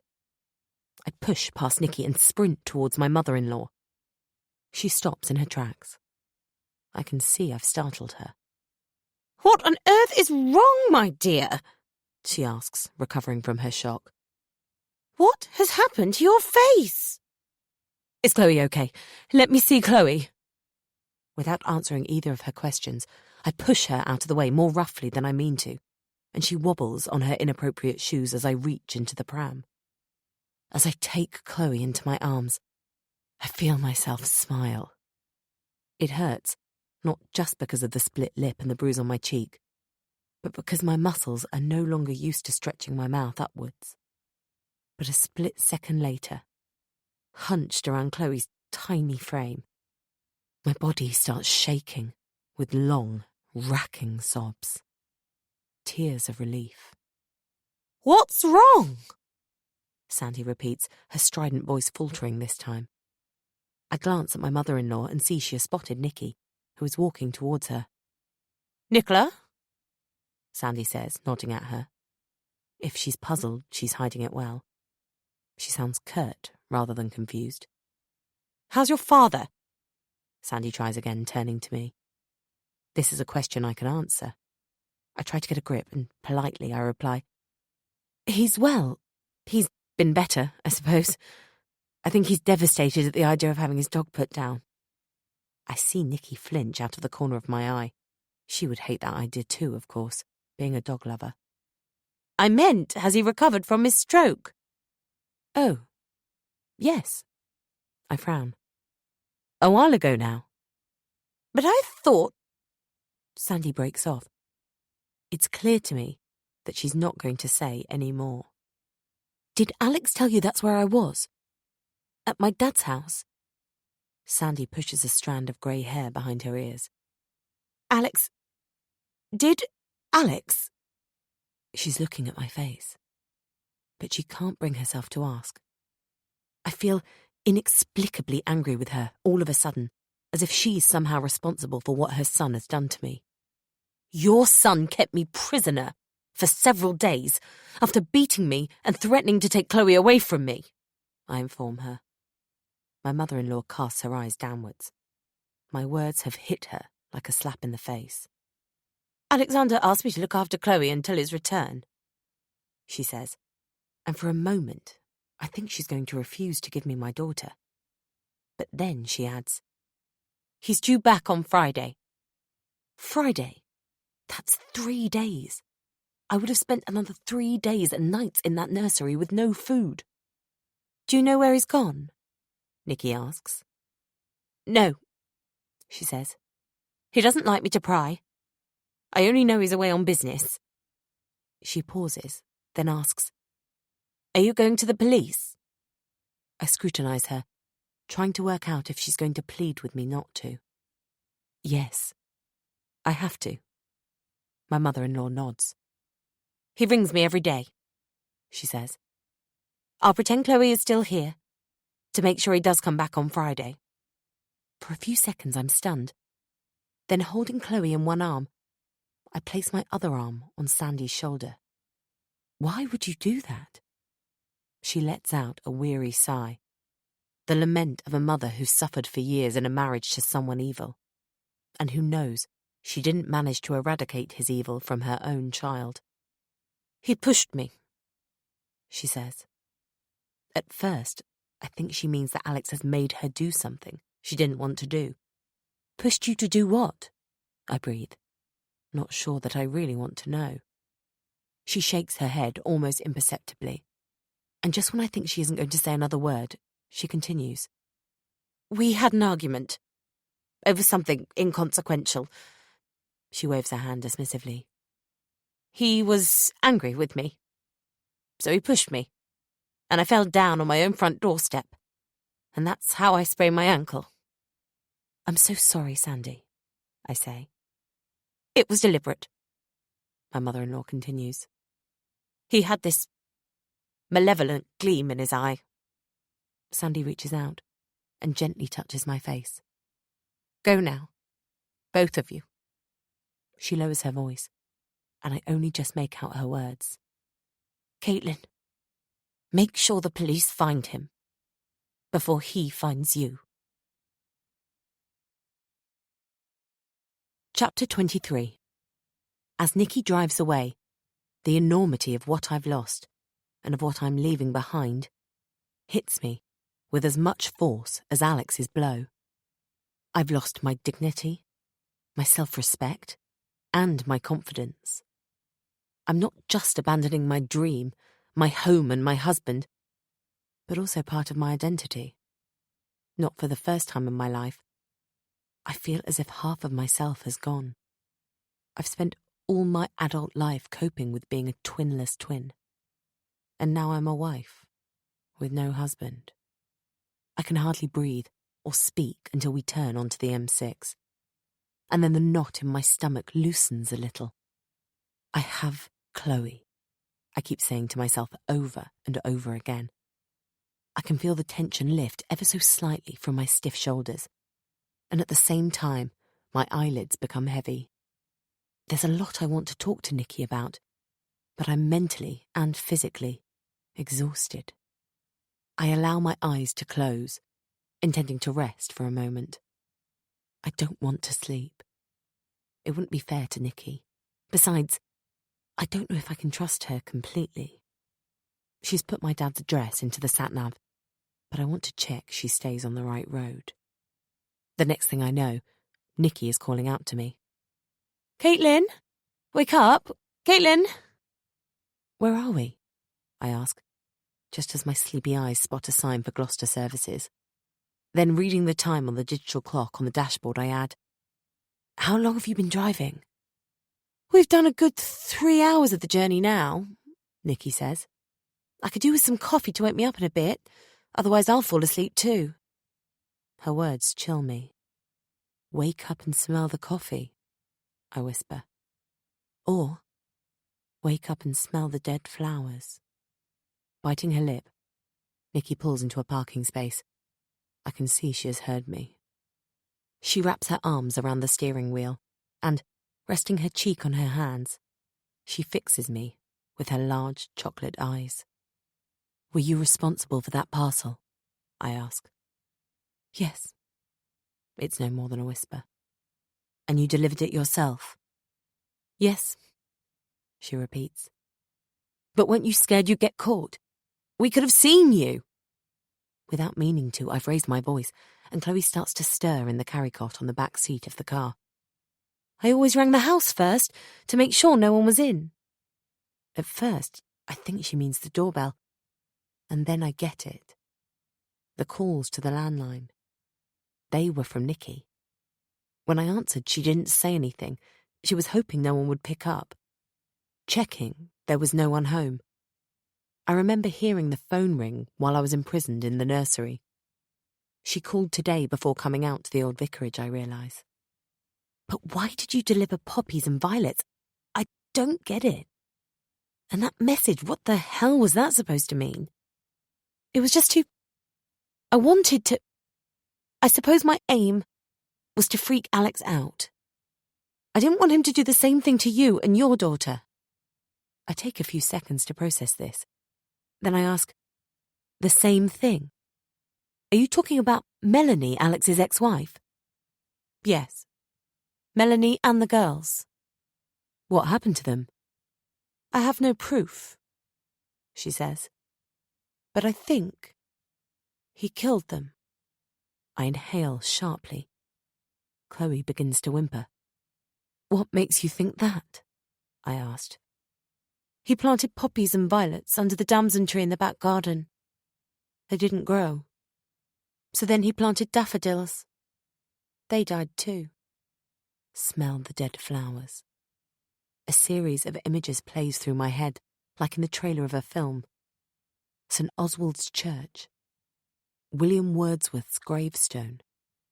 Alex. Dora's Field. The coffin trail. I remember that day as clearly as if it were yesterday. The day we saw Nikki walking her little white dog. Wordsworth planted daffodils as a memorial to his favourite daughter when she died, I say. Nikki nods gravely. It's just a theory, she says. But once I'd come up with that scenario, I couldn't get it out of my head. She shrugs, seemingly less sure of herself all of a sudden. Maybe I wanted to make Alex into more of a monster than he really is, so I could get over him. I don't know. But I figured something bad had happened to Poppy and Violet, so I cut up 13 flowers. Why 13? To bring bad luck? No. That's how old they would be now. And you added dirt, I say. What was that about? It was earth. I narrow my eyes at Nikki. I'm not sure if she's telling the truth. None of this makes sense. To let Alex know someone was onto him. In case I was right, and he had buried them all under that wonky damson tree. But Alex isn't capable of murder. As I utter those words, I wonder if I'm conditioned to stand up for Alex even when he commits the most atrocious acts. Is he? I add weakly. Would he kill someone? Could he kill someone? His own family? I can feel Nikki shrug next to me as I shudder. Chloe starts to cry. She must be hungry. Her evening feed is long overdue. I look at Nikki. She sits up straight and avoids my gaze. I don't believe her. Then I remember a day, about a month before the wedding. The day Alex and I met the superintendent registrar to give notice of our intention to marry.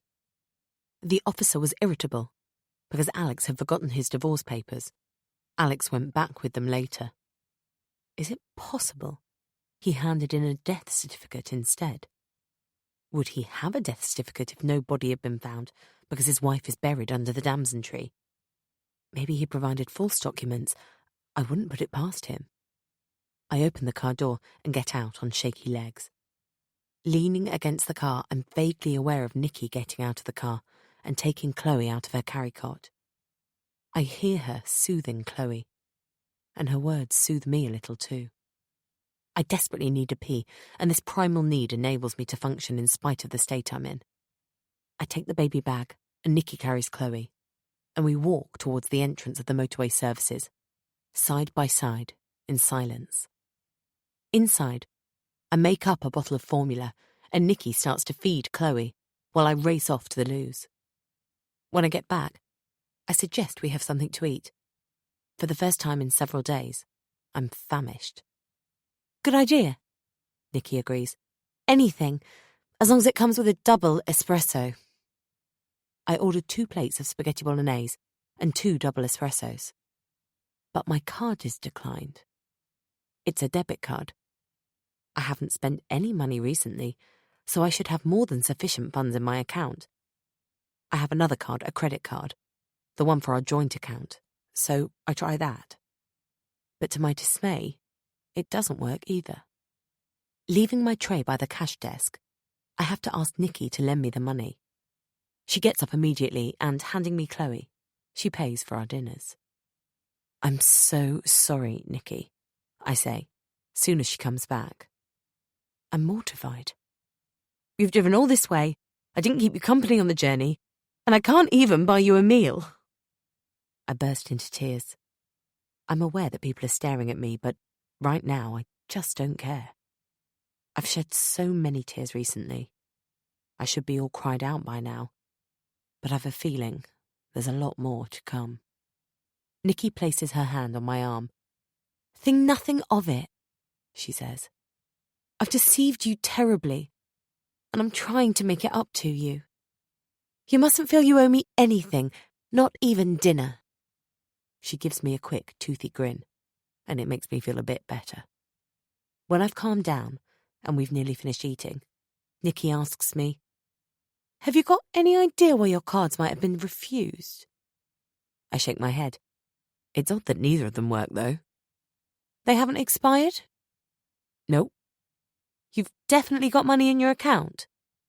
Funnily enough, I've been a bit too tired to go on any spending sprees recently, I say, my voice dripping with sarcasm. I bite my lip. God, I'm sorry, Nikki. I'm tired and frustrated. I didn't mean to take it out on you. No, that's fine. You've been through a lot. Don't worry about that. The way she says that seems to imply I should be worrying about something else entirely. What? What is it? Do you remember I told you my mum paid the deposit for my house because I'd lost my money? A vague memory stirs in the recess of my mind. Well, Alex stole all my money. I had a savings account, but he said he had a high-interest account in some building society and persuaded me to transfer my money. My stomach lurches.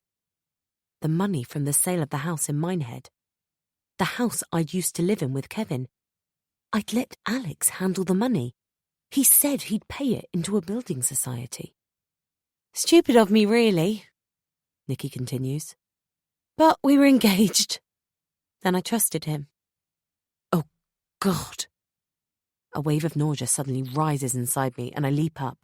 Thrusting Chloe into Nikki's arms, I dash to the toilets. There, I retch and retch until I've brought up everything I've just swallowed. When I've finished, Nikki appears juggling Chloe, 2 handbags, and the baby bag in her arms. "How are you feeling now?" she asks, as I splash cold water on my face. I look at her in the mirror, trying to keep my eyes on her and avoid looking at my own bruised, ashen face. "Not great," I say. "It's the shock I expect." A plump, middle-aged lady emerges from a toilet cubicle, accompanied by the noise of the flush, and washes her hands at the sink next to mine. She glances nervously at me in the mirror, and when I glare at her, she looks away.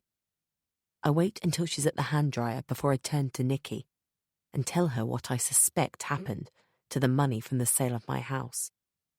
"You really must go to the police as soon as possible," she says, as we make our way out of the loos and towards the exit.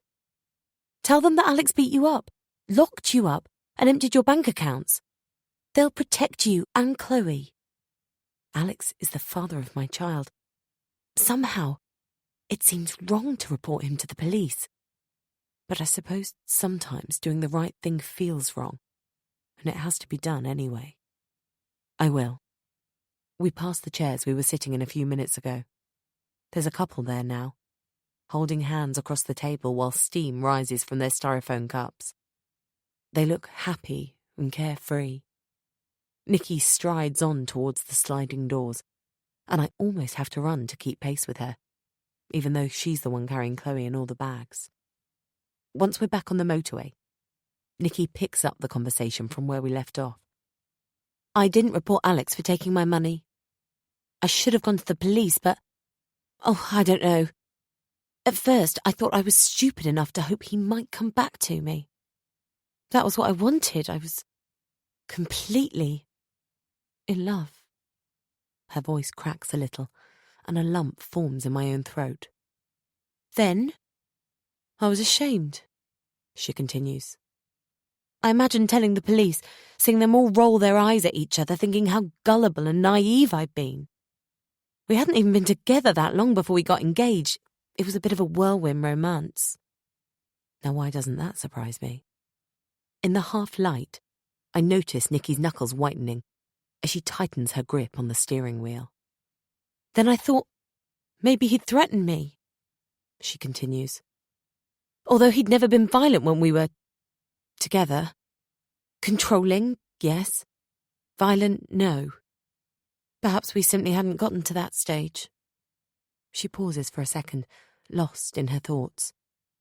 Maybe playing out a scene further along down the road she'd have taken in a parallel universe. I wait, without prompting her. "In the end, my mum said to leave it, and that it was best to put it all behind me. She said it was a small price to pay for escaping from that bastard, before it was too late." "Sorry, Caitlin." "No, don't be." We say nothing for a second or two. Then something occurs to me. I don't like to ask Nikki how much money Alex took from her, but I know how much my half of the sale of the house in Minehead amounted to. And that in itself is already quite a large sum. What the hell has he done with all that money? He's not particularly materialistic. He inherited the old vicarage. He owns a successful shop. He earns a good living. What does he spend it on? Nikki turns and looks at me. "He doesn't earn much. It's not his shop," she says. "He just works there, and he didn't inherit the old vicarage." Nikki pauses, her eyes fixed on the road as she pulls into the middle lane to overtake a van. When she has finished this manoeuvre, she resumes speaking. "Alex's parents rented the old vicarage when they were married. About 15 years ago, when the owners decided to sell it, Alex bought it. But I think he's always had difficulty paying the mortgage. He told me it had been in his family for years." I realise now, Alex lied about the old vicarage and his job, so there would be no question of him leaving the Lake District. I had to come to him. "How do you know all this?" I asked Nikki. "His mother told me." I realise that I've never really talked to Sandy. Apart from when she told me about Alex's father, I've never really tried to get to know her. I was put off by her obsession with cleanliness and jealous of her close relationship with Alex. She tried to help me with Chloe, and I resented her for meddling. I should feel bad about that now, particularly given the support she showed me earlier today. But instead, a solitary tear for my own mother rolls down my cheek. I just wanted to say, if it helps, you can mention me, Nikki says. To the police, I mean. I'm so choked up now, I don't trust myself to speak. I reach out and touch her shoulder. Staring out of the window a few minutes later, I see a sign for Godano services. We're near Bristol. Poor Nikki has done all the driving so far, I realise. Stop at the services, Nikki, if you like, I say. I'll take the wheel from here. Nikki indicates and pulls off the motorway. As we get out of the car and swap sides, I ask her to lend me her mobile so I can ring my dad. The home number for the house in Porlock, the house I grew up in, is one of the few I know by heart. I keep the call short. I don't want to alarm Dad, but I can tell from his voice he's worried. He must be wondering what our unexpected visit is all about. I promise Dad I'll fill him in when we get there, or in the morning, as we're going to arrive very late. Gripping my phone against my ear with my shoulder, whilst I fasten my seatbelt, I glance at the sat-nav. If everything runs smoothly, I tell my dad, we'll be there in a couple of hours' time. Chapter 24. As we pull up in front of Dad's house, I feel like a teenager again. Although it's well past midnight when we arrive, there are lights on inside and I know he's waiting up for me, just as he did when I first started staying out late at parties. Dad opens the door before we reach it, and when he sees me, I see his smile vanish for the first time in years. He kisses me on my good cheek, and then helps us in with all the bags and suitcases. The cot's in Julie's room for now, he says, and I've made up a bed for Nikki in the boys' room. Chloe slept in the boys' room last time I came down. It used to be my bedroom. Mine and Louisa's. When we lost Louisa, Mum wouldn't allow anyone to touch it. She made me move into Julie's room as soon as Julie had moved out to live with Daniel. Mum would sleep in Louisa's bed for days and nights on end, and I was no longer allowed to go in there. Even Dad was only permitted occasionally when he'd made her tea or soup. After Mum died, and Oscar and Archie came along, Dad and I moved my things into Julie's room and redecorated my mum's shrine to my twin sister, transforming it into the boys' room. Julie hasn't slept at Dad's house for years. She doesn't live far away, and she says the Sai Chi energy vibes are too strong. But the room I sleep in at Dad's is still Julie's room, even though there is hardly anything of hers anywhere in our childhood home. Dad goes into the kitchen to make tea, cradling his sleepy granddaughter in his arms, while Nikki and I trundle upstairs with the luggage. It's only as we're coming back downstairs that I realise Jet hasn't come to greet us. He usually comes rushing to jump up on me, his tail wagging so hard that it's a wonder he doesn't put his back out. Jet's bed is still in the hall, though, near the kitchen door. I look closely at it as we walk past because it's black, like Jet, and when he's asleep you don't always realise he's there, as if the bed provides him with camouflage. But his bed is empty. Dad, where's Jet? I ask, entering the kitchen. Still holding Chloe in one arm, Dad hands me my tea with a little shake of his head. Oh no! When? This morning. I left you a message on your mobile. I didn't get it. I'm so sorry, Dad. We all carry our mugs through to the sitting room, and Dad changes the subject to focus on me. He wants to know what's going on. Did Alex do that to you? His eyes are looking over the top of his glasses at my face. Yes. The bastard, Out of the corner of my eye, I can see Nikki vigorously nodding her agreement at this description of my husband, having used the same word herself only a few hours earlier. I'm struck by the realization that I've never heard my father swear before. Not once.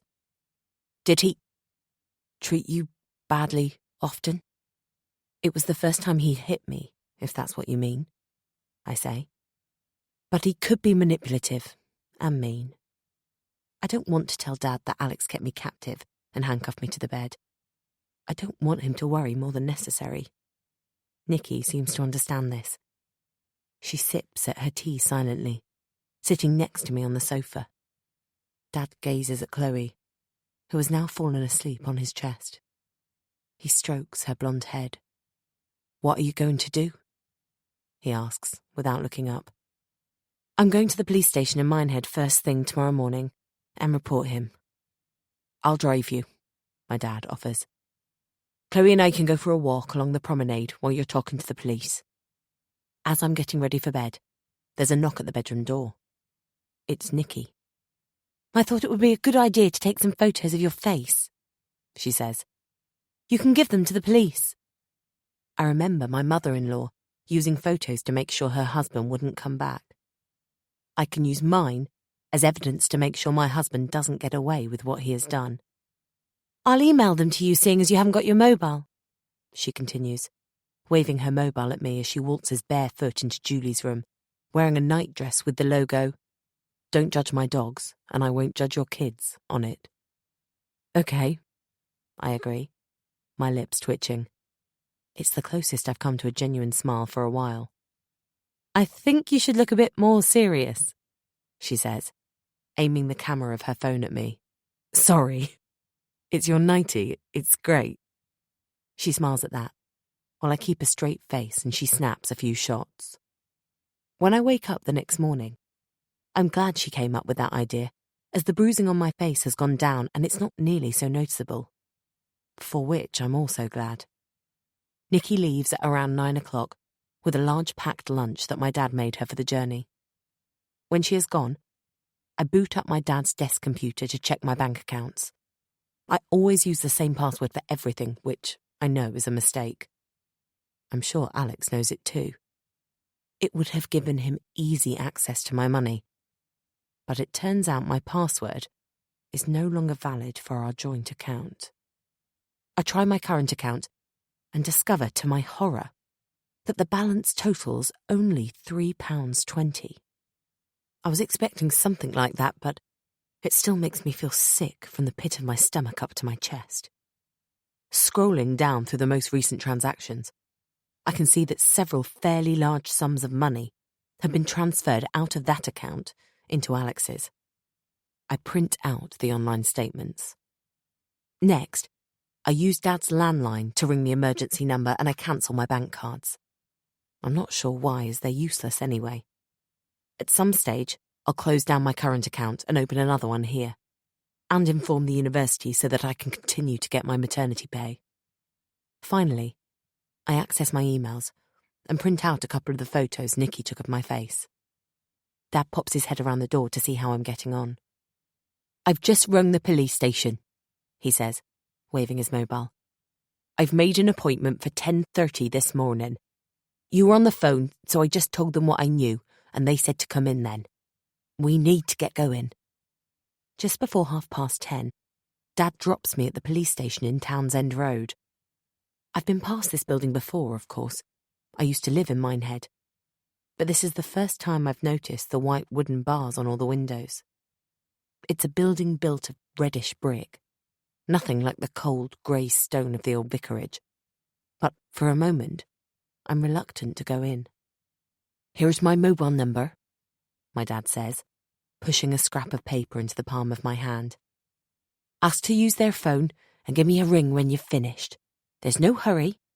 Chloe and I will find a cafe along the esplanade." I give my dad a kiss and watch him as he walks back to his car. Then I examine the piece of paper in my hand. My heart skips a beat as the coincidence strikes me. He has written his number very neatly on an orange post-it, just like the one Alex pretended to have written a message on. the message I didn't get. About his mum's accident, which I know now was no accident. My legs are weak and heavy as I go up the stairs to the entrance. A few minutes later, I find myself face to face with a stocky man with dark hair gelled to one side. I'm not sure if it's the uniform or the hairstyle, or his stance with his arms by his sides, but he reminds me of one of the Playmobil figures Oscar and Archie used to play with. I'd assumed I would be talking to a female officer, and I'm thrown for a second. I also find the fact that he's smaller than me disconcerting, even though a lot of men are. But he has a firm handshake and a friendly face, and I warm to him instantly. Caitlin Best. I'm Detective Constable Nigel Bryant. He has a surprisingly deep voice for his build, I notice. Would you like to follow me? I don't know whether Dad did that deliberately when he rang the police station this morning, or if it was a slip. But I feel bolstered by the officer's use of my maiden name, as if, by assuming my old identity, I've taken a baby step towards mending myself. I follow him into a small office and he sits down, gesturing for me to take the seat opposite him. He asks me to tell him what happened in my own words, and he types on his computer as I do, prompting me or asking specific questions from time to time. He rephrases some of what I say, translating my words into his jargon.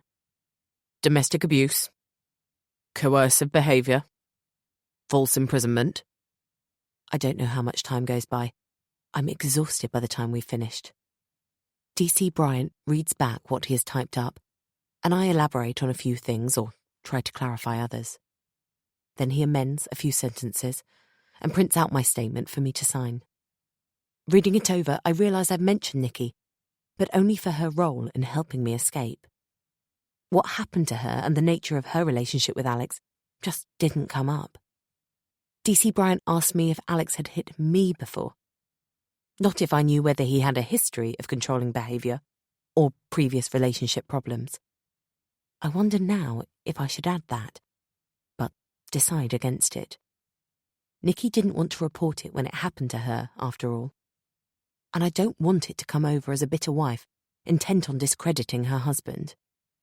The last thing I need is for the police to think my statement is defamatory. So I stick to the facts as I know them. The rest may come out later. I haven't brought up Alex's ex-wife and daughters either. I can't get Nikki's belief that they're buried under the damson tree out of my head. But she has no proof of that. Although I think I would have starved to death if Nikki hadn't come to my rescue, I don't truly believe Alex is capable of killing in cold blood. I have told DC Bryant that Alex drugged our daughter. I'm scared that Alex will claim I was the one who drugged her, as he threatened to, and turn the tables on me. His word against mine.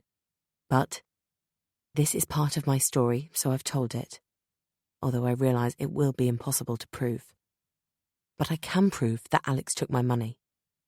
DC Bryant takes my bank statements, and he also keeps Nikki's pictures of my face that I printed out this morning. What happens next? I ask him, signing my statement. The Avon and Somerset Police take domestic abuse very seriously, he says, and we do everything in our power to protect victims from this crime. We can involve a specialist domestic violence team to place you somewhere where you'll be safe until— No, I say firmly. DC Bryant tries to insist, but I'm not having any of it. I've been kept prisoner for several days, and I was cooped up in the old vicarage for far too long. I don't want to feel confined to a women's refuge. I don't think I'm in any immediate danger, I say. I'd much rather be with my family. Anyway, my husband won't know I've got away until he gets back on Friday. Well, we'll be doing everything we can to locate your husband before then, obviously.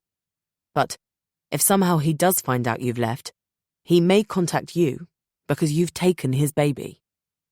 DC Bryant's choice of possessive adjective makes me wince. He doesn't seem to notice. If you hear from him, you must let us know. Immediately. Yes, of course. Unlawful imprisonment is a very serious offence. His voice conveys the gravity of Alex's actions. We'll liaise with the Cumbria Constabulary on this matter, I'll be in touch with them today, and I fully expect them to check out your house as part of their investigation. They'll be looking for evidence that you were detained by force by your husband in your home. That will be the first step. This, I'm confident, will lead to his arrest. He sits forward in his seat, signalling the end of my appointment. And we'll be in touch to take it from there. In the meantime, I'll be checking in with you on a daily basis.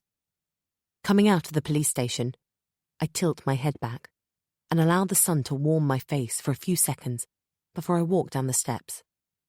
I haven't rung Dad, and I don't want to just yet. I wander around for a while before realising where I'm going. I would have rung, I say, seeing Hannah's eyes widen as I enter the salon. But I don't have a mobile at the moment. She looks startled to see me and almost scared, although I can't imagine why. I was going to give her a hug, but this stops me. I watch her as she hands a customer's credit card back to him and goes to open the door for him. As soon as we're alone, Hannah asks, "What happened?" It takes me a second to realise she means my face. I sigh. "I've left him, Hannah," I say. "You were right. He was too good to be true. He was cruel and calculating, and, in the end, he was violent." My brief marriage summed up in a few short sentences. Hannah says nothing. She just stares at me. The pity exuding from her is almost tangible, and in her eyes it's legible. It makes me feel inexplicably angry with her. I don't want her to feel sorry for me, but I don't know what reaction I was hoping for. A bell chimes as an elderly lady enters the hairdressing salon. I hardly acknowledge her. "Are you home for a while?" Hannah asks, after fetching a protective cape for her next customer and getting her seated. "I'm not going back to the Lake District, if that's what you're asking." "No, it wasn't. I just meant, will we see you around?" I don't answer. The "we" bothers me. Hannah locks eyes with me. She has realised this. "You need to go and see Kevin," she says. I wasn't expecting that. "Why?" "You just do. That's all."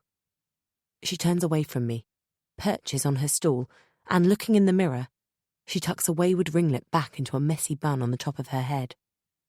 "I don't want to. I've nothing against... Can't you and I meet up, just the two of us?" "No. Yes. Listen, Caitlin. Kevin has something important to tell you." She's still studying her own reflection above her customer's head, avoiding eye contact with me for some reason. "I think you should know. It might change things. I'd rather you talk to him. It's not really my place to tell you." "Tell me what?" Hannah shakes her head. "Why don't you come round to dinner on Saturday evening?" I hear myself accepting the invitation, ignoring my brain telling me that this is a very bad idea. "Here's our address," Hannah says, getting up to fetch a business card for her salon and jotting the address down on the back of it. "We're renting," she adds. Our address. This is where Hannah is living with Kevin, my ex-boyfriend and my ex-best friend. I read Hannah's familiar handwriting upside down. Hopcott Terrace, Minehead. "You can't miss it. It's the red brick one on the end." While Hannah focuses her attention on her customer, I borrow her mobile to ring Dad. I have no intention of going to Hannah and Kevin's place for dinner. I'll call her on Saturday morning and tell her I'm ill. Chapter 25. Porlock is a long way from Grasmere, and I feel safe here. For a while. But by Friday afternoon, the familiar knot in my stomach is back. The police still haven't located Alex. DC Bryant has informed me that according to Alex's colleagues, Alex has taken a few days off work and wasn't away on business at all. No one seems to know where he is. I tell myself that he's due home today and he'll be arrested then. The phone rings and interrupts my thoughts. I hold my breath while Dad answers it. It's the police, Dad says, and I breathe out. For a second, I thought it might be Alex.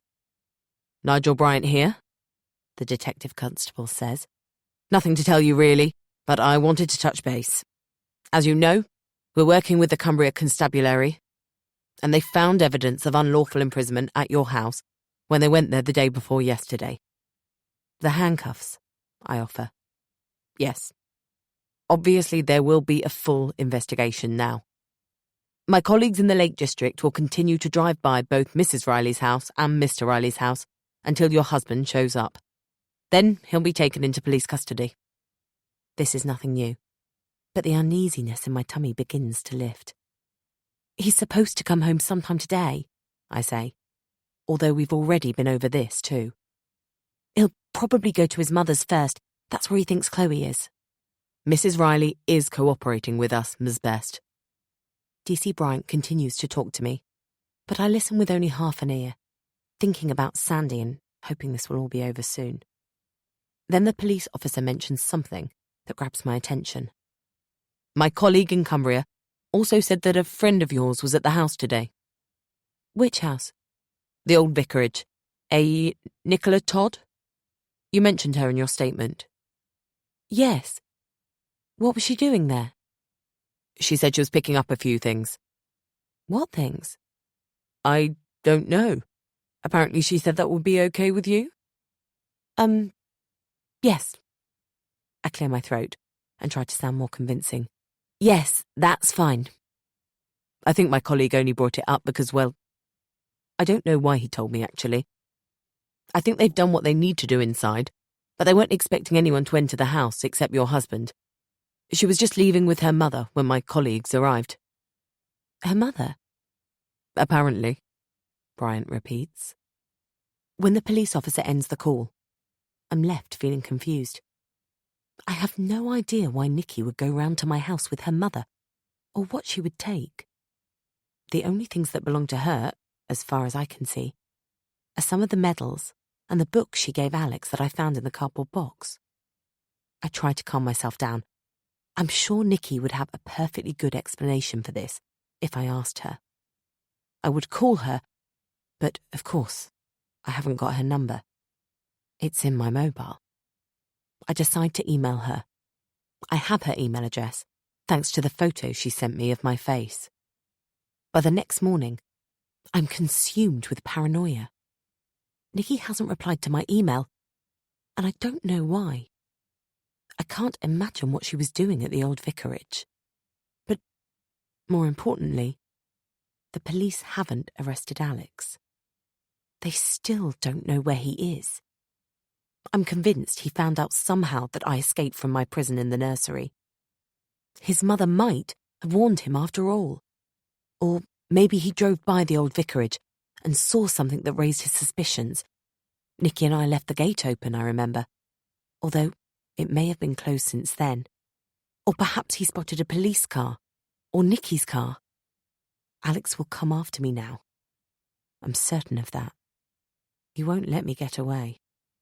I don't know where he is, but he'll know where I am. Where else would I be?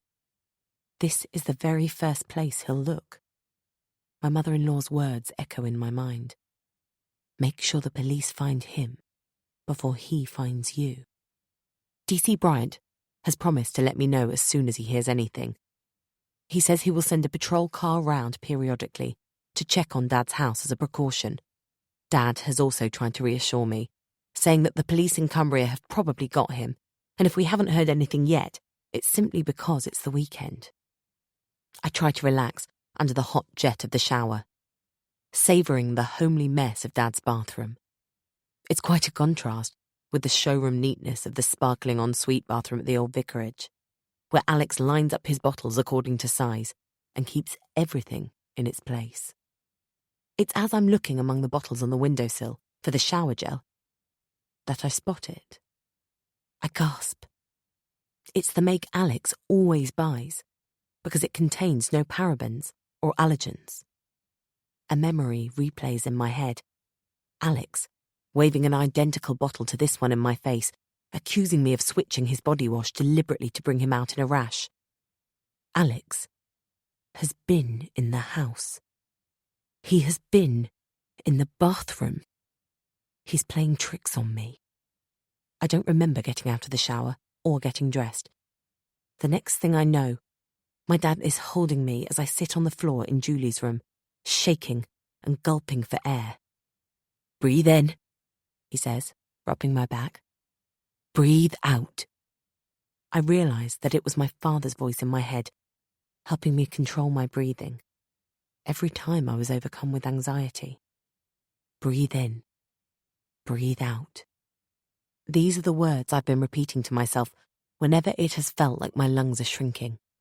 A mantra I'd stored in my memory, but that wasn't meant for me to begin with. This is how my dad used to calm my mum down, I remember now, when she had panic attacks after losing Louisa. I recall peeping round the bedroom door and seeing him sitting on his daughter's bed as his wife lay in it, unable to face life for a while, but ready to embrace death. The cancer didn't grant her that wish until a few years later. Damn! I thought I was done with the panic attacks. The memory of my mother doesn't help, but I'm determined not to let Alex beat me, and I focus on my breathing and shut out everything except my dad's voice. When I finally recovered, I ask him about the shower gel. "I probably bought it when I did the shopping," he says. "There was some shampoo and stuff I don't usually buy on special offer at Tesco's last week." A false alarm then. All that for nothing. Feeling annoyed with myself, I let out a huge sigh of relief. "Speaking of which," my father says, "we need to get some shopping in. Do you want to come with me?" I don't, but I don't want to be alone. So the three of us go to Tesco's, then come back and make lunch. I appreciate spending time with Dad, and I can see Chloe loves being around him too. I think having us around is taking Dad's mind off Jet a bit. It's mid-afternoon by the time I remember. I wanted to ring Hannah to tell her I can't make it for dinner. I realise I don't have her mobile number, and I don't think I ever learnt Kevin's by heart. Looking at my watch, I think I should still be able to get a hold of Hannah at the salon, but it seems a bit late now and a bit rude. Both she and Kevin work on Saturdays, so they will have gotten organised before now for this evening. I'm going to have to go. So later that evening, I borrow Dad's car and drive to Hannah and Kevin's. After strapping Chloe in her carry-cot in the back seat, I follow the sat-nav instructions to Hopcot Terrace, stopping just outside Minehead to buy chocolates and flowers from a petrol station. The whole way there, I wonder what Kevin wants to tell me. The only thing I can come up with is that he must have asked Hannah to marry him. But I don't know why she couldn't have told me that herself. I find their house easily enough. Hannah opens the door. "Hi, come in. We're so glad you could make it." Her delighted tone is affected. I know Hannah well, or I used to, and I can tell she's feeling as awkward as I am. I follow her into the kitchen and sit down to tend to Chloe, while Hannah opens the oven, peers inside, and then closes it again. I watch as she undoes her bun, winds up her hair, and pins it up again. It doesn't look any different to me. "I'll show you around in a minute if you like." Fortunately, she seems to forget about this idea, or maybe she just thinks the better of it. I don't get the guided tour in the end anyway. I look around the kitchen. Kevin collects those rectangular magnets you can buy in tourist traps all over the world, and clearly he still uses them to stick important notes and business cards in the fridge. Whenever we went abroad, he bought one. Paris, Lyon, Rome, Florence, Madrid. So many memories. There's a new one I notice. Prague. We always talked of going there. He must have gone with Hannah. Kevin appears in the kitchen doorway. Chloe is on my lap, and I'm grateful for that, as it saves me from having to get up and greet him. I don't know what the correct etiquette is for greeting your ex in his home when you've been invited for a meal. His damp, fair hair tells me he has just taken a shower. the first thing he always did when he got in from work. "Hi, Caitlin. I was a bit later than I'd hoped getting home," he says, by way of an apology. "We're having problems with the foundations for that new sports complex up the road because of the sloping site and the bad drainage. It's all turning out to be more complicated than we'd anticipated."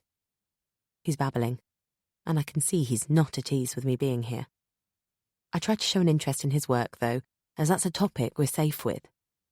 There are lots of uncomfortable silences, even before we take our seats in the dining area, at the table Kevin and I chose a lifetime ago, in a furniture shop in Taunton.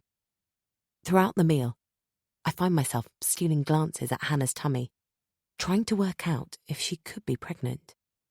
Hannah and I only have one glass of wine each.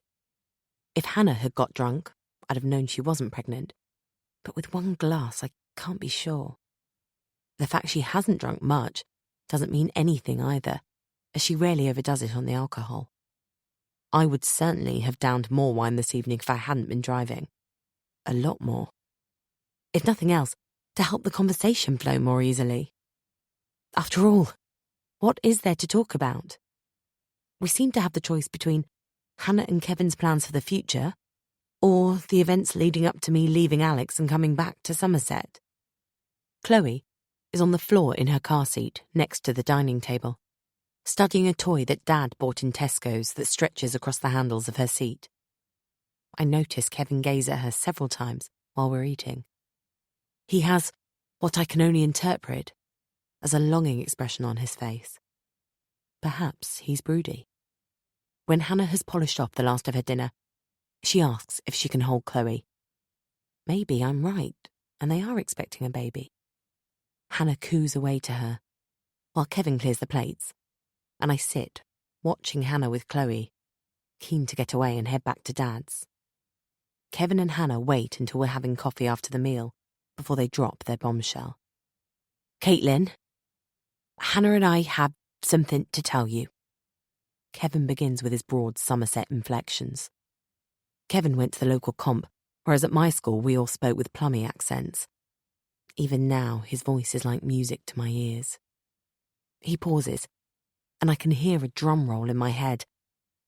I get ready to offer my sincerest congratulations with a contrived look of joy. But when he says it, I'm dumbfounded. "What?" He repeats it, but I can't take it in. To say this gives me pause for thought would be a huge understatement.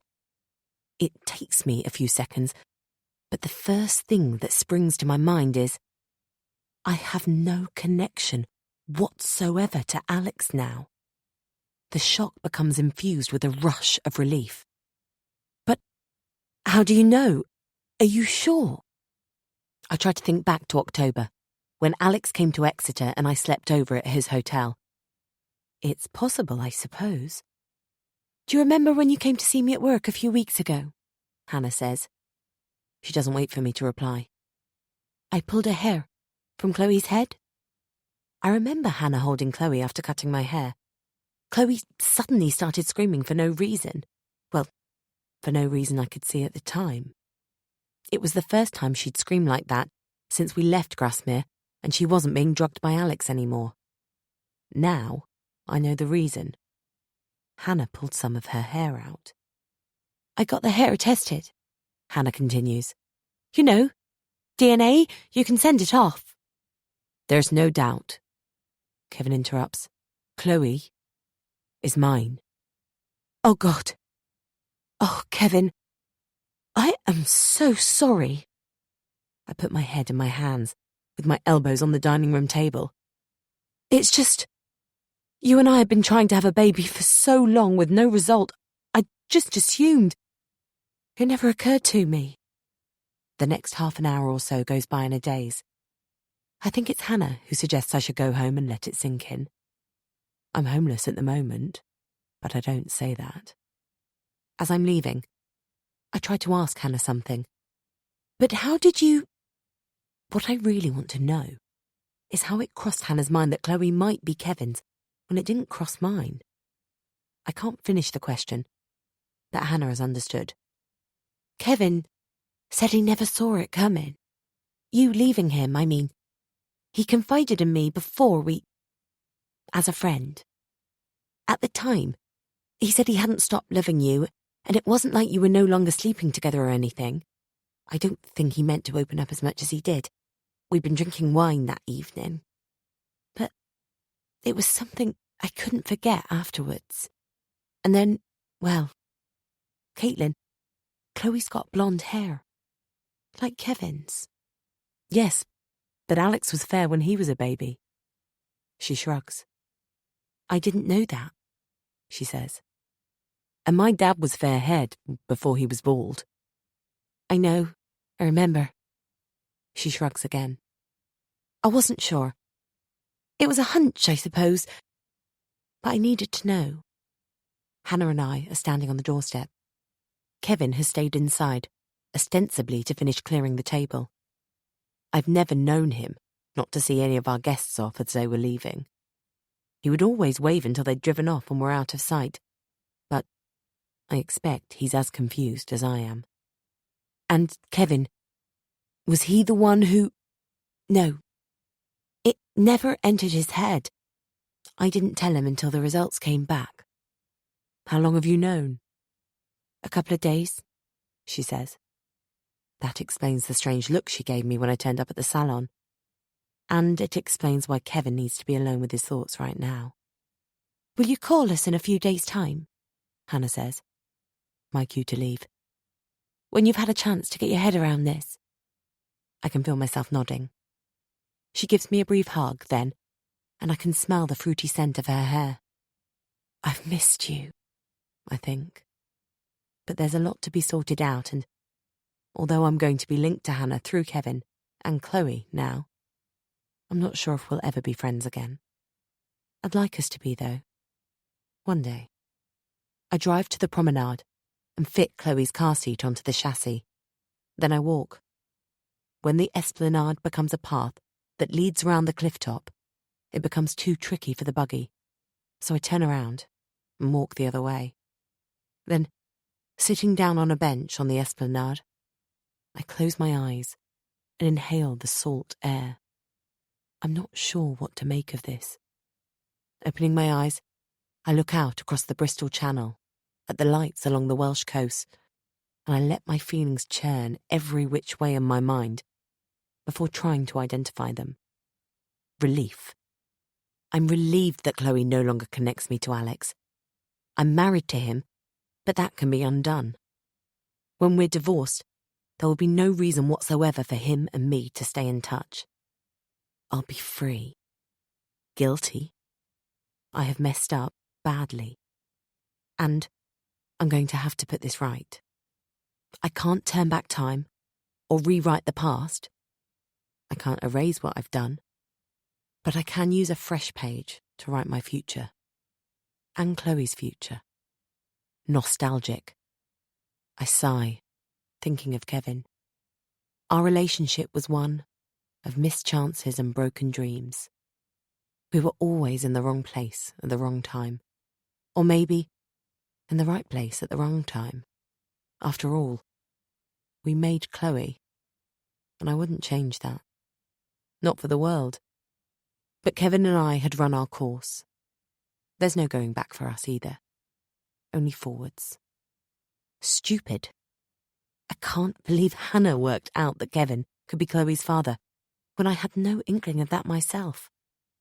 I'm wrenched from my thoughts, suddenly aware of the little hairs on the back of my neck prickling. Someone is watching me.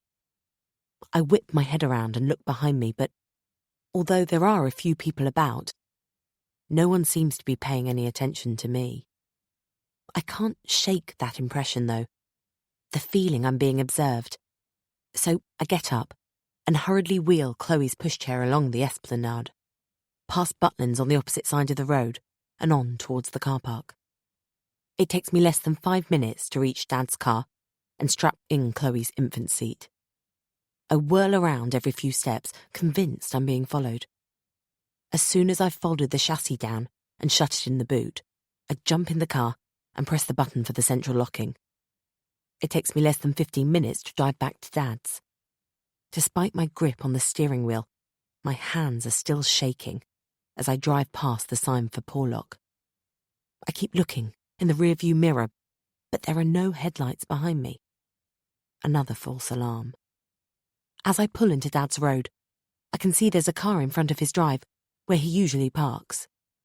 Because it's dark and the streetlights are dim, it takes me a few seconds to recognise it. When I do, I feel like my world has tipped on its side. I can't see straight or think straight. For a while, time seems to stand still, at an odd angle. Then my brain kicks in. It should be in the driveway of the old vicarage. What's it doing here? Who drove it here, from Grasmere? These questions tear through my head, but the answer is already racing after them. Alex is here. My first instinct is to drive off. Not used to the clutch on Dad's car, I stall it as I turn it around in the road. Then panic takes hold of me, as though someone is gripping my throat. Dad! I can't leave Dad! I park behind the red Citroen. There doesn't seem to be anyone in it. He's in the house. Getting out of Dad's car on wobbly legs, I check the registration plate on the red car. It's definitely my car. Clutching the handle of Chloe's seat, with a sleeping Chloe strapped in it, I creep up the drive to Dad's house. My eyes dart all over the place. I feel utterly terrified, yet faintly ridiculous at the same time. I open the front door as quickly as I can, but, as always, it sticks a little, and I know I'll have been heard. Caitlin, is that you? My dad's voice sounds muffled. I picture him in the sitting room bound to a chair. We've got visitors. Caitlin! Chloe! A familiar voice calls out. There's someone here to meet you. Come and see. Chapter 26. Even though I recognise her silky voice, I'm mistrustful as I walk towards the living room. What's she doing here? What does she mean there's someone here to meet me? Standing in the doorway, I stare at the sight that greets me. My wariness evaporates, and so does some of the tension that has been building up over the previous hours with Hannah and Kevin's bombshell. Nikki's here, in my dad's living room, and she's brought a furry friend by the looks of it. My dad is holding the puppy, his face buried in its fur, and Nikki is watching, all wide smiles. Hi there, she says to me. Allow me to introduce you to Marley. He's a Goldador. His mum's a golden retriever, and his dad's a yellow lab. Marley's 12 weeks old. In spite of everything, I find myself mirroring her smile. Dad has put the puppy on the floor now, and he's bounding around, his tail going, the spit of the Andrex dog without the toilet roll. I put Chloe's infant seat on the floor in the corner of the room to keep her safely out of the way of this fluffy ball of energy. Then I go up to Nikki, and I give her a hug. She's wearing socks, and I'm in my high-heeled boots, and for once, we're the same height. What are you doing here? I ask, still bewildered. I drove down in your car, with as much of your stuff as I could get in it, along with Marley and all his equipment. Her eyes flit from the puppy to me, and back again. Your dad knew I was coming. I rang him. Briefly, I wonder how she had Dad's number. Then I remember. I called Dad from Nikki's mobile on the way down to Somerset in the car. I thought it would make a nice surprise for you, my dad says. It's a lovely surprise, I say, adding to myself, especially after the shock I've just had. I understand now why Nikki went round to the old vicarage with her mother. She picked up my things for me and loaded them into my Citroen. She knew where the keys were. She'd hung them on the hook when we left the house together. But Nikki couldn't have known for sure that she wasn't in danger. I hate to think how Alex would have reacted if he'd come home while she was there. Her selfless gesture brings a lump to my throat. Nikki surprised me too, my dad says. She asked if she could bring a canine companion, and I assumed she was bringing one of her dogs. I'm confused again. Whose dog is this, then? He's mine, Dad says, his face lighting up, like my nephew's faces at Christmas. Nikki says the shelter had some puppies, and she couldn't say no when they asked her, but she already had 4 dogs, so she thought, maybe I could give him a home. Nikki winks at me. She must have been moved when she found out Dad had had to put his dog down, even though she'd never met Jet. And this is her way of making him happier. She has obviously chosen the puppy's name, just as the 4 dogs she adopted. Marley. I remember watching the film with Archie and Oscar. Nikki has brought a crate for the puppy, and before we go to bed, we make him comfortable in it, with toys and a cushion. But Marley howls all night, and we all look the worse for wear the following morning. Except for Chloe. She slept through it. I'm not sure I would have slept anyway. I spent most of the time lying awake, staring blindly at the ceiling, trying to banish all thoughts of Alex from my head. I've also been absorbing the fact that Kevin is Chloe's father. At breakfast, I announced this news to Dad and Nikki. There is a long silence that seems to reverberate around the kitchen. Then Dad says, "That's probably a blessing in disguise." He asks how I found out, and so I fill him in. Nikki hasn't said a word. I study her face, but her expression is blank. I wonder what's going through her mind. Maybe she's thinking, if I hadn't made such a stupid mistake, she would still be with Alex. Or, at the very least, that she wouldn't have been kicked out so unceremoniously. I feel the need for her moral support, but perhaps she needs mine. I don't know. I just wish she'd say something. I'm the one who brings it up, as I'm driving her to the train station in Tiverton later that day. Dad and I invited her to stay for a while, but she said she had to get back to work.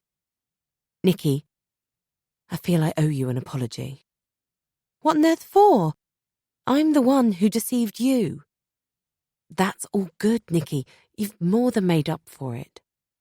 As I say it, I realise I really mean it. Nikki has been an absolute godsend. I would probably be dead if she hadn't helped me.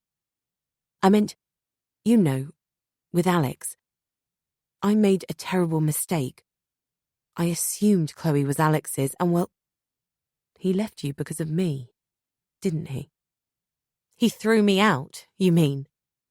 Caitlin, I'm sure your situation was just a catalyst for causing Alex to break off our engagement. But, you know what? I had a lucky escape. I think I'm the one who had a lucky escape, I say. I turn towards her, and she flashes me one of her contagious grins. For a while, neither of us speaks. Then, as I'm turning off the link road at the exit for Tiverton Parkway, Nikki says, "Caitlin, are you sure you're not in danger?" Her question throws me. I know she thinks I should have listened to DC Bryant about the women's refuge. Am I in danger? I've been thinking about that, or rather, I've been trying not to think about that. I'll feel a lot safer when Alex is behind bars, that's for sure. If he comes after you, he will find you. This is the first place he'll look. The police are going to arrest him, I say. I've already told Nikki about DC Bryant, and she bumped into the police officers from the Cumbria Constabulary at the old vicarage. If he shows up, they're keeping an eye on the old vicarage and his mother's house. They've been driving by regularly and keeping a lookout for him.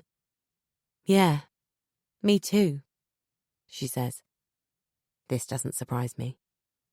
I've been telling myself that Dad is right, that Alex has arrived home since I last spoke to DC Bryant. I'm hoping DC Bryant will call the moment the police station in Minehead opens on Monday morning to tell me Alex has been arrested. But I'm not convinced. I suddenly feel jumpy. I look all around me as I pull into a space in the station car park. Do you think Sandy tipped him off? I ask. Maybe, Nikki says. She's his mother. Who knows how far she'll go for her son? My hands are trembling as I unclip my seatbelt and open my car door. Nikki puts her hand on my arm. "No need to come in," she says. "Get back home to Chloe and your dad. And Marley." "Are you sure?" She nods. "Keep in touch." And with that, she pecks my cheek, grabs her rucksack, and heads towards the steps of the block of brown bricks that is Tiverton Parkway railway station. Before she disappears through the doors, I realise I don't have her phone number. I get out of the car and, calling her name, I run after her. I don't think to lock the car. Nikki turns around and waits for me to catch up with her. "I need you to give me your number again," I say. "I don't have my mobile anymore." "Yes, you do," she says, as I catch up with her at the top of the steps. "I put it and the charger in one of the bags. You'll find it when you unpack." As I drive away from the station, I get the feeling again that someone is following me. I look in the rear view mirror, but there's no one behind me. I drive a little further, still checking behind me every few seconds. Then I remember I didn't lock the car. I only realised when I went to unlock the car, pressed the button and locked it instead. I slam on the brakes and pull over to the side of the road. Then I leap out of the car and run a few steps away from it. He's in the back of the car. Slowly I approach the car and look through the back window. Then I open the boot. Then I get back into the car, put on the hazards, and give myself a severe telling off, aloud. I can't allow him to do this to me. I can't let him win. He's not here. This is all in my head. Get a grip, Caitlin. My anger has kicked out my fear. I'm furious with myself. I keep up the scolding all the way back to Dad's. Dad has been looking after Chloe, and when I get back, we decide to take Marley out for a walk. "We'll just go up the road and back," Dad says. "Marley will have to build up some strength, won't you, puppy? It'll be a while before I can take you to Watersmeet or Tar Steps." He ruffles Marley's fur. "We might make it as far as the harbour." Dad used to take Jet to Watersmeet and Tar Steps, local heavens for dogs. He avoided Worthy Woods, though. As we reach Porlock Weir, Dad says, "The ship inn's dog-friendly. Perhaps we could give Marley a bit of a rest before we head back."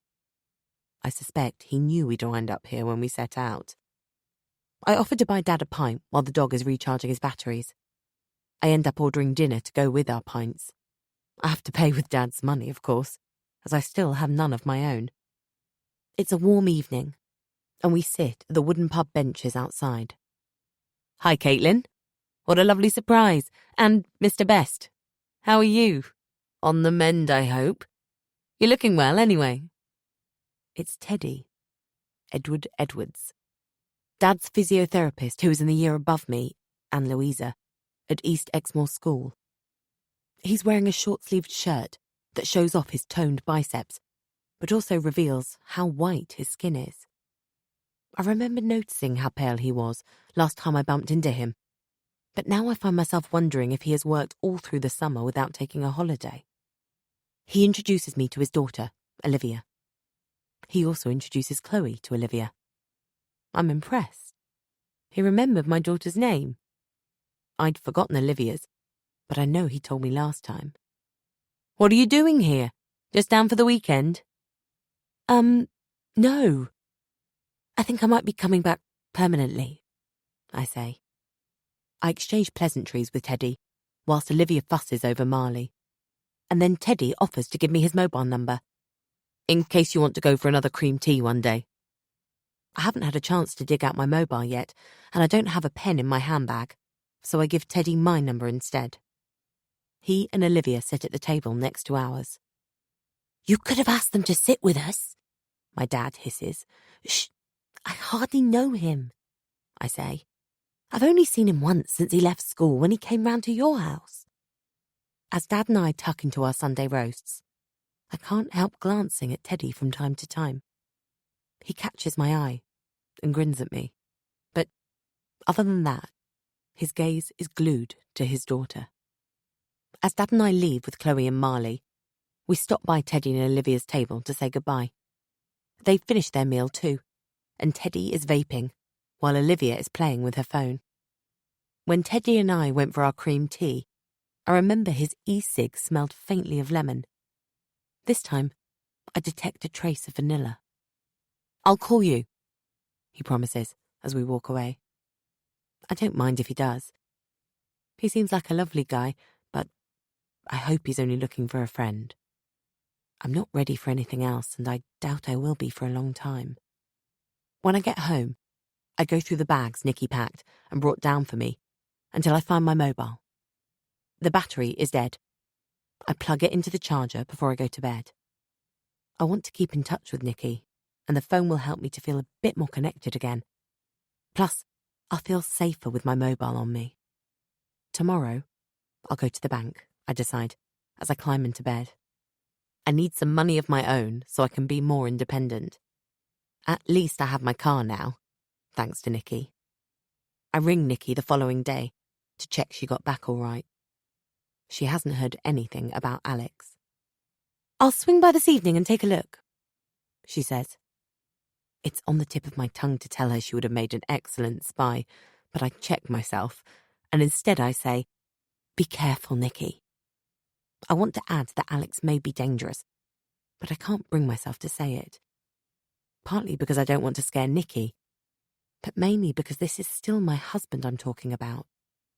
He has drilled screws into my speech over the months I've known him, and even though he is no longer around, I continue to filter and censure anything I want to say.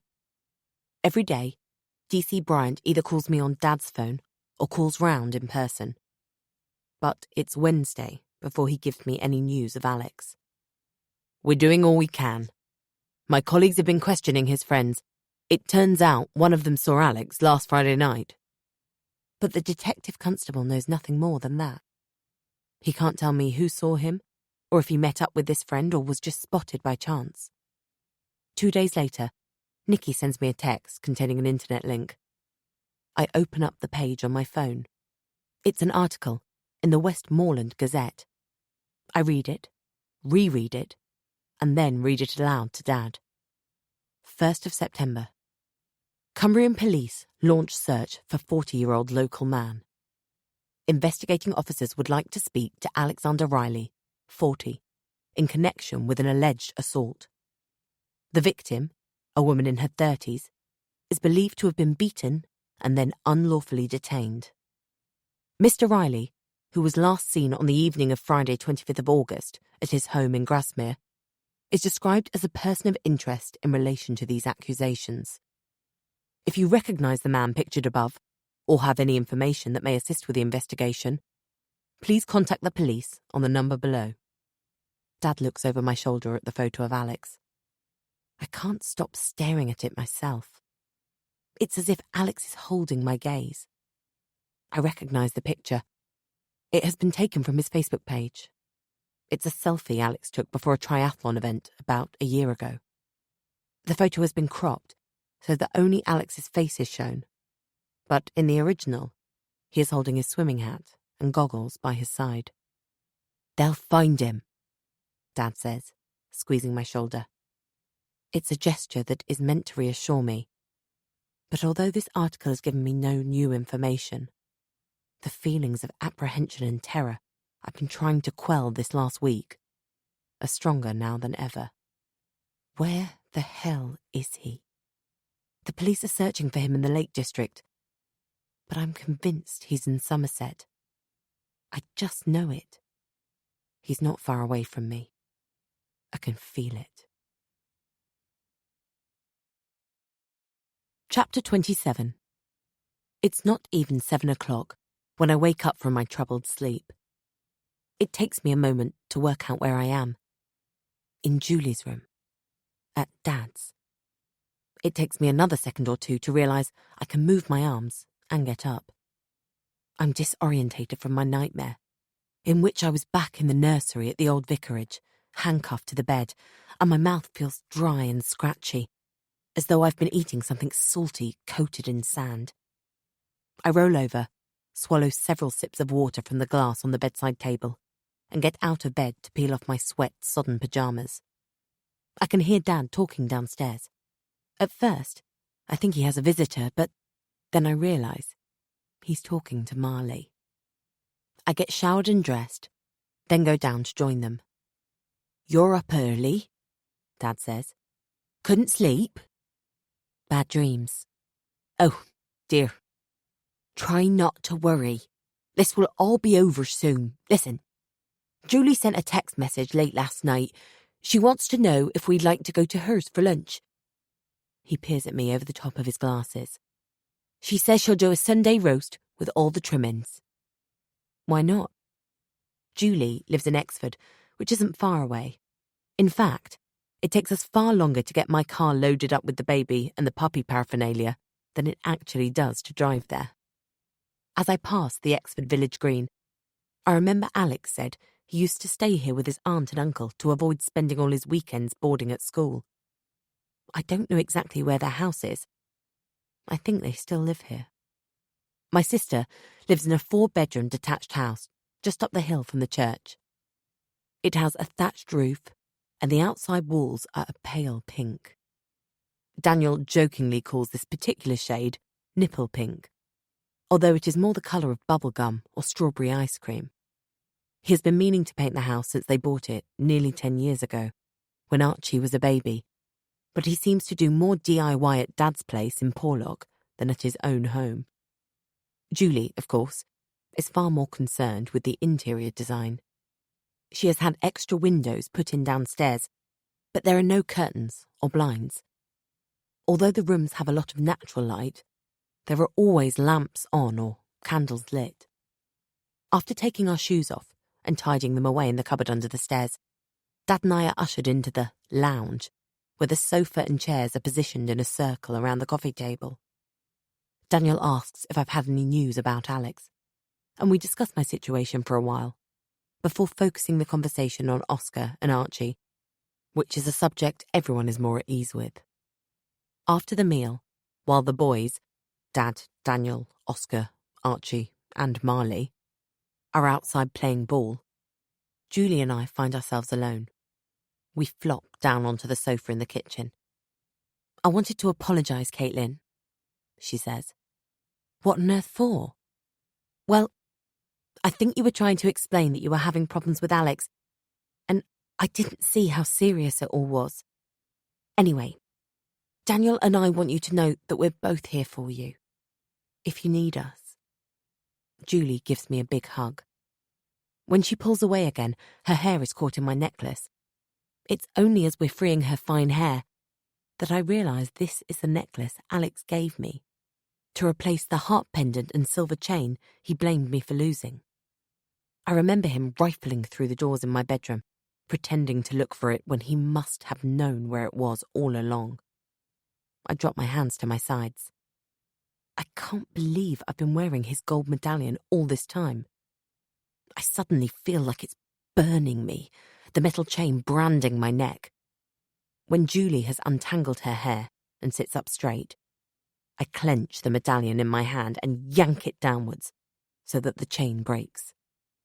My gesture transports me back to my wedding night.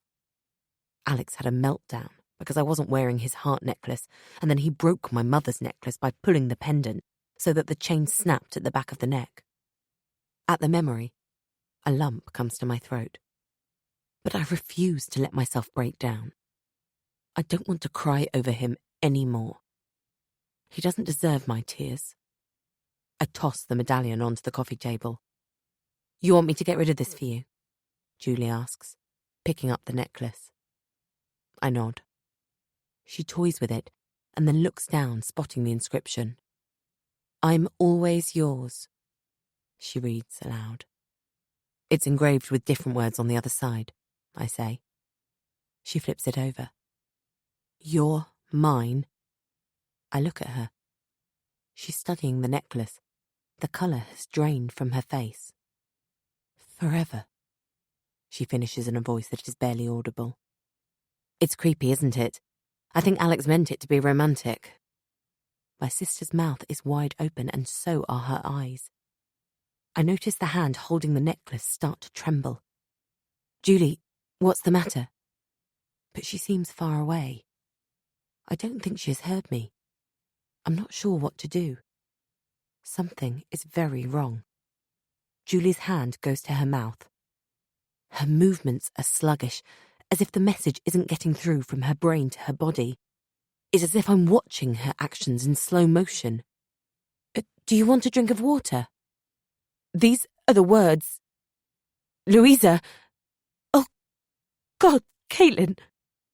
For a fleeting moment, I think she has called me by my twin's name by accident. And then I understand. I feel sick with anger and weak with sadness. "In Worthy Wood." Julie nods. The words Louisa could never get out of her head. She said she could hear his voice saying them over and over again. "You belong to me," Julie begins.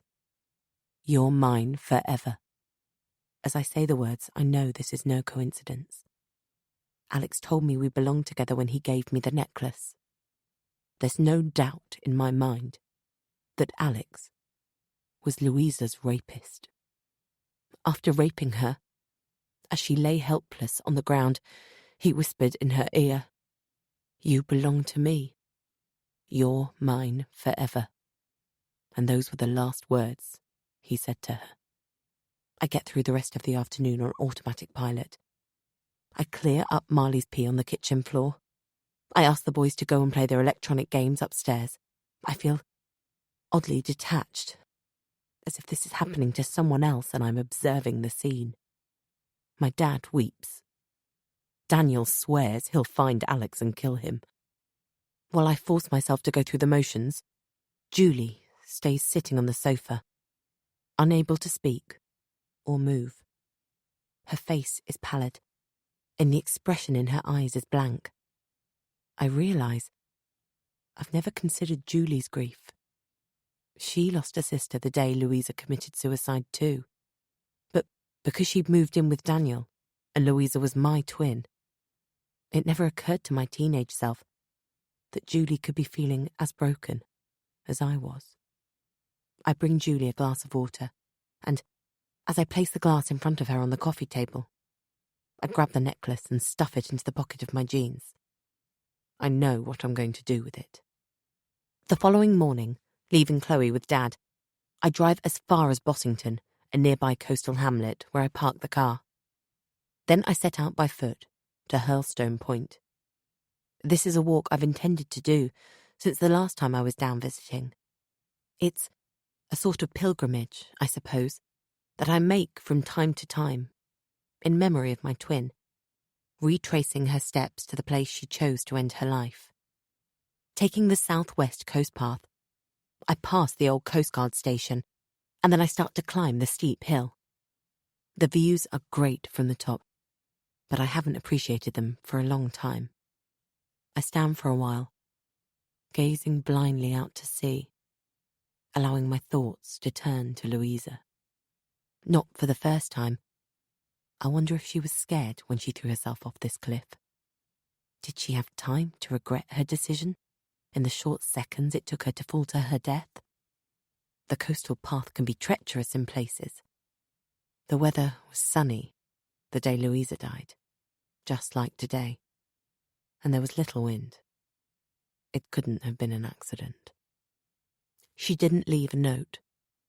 She hadn't said much to anyone in the weeks leading up to her suicide, anyway.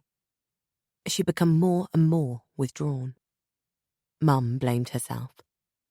She said she should have seen it coming. I take the gold medallion out of my pocket, and with a growl, I throw it as far as I can over the cliff. I want Alex dead. I'm overcome by the hatred I feel towards him. My sister died because of what he did to her. Because of him, she no longer wanted to live. I don't hear him approaching. I sense him. The hairs at the back of my neck prickle, and my heart beats faster. I whirl around. This time, it's not paranoia. He really is there. Alexander Riley. My husband. My jailer. He's standing a few feet away from me.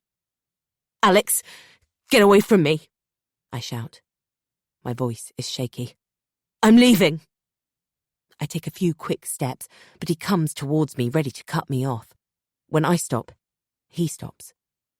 He's nearer to me now, too near.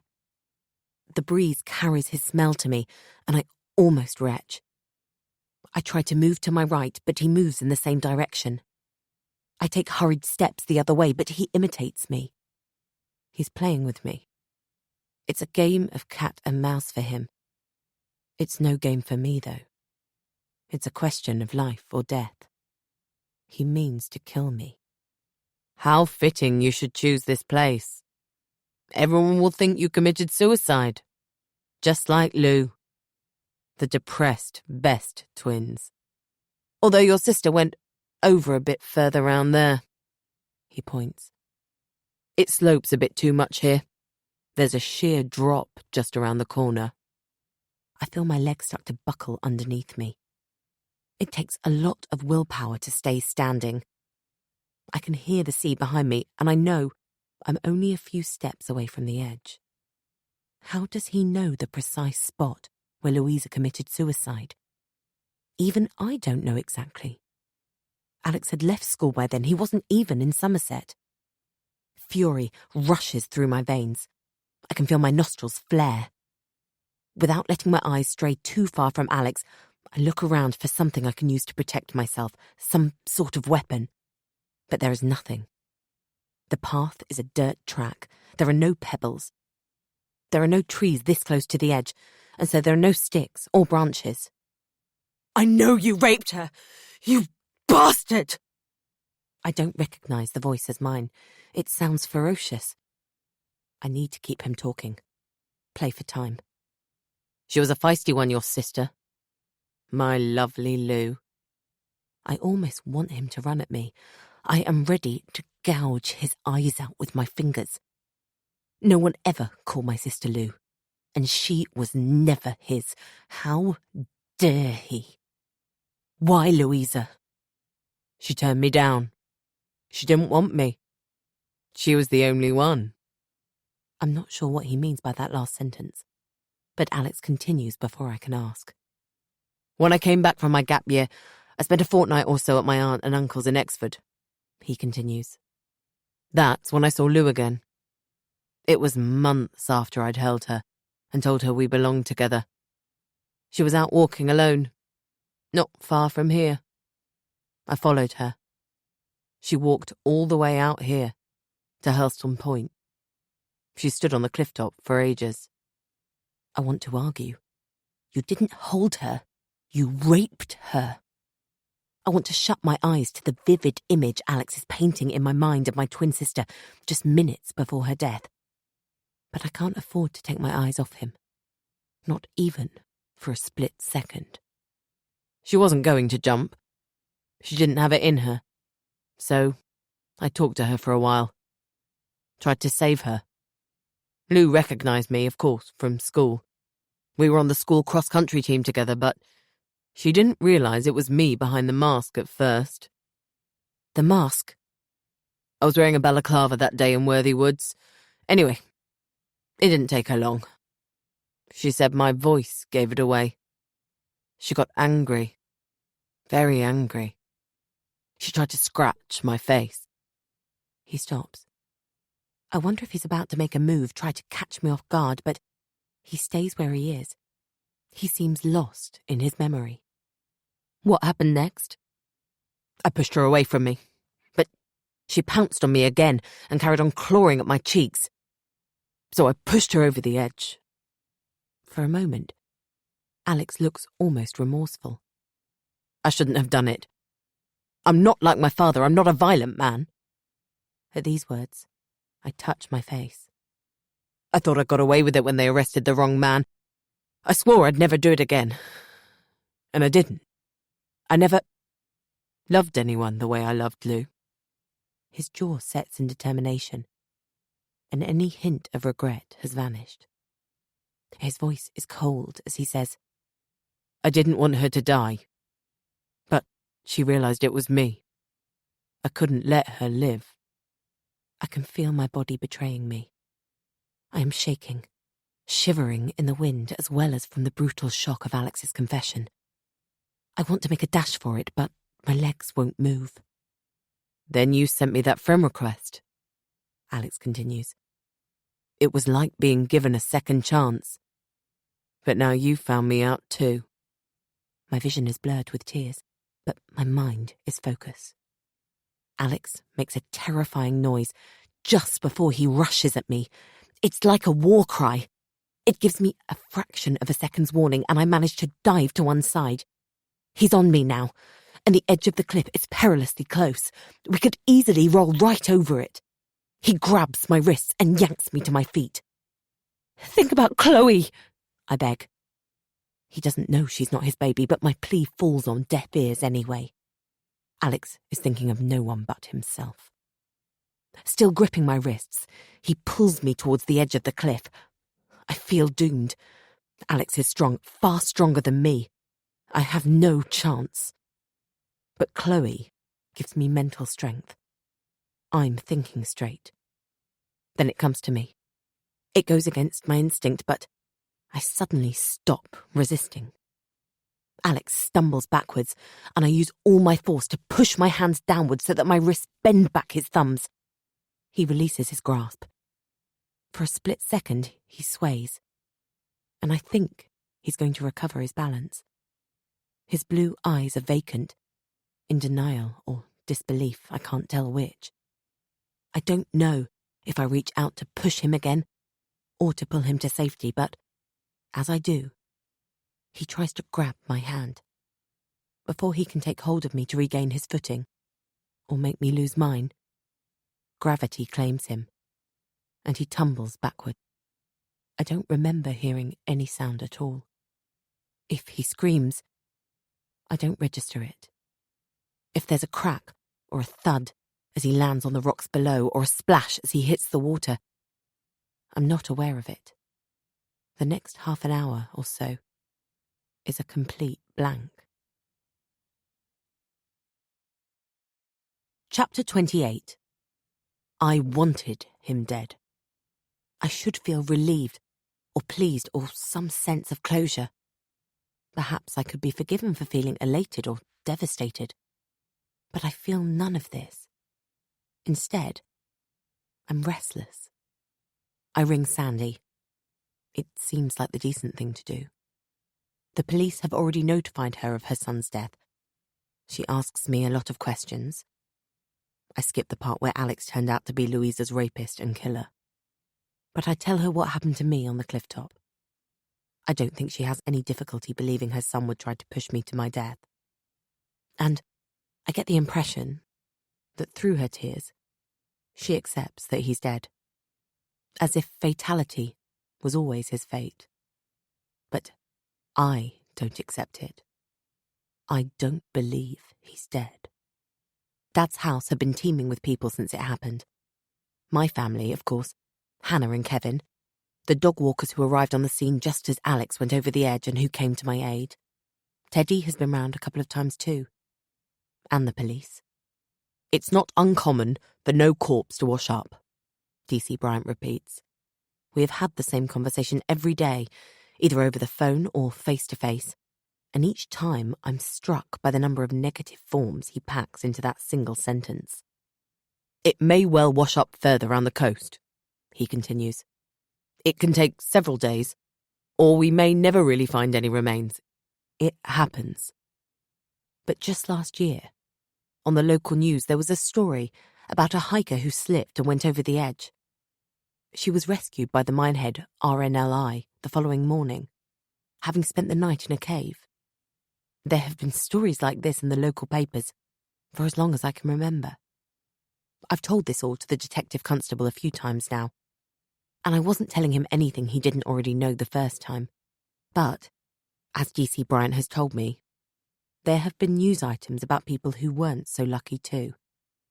Ms. Best, Caitlin. The police dogs spent 2 days out there with their handlers.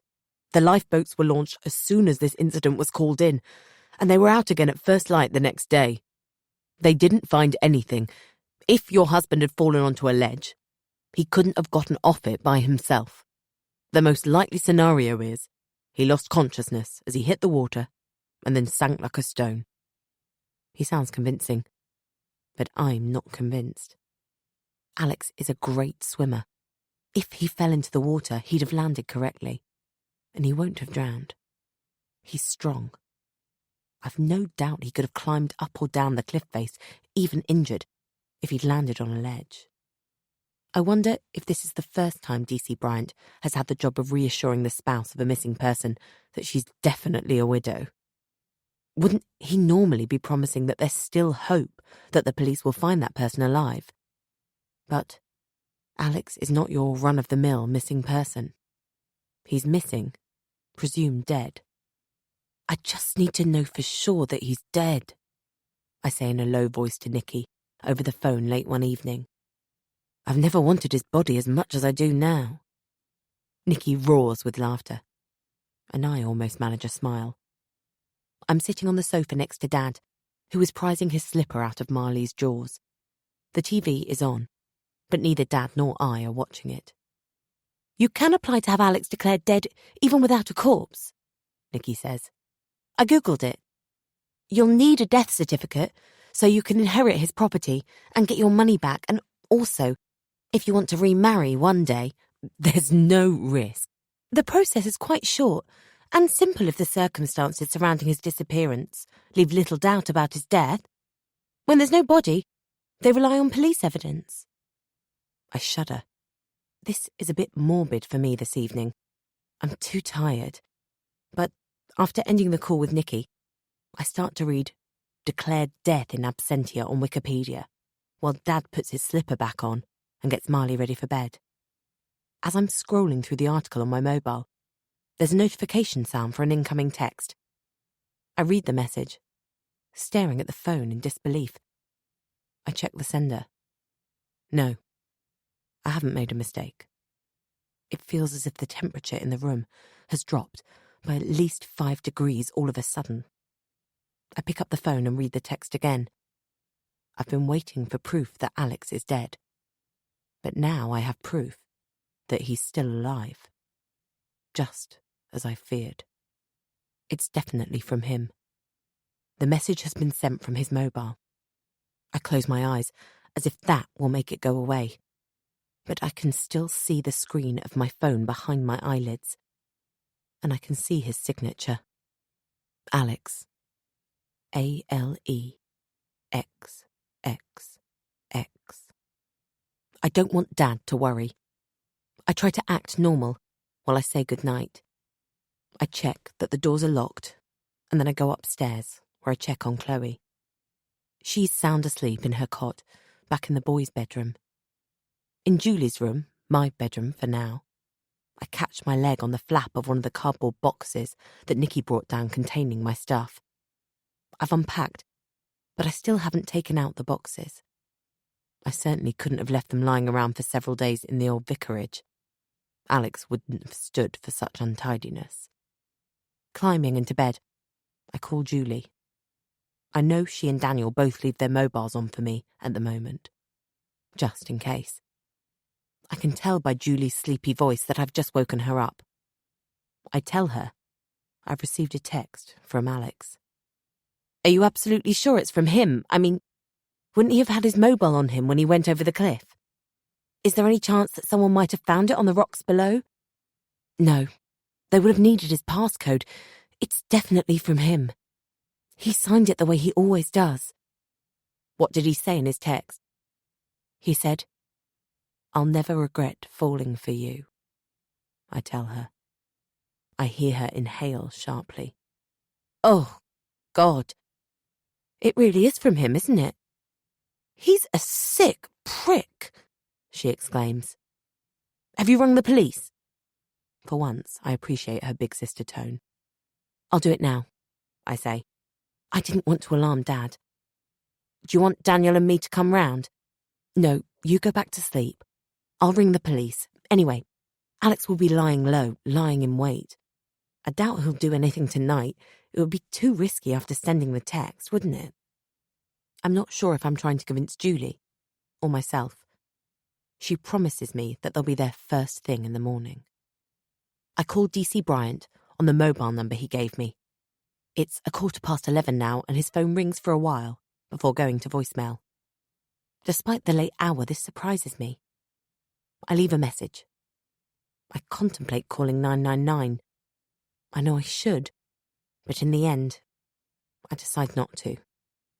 I have a half-formed idea in my head, and I need to think it through. I even wonder if I've made a mistake leaving a message for DC Bryant. I'm jittery and tense, and I don't expect to sleep, but after a while, I can feel myself starting to drift off. I don't know what has woken me. It feels like I've only been asleep for a few minutes, but daylight is forcing its way resolutely through the curtains. I get a strange sense of déjà vu, an unsettling flashback to the morning I woke up handcuffed to the bed in the nursery to discover Chloe was no longer in the cot. I hear the front door close downstairs and realise my dad must be taking Marley out for an early morning walk. It takes me a couple of seconds to make out the shape. I sense him more than see him to begin with. I'm not alone. Someone is sitting on the bed, watching me. I gasp. Alex. Before I can move, he seizes my arm and pulls me out of bed. "You're coming with me," he says. "You and Chloe. You belong to me." As Alex starts to drag me by my wrist across the room, I realise he is injured. He's limping. He must have hurt himself when he fell from Hurlstone Point. I try to keep my breathing even and calm myself down enough to use my head. Easier to think than to do, but I can see my daughter's face in my mind, and it spurs me on. Then I spot them on the floor. The scissors I used to open the cardboard boxes. They're half hidden from view by the flap. Bending down, I grab them with my free hand. Alex hasn't seen. He seems to think I've stumbled. He pulls me to him, then pushes me roughly in front of him, pinning me against his chest with his left arm. His mouth is next to my ear. "Don't try anything. For Chloe's sake." I notice he has difficulty opening the bedroom door with his right hand. He seems to have hurt his arm too. I grip the scissors tightly by my side. Then, as he opens the door, I turn around, pushing against his grasp and raising my arm quickly. In that moment, I remember the movement I practiced over and over again as I lay bound to that bed, holding the piece of wood from the broken mobile. I use all my strength as I bring my hand down. I feel him slump against me, and then he falls to the floor. He tries to say something. I can see his lips moving. But if he does manage to get any words out, they are drowned out by all the noises that start up at the same time. My mobile rings on the nightstand. The doorbell goes. Chloe starts to cry. Ignoring the phone, I make my way along the landing to the boys' room and pick up my daughter. And then I go downstairs and open the door. It's Julie, Daniel, and the boys. Julie takes one look at me and takes Chloe out of my arms. "What's happened?" she asks. I can't seem to answer, or perhaps some instinct prevents me from doing so in front of the boys, and I nod towards the stairs. Julie hands Chloe to Daniel and follows me upstairs. Seconds later, Julie is feeling for a pulse on the side of the neck that doesn't have the scissors sticking out of it. She shakes her head. "We need to ring for an ambulance," she says. "But he's dead." "And the police," she adds. "The police already think he's dead." Just then my mobile rings again.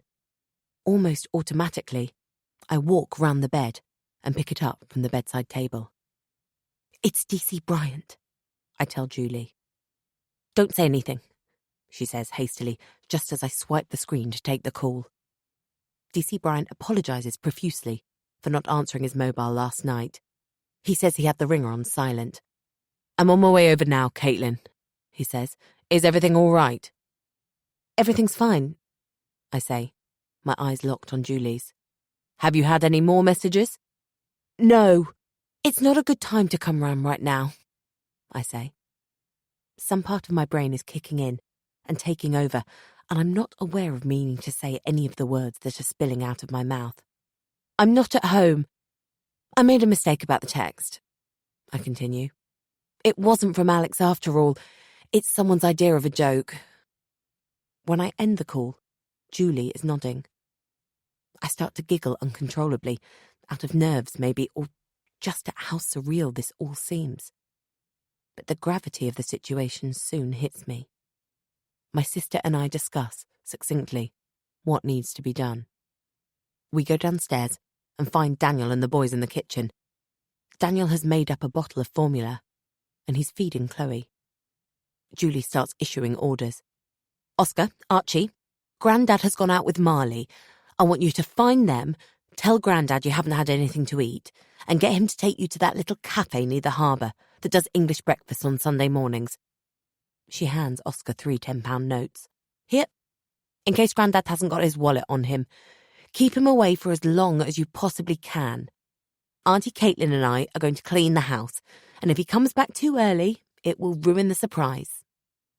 As soon as the boys have left, Julie and I bring Daniel up to speed. I'll ring Kevin, he says. At first, I don't want him to.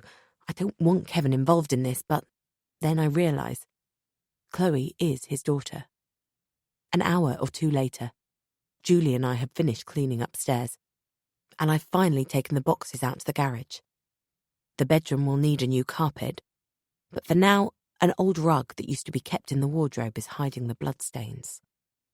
Stepping out of the shower, I hear voices in the hallway. I quickly get dressed and go downstairs to find out how Daniel and Kevin have got on, but it looks like they've arrived back at the same time as my dad, Oscar, and Archie. The boys ask their dad if they can play on their electronic games in the bedroom upstairs. Of course you can, Julie answers for Daniel. Up you go. The boys look at each other, astonished, and then race off before she can change her mind.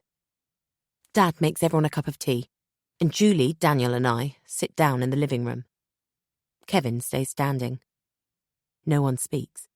Each of us, I imagine, lost in our thoughts and still reeling with shock. We're all tainted by what we've just done, all bound together in Alex's destructive web and tarnished by Alex's blood. The silence says it all. It's a tacit promise never to tell anyone about this, an unspoken pact never to mention it, not even among ourselves. It's good to see you again, Kevin, my dad says. To what do we owe this pleasure? I, had to sort out a problem. Daniel gave me a hand, and then I came here to see Chloe and Caitlin. Building problem, was it? Dad has noticed their clothes. Kevin and Daniel are both filthy and have stains, dirt and blood, I imagine, on their jeans and tops. And a grey stain that Kevin's work clothes have always had from the cement. I need to change the subject quickly. Kevin is a terrible liar, but he answers before I can think of anything to say. An urgent problem with the foundations for the leisure centre in Minehead. We had to pour some concrete, Daniel chimes in. I watch as he exchanges a glance with Kevin. Its meaning is lost on me. The new leisure centre that's under construction? The one named after that Somerset athlete? Mary Rand, yes, that's right. On a Sunday? Yes, Kevin repeats. He sounds credible, and I'm surprised, but then it occurs to me that he probably isn't lying. Not really. Ah, Dad says, as if that explains everything. Kevin catches my eye, and without a word, I get up from the sofa and hand him his daughter. He fixes his gaze on Chloe. You're safe now, Chloe, he says, his voice loud enough only for Chloe and me. Are you okay? I whisper. I'll be fine, he whispers back. And so will you and Chloe. Julie, Daniel, and the boys and Kevin leave soon after that. and I decide to get out of the house and clear my cluttered mind. Dad looks after Chloe, and I drive aimlessly for miles until I see a sign for Nether Stowey. I pass the place where Wordsworth lived until he felt homesick and moved back to the Lake District.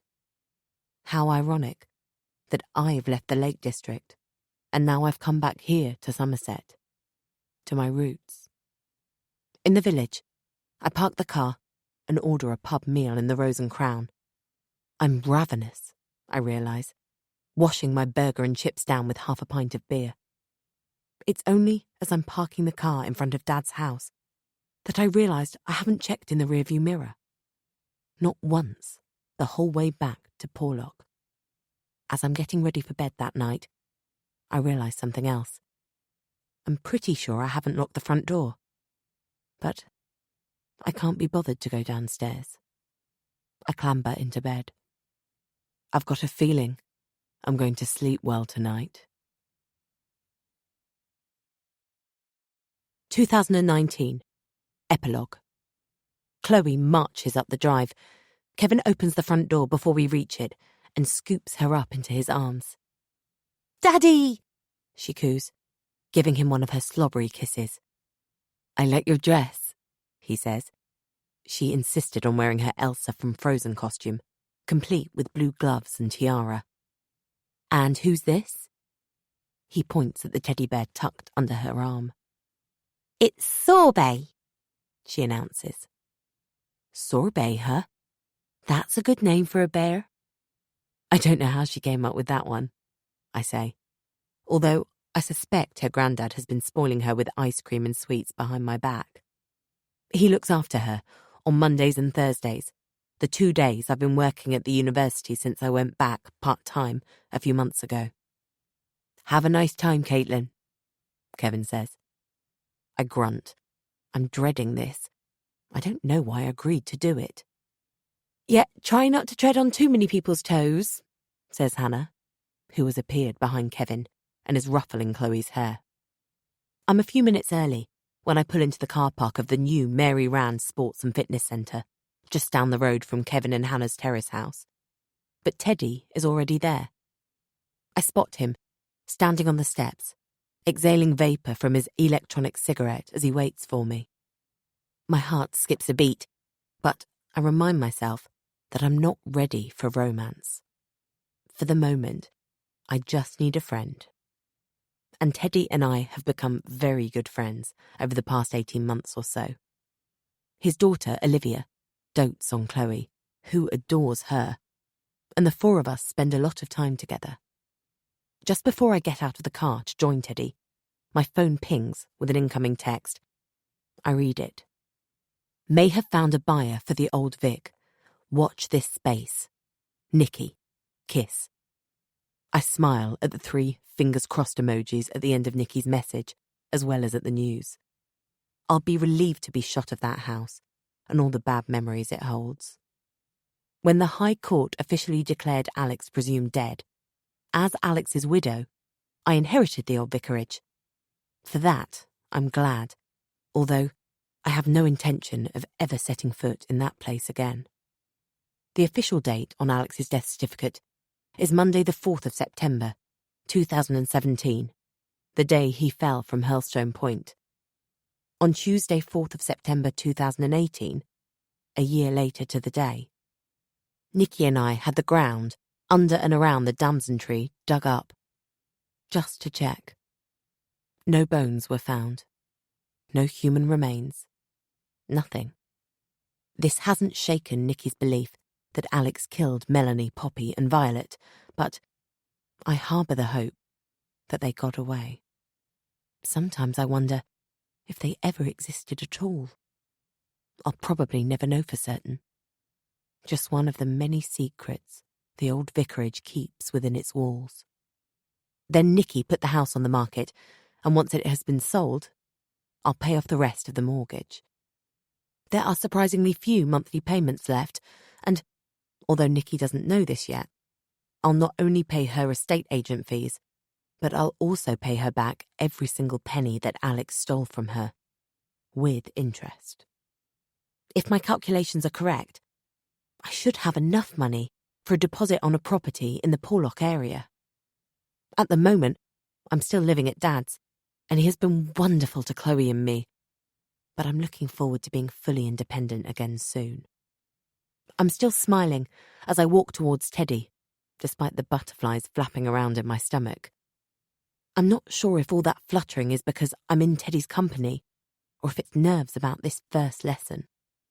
I was worried you'd change your mind, Teddy says, kissing me on the cheek. I'm not sure about it, but this is a free trial lesson, right? If one of us decides we don't like it, we don't have to sign up. Exactly. We can just go out for a meal every Friday night instead. Okay, I'll give it a go. But I've warned you, I've got 2 left feet. That's not quite how I phrased it last time, and I grimace at my choice of words. 2 left feet. That's the exact phrase Alex used at our wedding to describe my lack of coordination on the dance floor. I'm well aware that part of the reason I let Teddy persuade me to take ballroom dancing classes is to spite Alex. He'll never know about this, so he won't feel at all peeved. But I feel a wonderfully perverse sense of satisfaction. Before we get started, I look around at the other dancers in the group. Most of them are wearing jeans like Teddy and me, but one older woman has a sequin dress on, and a younger woman is sporting a grey t-shirt with "I carried a watermelon" on it, over lycra leggings. As the instructor takes us through the basic steps for the waltz, I relax and realise I'm enjoying myself. We start to move on the dance floor, clumsily at first, then more smoothly.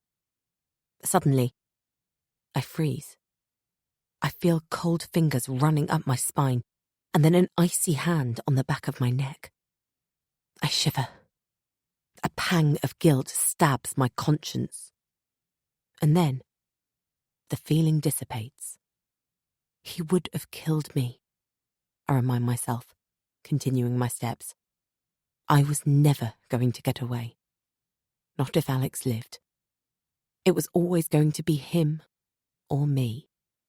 In the end, I'm the one who has survived. I'm the one who, quite literally, gets to dance on his grave. Acknowledgements. A huge thank you to Cleo Cornish, my bubbly, brilliant editor. Your advice is always incredibly insightful, and you have helped me to shape this book into the best novel I can make it. I wish I had come up with your beautiful name for one of my characters. The whole talented team at HQ Digital for all your hard work, and in particular, Anna Sikorska for another fantastic cover, and Helena Newton for all the copy edits. My lovely agent, Sam Copeland, at Rogers, Coleridge and White. I appreciate your quick replies to my messages, as well as your excellent sense of humour. You've been terrific. Thanks also to Max and Eliza at RCW. My husband and our children for putting up with me writing and believing in me, as well as to my Labrador, Cookie, who takes me out for walks so that I can talk aloud to my characters. My beta readers, my mother, Caroline Maud, my friends, Emmeline Blairen and Bella Henry, and my cousin, Anna Neitzel-Schneider. Thank you for wading through the early drafts and spotting the glaring errors, and for your encouragement and positive feedback. The talented Caroline Freer, author of Sweet Little Lies. Thank you, Kaz, for your help with police procedures in the case of domestic abuse. My fellow authors, particularly the members of the Facebook support and advice groups I belong to, and the amazing bloggers I'm in touch with on social media. You're incredibly supportive and friendly folk. I am indebted to all of you. A special mention for Paul, the owner of the Glen Rothay Hotel, Badger Bar, which features as the venue for the wedding reception in He Will Find You. Although I have eaten the delicious pub food here, I had to email Paul for a few details. Paul asked me to mention the Badgers, great beer, and the lovely hotel rooms with a lake view. And finally, thank you from the bottom of my heart to all my readers, whoever and wherever you are, for taking the time to read my books. I hope you enjoyed them. That was He Will Find You by Diane Jeffrey, read by Claire Trusson. This programme was produced by Pinewood Studios, an audiobook from HQ, an imprint of HarperCollins. Text copyright 2018. Production copyright 2018 by HarperCollins Publishers. All rights reserved. Diane Jeffrey asserts the moral right to be identified as the author of this work. Thank you for listening.